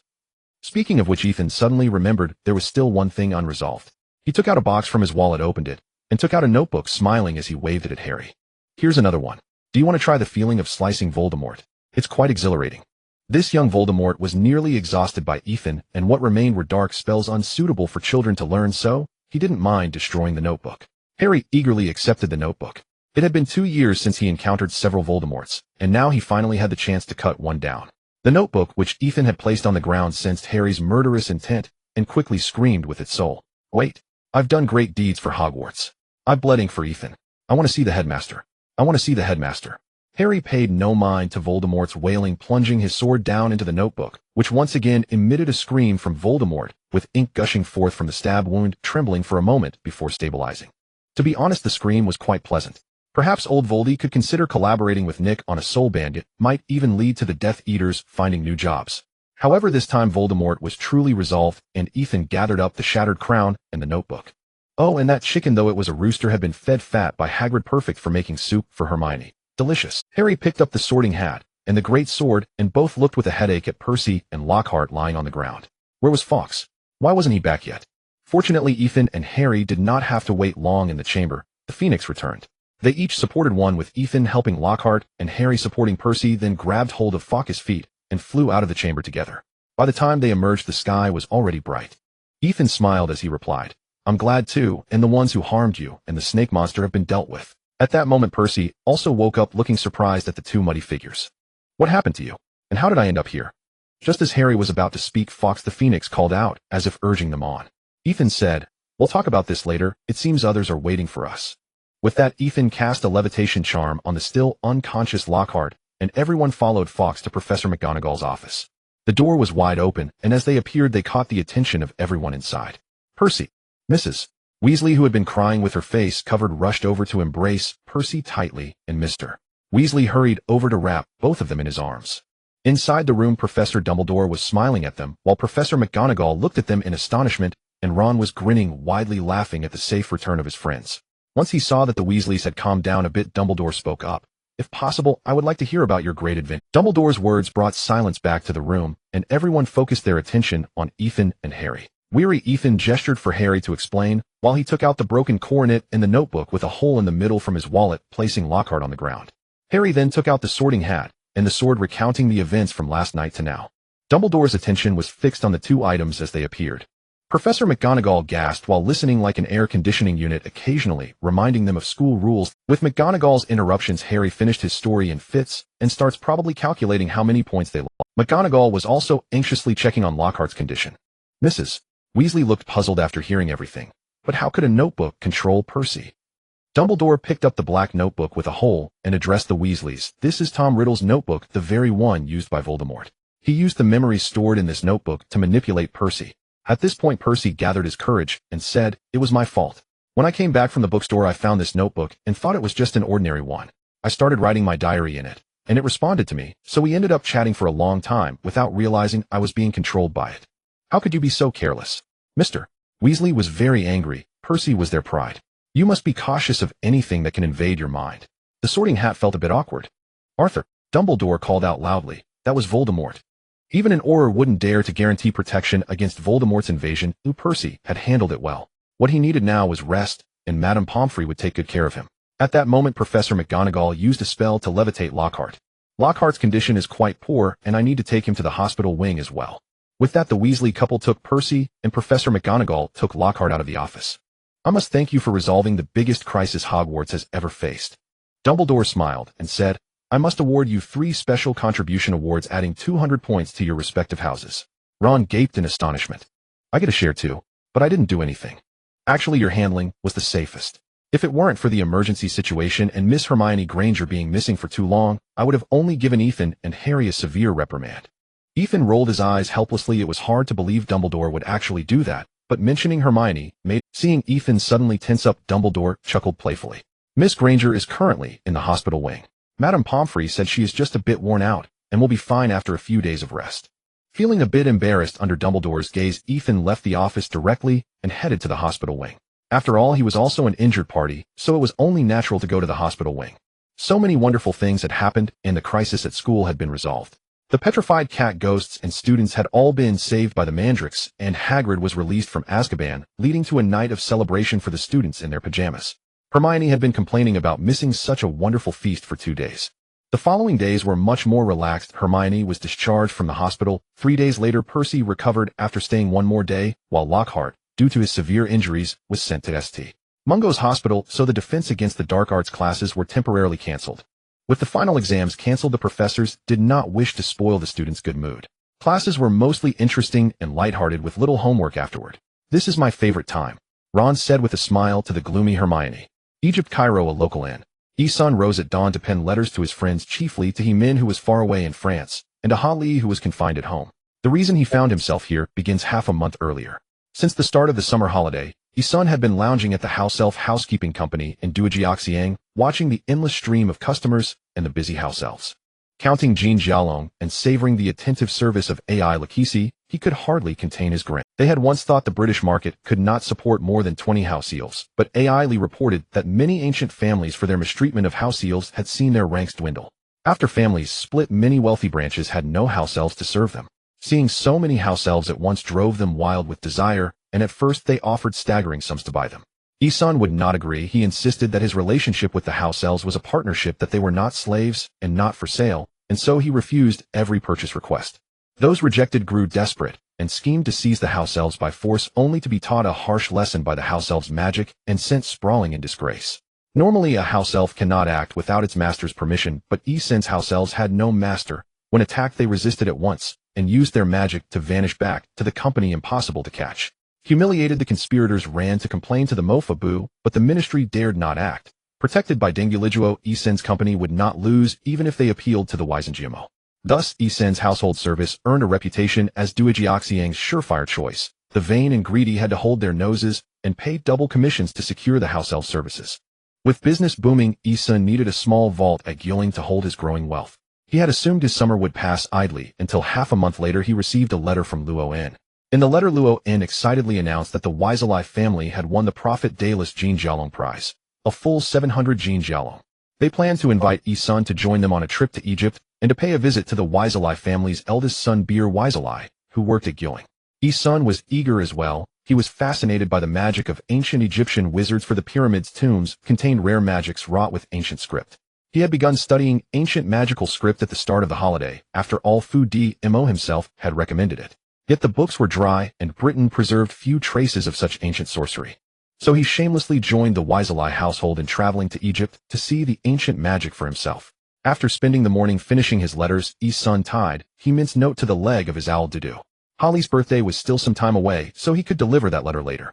A vigorous knocking at the door interrupted. Hearing the forceful knock, Yi-sun knew it must be Luo-en. The Wiselai household were generally polite, and only the familiar Luo-en would knock with such abandon. After releasing Dudu, Yi-sun opened the door. Luo-en beamed at him. Bir begins his holiday today. We won't have to wander idly any longer. He will take us into the ancient tombs of Egypt. A smile spread across Yi-sun's face. Previously, Bir had been working and had no time to lead them into the pyramids' tombs. Of course, they could explore the non-magical areas with the Magua, but for Yi-sun, who sought ancient magic, that would be no substitute for direct study, and he might rather remain at the inn with his books. So for the time being, they wandered aimlessly through Cairo's streets, careful not to reveal their wizarding identities to the Magua. Fortunately, tourism in Cairo was thriving, and the eccentric bustle made them inconspicuous. Yi-sun quickly tidied his small purse, slipped in a few ancient script volumes recommended by He-min, and hurried down to the lobby with Luo-en. Among the coming and going in the lobby, Yi-sun immediately picked out Bir Wiselai. Tall and striking in the crowd, bearing the Wiselai family's red hair, he wore his hair in a long ponytail, and an earring from which dangled a small fan-like trinket. In style, he differed from the rest of the Wiselai clan, appearing particularly cool, more a handsome rock musician than Gyoling's cursebreaker. Bir, tall and confident, saw Yi-sun beside Luo-en, crossed the room with a genial smile, clasped Yi-sun's hand, and said gently, "My family may have said it 100 times, but I must thank you for saving Pashi, saving both his life and his mistakes." Yi-sun returned the smile. "I should say it again, this was not only my doing, nor only Holly's. She also made an indelible contribution in resisting Fu Dmo." Pleased by Yi-sun's words, Bir relaxed and threw an arm around his shoulder as he announced to the group, "Today, we shall visit Egypt's largest pyramid, the Khufu pyramid, built 4,000 years ago." Woo! The twins sprang about with joy. Usually boisterous, they had nearly been driven mad by these idols. Even Pashi, who had been withdrawn of late, broke into a happy smile, which heartened the Wiselai family members who had long worried about him. The Khufu pyramid is also called the Jisa Great Pyramid, for it sits on the Jisa Heights, some 20 kilometers from their location. From the inn, which lay in the Magua quarter, there were no discreet magical conveyances to the pyramid. They rented 2 Magua cars, Mr. Yasei and Bir each driving one, as they rattled toward their destination. They arrived under a fierce sun, alighted, and hurried with the Muggles into the pyramid's depths. In truth, apart from tombs bearing magical traces, the pyramid was open to the Magua, so they had to buy tickets like ordinary tourists to enter. The interior proved narrower than imagined, single-file passages that allowed entry, but not retreat, and in places so low they had to stoop to pass. Beer's route, however, diverged from that of the Mogwai. He led them twisting and turning, and after crawling through a pit, the Muggles' forms disappeared. They had entered a place only accessible to wizards. A vast burial chamber opened before them, containing an uncovered granite sarcophagus that lay empty, while above two slender shafts rose and led outward. Beer spread his hands in explanation. This is the largest chamber of the Hufu pyramid, thought to be the tomb of Hufu's mummy, yet the sarcophagus has been empty since its discovery. And the shafts above are not vents, he added. They align with the Orion and Big Dipper constellations.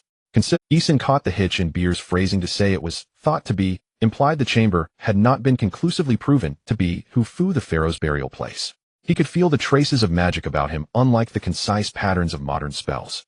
The sarcophagus was covered in dense ancient script, but its power was limited, merely preserving the stone from decay. That he thought was characteristic of ancient magic, a profusion of script yielding effects that endured for ages, yet remained narrowly focused. What puzzled him further was that the surrounding ancient enchantments served to reinforce the chamber, not to bar intruders, but to guard against any damage an intruder might inflict. Thus the chamber likely concealed a secret 4 millennia old that had never been unveiled. Bill took them on a tour of the entire tomb chamber, and indeed, just as Ethan felt after exploring every corner, Bill and the ancient spirit pavilion could only find reinforced magical inscriptions. Thus this was also the earliest open tomb chamber of the Khufu pyramid. However, Bill also revealed the hidden granite beams at the top of the tomb chamber. The granite beams, covered with reinforcement magic, surprisingly showed cracks. This heightened Ethan's curiosity. Although the beams were an additional construction, the magic on them did not align with the other reinforcement magic in the tomb chamber, but they weren't something that could be easily torn apart. At least an earthquake wouldn't be able to crack them. It could only be done by someone with human strength, a powerful wizard. Seeing Ethan staring thoughtfully at the beams filled with strange cracks, Bill put his arm around his shoulder and said, "Isn't it incredible? Moreover, the fairies say that this crack has existed for over 4,000 years, as if it was intentionally created." Ethan's eyes suddenly widened. He finally understood that there could be cracks in the reinforcement magic, yet the magic still worked. If it was intentional, it made sense that these cracks could very well be some form of ancient magic. And those reinforced magical inscriptions were meant to ensure the cracks remained unchanged. Ethan realized this, but Bill was unaware of his thoughts and assumed he was marveling at the ancient magic of the tomb. He continued to embrace Ethan and took everyone to visit another tomb chamber, the Queen's Chamber. This tomb chamber was much more ordinary, smaller than the main tomb chamber, and also housed a sarcophagus in the center. Bill pretended to explain mysteriously. When this sarcophagus was discovered, it had no lid, and inside lay a mummy who was none other than Pharaoh Khufu's wife. However, this mummy bore no traces of magic, so Pharaoh Khufu was considered the first pharaoh to marry. Of course, after a wizard's death there would be no traces of magic, but after ancient wizards were wrapped in burial cloth, their magical energy would seep into the cloth, so the burial cloth could prove whether the mummy was a wizard. Moreover, burial cloth could also become a resilient magical fabric, yet hardly anyone would use burial cloth to make clothes. Curious, many pressed forward to see the mummy, only to find it empty inside. Bill revealed a mischievous grin and said the mummy was deemed to have no value for magical research and was long ago gifted to the Muggle government. However, there were indeed few pharaohs who married Muggle wives. Those who could become pharaoh were the strongest wizards of ancient Egypt, and to ensure their bloodlines they would only marry children from pure-blood families. Bill also began to introduce the ancient magic within the tomb chamber. Although the queen possessed no magical power, the magical energy within the tomb was quite strong, and the effects of the magic had not faded over 4,000 years. According to Bill, when they first entered the ancient spirit pavilion, the offensive magic could still be activated, and its power was considerable. He nearly got injured. This made Mrs. Weasley feel anxious, but he continued, saying that the ancient magic in the tomb was generally mild. Besides the usual reinforcement magic, most were blessings and protection spells seeking longevity. Ethan found these spells uninteresting, and while everyone surrounded the walls feeling the blessings of ancient magic, he quietly activated his Sharingan to observe the floor. Indeed, it was the floor. Ever since he entered, he felt his Sharingan stirring continually, drawing him to look at This was the first time he experienced such a feeling. Previously the Sharingan was passive in defense, but now it made him feel a desire to discover something. However, after staring for a long time, he didn't see anything strange about the floor. It was simply a floor paved with regular stone bricks. Due to the scarcity of reinforcement magic, it hadn't been preserved well, and it was already filled with many pits and unevenness, making Ethan's obsessive-compulsive tendencies flare up. Even so, he didn't feel that there was anything odd about the floor. Confused, Ethan scratched his head, nearly sitting down to feel the floor for research. Fool! It's beneath the floor. Oh, excuse me, my mind slipped. Ethan looked around in greater confusion. The Weasley family was all gathered listening to Bill's introduction of ancient magic, and he was alone, without anyone beside him. Where did that voice come from? Forget it, you're the smartest person I've ever met. Tonight return to the main tomb chamber, and I'll guide you then. Flattery, flattery, Professor McGonagall praised me the same way when she was angry. It turned out this voice appeared directly in his mind, which explained why he hadn't heard anyone speaking. However, after that, no matter how Ethan called out in his heart, he received no response. This made him find the situation even more interesting. There was a voice from a soul wanting to guide him within the pyramid, which was not a good thing. One must know that the pyramid is not teeming with the vitality of living beings, but rather the silence of death. For 4,000 years the dead within the pyramid could fill all of Hogwarts. Apart from the laborers who died during the construction of the pyramid, there were also many thieves and explorers who intended to break in to seek treasures, most of whom perished due to the remnants of magic. It could be said that the entire pyramid was filled with restless souls. Thus, hearing this androgynous voice, Ethan became more cautious. It would be foolish to do as he suggested. At night, after confirming that the Weasley family had all fallen asleep, Ethan quietly slipped back to the Khufu pyramid under the disguise spell. He was certainly no fool. Who dared to call him a fool? Avada Kedavra. It was just that being in Egypt, he was not under the jurisdiction of the British Ministry of Magic, allowing him the freedom to use magic. Even if he were caught using magic, the ministry had no right to judge him. Moreover, with his 3-mo Sharingan, his magical power had greatly increased. Even against the peak version of Dumbledore, he could run away. Of course, running away. Do you understand the significance of the first white wizard? Thus, with skill comes boldness. Ethan would act according to that voice's suggestion. Pushing open the great door of the pyramid, Ethan held up the Lumos spell and retraced his steps to the main tomb chamber. This time he knew the secret of this tomb chamber without the need for research. Because the moonlight fell through 2 pipes shining directly on the yellow granite beams above, the secrets of those cracks were finally revealed. It was a starry river map. The moonlight, amplified by the magic hidden in the pipes, illuminated the cracks, leaving a dazzling star river in the tomb chamber, with a constellation of Orion forming at its center right inside the sarcophagus. Ethan suddenly recalled something Bill had casually mentioned. Orion holds great significance for the Egyptians, as they believed the gods resided in Orion, which is also where heaven is located. The Orion constellation etched inside the stone sarcophagus blazed like fire, steadily melting its base. Gradually, the sarcophagus itself dissolved into a black gateway, a vortex-like portal drawing Ethan inward. Enter. Holding Helga's inherited knowledge, he knew full well this was a subsidiary dimension, identical in nature to Helga's sanctuary. Hesitating only a moment, Ethan leapt without reserve. His understanding of subsidiary dimensions ran deep. Even if the voice intended harm, he could flee should he prove outmatched. Upon descending, Ethan hovered midair, and sensed at once that this space was not vast, no larger than his dormitory chamber at Hogwarts. Yet all around him shimmered countless stars, orbiting a central point, immersing him in the boundless star-strewn expanse of true cosmos. Beneath his feet lay nothing, yet he felt no void, no sensation of falling. In that instant he grasped with visceral clarity Helga's defining trait of subsidiary dimensions. Reality and illusion coexist. A sudden startling thought struck him: this realm surpassed even Helga's sanctuary in profundity. The notion chilled him. What being could rival one of Hogwarts' founders? As Ethan drifted in reverie, a figure seated upon a throne materialized before him. The figure existed between substance and specter. His face indistinct, yet his small circular hat, slender robe, and taut muscular frame rendered with uncanny clarity. If I have not erred, you are the one foretold. Ethan squinted, but saw no movement of lips, only heard the voice emanate unmistakably from the figure. A prophecy. What prophecy? Hearing those words, Ethan feigned ignorance, only to be swiftly: cease your pretense. When the Crimson Eye, the seer of all things, descends, good and evil shall pivot, the scales of fate shall awaken, and only the victor shall weigh morality itself. I myself imparted those lines to Helga and the others. Without my guidance, her rudimentary divination would never have pierced such truth. A sharp inhale escaped Ethan. This was Pharaoh Khufu himself, yet his tone carried staggering authority. Since your divination is so potent, why not simply foresee my future? Silence followed. Profound, awkward, absolute. Gone Liliang. Are you deliberately provoking me? Even this voice, usually imperturbable, now trembled with agitation. Ethan instantly abandoned his levity, realizing Khufu had already revealed the prophecy. He hastily replied, Yes, yes, Lady Helga did indeed name me the prophesied one. Precisely. In truth, it was I who originally I had no intention of interfering with the world's self-correcting forces. Yet by choosing the path of good, you inevitably strengthened its antithesis, evil. Through subtle intuition, I foresaw your imminent catastrophic demise without my aid. So I left behind a hidden chamber, hoping you might learn more within its walls. Ethan's eyes lit up. If this truly was Pharaoh Khufu, no wonder his speech held such commanding weight. He must indeed surpass Helga and the others. 10 minutes later, Ethan regretted his awe. For Khufu's hidden chamber was precisely that, a sealed austere tomb chamber encased entirely within the pyramid's stone core. According to Khufu, this was his true burial chamber, located at the heart of the pyramid, accessible only through the subsidiary dimension or by shattering magically reinforced stone blocks. Within rested a colossal stone sarcophagus, its surface inscribed with Khufu's most treasured knowledge exclusively devoted to the study of souls. Twisted, grotesque soul figures writhed across the carvings, merely glancing at them induced mental contamination. Unnerving, deeply, profoundly strange. And yet, he looked again. Torn between revulsion and compulsion, Ethan copied every glyph. Khufu had warned at dawn the chamber would seal forever, no return would ever be possible.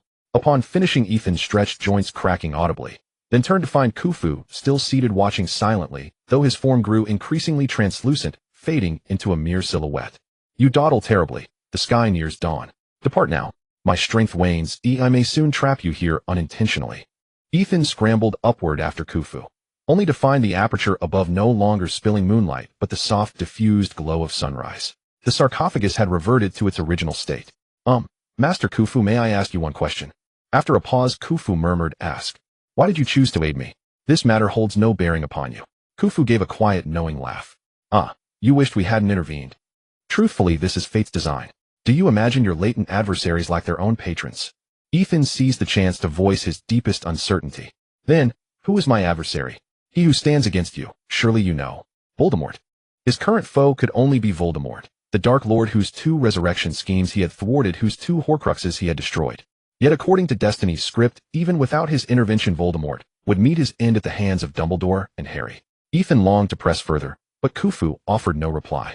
Gazing at the rising sun, Ethan yawned and departed, returning to a nearby inn to rest. Thereafter by day he explored Egypt's safest ancient tombs alongside the Weasleys, studying every blessed relic of ancient magic, unsafe enchantments having long been removed by Gringotts. By night he secluded himself in his room, delving into Khufu's esoteric lore, and Salazar Slytherin's. The Weasley twins were equally absorbed, secretly adapting ancient runes for prank devices, even discreetly soliciting Ethan's counsel. Percy reportedly wrote letters to Penelope late into each night. Each time the twins attempted to peek, Percy chased them off. Ron suffered pure misfortune, sharing quarters with Bill, whose thunderous snoring rendered sleep impossible. Thus all wandered through days in fogged exhaustion, only to ignite with nocturnal energy once dark. After a full month, Ethan finally systematized the knowledge Salazar Slytherin had imprinted upon his mind, and discovered its profound resonance with Khufu's teachings. Both dealt exclusively with the soul. Even Horcrux theory appeared. So unnerving, Ethan spent an entire night reading, unable to sleep. Yet their approaches diverged. Khufu focused on cultivating spiritual energy, the hallmark of ancient. Modern magic channels spiritual energy to manipulate raw magical force, producing discrete effects. Ancient magic fuses both energies into unified synergistic spells. That is why ancient magic demands ancient runes, glyphs serving as vessels for spiritual energy. Salazar Slytherin, however, was relentless. He probed the soul itself, crafting spells that directly shaped, wounded, or enslaved it. It is widely known that the 3 unforgivable curses represent the most infamous soul-affecting magics. The Cruciatus curse torments the soul, the Imperius curse subjugates it, the Killing curse annihilates it utterly, leaving no physical trace upon its victim. Ethan feared that continuing down this path, Hermione would one day visit him only in Azkaban. Yet speaking of Azkaban, while far away in Egypt, Ethan learned from Mr. Weasley that a prisoner had escaped, this year's most consequential fugitive. 1 week before leaving school, Ethan and the Weasleys returned to their respective homes, concluding their month-long journey. 2 days later, a slightly tanned Hermione spotted Ethan, who resembled a giant panda, in Diagon Alley. Of course, after staying up for a month, you'd look like a panda too. Even though Hermione had never seen a giant panda, she couldn't help but laugh so hard upon seeing Ethan that she almost doubled over. Aren't you supposed to be in Egypt? Why do you look like you've been in a fight? Ha. Ethan had no strength to refute her. He had indeed rested for 2 days, but still hadn't recovered. It wasn't that exaggerated. The Weasleys, who spent every moment with him, hadn't noticed, but Hermione, who hadn't seen him for a long time, immediately recognized it. This is a symbol of my hard work. Only adorable giant pandas can bear such a mark. What is a giant panda? Hermione asked, puzzled. Ethan then remembered that there were no giant pandas in England at this time, and the nearest country with them was France, which had them since 1973. Haven't you seen a giant panda in France? They're the cutest animals in the world. Hermione, displeased that Ethan knew something she didn't, pouted and said, How would I know? Next time I go to France, I must see one. All right, next time I will definitely take you to see a giant panda. At that moment, Ron ran over. What are you guys talking about? Ethan and Hermione suddenly remembered they still needed to find Harry, who had stormed out in a huff. That morning when Ethan and Hermione saw Mr. Weasley at the leaky cauldron, they learned that Harry had inflated his aunt during the summer, leading to him leaving home in anger, which had scared the Minister of Magic. Fortunately, Harry had taken the night bus to the leaky cauldron in Diagon Alley, allowing the Ministry of Magic. Hermione and Ron didn't understand why the Ministry was so anxious about Harry's departure, but Ethan was well aware. It was because Sirius Black had escaped from prison, and the Ministry believed he would come to retaliate against Harry, which was why they wanted to ensure Harry's safety. Thus they began searching for the missing Harry in Diagon Alley. However, they weren't too anxious. They strolled leisurely shopping for supplies needed for the next school year. They even accompanied Ron to buy a brand new wand while searching for Harry. Seeing Hermione looking a bit tired from shopping, Ethan suggested they take a break at the ice cream shop. Ron said, "Haven't we found Harry yet?" Ethan was displeased. His legs were almost breaking from walking, and he grumbled, "I'm treating, so are you going to eat or not?" Ron replied, "Who is Harry? I don't know him." A minute later, they each held a large ice cream, squinting in delight as they enjoyed it. This was Ethan's first ice cream since his arrival. Ice cream from the 90s might not be delicious, but enjoying a cold treat on a summer day was already quite pleasant. As for Harry there, he was waving at them from across the street like a fool. Upon seeing the three relaxing, Harry hurriedly ran over. It was the first time he had seen his friends during the summer. "How was your summer?"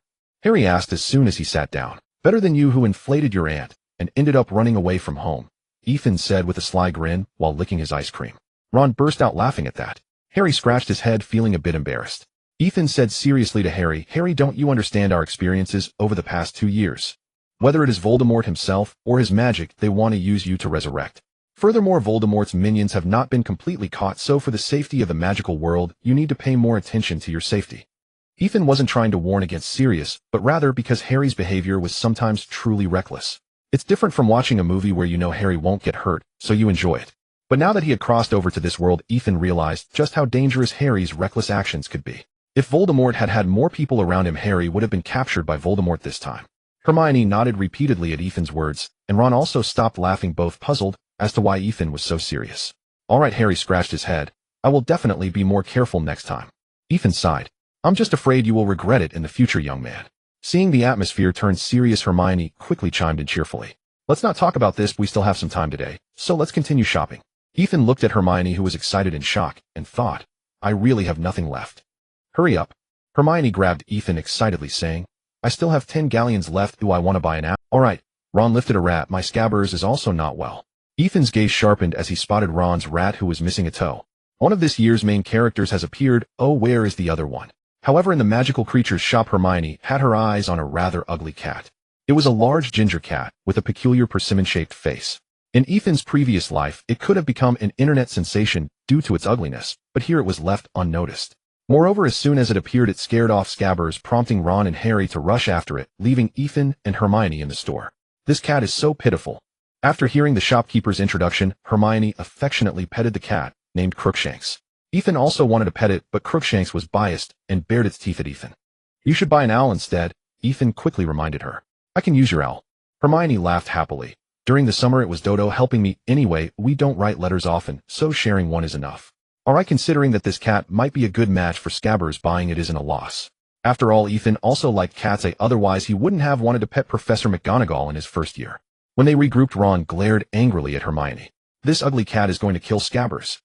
Crookshanks is very pretty, and it will stay in my dorm, while Scabbers will stay in yours, so there won't be any problems." Ron reluctantly accepted. "Why do you always like ugly things? The mischievous child just needs a good lesson." When they returned to the leaky cauldron, the rest of the Weasley family was sitting at the dining table, while Mr. Weasley was at the bar reading the Daily Prophet. The Weasley family was delighted to see Harry enter. Ginny buried her flushed face in her textbook as soon as she spotted him, while the twins looked at Harry with teasing smiles. "Welcome back, the runaway Dark Lord Harry Potter. Please don't inflate our egos. Your most loyal servant is more than happy to serve you. If you could please make Percy's badge as big as his head.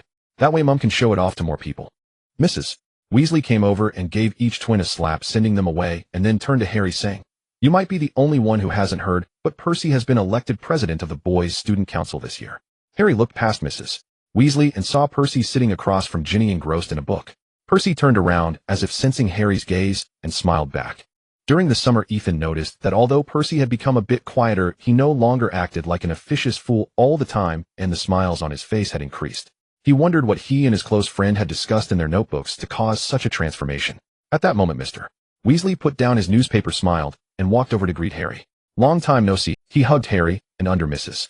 Weasley's disapproving gaze said, "Do you mind if we chat privately?" Harry was a bit confused, but followed Mr. Weasley to a secluded corner. Ethan understood, and under Mrs. Weasley's guidance sat down at the dining table with a curious Hermione to eat. However, it wasn't long before Harry returned, still looking bewildered as he sat next to Ron. With his mouth full of chicken leg, Ron asked, "What did my dad say to you?" Harry frowned, tightly confused. "He warned me not to seek out Sirius Black. I found it strange that when I arrived at the Leaky Cauldron, I also ran into Fudge, who told me not to leave Diagon Alley carelessly. Today, Mr. Weasley told me again not to look for Sirius. I know that Sirius' target is me, but why would I actively seek him out? Maybe it's because they fear you might seek Sirius for the bounty." Hermione rolled her eyes in annoyance. Harry wouldn't seek out a notorious criminal for a bit of money. The money he and Ethan made from their company is more than enough. Rather than worrying about that, we should think about how we are all going to get to the station tomorrow. Percy interjected, "Don't worry, Dad said there will be 2 cars arranged by the Ministry to take us to the station tomorrow." It seemed the Ministry was putting in a lot of effort for Harry's safety, or perhaps there would even be oars. However, they soon lost the energy to chat as they were too full and tired, wanting to lay their heads down on the table to sleep. Eventually, a sleepy Ethan was pulled away by Hermione, as the two of them were supposed to stay at the House Elf Management Company that night. After a year, the House Elves had added another floor to the company specifically for resting. But don't misunderstand, there were 2 rooms, so they would be sleeping separately. After all, even if Ethan wanted to, he was currently too exhausted. Early in the morning, Alex did not wake Ethan as usual. Instead, it was Hermione who appeared in his room. "Rise and shine, lazybones." Seeing that the boy on the bed did not respond, the little witch holding a cat pouted in dissatisfaction. "Go on, Crookshanks, wake this lazybones up." Hermione placed the big ginger cat on the bed, allowing Crookshanks to roam around Ethan, occasionally swatting his face with its tail. Ethan, who had been pretending to sleep, had no choice but to open his eyes. He moved the playful cat away from his face and said helplessly to the giggling little witch, "Good morning, Hermione." "Good morning, Ethan." Hermione smiled, her eyes crinkling as she picked up Crookshanks again. "We start school today, so don't forget the time." Then the little witch left the room with the cat, gently closing the door behind her, as Ethan still needed to change his clothes. When he was finally dressed and packed, he returned to the Leaky Cauldron, where Ron was loudly complaining to Harry. "I can't wait to get on the train. At least at Hogwarts I can escape from Percy. He just scolded me for spilling tea on his precious photo of Penelope. He treats his girlfriend with far more kindness than he does his brother." Ron still didn't realize his place in Percy's eyes. He and the twins might be on the same level as Scabbers. Harry tried to comfort him, but was interrupted by the rushing Weasley twins. According to Mrs. Weasley, they had turned Percy's badge into a big-head boy. Next came a flurry of activity as everyone hurriedly loaded their luggage onto the 2 cars arranged by the men. The ride to King's Cross was much more stable. Each car seated 5 people comfortably, including the driver. There were no obstacles on the road. After all, not every vehicle could suddenly shrink and weave through the busy. The driver arranged by the Ministry wore a bright green velvet suit and had a serious expression, looking more like. With 20 minutes left before the train's departure, they parked smoothly in the station's lot. The Ministry's driver bowed to Mr. Weasley before leaving. However, time was short, and everyone hurriedly pushed their trolleys through the platform. By this time, there were not many students left on the platform, mostly just parents seeing their children off to school. Percy spotted Penelope and walked over to her, while the Weasley twins wanted to tease Percy, but were stopped by Mrs.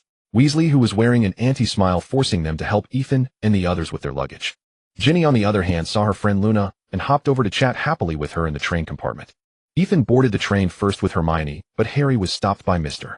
Weasley, who began to whisper at the train door.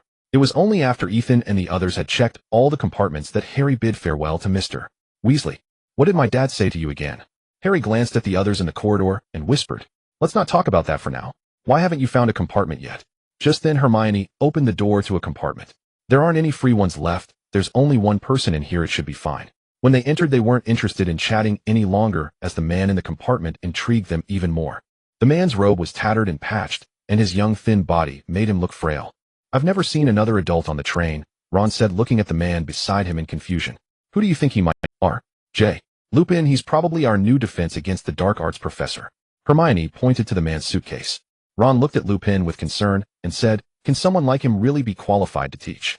In fact, Lupin should be the most competent defense against the dark arts professor in recent years. It's not that he was particularly good, but rather that he was contrasted by his predecessors. Compared to Quirrell and Lockhart, Lupin was indeed the most capable professor for this subject." After discussing the topic of dark magic defense for a while, the 3 little ones shifted the conversation to Sirius. However, Ethan showed little interest. The after effects of a month of sleepless nights were still haunting him. As soon as he sat down, he felt extremely drowsy and leaned against Hermione's shoulder, falling asleep. Just as he was deeply asleep, Ethan suddenly felt a chill all over, and the cortex of his brain was in a restless throb, immediately waking him up. The three little ones speaking softly in the compartment were startled.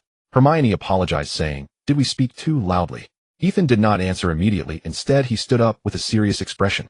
He couldn't tell if it was because it was too late or if the thick clouds in the sky had darkened outside, but it was pitch black. Moreover, he felt the train was gradually coming to a stop. The once loud sounds of the wheels were drowned out by the wind and rain outside, and the temperature in the air was gradually dropping.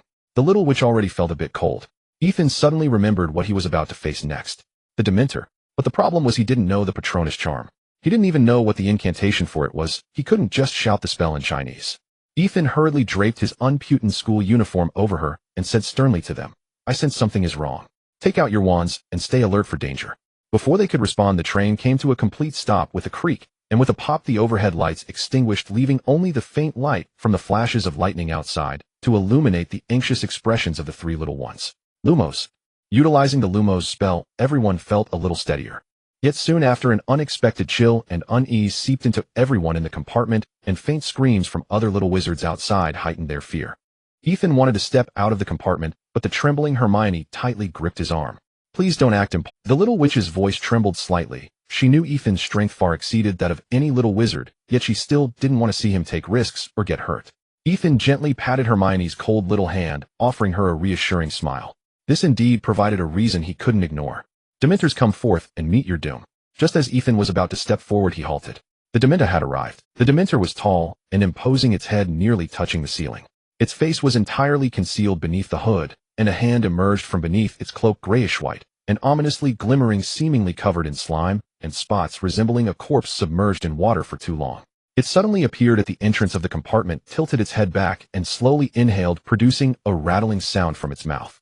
Ethan felt a chill run down his spine, instantly recalling the heart-wrenching image of Hermione lying pale on the ground in the Chamber of Secrets, which sent shivers throughout his body.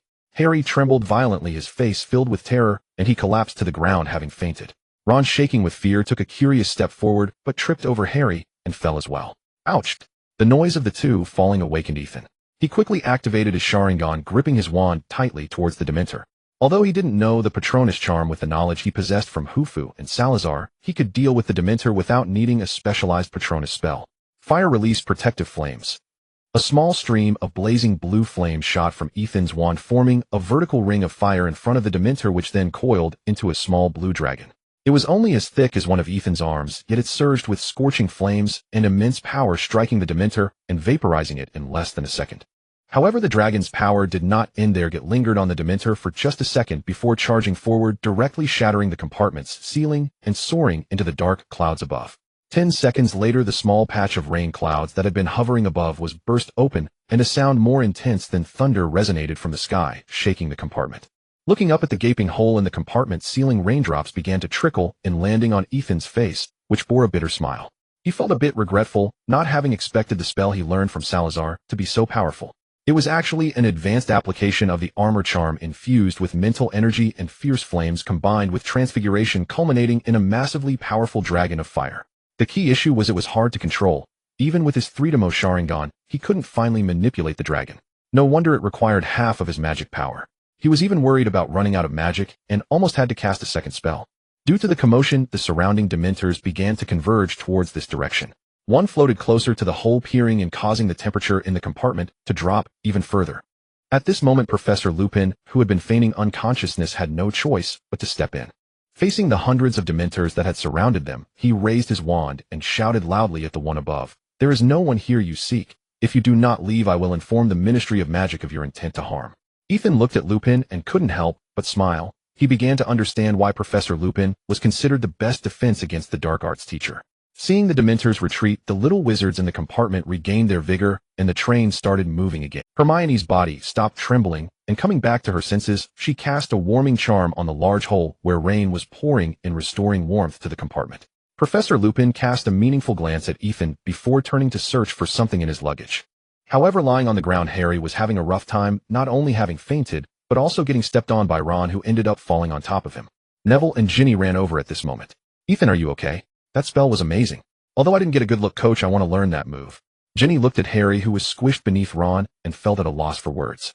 At that moment, Ron was still struggling to get up, and she suddenly realized her biggest rival might be her own brother. Here, have some chocolate, Lupin said, holding out a large piece, breaking it into several smaller pieces and handing it to everyone. Your name is Ethan? That magic was truly impressive. I've never seen such a strong little wizard like you. Ethan took the chocolate from his hand, and its flavor was surprisingly good, proving that Lupin genuinely cared for his students. I've never seen a teacher like you either. Lupin's expression changed slightly. After distributing the chocolate, he crumpled the wrapper into a ball and stuffed it into his pocket. Could you all stop chatting? We're still lying on the ground. Due to the cramped space, Ron struggled for quite a while, but couldn't get off Harry. After eating the chocolate, everyone hurriedly tried to pull Ron up, but they were somewhat helpless regarding the unconscious. I can do this. Ron slapped both of his hands against Harry's face, wiping away a good amount of the cold sweat from his forehead. Looking at Harry, who was slowly waking up, Ron proudly said, My mom loves using this trick to wake me up. No matter how deeply I sleep, she can always wake me up. The others looked at Ron with pity. This kid had a tough life growing up. Harry, having woken up, finished the last piece of chocolate. His breathing steadied, and his face became much healthier and rosier. Are you okay now? Lupin asked Harry, who looked bewildered. Thank you, I'm feeling much better, just my face hurts a little. Harry rubbed his slightly swollen face, looking confused at everyone. What was that thing just now? Dementors, the guards of Azkaban. After confirming that Harry had recovered, Lupin stood up to leave the compartment. Sorry, I need to go speak with the conductor.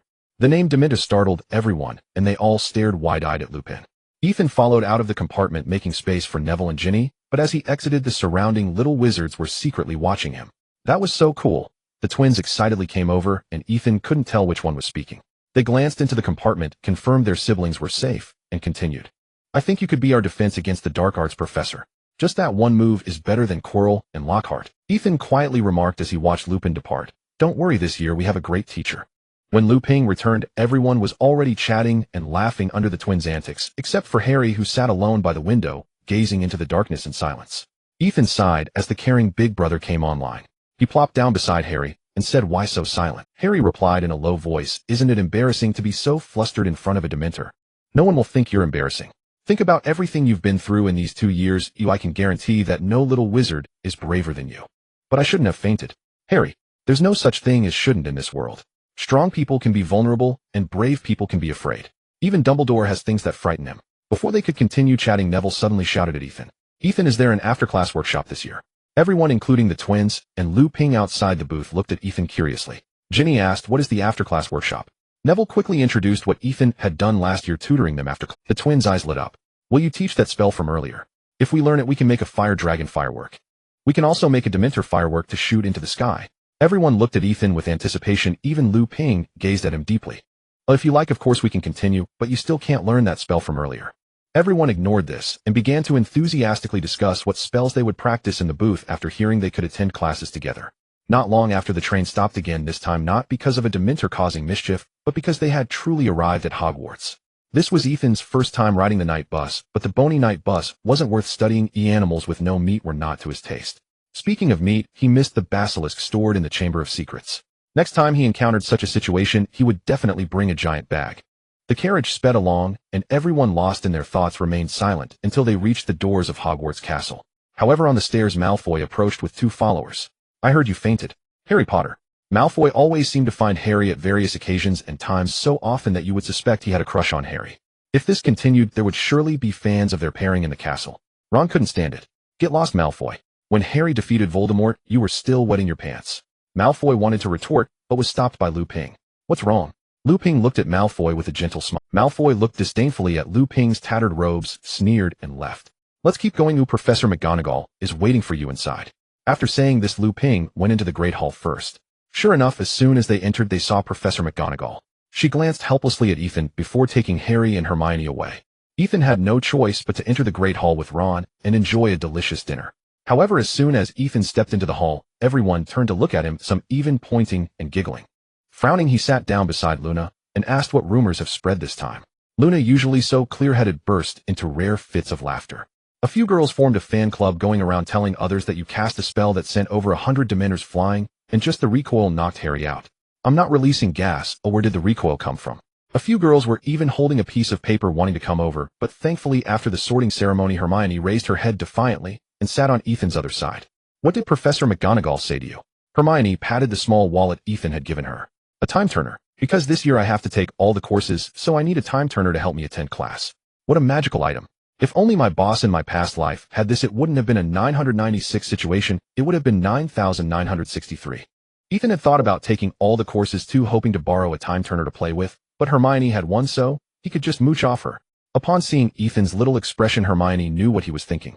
But don't think about it, Professor McGonagall specifically emphasized that you can't use the time turner because your magical power far exceeds that of a little wizard, and this time turner would collapse. Well, I should have anticipated this, otherwise Dumbledore would have long used the time turner to eliminate Child Voldemort. Just then Dumbledore stood up. Our school is currently facing a small influx of Dementors from Azkaban. They are here on official business from the Ministry of Magic. Dumbledore did not seem particularly pleased about this. He emphasized that Dementors could not be deceived by disguises, and urged everyone not to provoke them lest they give the Dementors an excuse to harm everyone. Ethan suddenly thought that since Dementors had no eyes, how did they determine if someone was near them? Just then a round of applause interrupted Ethan's thoughts as Lupin stood up, enjoying the sparse applause. Given the previous two professors, the other students looked somewhat disdainfully at this frail professor, and Snape's expression of disgust nearly broke the ceiling even more than when he saw Harry, Ron, Hermione, and Ethan together. The applause for the second professor was much more enthusiastic. The newly appointed Care of Magical Creatures Professor, Hagrid, looked at the cheering little wizards with a broad smile, waving at them, though it would have been better if he hadn't nearly sent Professor Flitwick flying. Hermione also excitedly clapped her hands until they turned red, and later, feeling a bit painful from clapping her own hands, she started clapping on Ethan's arm. Look, Hagrid finally became a professor at the school. No wonder we received a book that bites. Haha, you won't be laughing once you attend the class. After introducing the two professors, the plates in front of them were filled with food, but this time there was an odd pot at. Everyone curiously looked at the fragrant pot. They had never seen such a strange dish before, with chicken soaking in the broth along with some mushrooms and ginger slices floating. Hermione immediately recognized it. Chicken soup. She looked at Ethan with delight. How could the school have chicken soup? Ethan smiled proudly. Last time I made chicken soup in the kitchen, Dumbledore stole a bit, and he said he would add chicken soup to Hogwarts menu. Taking advantage of the fact that the chicken soup was still warm, Ethan quickly served a bowl for Hermione, and then everyone followed suit, drinking chicken soup together. Ethan wasn't targeting anyone, and when it came to making soup, Guangdong people had never lost. Although many ingredients were missing, the deliciousness of the chicken soup itself was enough to conquer these little British wizards. As for how much chicken Hagrid had left, that was beyond Ethan's control.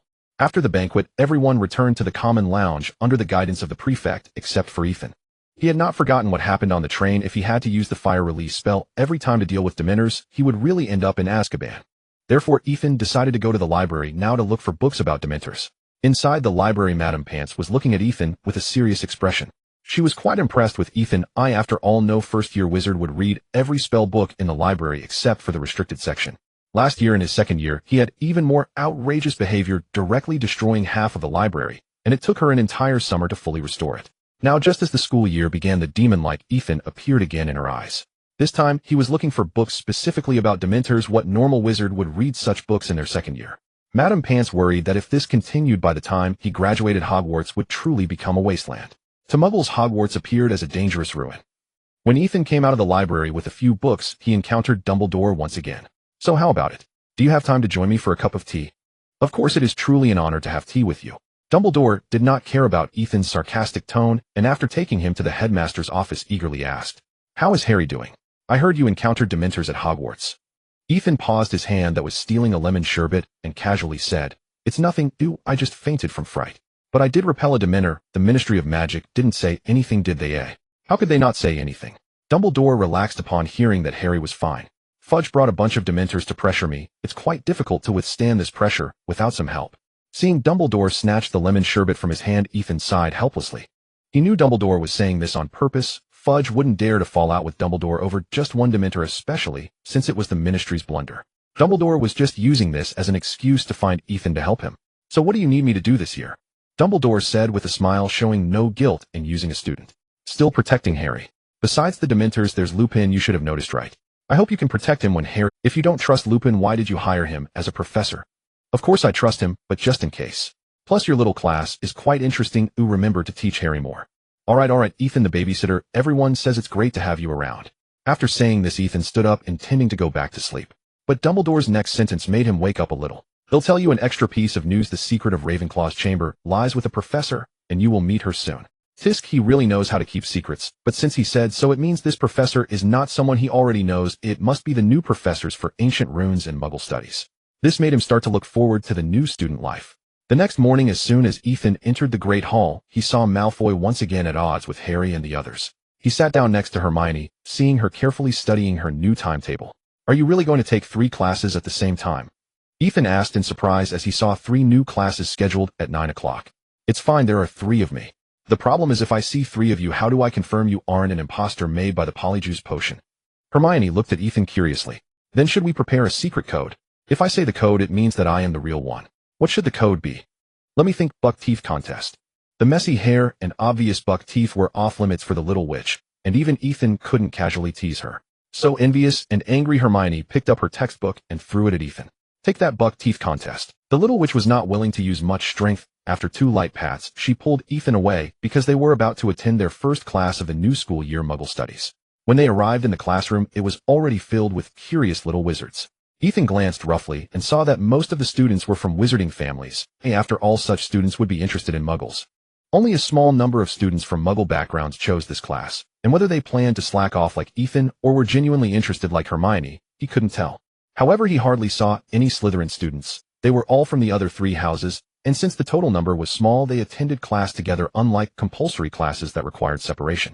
When the class bell rang, a kind-looking lady dressed in a way that tried to align with Muggle fashion walked in. The reason for saying this is that she wore a pure green t-shirt on her upper body but a bright red skirt on her lower body, along with red and white striped long socks with fringes. It's not that such an outfit looked bad, it can only be said to be hard to look at. If she walked down a Muggle street, she would definitely attract 100 attention and laughter. So Ethan couldn't help but laugh. Hermione's face turned red as she tried to suppress her laughter, quickly elbowing him when she saw him about to crack up. Several students from Muggle backgrounds in the classroom also covered their mouths to avoid laughing. The lady looked curiously at the giggling students and then introduced herself. "Hello everyone, I am your Muggle Studies professor. My name is Kairidi Bubaji, but you can call me Professor Bubaji." Everyone turned their attention to Professor Bubaji. "I don't care about your reasons for choosing this class, but anyone taking this class must have a unified and equal mindset.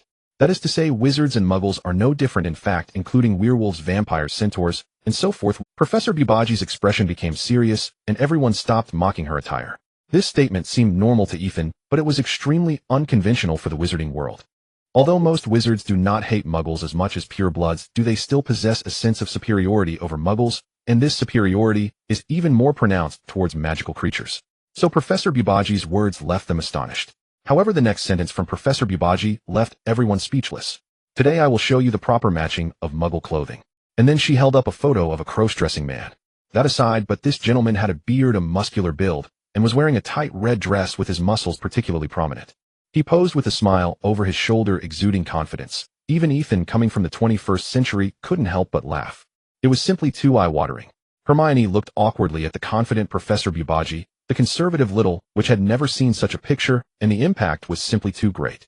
The following lessons continued like this. Although the images shown later were somewhat more normal, Professor Bubaji's study of Muggle fashion was still stuck in the last century, completely serving as a reverse example of Muggle attire. However, Ethan confirmed that this Professor Bubaji was not the one Dumbledore mentioned, which meant that the ancient runes professor was his target, and he himself was already interested in ancient runes. This made Ethan start to look forward to the ancient runes class. However, the ancient dark arts class won't be until tomorrow, so after finishing the Muggle studies class with a puzzled expression, Ethan said goodbye to Hermione. Then 2 minutes later, he saw Hermione again in the transfiguration classroom, but this time the little witch looked completely exhausted. "You're not a ghost, you can't attend so many classes. I'm worried that if you keep pushing yourself, one day you'll actually become a ghost. In fact, you don't have to attend all of them. Arithmancy has some usefulness, but divination relies entirely on talent. No amount of study can compensate for that. Besides, the Muggle studies class was a disaster. It would be better if I taught you instead." After all, the only 2 words of divination knowledge left by Helga were talent. Those with talent can foresee events without learning. Those without talent can't predict anything, no matter how much. Hermione hesitated and said, "Of course I know I can't make predictions, but with so many dangerous things happening over the past 2 years, I just want to learn a bit more knowledge, so I won't be a burden to you when I see you in danger." The atmosphere suddenly fell silent. Ethan indeed overlooked the little witch's feelings. The proud Hermione was not the type to watch others charge into battle. "All right, if you insist, I won't stop you. But if one day you feel tired, I will go directly to Professor McGonagall to cancel some of your courses." Hermione nodded with a flushed face. At that moment, Harry and Ron hurried over. "Ethan, you won't believe it," Ron panted as he sat beside Ethan. "Harry has received a prophecy. Looks like this year it's Mr. Potter." Professor McGonagall, who had appeared beside them at some point, said loudly, I don't mean to belittle anyone, I just sincerely feel that divination class is not rigorous. Looking at Harry, she continued, if Professor Trelawney has predicted your death this year, you don't need to worry, as she makes such predictions every year, and her success rate is 0. Ethan raised an eyebrow at Hermione, hinting that the divination class was indeed very unreliable. However, Harry still couldn't shake off his worries. By noon in the Great Hall, Harry sat in silence, fiddling with his stew. I know the British love to eat certain types of mush, but I've never heard of stew mush before. Harry, lost in thought, was startled by Ethan's sudden remark, nearly sending his spoon flying. Hermione and Ron looked at him with concern. Ethan continued with a smile, "What's bothering you? Speak up and let us cheer you up." Hermione gave Ethan a light punch, prompting Harry to finally speak. "I actually saw a large black dog during the summer right on the night I left the Dursleys." While Sirius Black is so anxious that he even showed up at that moment. Ron dropped his spoon in astonishment. Hermione quickly comforted him. "Maybe it was just a coincidence. It can't be that a large black dog appears on the street, and everyone who sees it will die. You heard Professor McGonagall say divination is too unreliable. I'm even planning to skip that class." At this time, Ethan pretended to be mysterious, saying, "In fact, Dumbledore once said that anyone who comes into contact with a certain thing will definitely die." The three of them were taken aback by Ethan's serious expression, staring at him blankly. Nearby, the twins and the Gryffindors who admired Ethan quietly leaned in to listen. "That thing is water. Everyone who has ever drunk water will eventually die." The people around rolled their eyes in unison and continued to eat their lunch. Ethan shrugged, unfazed by the looks of disillusionment from those around him. "It's a fact. Which person who has drunk water can guarantee they won't die in the future?" With Ethan's jokes, Harry and the others stopped worrying about the unreliable prophecy and instead prepared for their first class with Hagrid. This was also their first Care of Magical Creatures class at Hogwarts. Hagrid was waiting for everyone in front of his hut, and there weren't many people arriving at this time, as Ethan and the others had come too early. "Hagrid, what kind of dragon have you prepared? You're not going to eat us all, are you?" Ethan had to give him a heads up. "Of course not. If anyone's going to be eaten, it'll be you, Ethan," Hagrid said, helplessly thinking about his dwindling supply of chickens. Last semester, Hermione was hospitalized for 3 days and 6 of his chickens had disappeared. This year, as soon as the semester began, a house elf came and said it wanted to learn how to make chicken soup, like Ethan, leaving just one laying hen in the coop. As they chatted, the students for the class started to arrive. "Come over here, I'll count you all." Hagrid counted on his fingers, 1, 2, 3, 1, 2, 3. "All right, let's assume you're all here. Everyone follow me. Come over here." Hagrid led everyone to the edge of the Forbidden Forest. "I'll show you, my precious." This is an enclosure that surrounds a portion of the Forbidden Forest and the grassland outside, so they couldn't see anything. "First, open your textbooks." The problem is, Malfoy raised his tightly bound book of monsters. "How do we even open this thing?" He and his 2 lackeys chuckled at Hagrid. Hagrid looked around and noticed that everyone had their textbooks tightly bound except for Ethan. Ethan picked up the book and traced his finger down its spine, causing the textbook to quiver and enter the philosopher. "Look, everyone!" Hagrid excitedly pointed at Ethan, saying, "Ethan did it. Ravenclaw gets 10 points. Malfoy rolled his eyes and followed his classmates to open the textbook, just like Ethan. While everyone was busy with their textbooks, Hagrid walked into the Forbidden Forest, and 5 minutes later, he returned leading a dozen hippogriffs. Because they have the body, hind legs, and tail of a horse, and the front legs, wings, and head of an eagle, they are called hippogriffs. Ethan thought that the person who named them was really lazy. They just used all the characteristics as the name. By that logic, humans should be called long arms and legs upright monsters. Seeing the half-foot long eagle claws on their forelegs, the students felt a bit intimidated. However, each hippogriff wore a thick leather collar around its neck, secured by a long chain, which Hagrid held tightly with his big hands. After Hagrid introduced the hippogriffs, he instructed them to step forward one by one and bow. Most people successfully gained their friendship, but when it was Ethan's turn, he distractedly bowed to a red-brown head, because Malfoy was on the other side, hitting Buckbeak on the mouth. "Now's the time. Wind Twister." When Ethan saw the enraged Buckbeak raise its front feet, he immediately cast a spell to send Malfoy flying, helping him avoid the sharp claws. Of course, the fact that the spell sent Malfoy flying and left him hanging in a tree was not Ethan's concern. After all, the outcome was good. "Oh look, Malfoy wasn't injured." "Ethan, let me down." "Wah, I'm afraid of heights." In the end, Ethan was still docked 10 points by Hagrid as a punishment for playing around with his classmates during class. Malfoy hung on a tree roaring. He deliberately harmed someone. Of course, the observant little wizard noticed Buckbeak was about to attack Malfoy, so they understood Ethan's actions saved him. During the dinner, this rumor spread throughout the entire school, and Malfoy, who returned to change his pants, no longer shouted, but lowered his head and drank chicken soup. After all, Ethan was not a demon. He was usually helpful at school, and had been awarded the title of model student at Hogwarts for 2 consecutive years, so everyone accepted this narrative. The consequence was that Ethan had to endure the pointing and whispering around him during dinner. "Look, that's Ethan. Ah, he gave me the side eye. He's so bad, I really like him." Luna said, exchanging a piece of rotten fish for Hermione's, watching her continue. Then from behind Hermione, she said to Ethan, "Looks like your fan club has gained a lot more members." Hermione was about to shatter her plate. Ethan quickly replied with a straight face, "Thanks for the reminder. Stop talking about this, Hagrid is not here." Harry searched the teacher's table, but couldn't find Hagrid's massive figure. It was only then that Hermione let go of the rotten fish, looking at Ethan with concern. Hagrid won't get into any. In fact, Ethan's act of saving someone was closely tied to Buckbeak nearly injuring Malfoy, so the more praise Ethan received, the more slander Hagrid endured. Seeing Hermione relax, Ethan said obsequiously, "It's fine. If you're worried, we can slip over later to comfort Hagrid." So after hastily finishing their dinner, they quietly left the castle. Seeing the lights on in Hagrid's hut, the three little ones felt much happier. They didn't even knock, and just pushed the door open. Hagrid was slumped in a chair. Next to him was a large barrel of alcohol. After squinting for a moment, he recognized it was Ethan and the others, then raised the barrel and took a sip, saying, "I think I must have broken a record getting fired on my first day of work." Hermione looked at Hagrid with concern and comforted him, but Malfoy didn't get hurt. Ethan saved him. The problem is no teacher would allow a student to save another student. If it weren't for Ethan, I couldn't have saved Malfoy. The board thinks I taught poorly today. Bang, bang, bang. Hermione looked at Ethan for help. Actually, Hagrid, you don't need to be so upset. Your predecessor, Professor Kettleburn, had a record of 62 incidents of being on probation, and you've only had one, so why worry? Harry, who was under Ethan's mentorship, brightened up. Yeah, you're bound to have more trouble in the future, so why be so sad about this one incident? Hagrid, who had never experienced such sarcastic comfort, widened his eyes to look at them, even sobering up from his drunken state. Well, it's just great that you came to see me, but... He suddenly stood up. What are you doing? Leaving the castle after dark is dangerous. I don't deserve you doing this. Hurry and go back. Hagrid grabbed Harry and headed outside, complaining that they shouldn't take such risks, but his mood indeed improved significantly. The next day, Hagrid appeared normally at the teacher's table, greeting them easily. I plan to have everyone take care of flobberworms, so I definitely won't break Professor Kettleburn's record. Just the thought of facing those disgusting creatures made Ethan feel nauseous. Hermione shuddered too. She wasn't fond of those worms. Don't say that, Hagrid. We can help you prepare the lesson content. Hagrid looked at them suspiciously. Didn't we agree there shouldn't be any danger? Everyone looked at Hagrid in shock. If Hagrid wasn't a half-G, Ethan would have doubted if he was an imposter. Don't worry, I have no classes in the afternoon, and he'll go to your hut to discuss it later. However, they didn't chat for long before parting ways, as Ethan and Hermione's Ancient Runes class was about to begin. The classroom for Ancient Runes, like Potions class, was in the basement. It was similar to regular classrooms, but the walls were filled with numerous ancient runes. As usual, there were few students in the elective course, so the combined class of the four houses had slightly more students than usual. 2 houses.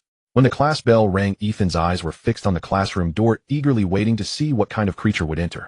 However, the next second, he and the students in the classroom all gaped, because entering was an extremely beautiful young woman.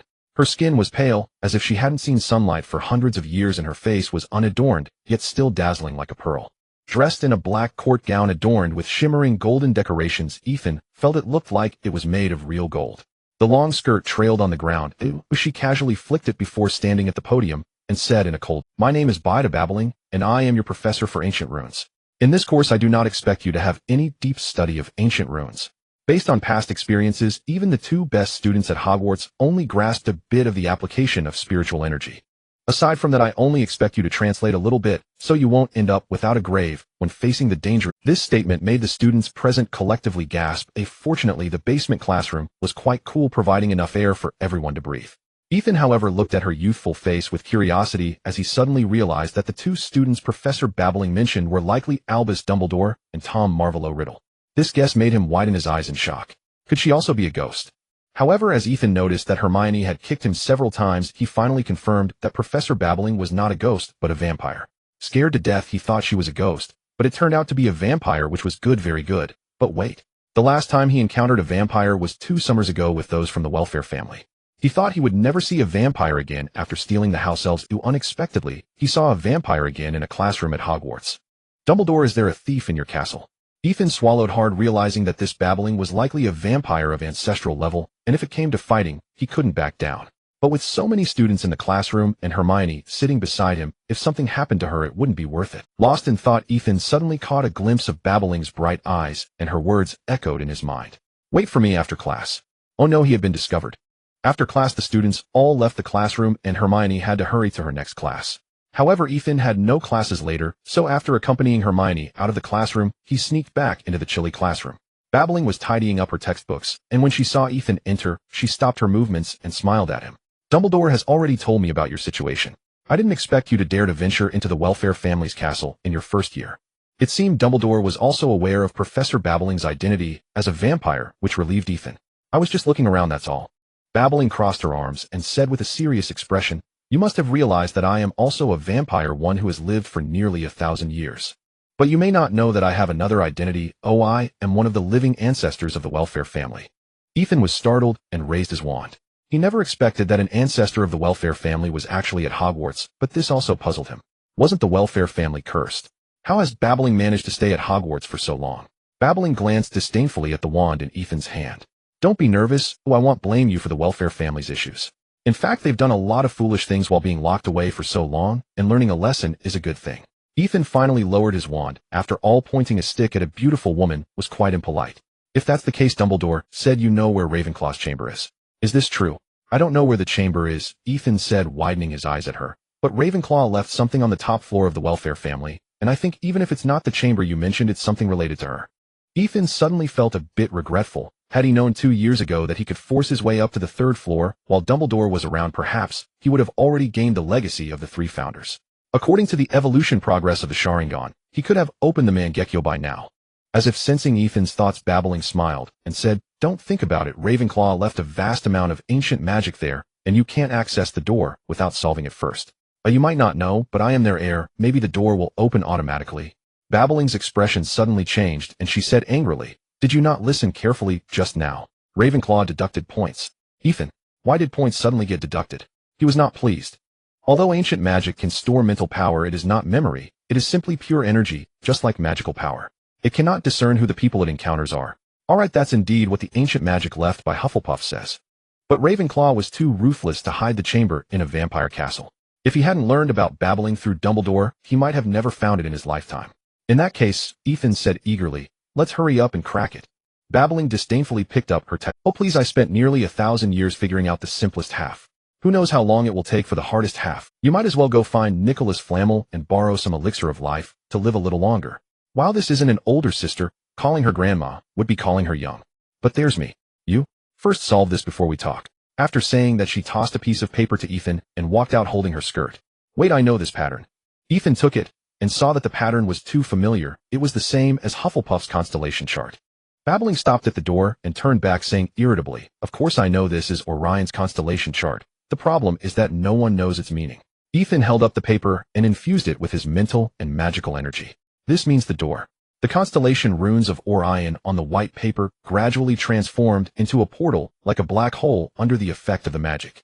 However, Ethan's understanding of ancient magic was shallow, and the portal only lasted for a moment before disappearing, returning to its original magical script. But that was enough to astonish Babbling, who she had searched through all knowledge of ancient magical scripts over the years, and read all books on constellations, yet she couldn't decipher even a trace of meaning. Now a third-year student who had just attended the first class on magical scripts had successfully used the ancient magic of Orion. Although she didn't know why Ethan knew such a magical script, it also meant that he was likely the key to unlocking the great door. Babbling dropped her book and ran over, gripping Ethan's arm tightly, asking loudly, how do you know this magic, or have you seen it somewhere? Of course, Hufflepuff left a large pile of magical script knowledge. Although it was still a chaotic mess in his mind, it was still the knowledge of magical scripts that people didn't know. To better unlock Ravenclaw's chamber, Ethan confessed, I met Pharaoh Khufu in Egypt, and he left a lot of magical script knowledge for me. No one understands magical scripts better than I do. He also shook his hand. After all, Khufu had already stopped responding, so it didn't matter to say it. Babbling suddenly thought of something when she heard Hufus' name and hurriedly pulled something out from under her skirt. Ethan quickly covered his eyes. Oh, there's a pair of safety shorts too. Even a serious person like me needs protection. Babbling, unaware of Ethan's inner thoughts, took out a small notebook and pointed at a strangely shaped magical script, asking, what does this mean? Oh no, this touches on a blind spot in Ethan's knowledge. He hadn't seriously looked at the materials Khufu left behind. After all, he wasn't interested in the tedious ancient magic. Oh, this should maybe, I don't know yet. Babbling rolled her eyes, giving Ethan a look reminiscent of Hermione, mockingly mimicking Ethan's earlier actions. No one understands magical scripts better than I do. Wait, Hufus' magical script knowledge is really in my mind. Give me a little time, I will definitely figure out what magical script Ravenclaw left behind means. Only then did Babbling put away her mocking smile and seriously discuss the magical script she had recorded in the notebook with Ethan. In order to see Ravenclaw as soon as possible, Ethan was willing to accompany the noble in the underground classroom until dinner time before leaving. When Ethan wearily returned to the hall, everyone had already begun enjoying dinner. Babbling had really drained him. He hadn't eaten lunch all afternoon, having been racking his brains studying obscure ancient magical scripts, which really left him exhausted. However, it seemed he had forgotten something. Oh well, eating was more important. The next day, Ethan helplessly looked at the resentful Hagrid. I prepared a whole large plate of rock cakes yesterday. He had promised Hagrid to discuss the curriculum for the care of magical creatures class in the small hut in the afternoon, but he was caught up by Professor Babbage and unwittingly left Hagrid waiting. If he could do it all over again, he would definitely still choose Professor Babbage. Of course, he would choose the beautiful woman over rock cakes, even if this beauty was a tad older. Hermione quickly came to Ethan's rescue. It's okay, you can still eat your rock cakes today. Ethan doesn't have class this afternoon. Then she forcefully shoved a book into Ethan's hands. Today, just obediently study magical creatures with Hagrid. She then picked up her textbook and left. I always feel like Hermione is acting a bit strange, Harry cautiously spoke up after seeing the powerful aura of Hermione leave. Ethan opened the book she left behind titled Compendium of Magical Creatures, which contained introductions to various magical creatures. Maybe Hermione is just too busy. However, he also seemed to have little time to spare. They were about to attend their first class on defense against the dark arts, and according to students who had already taken the class, Lupin taught surprisingly well. This made Ethan feel excited, but today was a joint class with Ravenclaw, while Gryffindor would have to wait until tomorrow. Amidst the envious gazes of Harry and Ron, Ethan arrived at the Defense Against the Dark Arts classroom, but Lupin had not yet arrived, and there was only a wardrobe on the podium. Ethan began to examine the magical text left by Babbage while the other students flipped through their textbooks, quietly discussing what Lupin might cover. Before long, Lupin walked in carrying that tattered box. He was still wearing that old robe, but he looked much better no longer. Ethan saw him prepare an entire pot of chicken soup at the welcoming feast. Good afternoon, he smiled at everyone. Today we have a practical class, and all you need is your wand. Everyone quickly packed their books and sat in their seats waiting for Lupin. He continued, please take out your wands and stand to one side. The Ravenclaws followed suit, and with a wave of his wand, Lupin neatly moved all the desks and chairs to the corner. He then had the students stand in the middle of the classroom, and once everyone was in position, he walked over to the wardrobe. Bang bang. The wardrobe suddenly began to shake, and the things inside clashed against the wardrobe, making quite a noise. Seeing everyone huddled together in fear, Lupin quickly reassured them, don't worry, there's a boggart inside. Boggarts prefer dark enclosed spaces, and they can appear in wardrobes, cupboards, and any such places. This one I just caught, and there's another one in the staff lounge. So the question arises, what is a boggart? This didn't stump the eager Ravenclaws. A boggart is a shapeshifter. It can see into our thoughts and turn into the thing we fear the most. Michael jumped in, as during Ravenclaw's classes, if you don't answer quickly, you won't get a chance to respond by merely raising your hand. That's right, so boggarts can frighten many people, but don't worry, with so many of us gathered here, it won't know what to turn into. Plus, there's a very practical spell that can deal with it. Ridiculous. Now don't use your wands to chant with me yet. Ridiculous. Ridiculous. 10086. Good, now everyone line up, take turns facing the boggart, and remember the spell. Ridiculous. Seeing the eager faces of the lined-up Ravenclaws, he pulled the wardrobe door open, forcefully revealing a giant snake. Well, the first one was Michael, who after the incident in the Chamber of Secrets, Ethan had already told him about the basilisk, which scared him for an entire night. Startled and pale, Michael shakily raised his wand at the fearsome basilisk. Ridiculous. Just as the basilisk lifted its head, it suddenly transformed into a toy snake, wiggling its silly head amusingly. The classroom erupted with laughter. One by one, the Ravenclaws eagerly stepped up to torment the boggart, transforming it into all sorts of funny appearances. Unknowingly, Lupin had arranged for Ethan to go last. After each student had their turn, everyone's attention was focused on Ethan. After all, Ethan's reputation had spread throughout Hogwarts over the past 2 years, but no one had witnessed him defeating a professor, so they were skeptical. Lupin's gaze remained fixed on Ethan. Ever since arriving at Hogwarts, he had learned some secrets about Ethan thus he understood Ethan's strength well, and was even more concerned about what a powerful individual like Ethan might be afraid of. If it was something like a Dementor or a basilisk, that would be manageable. He just feared it might be something extremely terrifying that a typical third-year student couldn't face. Like Voldemort. This thought troubled him greatly. Ethan stepped forward, curiously gazing at the clown that had him. The brain closure technique could effectively deal with a boggart. As long as there was nothing in your mind, there would be nothing to fear. Instead, others would be afraid of you. However, he was also curious about what he feared, so he deliberately lifted the brain closure to let the boggart peer into his mind. Voldemort. Or the chaos caused by Harry's sudden death. Or Hermione. Ethan tilted his head and observed it was a perfectly normal Hermione, a living Hermione, indistinguishable from the real one. Am I most afraid of Hermione? Just as Ethan was puzzled, Hermione suddenly changed her expression, hands on her hips, pointing at Ethan, and shouted, Ethan, have you finished your homework for History of Magic? What about your potions homework? Don't forget to help. Did you practice transfiguration? And aren't you finding time to look for Babbage? The classroom erupted into laughter that echoed throughout the castle, with Michael, who knew Ethan, while rolling on the floor laughing, unable to close his mouth for 3 minutes. With a dark expression, Ethan used the brain closure technique, baffled the boggart, transformed it into hundreds of strange things, and then flicked his wand to explode it into thin air. Damn, it turns out what I fear the most is not Hermione, but Hermione's nagging. Lupin beside Ethan was also laughing so hard, he couldn't stand up. If it weren't for Ethan's increasingly dark expression, he might have fallen to the ground laughing. Haha, everyone stop laughing at him. Well, we don't haha encourage directly destroying boggarts. Haha, Mr. Delary, please be careful next time. Haha. You just never stopped. By lunchtime, the events of the class had spread throughout the castle thanks to the enthusiastic. Looking at the still stern-faced Hermione, Ethan dared not show off. It turns out that the fearless Ethan is actually most afraid of a little witch. George came over to fan the flames. The little witch's face showed signs of exploding, causing Ethan to quickly say, "What do you mean afraid?" "I'm showing respect." Fred was genuinely afraid Hermione would get angry and quickly changed the subject. "By the way, Ethan, when do you plan to give us a lesson?" Hermione's expression softened a bit as she turned to look at Ethan. "How about this weekend? Friday and Saturday?" Neville, not far away, nodded repeatedly upon hearing this, and everyone agreed to meet on the 8th floor on Friday night. Seeing Hermione return to normal and pour him a bowl of chicken soup, Ethan quickly accepted it.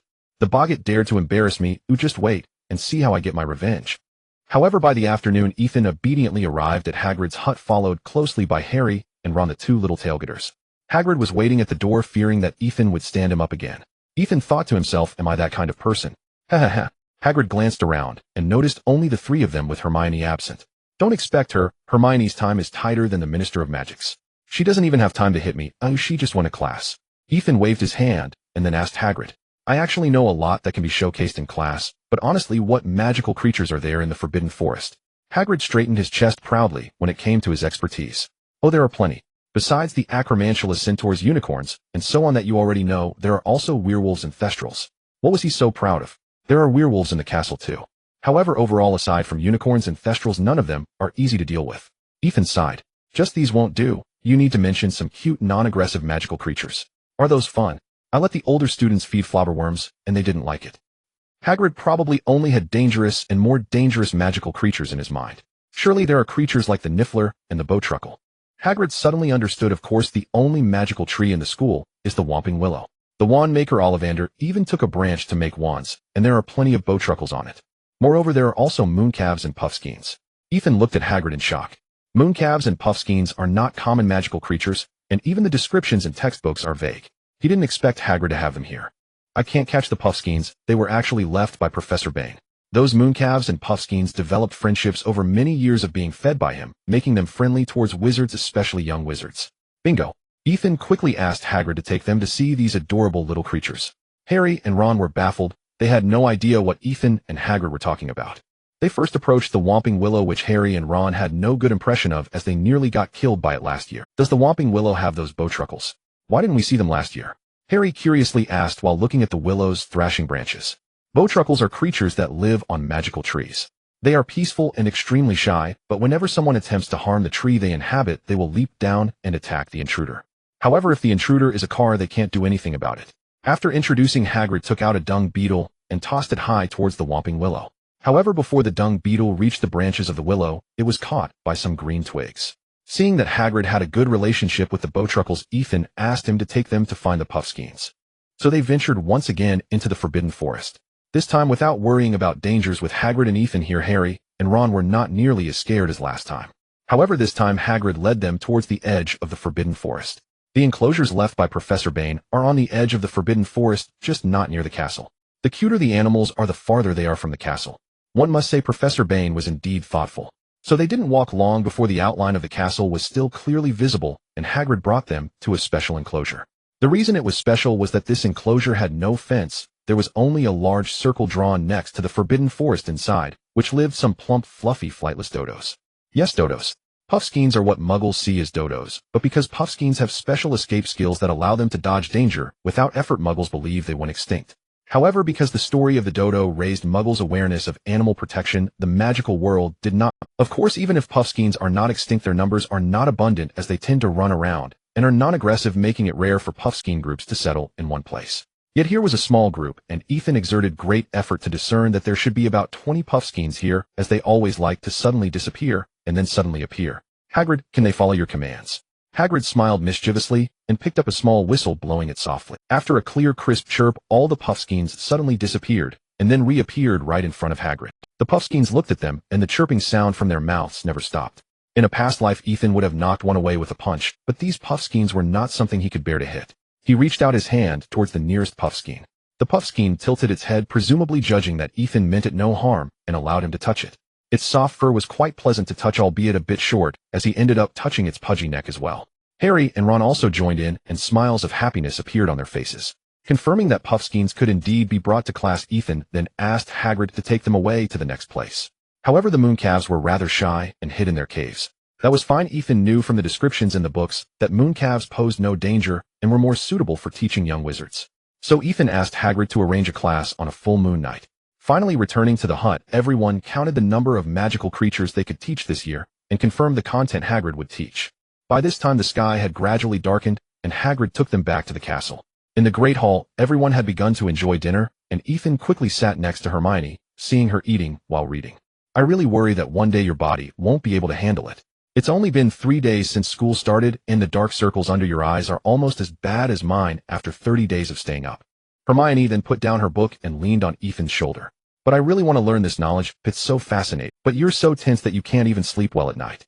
Hermione said cutely, I will rest well, and I still have to take defense against the dark arts tomorrow. I'm really looking forward to what will scare me. Probably the report card for failing the exam. But speaking of tomorrow's defense against the dark arts, Ethan had on Thursday afternoon in the staff lounge. Because Ethan had blown up the boggart that Lupin had captured, Lupin had no choice but to use the boggart in the staff lounge to teach the third-year Gryffindors. At this moment, Lupin was explaining the boggart to the little lions, teaching them the spells they needed to use. After ensuring everyone had grasped it, Neville was invited to go first. After the little class with Ethan, he was much calmer and no longer afraid of a small magical creature. When Lupin opened the wardrobe, out came the Professor Snape in a black robe. With a fierce gaze, he strode towards Neville, exuding an intimidating presence. The students in the entire classroom instantly recalled the terror instilled by Professor Snape. Neville was so frightened that he stumbled backward, nearly colliding with the girl behind him, giving the impression that he was trying to take advantage of the situation. He then raised his wand and shouted, ridiculous. Then with a sharp crack like the sound of a whip, Snape suddenly staggered.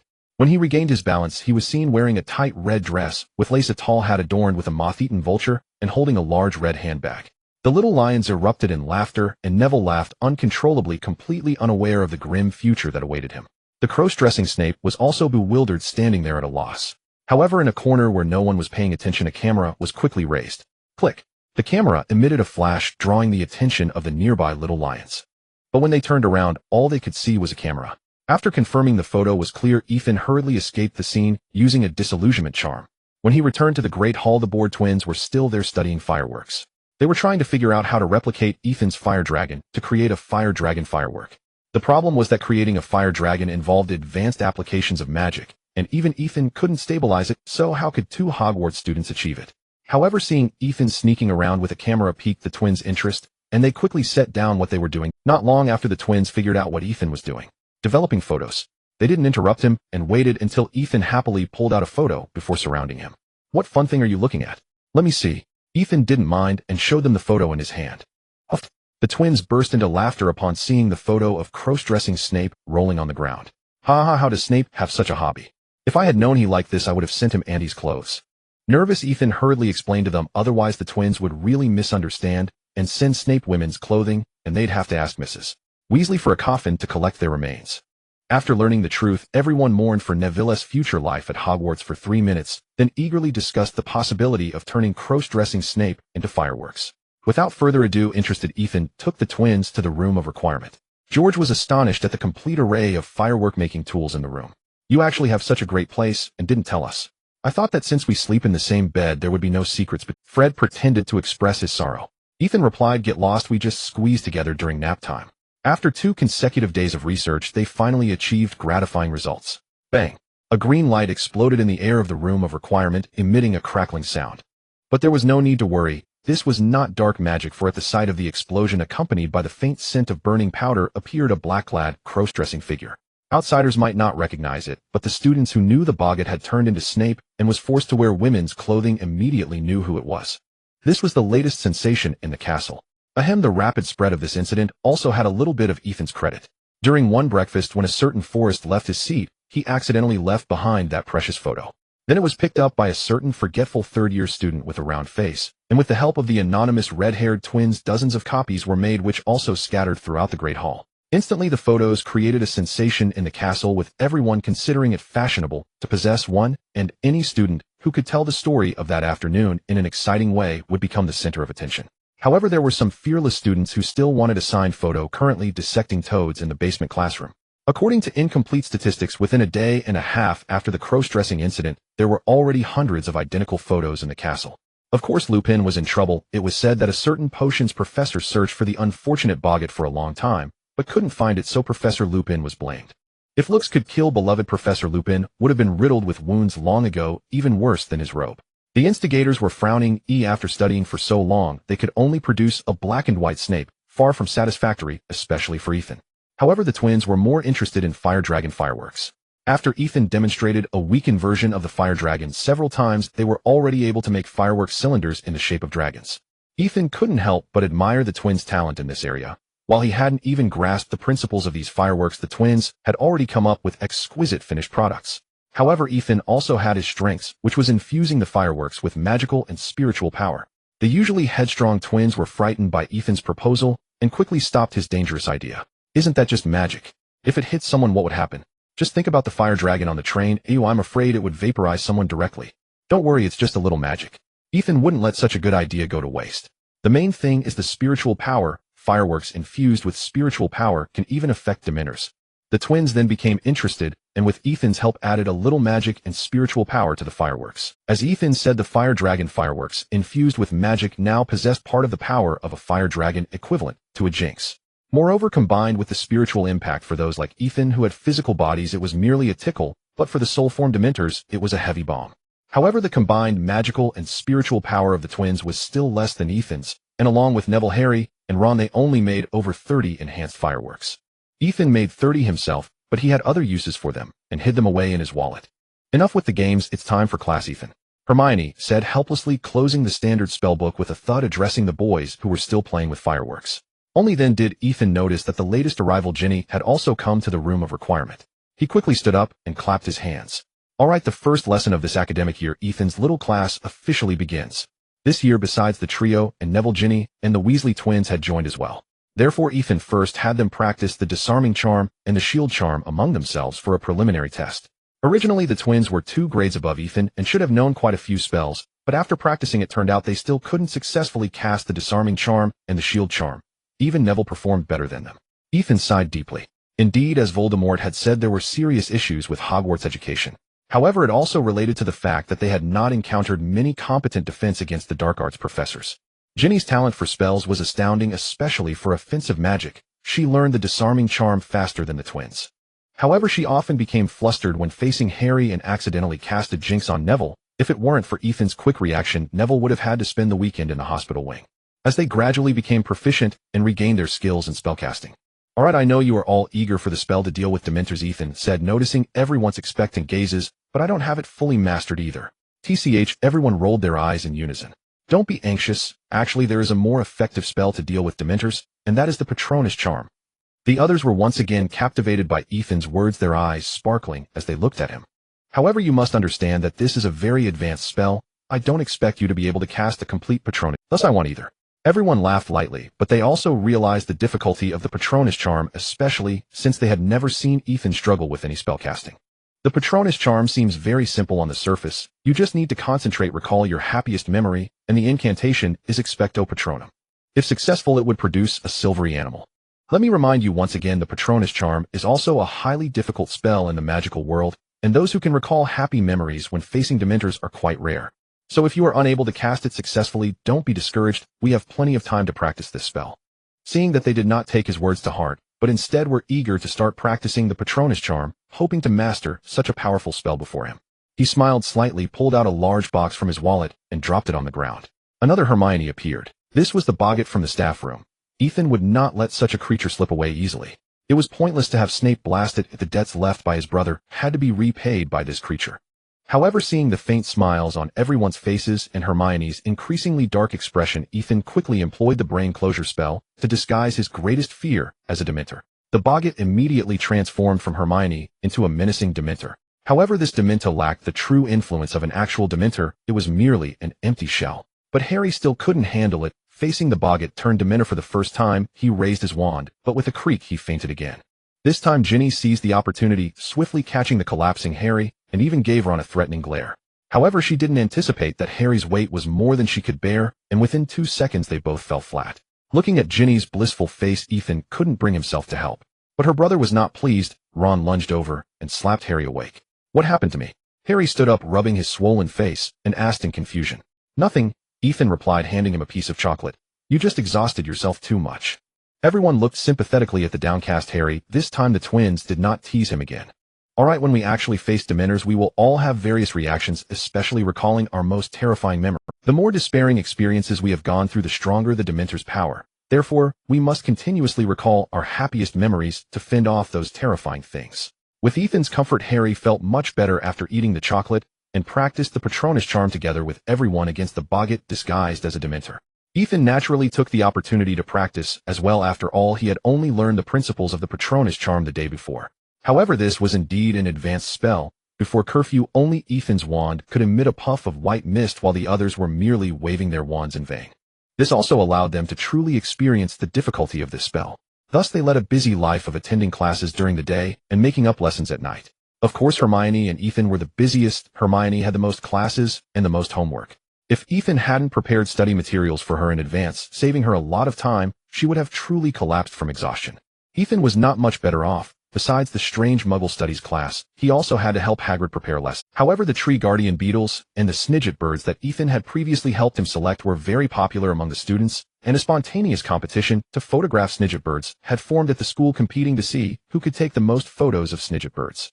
Some students ran to the snidget bird's habitat every day with cameras. If it weren't for Professor McGonagall's intervention, they would likely have slept there.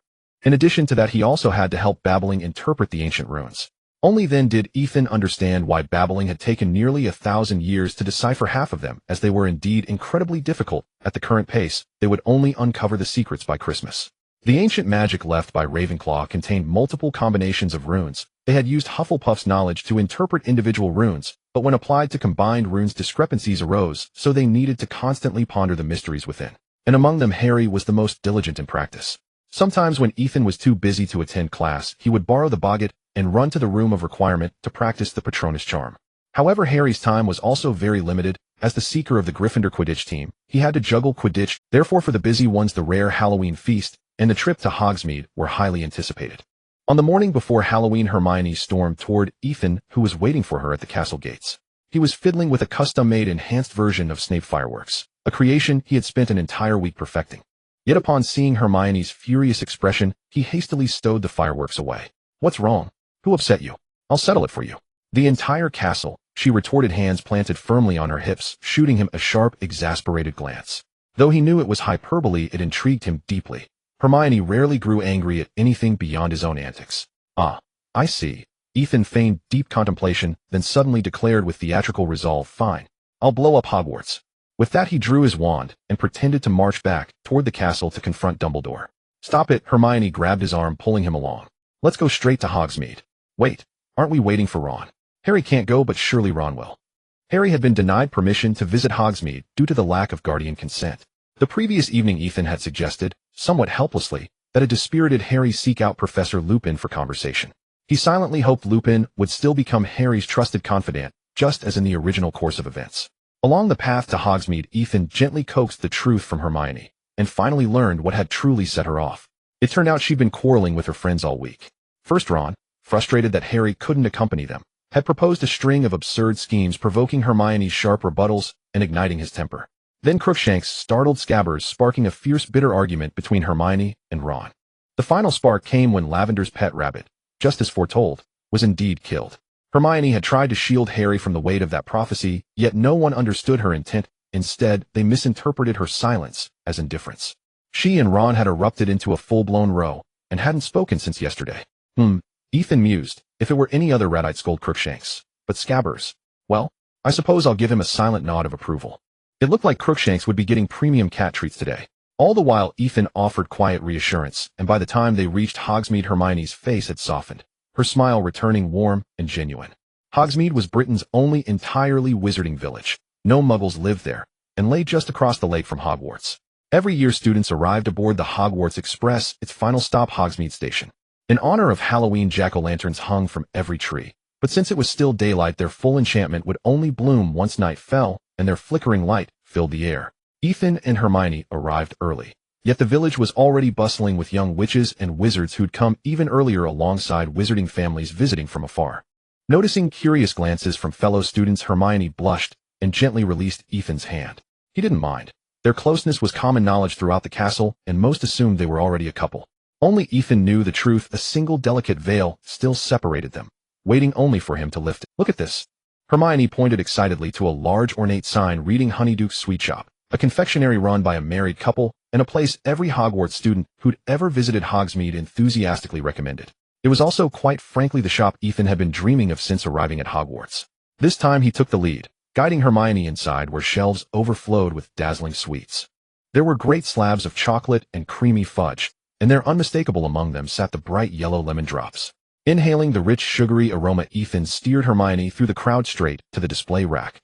Without hesitation, they seized handful after handful of lemon drops, like starved predators descending upon prey, until their arms could hold no more. Of course, they also purchased generous quantities of other candies and thick velvety chocolate bars. With Dementors now haunting the castle corridors, the air had grown unnaturally cold, and chocolate they knew brought warmth not only to the body but to the spirit. Even practicing the Patronus charm felt stronger with a piece of chocolate melting on the tongue. By the time they emerged from Honeyduke's, it was already noon, proof enough of how thoroughly they'd indulged. But sweets alone wouldn't sate their hunger. Basking in the golden autumn sunlight, they made their way to a nearby tea house for a proper meal. The tea house was peculiar. Its air carried a faint, delicate sweetness far less cloying than Honeyduke's, and strangely soothing. Its interior was intimate, and daintily adorned lace trim graced every surface, even the small round tables, while cherubic figures floated gracefully overhead, plump and endearing, occasionally scattering tiny confections like confetti. They settled at a small table by the window, only then realizing every table in the room was designed for two, and every patron sat paired with another. Through the lacy curtain, Ethan spotted Cedric Diggory and Cho Chang. Hermione, still oblivious, cheerfully ordered for them both 2 coffees and 2 slices of cheesecake. Anything else, Ethan? Madame Putafoot asked, eyes twinkling with gentle mischief. Only then did Ethan turn his full attention to Hermione. No thank you. This is plenty. Hermione studied him skeptically. She knew his appetite well. Though they'd consumed mountains of candy, he'd never settle for such a modest lunch. Without hesitation, she added a slice of chocolate cake to his order. His sudden self-consciousness puzzled her, until she glanced around and understood every corner held a pair of love-struck teenagers. Some held hands, while others were already kissing. The realization flooded Hermione's cheeks with crimson, like ripe strawberries, and she darted her gaze away from Ethan's, flustered and breathless. Her feet fidgeted beneath the table, then accidentally brushed against his. Mortified, she bowed her head, hiding her burning face. The air grew thick with unspoken tension. Ethan, who had spent 2 lifetimes resolutely single, had no idea how to proceed. This was his first true moment of tender ambiguity with a girl, and his heart hammered so fiercely it threatened to burst from his chest. Deep down he cherished Hermione profoundly. Their bond had long surpassed friendship, hovering trembling on the very threshold of love. And now, watching her blush, her cheeks flushed, her eyes lowered, her shyness utterly captivating, he knew she was exactly who he'd always wanted.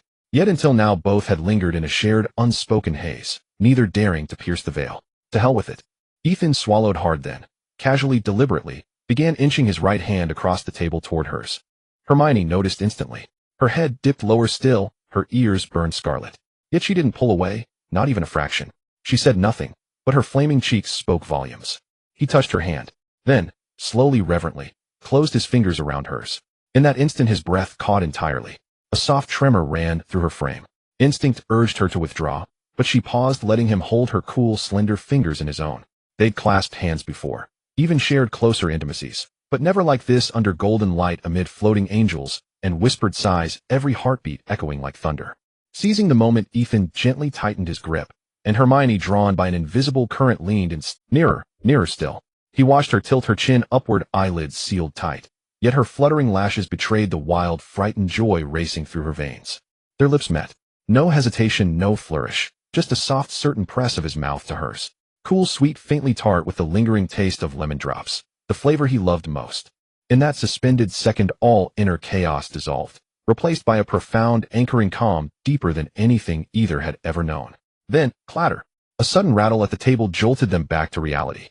Madame Putafoot had arrived with their coffee and cake, intending to set them down with quiet grace, but her spoon had tapped lightly against the saucer, producing a barely audible chime. Hermione jerked away, hastily rearranging her cutlery with forced composure. Madame Putafoot placed the desserts down with serene professionalism, then departed without pause or pretense, as though she'd witnessed such moments countless times before. Under Ethan's unwavering, quietly intense gaze, Hermione's fragile poise finally crumbled, her cheeks flushing anew, deeper and warmer than before. Shall we continue? Did you know? Statistically, 1 in 3 people in the world is single. Is that so? Well, I'm not single anymore.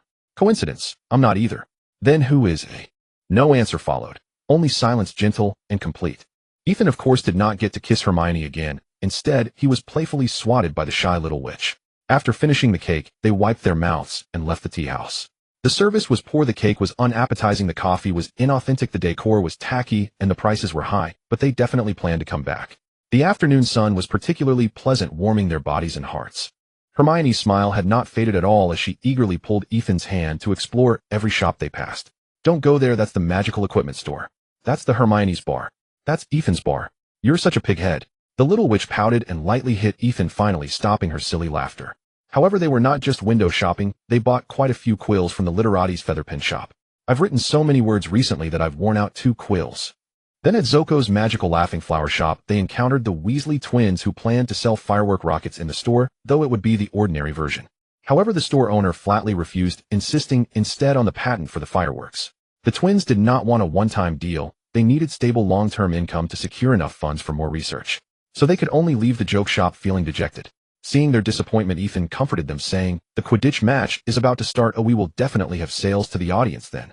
With a glimmer of hope for the future, they perked up and contemplated how much money they could make from the little wizards.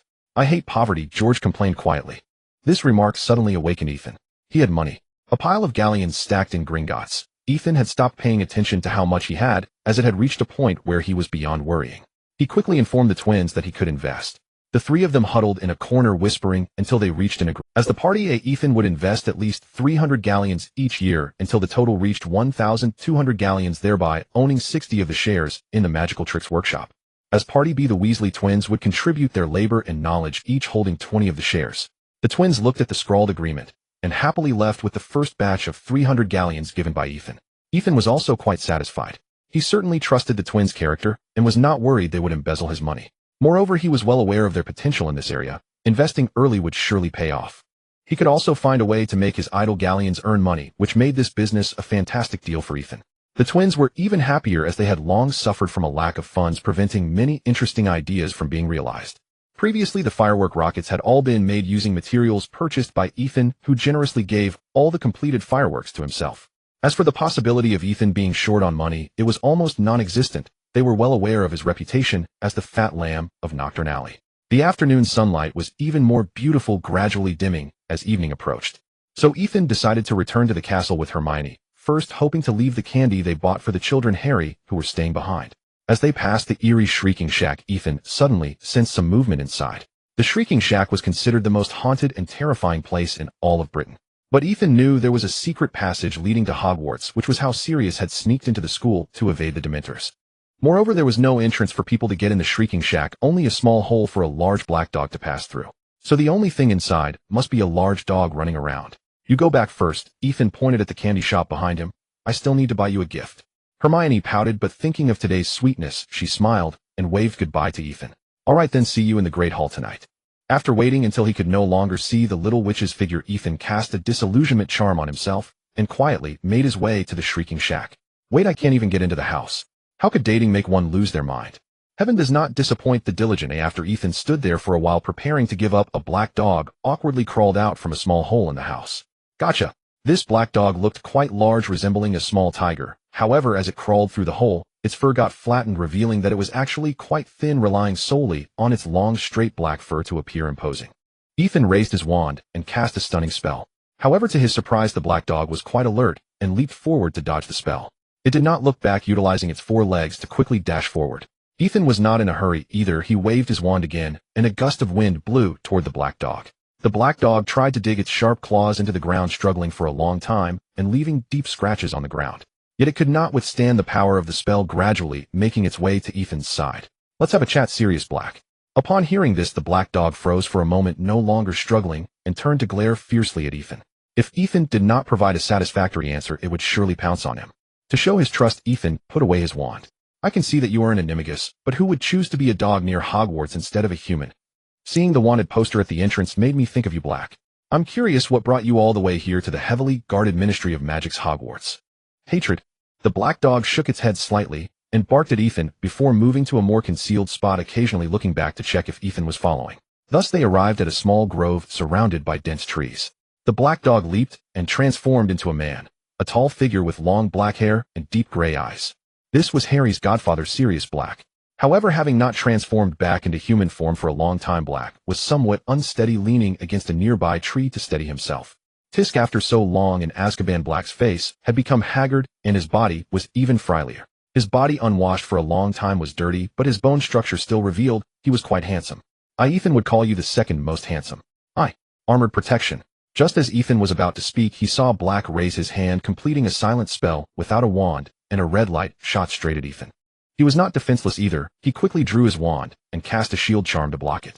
However, Black's actions angered Ethan, who was in a hurry to return to the castle to dine with Hermione.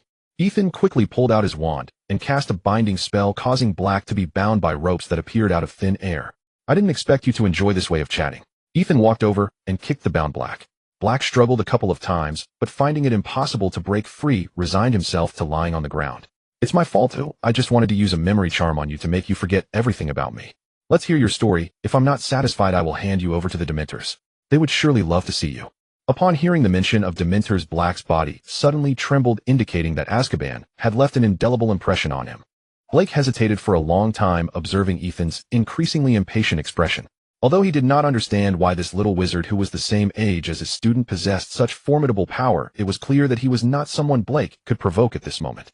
Thus Blake lowered his head and began to recount the secret between him and James Potter. In simple terms, the arrogant Blake intended to orchestrate a grand deception to mock Voldemort, quietly transferring the keeper of the secret of the Fidelius charm from himself to the seemingly inconspicuous Peter Pettigrew. However, he soon discovered that the fool was none other than himself, who Peter Pettigrew, out of fear of Voldemort, betrayed the entire Potter family. That night, Voldemort arrived at the Potters' ancestral home in Godric's Hollow and murdered Blake's two closest. Devastated, Blake sought out Peter Pettigrew to avenge his dear friends. After a massive explosion, he found himself alone on the street, with only a severed finger belonging to Peter. Overwhelmed by grief, he willingly confined himself in Azkaban for 12 years as a form of penance. It was in July of this year that Blake saw the rat on Ron's shoulder in a newspaper discarded by Fudge. He realized that Peter Pettigrew had actually survived the explosion and was even still at Hogwarts. He feared for his student and the orphan of his friend Harry Potter, worrying that Peter might harm him. Thus Blake, dragging his weakened body, traversed the vast ocean, utilizing the advantage of being an animagus to sneak into Hogsmeade, attempting to capture Peter and protect Harry. Indeed, it was much as he had known in his past life. Ethan understood that Blake's storyline had not changed. The previous alterations had been so numerous that Ethan was concerned Blake might be led astray by the butterfly effect. Now reassured, Ethan casually cast the disarming charm to sever the ropes binding Blake. As for the hair that was inadvertently cut, that was purely accidental. Lying on the ground, Blake looked on in astonishment as Ethan performed the disarming charm. He was all too familiar with this spell, to the extent that even during the unbearable days in Azkaban, he had never forgotten a single aspect of it. However, Blake did not act rashly without a wand, and in his weakened state, he was no match for Ethan. He glanced at the sky, realizing he had already delayed for too long, but it was about time to return to the castle, lest Hermione became suspicious. "I can trust you, and will find a way to help you capture Peter Pettigrew.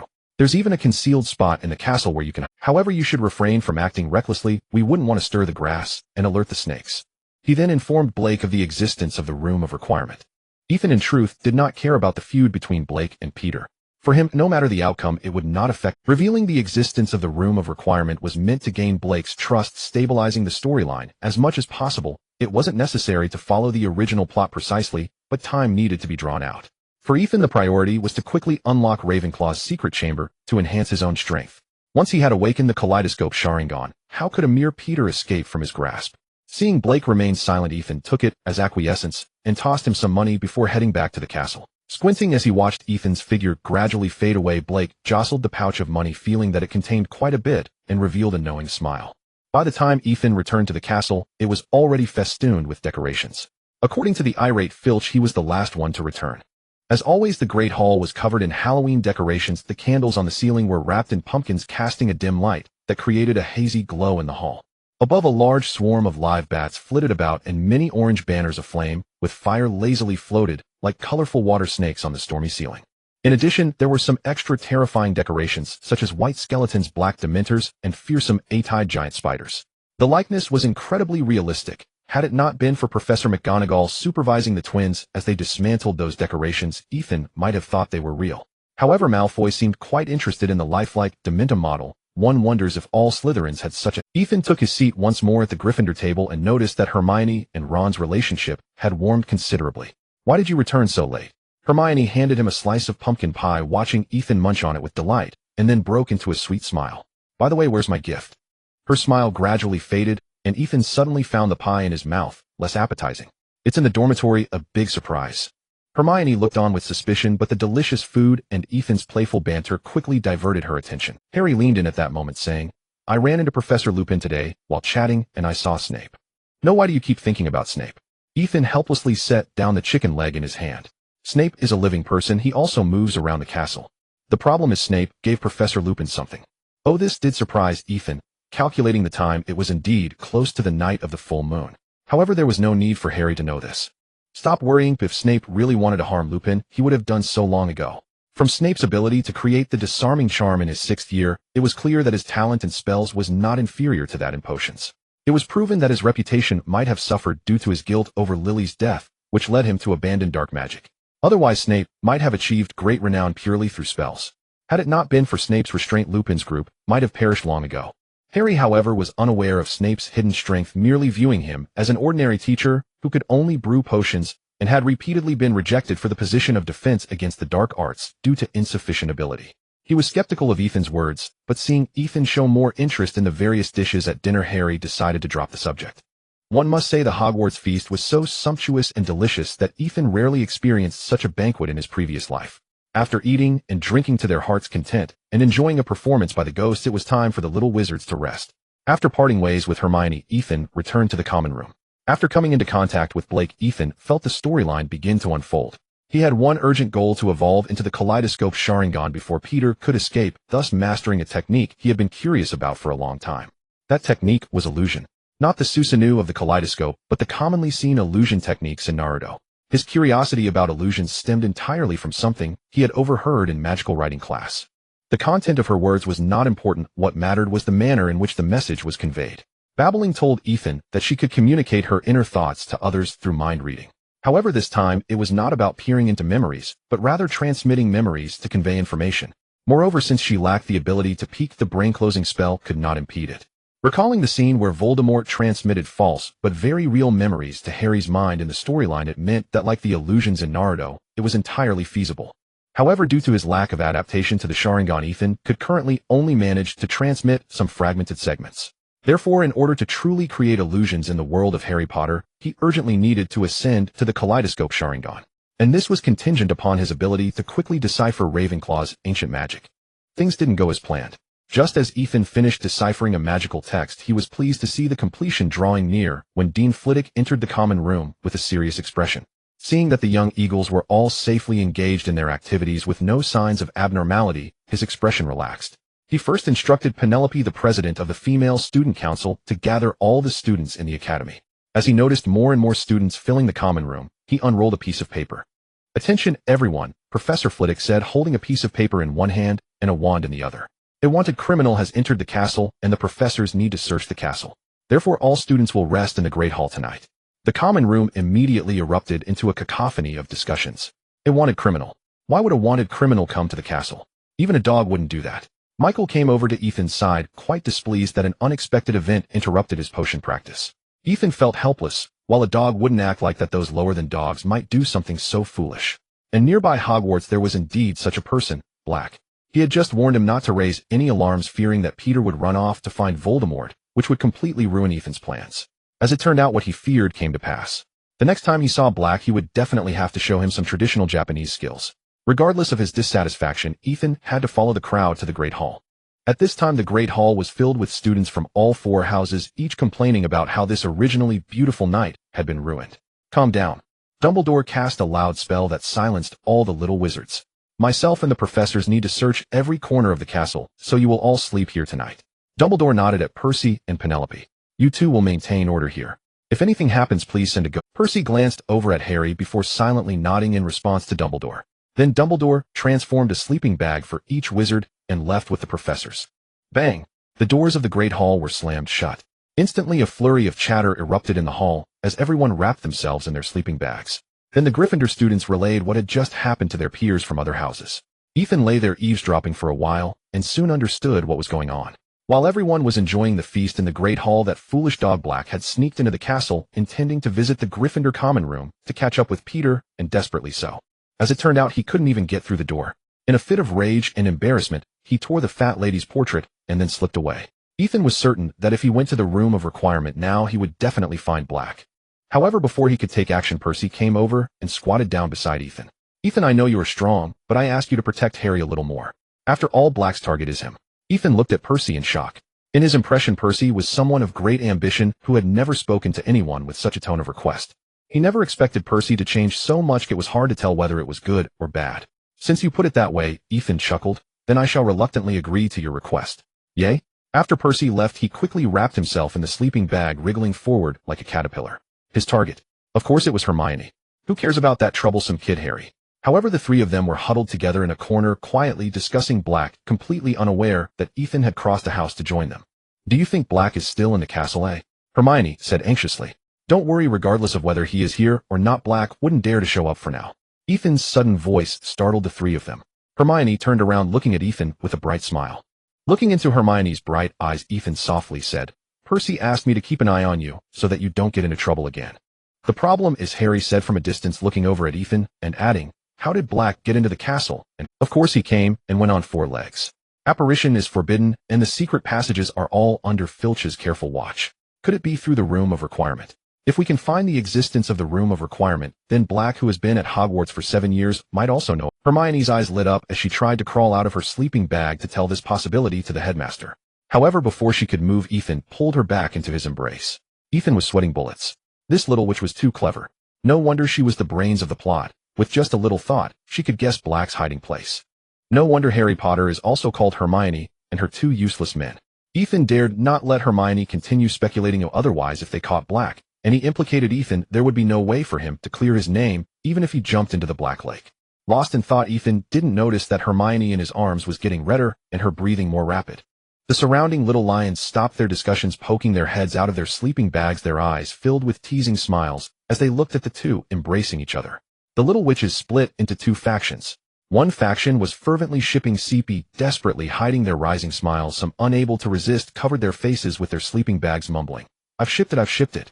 Most of this faction were older students who had witnessed the development of Ethan and Hermione's relationship, since the other faction was not pleased. They were around the same age as Ethan and had become his fans due to his outstanding performance over the years, turning into his girlfriend's supporters. Thus, seeing Hermione was like seeing a rival, but they dared not act out of fear of Ethan's presence. Ethan, meanwhile, felt the warmth in his arms growing higher like a little furnace. He quickly lifted his gaze to check, and Hermione's face was as red as a cooked lobster, steaming and all. Her eyes were dreamy, and she wore a slight smile, seemingly lost in thought. Only when Hermione felt she was leaving Ethan's embrace did she suddenly push him gently. Noticing it didn't work, she just let herself be held.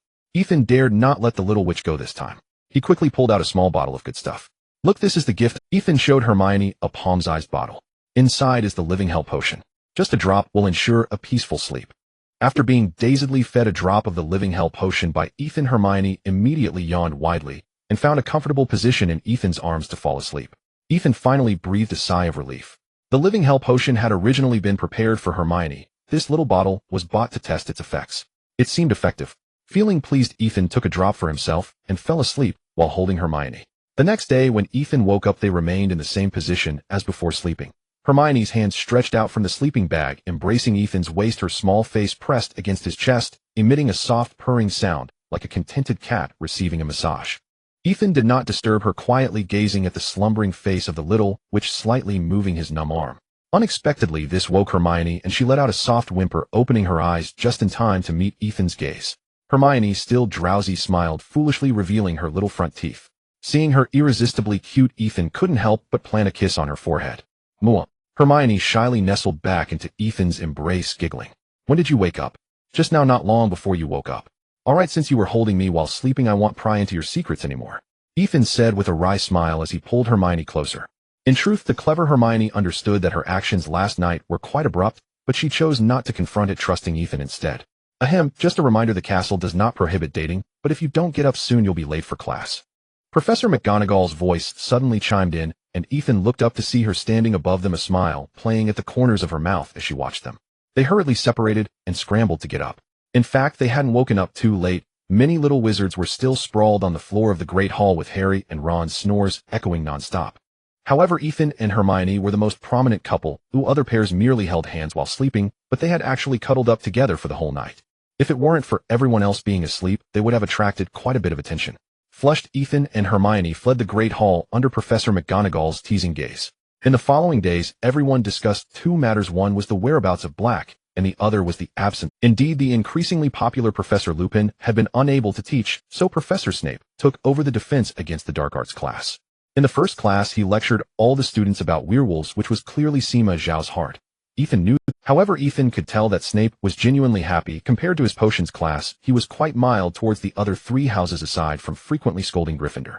Moreover, the content taught in class was meticulously prepared, as he easily pointed out the flaws in the students' previous assignments, addressing the gaps left by Lupin. In Ethan's view, Snape was likely much happier belittling Lupin than he was teaching defense against the dark arts. Additionally, Halloween marked the arrival of November, which meant a grand event was set to begin at Hogwarts. That was the Quidditch match. This year's first match was supposed to be Gryffindor against Slytherin, but the Slytherins, seeing the bad weather, sent Malfoy out. They claimed he needed rest due to psychological trauma, so the match was changed to Gryffindor versus Hufflepuff. However, the weather was indeed terrible. Ethan sat helplessly in the common room, watching the lightning and torrential rain outside. Recently, he had gone to the room of requirement looking for Black, but he couldn't find either man or dog, likely having left the castle after avoiding the search. Unable to find Black, the plot was likely being disrupted by him. He wished he had just let things unfold slowly without getting involved. Although he didn't remember the specific details, at least he recalled the final outcome. Now that he had intervened, things had become counterproductive, and he worried that the result would head in an unexpected direction. Therefore, Ethan planned to intervene less in Black's matters going forward and focus his energy on the Ravenclaw's secret chamber. On the day of the match, Ethan woke up early. Although he wasn't competing, he had another task to attend to. That was to sell fireworks. The raging storm outside actually made it easier to promote Weasley fireworks, as Ethan's spells could protect the fireworks from the wind and rain, making them more suitable for use in such weather. For this day, the Weasley twins specially produced a large batch of dragon fireworks, and at Ethan's suggestion, they also made some limited edition fireworks that sold for a premium, featuring Dementors Dumbledore and animals representing the four houses. The Dementor version was produced in limited quantities and few wanted to buy it. Fortunately, it was eventually purchased by a nameless blonde Slytherin, or it would have become unsold stock. There was even an Ethan version, which as soon as it was revealed was quickly snatched up by enthusiastic senior sisters before he even left the Gryffindor common room. The house-themed one sold well too, especially among older students who were about to graduate, using them as commemorative gifts. As for the female version of Snape, all the stock was with Ethan. They dared not sell it, and even hesitated to. When they reached the stands, the Weasley twins each held a waterproof small pouch made by Ethan, which of course had been enchanted with the undetectable extension charm, continuously selling fireworks. After all, being in a school, using them wouldn't get them caught by the Ministry of Magic. Ethan was on the Gryffindor side, constantly casting the waterproof spell on the originally ordinary fireworks before handing them to the twins to sell. Ethan felt a mix of pain and joy. The twins had produced too many fireworks. He had arrived an hour early and had been continuously casting spells on the fireworks, yet he still hadn't finished. But watching the blue dragons soaring into the sky from the stands made Ethan grin from ear to ear. Many wealthy little wizards bought dozens at a time, and Gryffindor alone sold several hundred. The money earned today wasn't much, especially not significant for the Diagon Alley small lamb.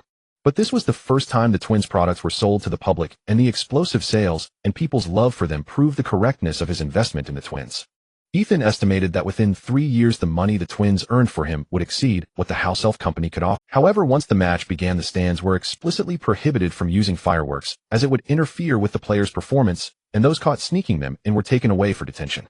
Ethan was also able to take a break and enjoy the match. For today's game, he had specially learned a spell that encased him and Hermione in a large transparent bubble, shielding them from the wind and rain outside.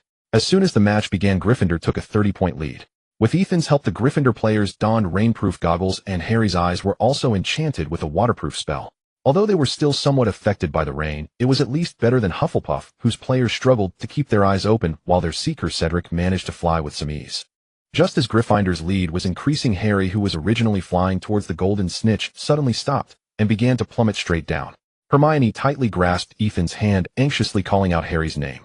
Ethan quickly drew his wand and dispelled the bubble, and before he could cast another spell, Harry's fall was slowed, gently landing on the ground. At that moment, Ethan also realized the reason for Harry's collapse. The Dementors had arrived.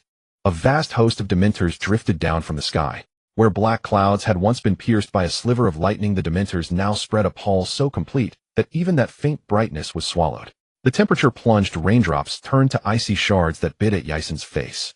Worse still, Eason and Heman, relying on their protective bubbles, had not bothered with raincoats. Within a heartbeat, both were drenched to the skin. Seeing Heman shiver and sneeze, Eason hurriedly cast a few enlarged armor charms above them to ward off the rain. But the horror of the Dementors was not merely external. It was the despair and terror they unleashed upon people's hearts. A single Dementor could terrify a carriage full of people. Now the arena's sky held at least 100 of them. An all-encompassing dread descended. Not only the young wizards, but even the professors faltered. In Yason's mind there rose ghastly visions he would rather never have seen. Frankly, the way the fear spread resembled an illusion, but there was no time for speculation. Dispelling the Dementors was the pressing task. Yason's half-thought Patronus charm could not be summoned amid such unrest. He could not resort to the firewarding charm again. It was dark magic, and using such spells openly would set a poor example for the children. Wait, fire dragons. Yason's eyes lit. A solution had occurred to him. He hastily emptied all the fireworks left in his wallet. Fireworks, yes. The genuine fire dragon charm was unusable, but fireworks augmented with magical reagents could produce fire dragons. Eason had 60 enhanced fireworks, enough to make a notable difference against the Dementors. There was no time to lose. Eason pulled a fuse. A streak of green light shot into the sky, and among the cluster of Dementors erupted into a grand image, Sinaipu in drag. Eason coughed and admitted he had grabbed the wrong one in the panic. Still, his mistake amused and inspired the young wizards in the stands. Laughter and shouts rose. Look, Sinaipu dressed as a woman is soaring. Teacher, I want to learn that. Where did the fireworks I just bought go?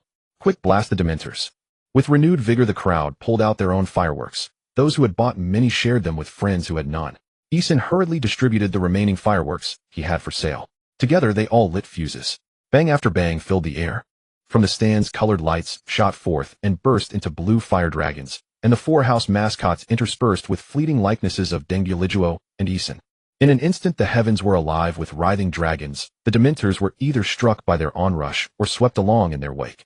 The four houses' emblematic beasts seemed to come to life. A lion roared, a hawk wheeled, and a sly serpent slipped between shadows, and a watchful badger waited for its moment.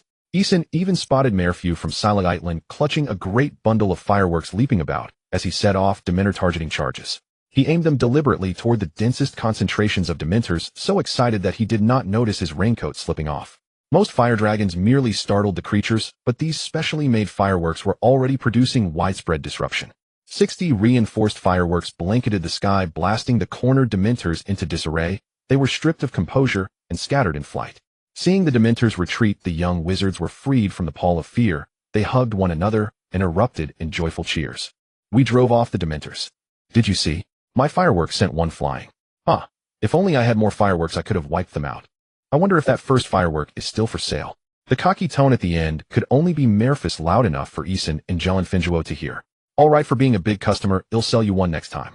Eason smiled, embraced Heman, and watched the excited children bouncing in their seats. Heman looked up pleased and asked Eason, so we're all right now? A cold voice answered from behind. Perhaps Mr. Delarixi would care to explain that first firework. Disaster. Eason had been caught by Sinaipu. Sure enough, courting trouble had its price. Sinaipu seized Eason as one might a small kitten. Eason could only wave a reassuring hand to the anxious Heman. Along the way, small wizards attempted to buy fireworks from him, but were driven off under Sinaipu's deathly glare, which only deepened the chill on Sinaipu's face. After Sinaipu had finished squeezing him, Eason came to the hospital wing to see Hallie. Only the three youngsters were there.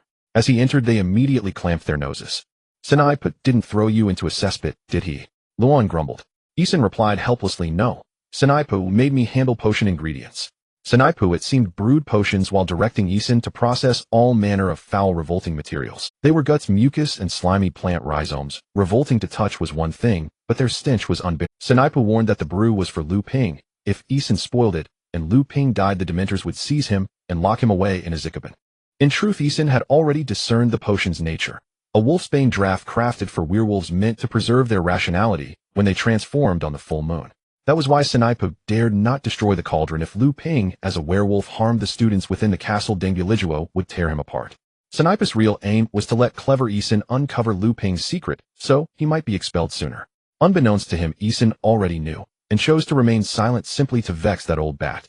Enough about me. Hallie, how are you feeling? Are you all right? Hallie forced a weak smile and said nothing. Heeman signaled Ethan toward the pile of shattered flying brooms.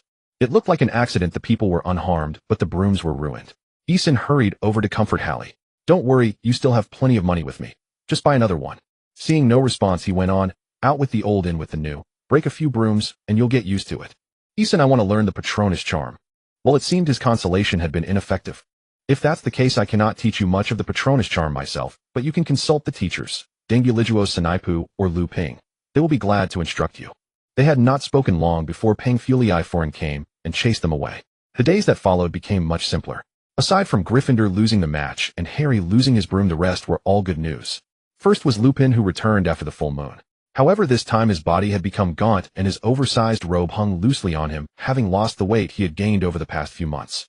Nevertheless, he looked quite well and was beaming with joy, especially after the homework assigned by Snape was cancelled. Everyone thought Lupin was incredibly handsome. Next were the Weasley twins, whose firework business exploded even more than the dragons after the match. Many students who had originally shown no interest in fireworks flocked to Gryffindor to place orders with the twins after witnessing the grand spectacle that day. They set off fireworks throughout the castle, and each day the roar of dragons could be heard from different locations. It was only after Dumbledore explicitly forbade fireworks in the castle that the rampant chaos was somewhat curbed. Besides that, the sales of the expensive limited edition fireworks were also excellent, and everyone kept them as collectibles. However, under Ethan's guidance, the twins learned about scarcity marketing and only released a batch of limited edition fireworks each day. Even then, it was only for the school animal version, and for the likes of Dumbledore and Ethan, there were only 3 each week. Additionally, a certain blonde snake quietly approached to purchase the fireworks of female Snape, and in the end, Ethan, moved by his sincerity, sold him one at a high price with tears in his eyes. However, all of this good news paled in comparison to what Babbler brought. They were just one magical script away. That day, after the magical script class, Ethan took the opportunity to study the magical script together with Babbler. After spending an entire afternoon as the castle began to light up, they finally completed 1 page of the magical script in their notebook. Seeing that there was still a little time before dinner, they pressed on and flipped to the last page. There was only 1 magical script on it. Isn't this Orion? As soon as Ethan saw that shape, he gleefully shouted, jumping up and dancing wildly. We've deciphered it. Ravenclaw's secret chamber is waiting for us. However, Babbler's beautiful brows remained tightly furrowed, and seeing Ethan's excitement, she impatiently shouted louder. It's not that simple. This is an inverted Orion. Ethan paused, retracting his wildly flailing arms, looking at Babbler in confusion. What difference does it make? Magical scripts have no concept of similarity. If it's Orion, it's Orion. There can't be a similar or inverted Orion. Moreover, this was inscribed by you 1,000 years ago. Perhaps you were mistaken or copied it incorrectly. Babbler racked her brain, but couldn't figure out what an inverted Orion would mean. Generally speaking, magical scripts written on paper remain the same regardless of how they are flipped. The script itself does not change. However, when people inscribe magical scripts, they always do so according to the most formal traces. It's like no one writes upside down, as that would easily damage the style of the magical script, rendering it ineffective. Thus, she reluctantly agreed with Ethan's perspective. Alright, if that's the case, when are we going back to the ancient castle? I can't wait.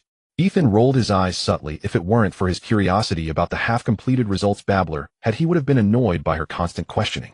I could have solved this half of the magical script by myself ages ago. No time to lose. Tomorrow is the weekend, and then it's the Christmas holiday. We're going tomorrow. Startled by Ethan's thoughts, Babbler thought his idea of urgency meant during the summer vacation. She had waited 1,000 years, so a little longer wouldn't matter. After all, for the British, Christmas is as grand as the New Year is for the Chinese. It is the most significant festival of the year. No matter how busy, they would celebrate Christmas first before considering anything else. She hadn't expected Ethan to skip Christmas altogether. However, she also wanted to uncover the secrets left by Ravenclaw as soon as possible, so she nodded seriously and agreed to leave Hogwarts early the next morning. Ethan contentedly arrived at the Great Hall and enjoyed a delicious dinner with Hermione. Upon seeing Ethan so cheerful, Hermione started eating mashed potatoes, curious about the reason. Why are you so happy? Lost in a dream of kaleidoscopic Sharingan, Ethan heard Hermione's question and chuckled, saying, my wife had a baby. When did I have a child? Startled by Hermione's reaction, Ethan suddenly realized he had misspoken and quick, "No, no, not you." Hermione had 3 big question marks pop up above her head, shocked enough to stand up pointing at Ethan. "I'm not your wife, so who is?" "Babbler." Ethan laughed out loud, pulling Hermione back down and kindly sharing the good news about him and Babbler completing the deciphering of Ravenclaw's magical script. Hermione certainly knew Ethan had been studying Ravenclaw's chamber with Babbler since the start of the school year. She wanted to help, but no matter how hard she tried, she couldn't match the 1,000 years of experience of Babbler or Ethan's extraordinary abilities. In the end, she gave up, but when she was with Ethan, she would hear about his progress. Recently, there had been unexpected occurrences, so she hadn't paid much attention. She hadn't expected them to finish deciphering it now, and that they would leave school tomorrow to officially open the chamber. Hermione felt a bit excited. She had never entered Helga's chamber, and had only been unconscious in Slytherin's chamber. "Can you take me with you? I want to see it too." "No way, that's the territory of vampires. I have a grudge against the Welfare family." "Sweetheart, that's not a fun place. Moreover, Hufflepuff's secret chamber is in the Forbidden Forest, and Slytherin has a basilisk in his chamber. Both are very dangerous places. If it hadn't been for good luck during the last 2 times, I wouldn't have passed through safely. I really can't guarantee safety." Hermione pouted in displeasure, but she also knew this wasn't the time for recklessness. "All right then, tomorrow Ron and I will go to Hogsmeade to buy you a Christmas gift." This sounded strange to Ethan. "Okay, I'll bring you a gift when I come back." The first day of the weekend tied to Christmas also marked the first day of the Christmas holiday. Ethan got up early, checked that his wallet was full, and headed to the gates of Hogwarts. At that time, dawn was just breaking with only a hint of the hazy light brought by the rising sun shining on the earth. Watching the slowly rising sun, Ethan couldn't suppress his joyous mood, and a proud smile adorned his face. "Why are you smiling so lewdly?" Turning around, he saw Babbler no longer dressed in the luxurious long gown of a noblewoman, but in a fitted wizard robe that showcased her figure. However, Ethan's attention was drawn to her chest. "That badge is huge. Oh wait, isn't that the Ravenclaw eagle? Why are you wearing this?" "I remember another ancestor, Ismon, also had an identical badge." Babbler looked down at the badge with a complex expression. "You'll find out when the time comes." Stepping out of the confines of Hogwarts, Babooling led Ethan away with a disillusionment charm. After a lapse of 2.5 years, Ethan returned to Welfare Village, where everything appeared unchanged. The last time he visited was during summer, but now it was winter. The village was draped in silver, adorned with some Christmas decorations. Only a few elderly people appeared on the village path, helping each other along. To Ethan's surprise, the old couple he had met 2 years ago was still there, looking fairly healthy. "Come on, weren't you in a hurry?" Babooling wondered why Ethan was grinning at the old couple. Just yesterday he had been urging her, and today he seemed to dawdle. Ethan paid no heed to Babooling's strange gaze and followed her back to the small mill. Before he could ask, Babooling raised her hand and channeled magic at the entrance. Upon receiving the magic, faint blue runes appeared on the door's surface, and with a creak it swung open. It turned out to be a magical door. 2 years ago Ethan had not encountered runes, so he could not recognize it. The magical door was actually a form of ancient magic. When opened normally, it would reveal a standard door leading to an ordinary room. Only by accurately infusing magic could one unlock the hidden places behind the magical door. This was also an ancient version of the Loyal Heart incantation. It was the same staircase leading directly downward unobstructed. However, the further down he went, the more astonished. On the first floor, the magical creatures that had once been kept were nowhere to be seen. Only scattered bones remained evidence of their previous existence. On the second floor, there were no traces of the battle with the Welfare family, but without the care of the house eels, the place was covered in dust and cobwebs. Had he not previously met anyone from the Welfare family, Ethan would have thought this place was an abandoned castle. In the silent castle, only the echoes of their footsteps remained. After arriving here, Babooling had fallen silent, walking down seriously step by step.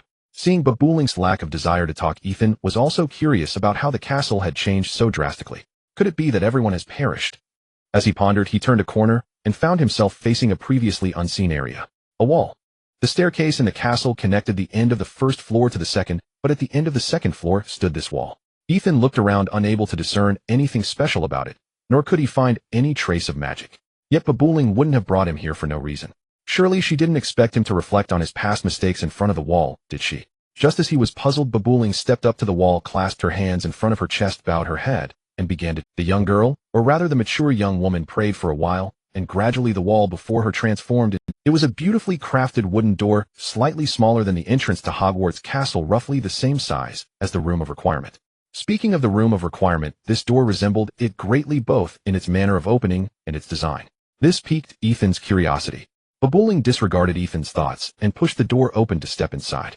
Seeing this, he halted his contemplation and hurried in after her. Inside was a cool descending staircase.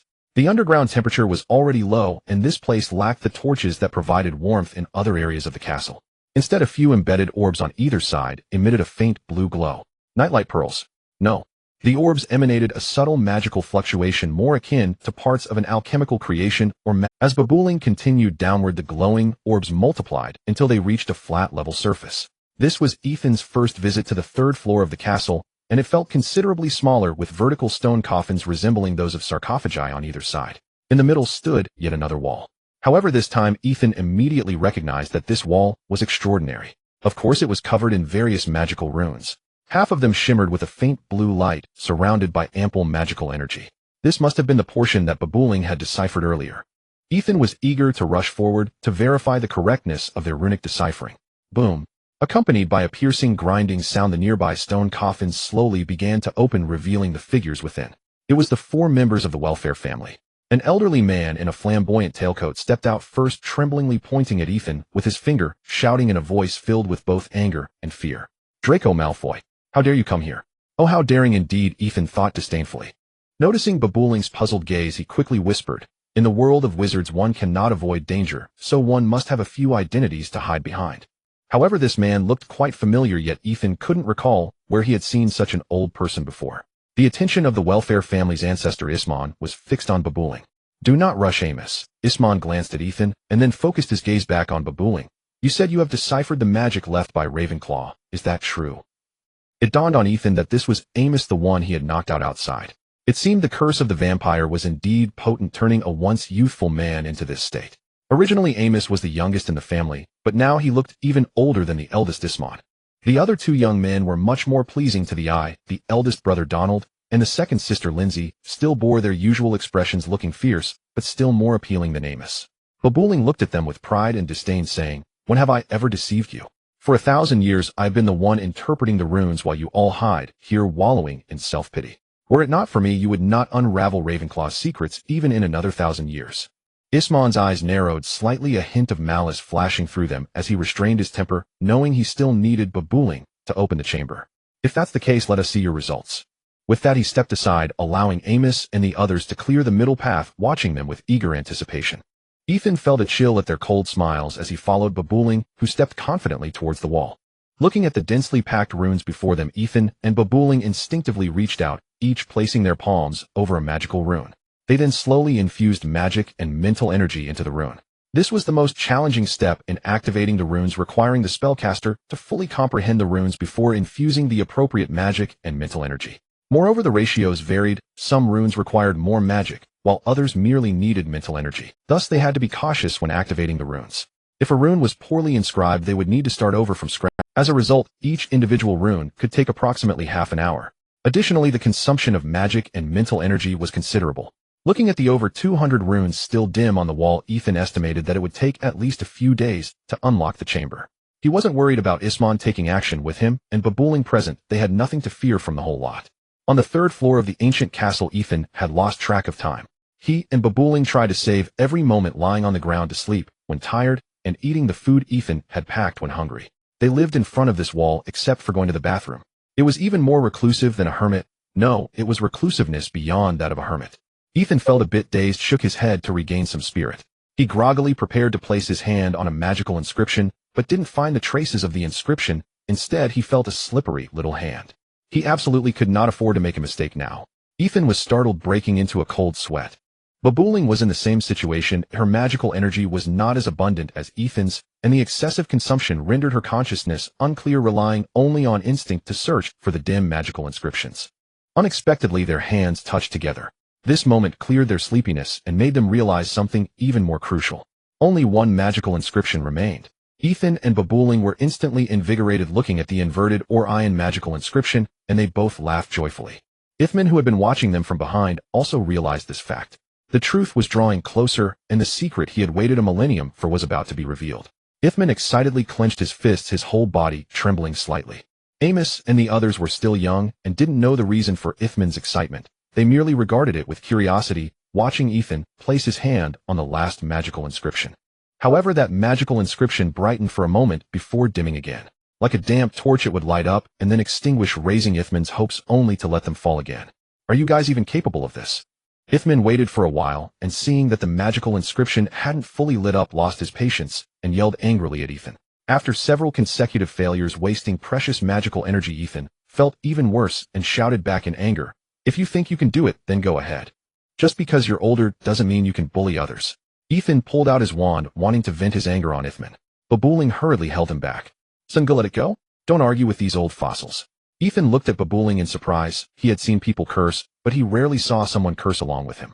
She didn't mind the details, instead trying to inject magical energy into the inscription. After a while the inscription dimmed, rendering her efforts futile just like Ethan's before. "It seems this is indeed an unusual magical inscription," Babooling said to Ethan after her failure. This made him a bit embarrassed. He had previously claimed it was just an ordinary magical inscription, only to be proven wrong. The problem is there's no significance in the inversion of the magical inscription. Just like the characters you write, no matter how many times you flip them, they remain the same, so flipping and inverting have no meaning for the magical inscription. "Why don't you just reverse your magical energy?" Ithman said impatiently. "Fool, when told to study you insist on riding a pig. How can you reverse your magical energy? Will you suck the wall?" Ethan cursed under his breath. Ithman did nothing but point fingers from the sidelines, and Ethan was already, "This place too, it's clearly 3 floors underground, yet you insist on calling it the 3rd floor. It's utterly inverted. People here are just as mixed up, each one crazier than the last." Ethan vented all the pent-up anger he had accumulated over the past few days. Ithman and the others dared not voice their anger, as they still needed Ethan to unlock the magical inscription, so they could only glare at him furiously. "Wait, inverted. This was originally a normal ancient castle, but after Royner Ravenclaw left this wall, it became inverted. So it's magical energy that needs to be inverted." "Inverted magical energy? What's that?" Ethan looked. Babooling then took out a small knife and smiled as she cut her palm, pressing her bleeding hand against the magical. Ethan swallowed hard, somewhat frightened by this bizarre scene. This woman not only carried a knife, but could also smile while cutting herself. Indeed, no vampire is normal, each one crazier than the last. In reality, inverted magical energy only exists within vampires. Babooling watched the magical inscription gradually illuminate the progress, far exceeding every previous. "Vampires can absorb blood because they rely on the magical energy within our blood that can be absorbed. This is the only group in nature capable of doing so." "Don't say that, sister. I'm worried about you losing too much blood." Ethan looked at Babooling, whose smile was growing ever wider with concern. The blood from her palm flowed down gradually, soaking the wall below, dripping onto the floor. However, as Babooling said, the inverted or iron magical energy, now soaked in vampire blood, was gradually becoming abundant, nearing completion. Amid Ethan's anticipation, the secret room. It hasn't opened, yet Babooling unexpectedly collapsed first. She maintained a smiling excitement, but her eyes closed, and she fell straight back. Hey, heal like new." Ethan quickly supported Babooling. "Don't fall, the magical inscription isn't complete yet." But no matter how much Ethan shook her, he couldn't wake Babooling. Instead, she started snoring and fell asleep. Phew, thankfully she didn't die. "No, why are you sleeping when you're so hyped? The door hasn't opened yet." At that moment, Ithman walked over with a cold smile. "She has exhausted too much power and fainted. You won't wake her until she recovers." He then extended his wand and made a cut on his own hand, letting his blood flow out. "Use mine, now tell me how to do it, and I will open this door." Ethan didn't expect Ithman to do this to open the secret room, but he also hoped to open it quickly, so he set Babooling down. "Cover your palms, slowly output magical energy and spiritual power, and keep the concept of the door in your mind." Ithman followed the instructions. At this moment, the magical inscription was still emitting blue light. Although covered in blood, the blue glow still shone through, allowing Ithman to find it instantly. He placed his palm over it for a short while, and the magical inscription was filled with magical energy. Immediately, all the magical energy on the wall was activated, flickering with blue light, as if breathing. Finally, all the magical inscriptions extinguished, and the magical energy reaction completely vanished. They were not disappointed. Before them, an ancient wooden door appeared, spinning into view. This door was much smaller than the previous one, just an ordinary single-person door with a bronze ring on the handle. Ethan approached, as if sensing something, and knocked on the door. "Where does the wind come from?" asked the ring. This door indeed shares a remarkable resemblance to the entrance of the Ravenclaw common room. At first glance, Ethan felt a sense of familiarity, and upon seeing the bronze door knocker, he recognized it completely. These two door knockers are likely a pair. However, Ethan had never faced this question before. Where does the wind come from? After tending to his wounds, Isman began to ponder this question in place.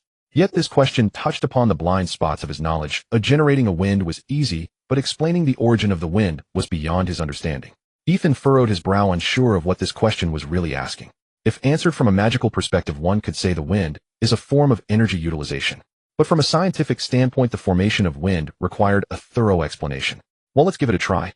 Wind is caused by the movement of gases in the air, and there are many reasons for gas movement. Applied force and the formation of environments with varying pressure are the main causes. Silence. Isman and Amos behind him stared at Ethan in shock. They understood each word he said, but together it made no sense to them. Ethan felt as if the bronze door knocker was momentarily choked, failing to respond. Wait a minute, whether right or wrong, it should at least give a response. Silence is not an answer. It must be a lack of education. How could this serve as a Ravenclaw door knocker? Any high school student from Tianshao would know that the answer is correct. Just as Ethan was about to answer again, the door knocker finally spoke. I do not understand, but I am greatly shocked. The wooden door swung open. Looking inside, it was a complete replica of the Ravenclaw common room. The same fireplace, the same seating, even the carpet on the floor and the drapes hanging from the ceiling were identical. The only difference was that the occupant inside was not a student, but a lady. A stately and elegant lady dressed in a deep blue robe, wearing a hawk-shaped headdress, and sitting barefoot on a sofa. She was flipping through a somewhat transparent book, and upon hearing the door open, she closed the book and smiled at Ethan, who had just pushed the door open. Rowena Ravenclaw.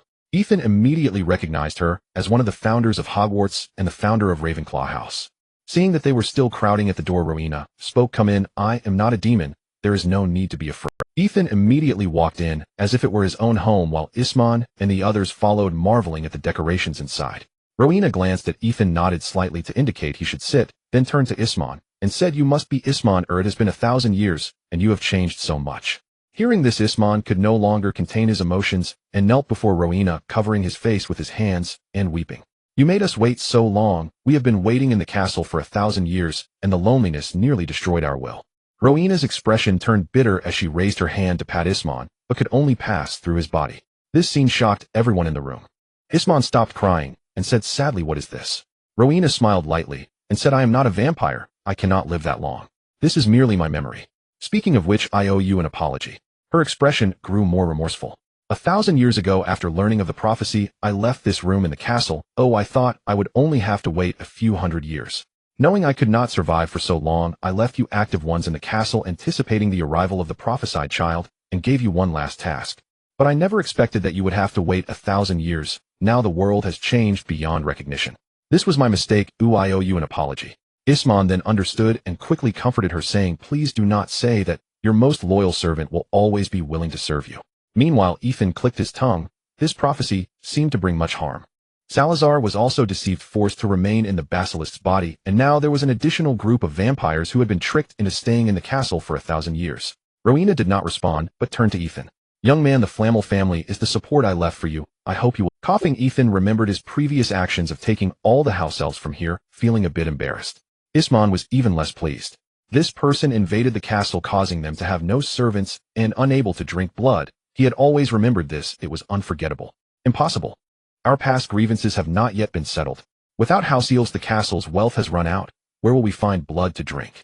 Vampires will never be slaves. Amos and the others behind him also wore angry expressions, echoing, That's right, it is absurd to think this can be erased with a stroke. My handsome face was also ruined by him. We will never forgive him easily. This was a bit tricky if they thought it would not be good to do so in front of Rowena, especially since he hoped to obtain her legacy. But if they didn't fight, watching the three who were growing increasingly arrogant due to Rowena's support, he indeed wanted to. Ethan thought for a moment and said, in a compromise, How about this? In the future, I will provide you with the blood you need, and you can consider yourselves my employees. Upon hearing Ethan's suggestion, the four vampires exchanged glances. 3 meals a day. Blood must be available at every meal. It must be from magical creatures. And you can't find excuses to fire us. Ethan stared blankly at the shameless four, utterly shocked, and nodded. Isman immediately beamed with joy and came up to shake Ethan's hand. Boss Draco, how about when will you give us our salaries? The trio was also laughing, discussing the bright future of never worrying about blood again. As they chatted, they suddenly realized that after raising house elves for many years, they might not have experienced such comfort working under Ethan. Actually, my name is Ethan Delary. Malfoy is just my alias. Isman now had no sense of propriety and vigorously shook Ethan's hand. It's fine, you can call me whatever you want, whoever pays is the boss. Rowena was amused by Isman's antics and was pleased to see their reconciliation, so she cheerfully said, All right, Isman, if you keep shaking his hand it might break. Since that is the case, Ethan, I will leave the Flammel family affairs to you. Come over, place your hand here, and accept my legacy. Rowena extended the slightly transparent book in her hand. The book's surface radiated a continuously flowing magical energy. When Ethan placed his hand on it, he could feel the immense magical power surging within. However, in the next moment, it was his own body that was overwhelmed. The book vanished instantly, and and the magical energy surged into him through his arm. Unlike before, most of the magical energy did not spread to his eyes. This time, he bore the brunt of the massive magical energy directly within his body. Ethan let out a muffled groan, unable to withstand the impact, and collapsed straight onto the carpet. After an unknown period of time, Ethan finally stirred awake. When he opened his eyes, babbling had already roused, conversing with Ismon and others around Ravenclaw. Ethan sensed the magic circulating within him, feeling as robust as a bull. Although most of his magic was concentrated in his eyes, his overall magical capacity had now exceeded that of most professors, only slightly inferior to that of Snape and Professor McGonagall. Speaking of his eyes, Ethan promptly took out a small mirror and activated his Sharingan. Yes, it was no longer the shape of 3 Tomo, but a true kaleidoscope Sharingan. The 4 rotating blades surrounded the central black pupil, each tip adorned with a small orb. Ethan gazed at his kaleidoscope with delight. The more he looked, the happier he became. He had worried that he might not awaken the kaleidoscope due to lack of stimulation, but to his surprise, magic was indeed extraordinary, directly evolving his 3 Tomo. But what exactly was his ability? Before he could ponder, babbling kicked him irritably. Professor Roina has called you several times. Why aren't you coming to listen? Roina kindly patted babbling on the head, calming her down, then addressed Ethan. Babbling and the others were once my students. They can appear at Hogwarts thanks to the badge I left behind. Now that the restrictions I placed on vampires are lifted, I have modified Ismon's badge, considering it my final. Ethan watched as the badge that once belonged to Ismon slowly floated into Roina's hand. Meanwhile, her figure gradually faded from the seat. Teacher, babbling and Ismon cried out with a hint of tears. Happy times always come to an end. I am already very satisfied to be able to chat with you. Don't think I am long-winded. I still have some words to leave with you. Babbling, I hope you can let go of your restraints and live your own life well. Ismon, you still harbor some evil thoughts. Do not let darkness corrupt your heart. And the 3 of you go out more often. There is still much in this world waiting for you to discover. As for you, child of prophecy, you must work hard. The last echoes of her voice faded along with her presence, leaving behind their sense of loss. Ethan had already met the 3 founders, each leaving a unique impression on him. Helga was a sincere and weighty elder, continuously guiding you with a steady tone. Salazar was a hot-tempered, stubborn old man, and as long as it suited him, he wouldn't mind many rules. Roina, on the other hand, was like a wise guide on the path of life, her light blue eyes seeming to see through all of existence. This made Ethan even more eager to meet Godric Gryffindor. Of course, he was looking forward to chatting with him, not just coveting the eternal kaleidoscope Sharingan. Once matters were settled, Ethan waited for a moment, and upon seeing Babbling recover from her sadness, he asked, "Are we heading back to the castle now?" Babbling stood silently, walking towards the end of the room. If they were in the Ravenclaw common room, that would be where the boys' dormitory was. But here in Ravenclaw's secret chamber, there was only one door. If possible, I hope we can return soon. It wasn't that Ethan was unkind not allowing Babbling to stay. Mainly he missed Hermione a little. Being newly in love, he wished he could return to the castle immediately. Babbling remained silent, arriving at the door. He felt a bit annoyed. Why was Babbling silent? When the door opened, it revealed not the dark, gloomy appearance of a castle, as Ethan had imagined, but rather a bright light shining through. Ethan was perplexed, and at Babbling's gesture he walked over. Inside was not any room he had seen, but the layout resembled Hogwarts, filled with many statues found in Hogwarts. At the end of the room stood a door that he was familiar with. The Room of Requirement. After 3 years of practicing magic here at night, he was very acquainted with that door. The question was, how could there be a Room of Requirement here? Was it another Room of Requirement built by Roina, or was this the very room at Hogwarts?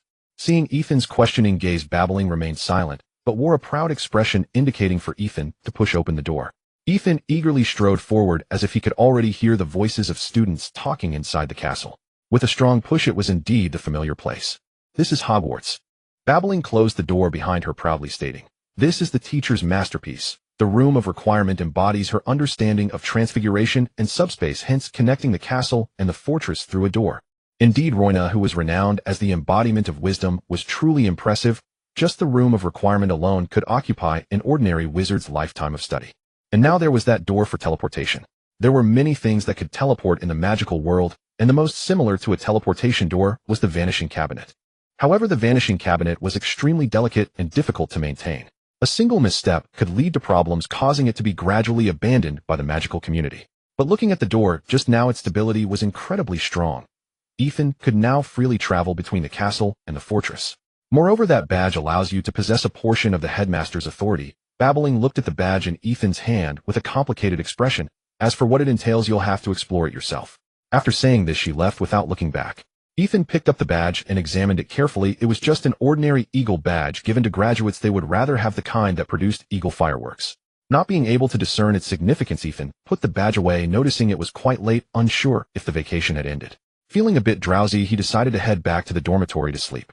However, as he descended the stairs, he spotted a couple familiar faces. "Hi Percy, Penelope, why are the male and female student council presidents not sleeping so late? Hiding here isn't good, is it?" They were actually hiding in a very secluded corner. In the dim environment, ordinary people wouldn't notice even if they walked by. But now that Ethan's senses were heightened, he detected the slightest movement. "Ahem, Ethan, didn't you go on vacation?" Percy stood up awkwardly. "There's still one day left of the holiday. Why are you back already?" It seemed he hadn't returned too late.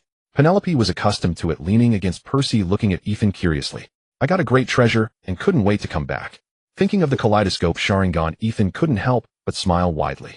Percy furrowed his brow in thought, but couldn't come up with a reason, so he said, "Just right, Harry has been in a bad mood lately. If you have time tomorrow, go comfort him."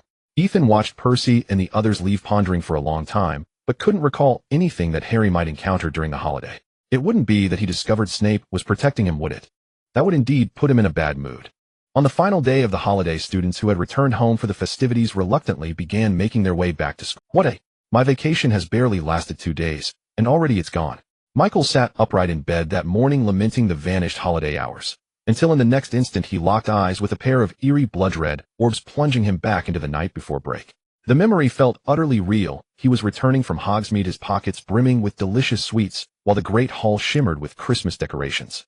A towering Christmas tree, delicate silver bells, enchanting carols, and a sumptuous Yuletide feast, all crowned by senior sister Cho Chang, who rarely celebrated Christmas, leaning close to whisper in his ear, "I bought a very alluring swimsuit." The scene intoxicated him utterly. "Hey, my holiday. Hey, my senior sister." Lost in reverie, Michael grinned foolishly at the ceiling. A minute later, the dream shattered, his cherished memories curdling into nightmare. The Christmas tree withered into barren branches, the silver bells warped into soul-summoning chimes, the carols twisted into haunting nursery rhymes, the banquet table groaned under rotting raw meat. Cho's whisper too warped into a chilling declaration, "Mine is larger than yours." Michael jolted awake, drenched in cold sweat, heart hammering, eyes wide with terror. He gasped for breath, chest heaving, pupils dilated, only gradually recalling that on that actual night, he hadn't dared utter a single word to senior sister Cho. Phew. Thank Merlin, I wasn't even worthy of speaking to her. From horror to heartache, Michael wiped his tears and shuffled off to wash and dress. Next door, Ethan muffled his laughter beneath the covers. Truly the Mangekyo Sharingan. He'd risen early, electrified, not having slept long, and immediately immersed himself in studying his new dojutsu. Through introspection, Ethan discerned the dual nature of his Mangekyo Sharingan. His left eye wielded the ultimate Jinjutsu, Tsukuyami, his right is space-time Kekkei Genkai, Kimui. A moment's reflection revealed why these two abilities manifested. Kimui was a variant of Helga's pocket dimension. Ethan had spent years mastering that dimensional art, the longest and deepest focus of his magical research, making Kimui the most probable ocular technique to emerge. Yet as a single-eye variant, Kimui permitted only brief partial teleportation, like Obito's, shifting fragments of his body into the pocket dimension for fleeting instants. Bound by his current power level and this world's fundamental laws, that dimension remained an empty, featureless void. The Jinjutsu ability arose from the fusion of Salazar's arcane wisdom and Pharaoh Khufu's soul-tempering knowledge, greatly amplifying his memory's spiritual essence and mental fortitude. Combined with legilimency, mastered as a first year, it granted him the capacity to rewrite others' memories, achieving illusionary effects. Yet because it built upon legilimency, direct eye contact remained essential for casting. Moreover, Tsukuyami bore severe drawbacks. He dared not employ it lightly, for his entire combat prowess resided in his Sharingan. If one eye failed, half his strength would vanish. The cost was simply unjustifiable. Still, Tsukuyami's illusionary power alone proved more than sufficient. Michael's recent ordeal had been its flawless execution. Its efficacy was remarkable, though its magical toll was immense, demanding the Mangekyo remain continuously active to function at all. Ethan considered this deeply satisfying. Born without Uchiha blood, he owed this achievement entirely to the grace of ancient masters. Yet overuse threatened deteriorating vision, so he dared not test its limits further. Henceforth he would rely primarily on his 3-Demo Sharingan, reserving the Mangekyo for moments of dire necessity. And now more eagerly than ever he anticipated the final founder's legacy. He strode straight to the headmaster's office. Yet none of the several unlocking phrases he tried succeeded in opening the door. "Open up, Dumbledore." With a kick against the gargoyle statue, Ethan shouted, "You dare act yet refuse accountability. Discard me the moment your purpose is served. Open up, Dumbledore, you ungrateful wretch." Before he could land another kick, the statue slid aside. Dumbledore stood there in his night clothes, dark lines etched across his brow, glaring silently at Ethan. "Come in." He suppressed his ire, having hoped the holiday would grant him sanctuary from Hogwarts' mischievous charges. It had begun splendidly, until Ethan's return on the final day rousing him before dawn. Ethan grinned, sheepishly following Dumbledore inside, and plopping onto a plush cushioned chair. While the headmaster changed, he surveyed the office. Little had changed since his last visit, except the lemon drops on the desk had been replaced by a mound of cockroaches. Stingy old man. Though fabulously wealthy, he begrudged even a single sweet. Ethan amused himself briefly with the Sorting Hat and Fawkes the Phoenix. Then Dumbledore reappeared fully. I must thank you for those trousers. Dumbledore lifted the hem of his robe, revealing crimson undergarments beneath. For an elder, they're remarkably cozy in winter. Ethan chuckled. These were no ordinary undergarments. They were China's legendary thermal secret, the autumn pants. He'd commissioned several vibrantly hued pairs from a tailor in London's Chinatown, sparing no expense, specifically for Dumbledore. Then you'll tell me everything about Godric's chamber, immediately. Dumbledore paused mid-reach toward the cockroach pile, smiling gently. So, you've already located Rowena's chamber. Naturally. Ethan activated his Mangekyo, gazing at Dumbledore with quiet pride.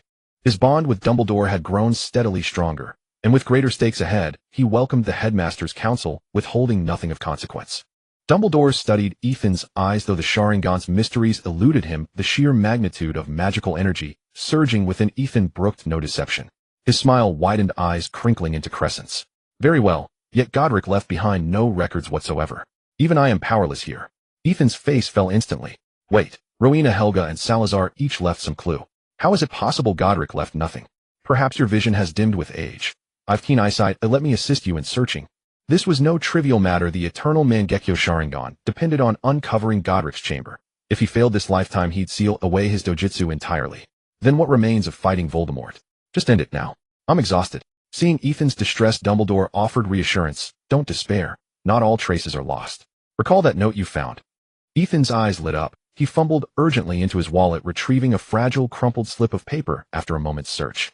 Indeed, he'd shoved it into his wallet immediately after reading, balling it tightly. Now, with trembling care, he smoothed it open, and there unmistakably was information about Godric.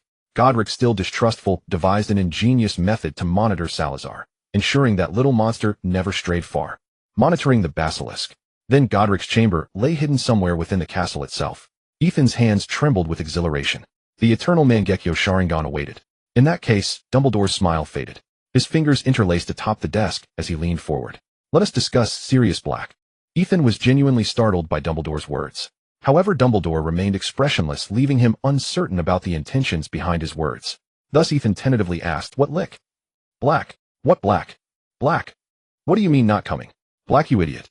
The fact that you let Black in on Halloween night has been revealed.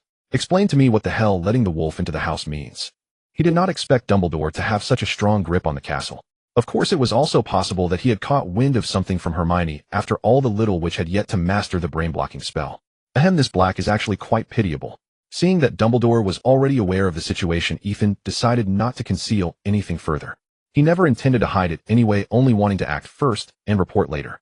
Now it was just a matter of the order of events. So Ethan recounted the story of how Black's cleverness had backfired. Ethan spoke until his throat was dry. Dumbledore offered no tea, instead furrowing his brow and looking down at his intertwining thumbs. After Ethan finished speaking, he let out a deep sigh. Can we be sure that Ron's Rat Scabbers is indeed Peter Pettigrew? Or could I have a chat with Black? Ethan shrugged. I can't. I don't even know where Black is now after he took my money. In that case, this matter is up to you, but remember to be careful with Black. If he gets caught, I won't let him off easily. Dumbledore believed him to some extent, for he had indeed found no evidence of Black's betrayal back in the day. Moreover, with his power, if Black had truly betrayed them, he could have easily defeated Hagrid and taken Harry. Various signs indicated that the events of those years were filled with doubts, yet the meticulous Dumbledore sought more evidence. By the way, do you remember the notebook and the diadem you gave me last year? Dumbledore took those two items out of the drawer. The notebook looked the same while the diadem had been reassembled, though not very aesthetically, how it merely retained the form of a diadem. From the knowledge left by Rowena, the diadem itself did not enhance wisdom. In fact, it was not the diadem that was wise, but the one wearing it. Everyone just sought an excuse for Rowena's brilliant mind to explain her extraordinary wisdom. Impressed, Ethan narrowly escaped a predicament and casually crossed his legs, saying, So do you want me to demonstrate it for you? Do you know what this is, eh? Dumbledore's eyes glinted sharply, and the aura of the first white wizard pressed upon him. Oh no, should I say I know, or I don't know? If I say I know, will Dumbledore misunderstand that I'm also exploring dark magic? If I say I don't know, my hesitant expression might betray me. I don't know. This time Ethan said it with conviction, ready to shift the blame if needed. Dumbledore helplessly retracted his stern gaze and chuckled softly. Don't be nervous, I know you've inherited Salazar's legacy. In fact, it was from the bits and pieces he left behind that I learned about Horcruxes. So Horcruxes are indeed the reason Voldemort is immortal, and they also pose an obstacle to our complete eradication of him. The problem is we still don't know how many Horcruxes Voldemort has. Geez, who am I supposed to ask? Why not just ask Voldemort directly, dear Mr. Voldemort, how many steps does it take to kill you? 7 steps. Ethan shot a sideways glance at Dumbledore. He certainly knew that counting Harry there were a total of 7 Horcruxes. But if he said it out loud, he wouldn't have to worry about the memory charm, but rather Dumbledore's scalpel. Seeing Ethan's calm demeanor, Dumbledore relaxed. He had been worried that Ethan would be frightened by the multiple Horcruxes and lose the courage to face Voldemort. Don't worry, I'll investigate this matter. I just want to remind you that dealing with Voldemort's main body is pointless before we eliminate the Horcruxes. Additionally, seeing how you seem to attract Voldemort, scaring 1 away in your first year and destroying 2 in your second, I'm curious if you can take down 3 this year. So I hope you can investigate more about Voldemort's whereabouts. Ethan shot Dumbledore a cold glance. Clearly this castle is like a sieve, and yet you say Hogwarts is the safest place in the world. What a joke. Every year there's a new disaster, and each one worse than the last. If there were an education department, I would definitely file a complaint against you. You don't need to tell me that. If there's nothing else, I'm leaving. This has wasted an entire morning, and my holiday is down to just half a day now. Ethan murmured discontentedly as he left the headmaster's office. As soon as he stepped out, the portraits of the former headmasters came alive again. I knew Black was a good kid, how could he be a traitor? The former headmaster Black was quite pleased. He would rather see his descendants as Death Eaters than as traitors. That's just one side of Delaric's story, we don't have any evidence. The cautious headmaster Devonshire maintained his usual demeanor. That doesn't matter, the former headmaster Armando interrupted their quarrel. What matters is how to deal with Voldemort. Albus, you all need to hurry. The events of the past 2 years have shown that whether it's Voldemort himself or his Horcruxes, they are seeking opportunities for resurrection, and I fear he may truly return soon. Additionally, regarding that Harry Potter, I've searched everywhere for the chief healer at St. Mungo's, and they have no idea how to transfer Parseltongue to another person. The more Dumbledore listened, the more worried he became. He had no idea how to transfer that power, nor could he comprehend how Voldemort transferred Parseltongue to Harry. Unless it was. On the other side, Ethan carefree found the trio having lunch in the Great Hall. The atmosphere among them was a bit strange. They were not speaking to each other, but still helped pass things. It seemed like they had had a quarrel, but not a complete one. Ethan attacked the dining table like a starving ghost, taking everything in sight. He had been craving all sorts of food for days. The only things he had eaten in the castle were dry bread, and the only drink was pure water. His mouth felt as bland as a bird's. Ethan, seeing Ethan sitting down next to her, Hermione exclaimed joyfully, "When did you come back? Are you hurt? La la la." Of course not. Ethan's mouth was full of food, almost making it impossible for him to speak. That's good, and thank you for your Christmas gift. But what about the other gift? Hermione looked at Ethan expectantly as he gradually stopped eating. This scene felt so familiar. Oh no, do I still have that ghastly soup? Ethan had a sudden inspiration and took out the Ravenclaw badge, presenting it to Hermione, as if to flatter her. This is the badge that Rowena Ravenclaw herself instructed me to give to you. Harry glanced over, hesitant to speak. Ron scrutinized the badge in Hermione's hand and realized it was just an ordinary badge, no different from any other. What makes this different from a regular badge? Ethan pointed at Ron and boasted. Well said. This badge may look ordinary, but when worn it grants you some of the headmaster's authority.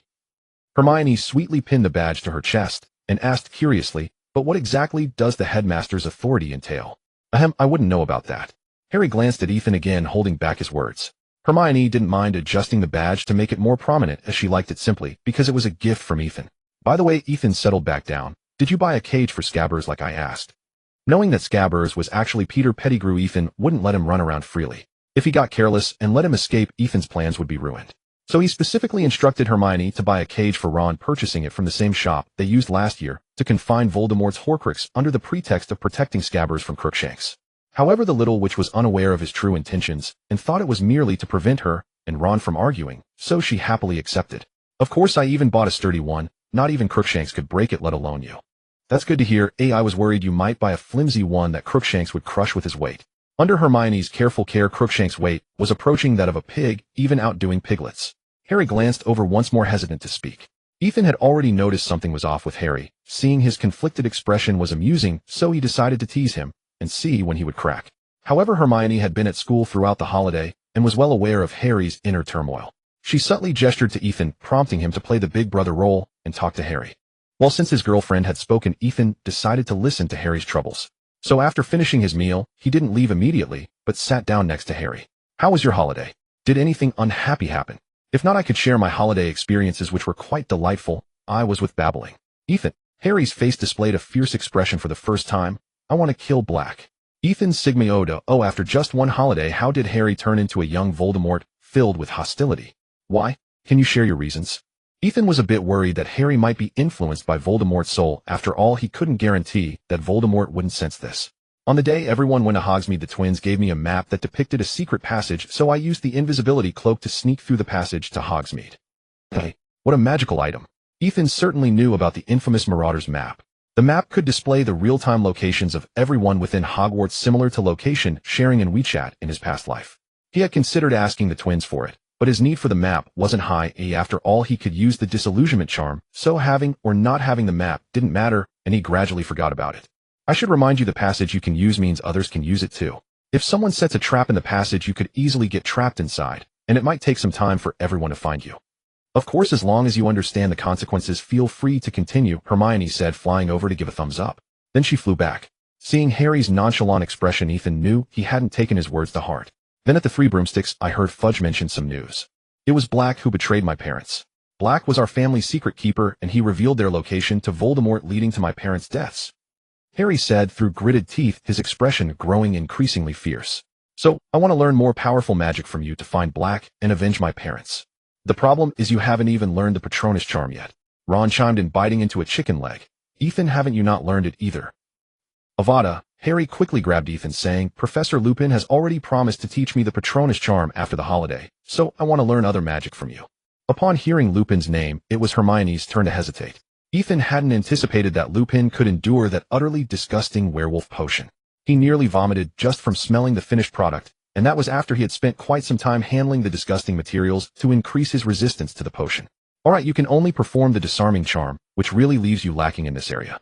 I will teach you more offensive, but I must remind you, when facing adult wizards, prioritizing your life is crucial, but don't be reckless.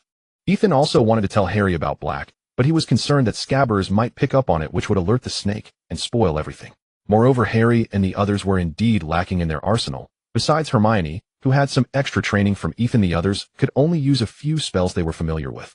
If they faced experienced adult wizards, their meager skills would only ensure they died with a semblance of dignity. Ethan planned to address their shortcomings in combat as much as possible. Upon hearing Ethan's agreement, Harry finally shook off the gloom of the holiday and smiled happily. Oh, and one more thing, Hermione suddenly interjected. Harry received a firebolt. I suspect it was sent by Black, imbued with dark magic, intending to harm Harry. Black is still quite concerned about Harry. However, using Ethan's money, he couldn't even cover a fraction of the firebolt. It seems he took a great risk to dip into his own savings. However, Ethan wouldn't dare to admit it and had to take the credit for it. I had Eric help me book it as a gift for the company's shareholders, and it just so happened to arrive for Christmas. But it has no signature. That must have been an oversight by Eric. He'll scold him later. Hermione wanted to say something else, but was silenced by Ethan's kiss. Not expecting Ethan to be so bold as to kiss her in the Great Hall, Hermione's eyes widened, and she was momentarily stunned. If it weren't for Neville, who was astonished and dropped his spoon, Hermione might not have come to her senses.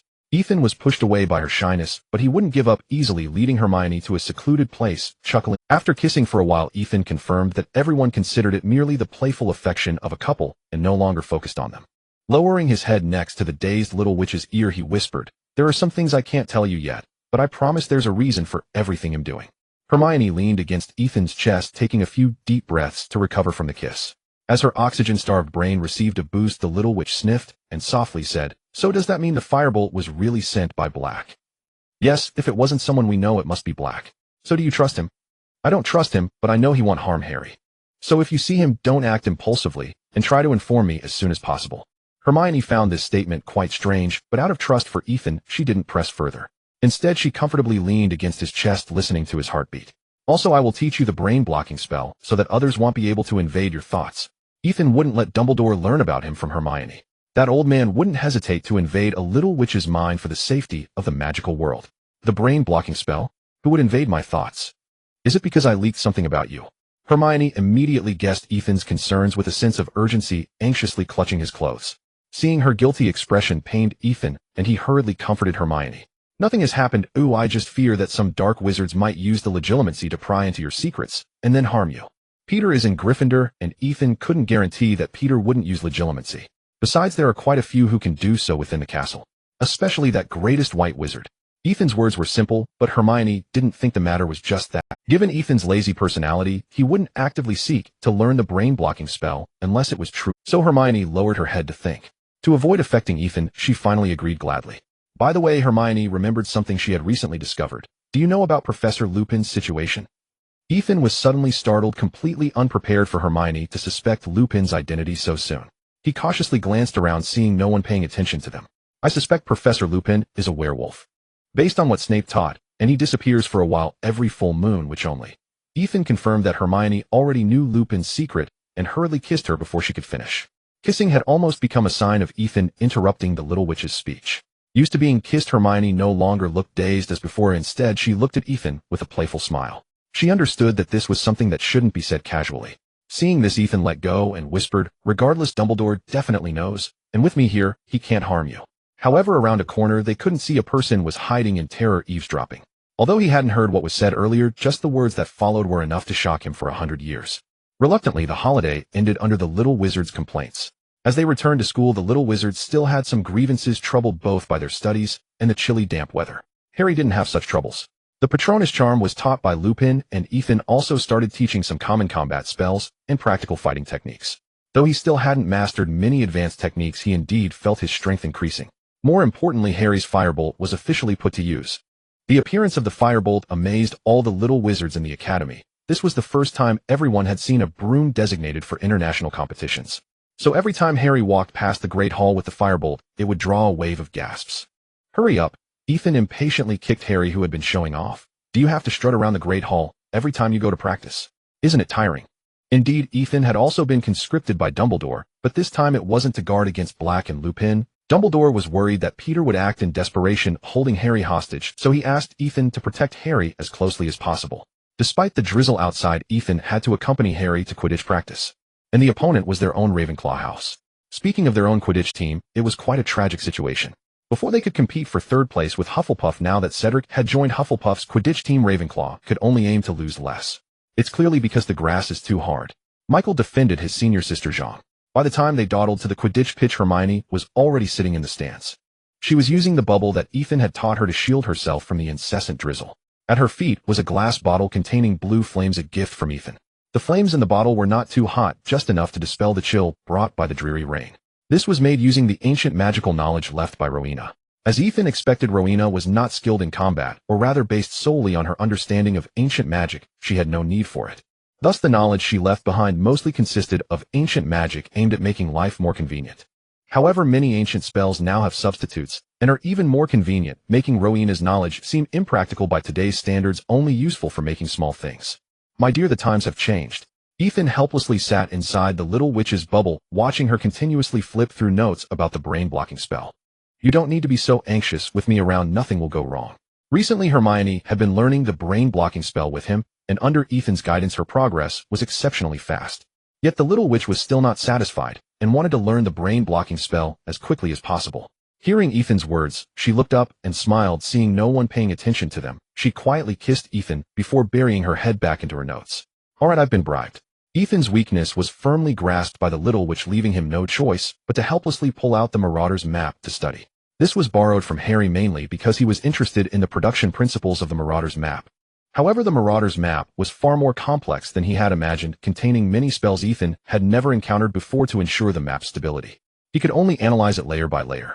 This is the magic for protection against prying. This is the magic to protect against Snape's prying. This ensures the ability to spy on others. This is the transformation spell to update names. This is the tracking magic to display everyone's location in real time.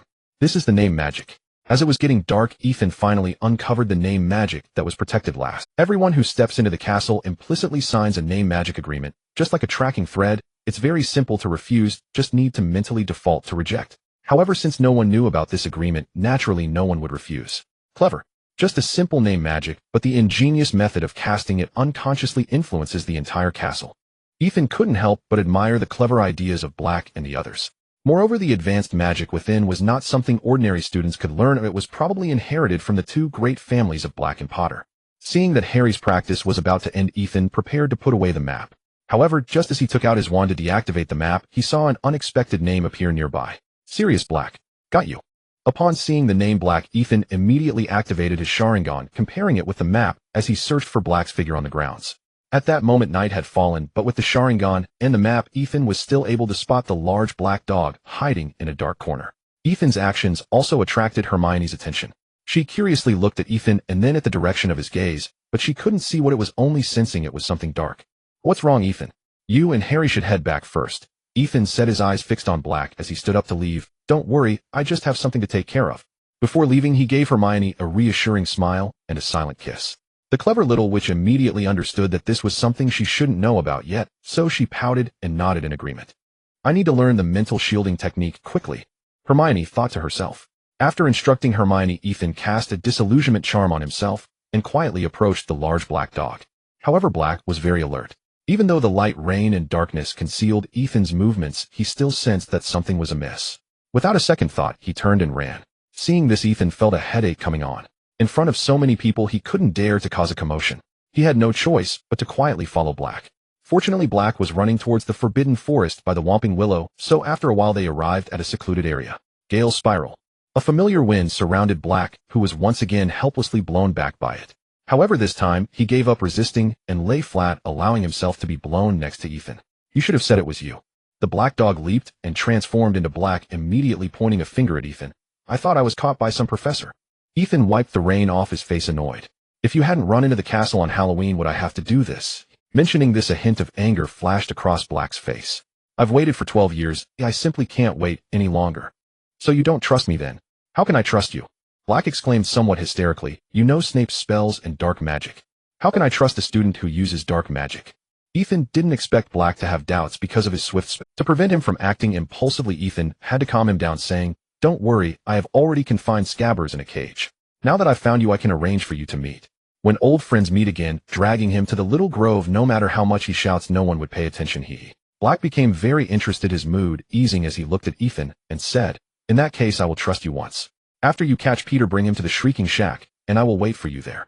After saying this, Black transformed back into the large black dog and entered the secret passage through the Whomping Willow. Watching Black leave, Ethan turned back towards the castle. On the way back, he pondered over his plan. An earlier timeline wasn't unacceptable, it was just that he hadn't mastered his illusions, yet making it easy to go awry. Therefore, Ethan planned to let Black cool his heels for a while, waiting until he fully mastered the illusions before bringing Scabbers to the Shrieking Shack. After all, Scabbers was currently locked in a specially made cage and couldn't escape. What? Scabbers is missing. As soon as Ethan returned to the castle, he saw Hermione and Ron arguing. After clarifying the situation, he learned that Scabbers' cage had been opened with only a few strands of Crookshank's fur and a bit of blood left inside. Ron believed that Crookshanks had sneaked over to open the cage while they were at the Quidditch pitch and had eaten Scabbers. Meanwhile, Hermione, holding Crookshanks, thought there was no evidence to prove that Crookshanks had eaten Scabbers. Thus, they ended up arguing. The twins brought Ethan, who had just returned to the castle, to the Gryffindor common room, intending to help mediate. However, Ethan's attention was solely on the cage. He picked it up and examined it carefully for a while. This was indeed a sturdy cage reinforced with protective magic. Whether by spell or by a cat's interference, it couldn't be opened. But if someone came and undid the latch on top, the cage could easily be opened. Seeing Hermione looking wronged, Ethan hurriedly picked up the cage to explain. This is a specially made cage. A cat like Crookshanks with such intelligence cannot open this cage. Therefore, someone must have opened this cage while we were away. Ethan's words were immediately accepted by everyone, though Ron still emphasized that the one who opened the cage wasn't necessarily Crookshanks, but the one who ate Scabbers must be Crookshanks. If he really ate him, that would be fine, but the fear was that Scabbers had escaped, and he couldn't possibly find a rat in such a large Hogwarts. Wait, just because he couldn't find him didn't mean the map couldn't. So when night fell, and everyone went to sleep, Ethan took out the Marauder's map. I solemnly swear that I am up to no good. Names appeared on the parchment. With everyone staying in the dormitory, there were hardly any names in the castle. Thus, Ethan quickly spotted the name he was looking for on the map, Peter Pettigrew. He was wandering around Ethan, under the disillusionment charm, donned his invisibility cloak and ran towards Scabbers' direction. However, Professor Snape was also patrolling the castle, so Ethan didn't dare to stride confidently through the castle. After all, the disillusionment charm only made the body invisible. The sounds that should be there still existed. However, Peter was unaware that Ethan was searching for him, so he continued to wander aimlessly around the castle.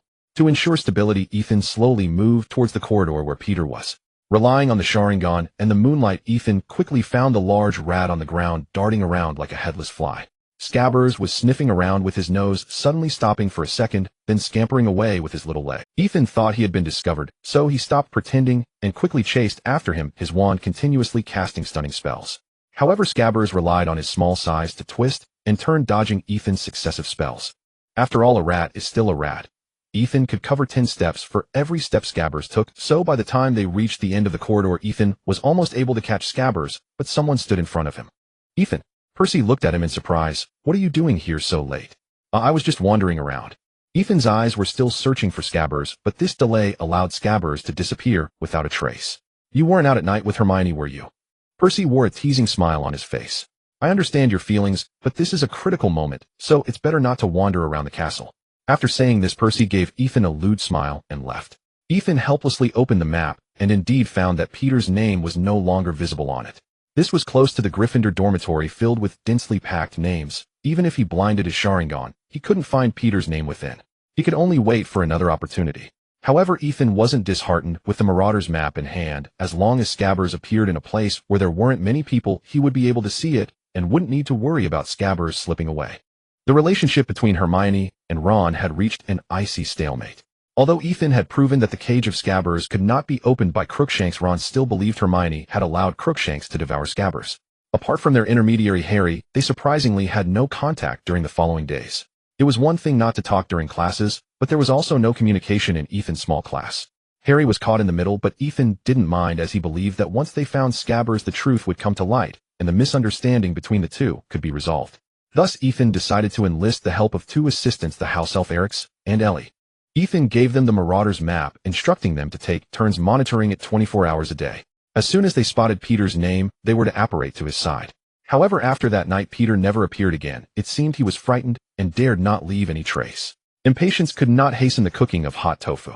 After confirming that Peter could not escape the castle, Ethan resumed his busy life of attending classes and researching illusions in his spare time. Of course, the busiest was still Hermione. Whenever Ethan had free time, he had to help her organize notes and materials. Otherwise, with so much homework, they wouldn't even have time for a kiss. Recently, the atmosphere in the castle had become lively, mainly because the Dementors had been driven outside the walls by Dumbledore, and the weather was no longer as cold and dreary as before. Additionally, a new Quidditch match was about to begin. Ravenclaw had unfortunately lost to Slytherin due to Senior Jean's injury, and now it was their second Quidditch match of the year against Gryffindor. This time, the Little Eagles were rather lackluster. They were currently discussing how to display some fireworks after the match to add some flair, lest everyone misunderstand that Ravenclaw had lost due to the Little Eagles' lack of support.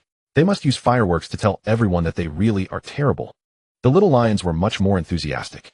Wood had previously planned to use the firebolt as a secret weapon, but the boastful Harry had unveiled it in the common room right after Christmas. The tight-lipped Little Lions couldn't wait until the next day and had spread the news about the firebolt throughout the entire castle. Thus, everyone was looking forward to the firebolt's debut in Quidditch at Hogwarts. This was also why Ethan couldn't stop smiling before the match began. The Little Lions had bought up all the Gryffindor. Even Ron had saved up to buy one, and the spendthrift Little Lions had bought them in batches of 10, nearly clearing out all of Ethan's stock. "Aren't you worried that Professor McGonagall will ban your fireworks?"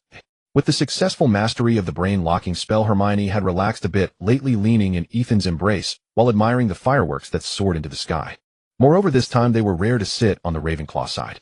The castle only has rules against setting off fireworks. There are no rules against selling fireworks. Ethan watched the fireworks with joy and could hardly contain his happiness as he kissed Hermione. Meanwhile, Michael asked, "Shall I entertain the 2 of you?" Consumables indeed sell well. Fireworks like these are consumed in one go, and before the match even started, dozens of fireworks could already be set off. It was simply a blood profit. The Weasley twins also became wealthy with the booming fireworks business, and they had already started discussing sponsoring the Gryffindor Quidditch team's Nimbus 2001. As the match began, Ethan's attention was inevitably drawn to the firebolt. It was simply too fast.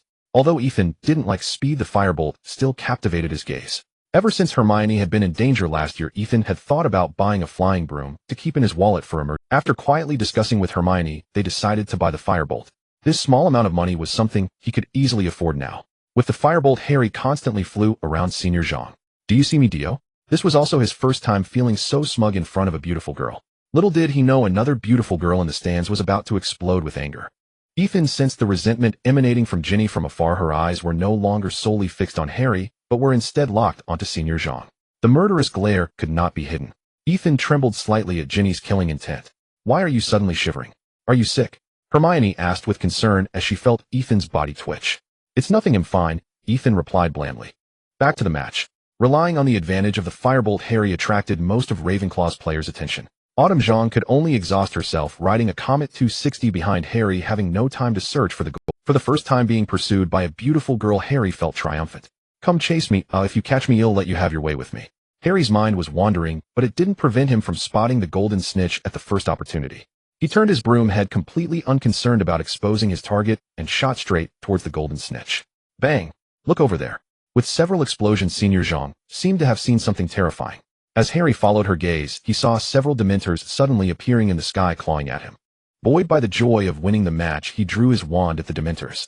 Expecto Patronum. Then, without looking back, he caught the golden snitch. When the Dementors appeared, Ethan immediately spotted the culprit. Malfoy and a few friends were hiding in the corner, setting off fireworks, and they were Dementor-themed fireworks. So those earlier Dementors were the handiwork of Malfoy and his gang. No wonder there was no negative impact whatsoever. However, Ethan also clearly saw that Harry successfully cast the Patronus charm, which took the form of a silver stag. This was also his first time witnessing the successful release of the Patronus charm, which meant successful. Ethan had previously shown little interest in practicing the Patronus charm, because he knew that Harry would use this spell sooner or later, so he planned to replicate it with his Sharingan. Copying and pasting is so simple. The match ended, and the Little Eagles were not too upset. Professor McGonagall of course noticed Malfoy and his actions, and after the match, she angrily pulled Malfoy up. However, before leaving, she turned back and gave Ethan a meaningful glance. Oh no! Ethan's heart sank. It seemed Malfoy's foolish actions were about to ruin his fireworks business. After the match ended, the Little Lions carried old Harry back, planning to hold a party in the lounge to celebrate this hard-won victory. Ethan also wanted to tag along to the party since Ravenclaw could hardly win even once a year. However, before he could get there, he was intercepted by Lupin halfway.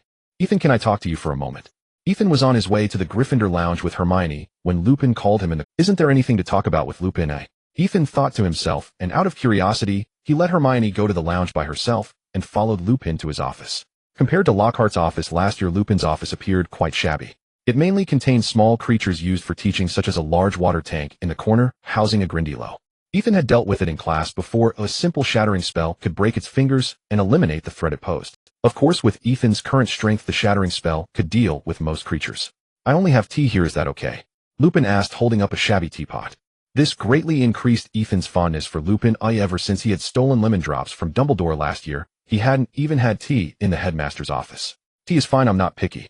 Seeing Lupin contentedly brewing tea, Ethan took his time observing some of the magical creatures inside with great interest. This is a water monkey, but we generally call it a kappa. It's known as a water monkey in Flower Country. Lupin handed Ethan a chipped teacup, though his own was even worse. Kappas live in shallow ponds and rivers, feeding on human blood, and dealing with them is simple. Just lure a kappa to bow, and the water in its head will flow out, making it weak. So this is what a water monkey is. Ethan wants to travel 20 years into the future to tell Xiao Yang this result. But if it were you, you should know everything, right? I'm saying regarding Sirius Black, Dumbledore told me everything you discussed with him, so I want to know if this is... Ethan crossed his legs and replied casually, it depends on which aspect. I'm definitely well aware of werewolves. Lupin knew he couldn't hide his identity for long, so he didn't mind the teasing in Ethan's words. What I mean is about what Dumbledore said regarding Black. He filled me in on what you discussed before, and I want to know if it's true. I knew it. Why would Lupin invite me for tea without a reason? Ethan set his legs down and said seriously, I'm not hiding anything from you. I learned it from Black. Moreover, Peter is hiding in the castle as a rat. If he has nothing to hide, why not confront Black? Unlike Dumbledore, Lupin didn't believe that the arrogant Black would betray them, so he was inclined to believe Ethan. And what about Peter? Dumbledore said everything is under your control. I don't have any control over this. Don't say that. Right now I might have underestimated him slightly. Once Peter can't hold back, I will naturally catch him. Alright, Lupin felt regret that he couldn't clear his friend's name. If you need anything, feel free to find me, and I will do my best to help you. After the chat concluded, Ethan stood up to say goodbye. Just as he stepped out of Lupin's office, he saw Professor McGonagall standing at the door with her arms crossed. It's our turn to talk, Mr. Delary. Ethan followed Professor McGonagall to her office, feeling downcast. At Hogwarts, he feared the serious and stern Professor McGonagall more than Dumbledore. It wasn't his first time in Professor McGonagall's office. Recalling his last visit, it was indeed the same. It seemed he came here once every year. Could this be Ethan's curse? Just thinking about it made him shiver. However, the office's decor hadn't changed much. Only the desk now had a pile of fireworks from the twins featuring an ugly Dementor drawn on them. Ethan had drawn this and had been teased by the little witch for several days because of it. I found these fireworks from Mr. Malfoy, you're familiar with them, right? If I'm not mistaken, it should say Weasley on it. Ethan pointed at the logo above, which he had suggested the twins use just in case something went wrong, so he could shift the blame. Stop pretending, Professor McGonagall sneered. They've already revealed that you are a major stakeholder. Ethan sigmoed, oh, this is too disloyal. They couldn't hold out for an entire night. They exposed me before I could shift the blame to them. This is outrageous. I know you have a magical little wallet, and I don't want the ordinary fireworks, but the illegal ones must be confiscated. Goodness, those two troublemakers revealed everything. Ethan, with tears in his eyes, pulled out one, a female costume Snape firework. Professor McGonagall looked at the photo on the firework with confusion. Is there more? Ethan tearfully pulled out another, a female costume Snape firework. Professor McGonagall, is this it? Ethan tearfully pulled out yet another, a female costume Snape firework. Seeing the increasing number of question marks above Professor McGonagall's head, Ethan awkwardly smiled. Just for emergencies, you know. Professor McGonagall took a deep breath, shocked, and said, don't pull them out one by one, oh, just dump them all out. 5 minutes later, she stared in disbelief as Ethan pulled out the last female costume Snape firework, placing it on top of the pile of fireworks. Seeing the suspicious look on Professor McGonagall's face, Ethan complained, I'm serious, that's all. There were only 100 in the wallet, I put one away, sold one, and here are 98. This is my entire collection. As for those not here, that's another story. Professor McGonagall was too stunned to speak. She waved her hand, shooing Ethan away, and closed the office door. By this time it was already dark, so Ethan decided against heading back to Gryffindor and went directly to his own lounge to recuperate. Once back in the lounge, Ethan had nothing to do. Feeling down, he practiced illusions with Michael. Not sure if it was because he lost the match tonight or because he was rejected when trying to talk to Senior Jean. Michael's mind was particularly easy to influence with illusions. After experimenting on Michael for an entire night, Ethan finally cast a forgetfulness charm to erase the effects he had implanted. However, this time, he gained significant insights. Ethan discovered that when a person is sad, it is easiest to implant thoughts of sadness. Thus, when using illusions, one could match them with external environments and timing. Realizing this, Ethan forgot the painful loss of the fireworks and fell asleep contentedly. Now everything was in place, only the east wind was missing. Just as Ethan was dozing off, a small hand kept pushing on his shoulder. Hermione, stop it, I really have nothing left. Ethan mumbled, turning over to sleep again. However, the small hand did not give up, turning him over and pushing his shoulder again. In his dream, Ethan realized that Hermione was not beside him, so how could she be pushing him? Oh no. He suddenly woke up and looking up saw Eric's adorable big eyes. Eric, holding the Marauders map, whispered, Mr. Delary, I saw the name of Scabbers the rat on the map. Where is he? Ethan asked anxiously. In Harry Potter's dormitory.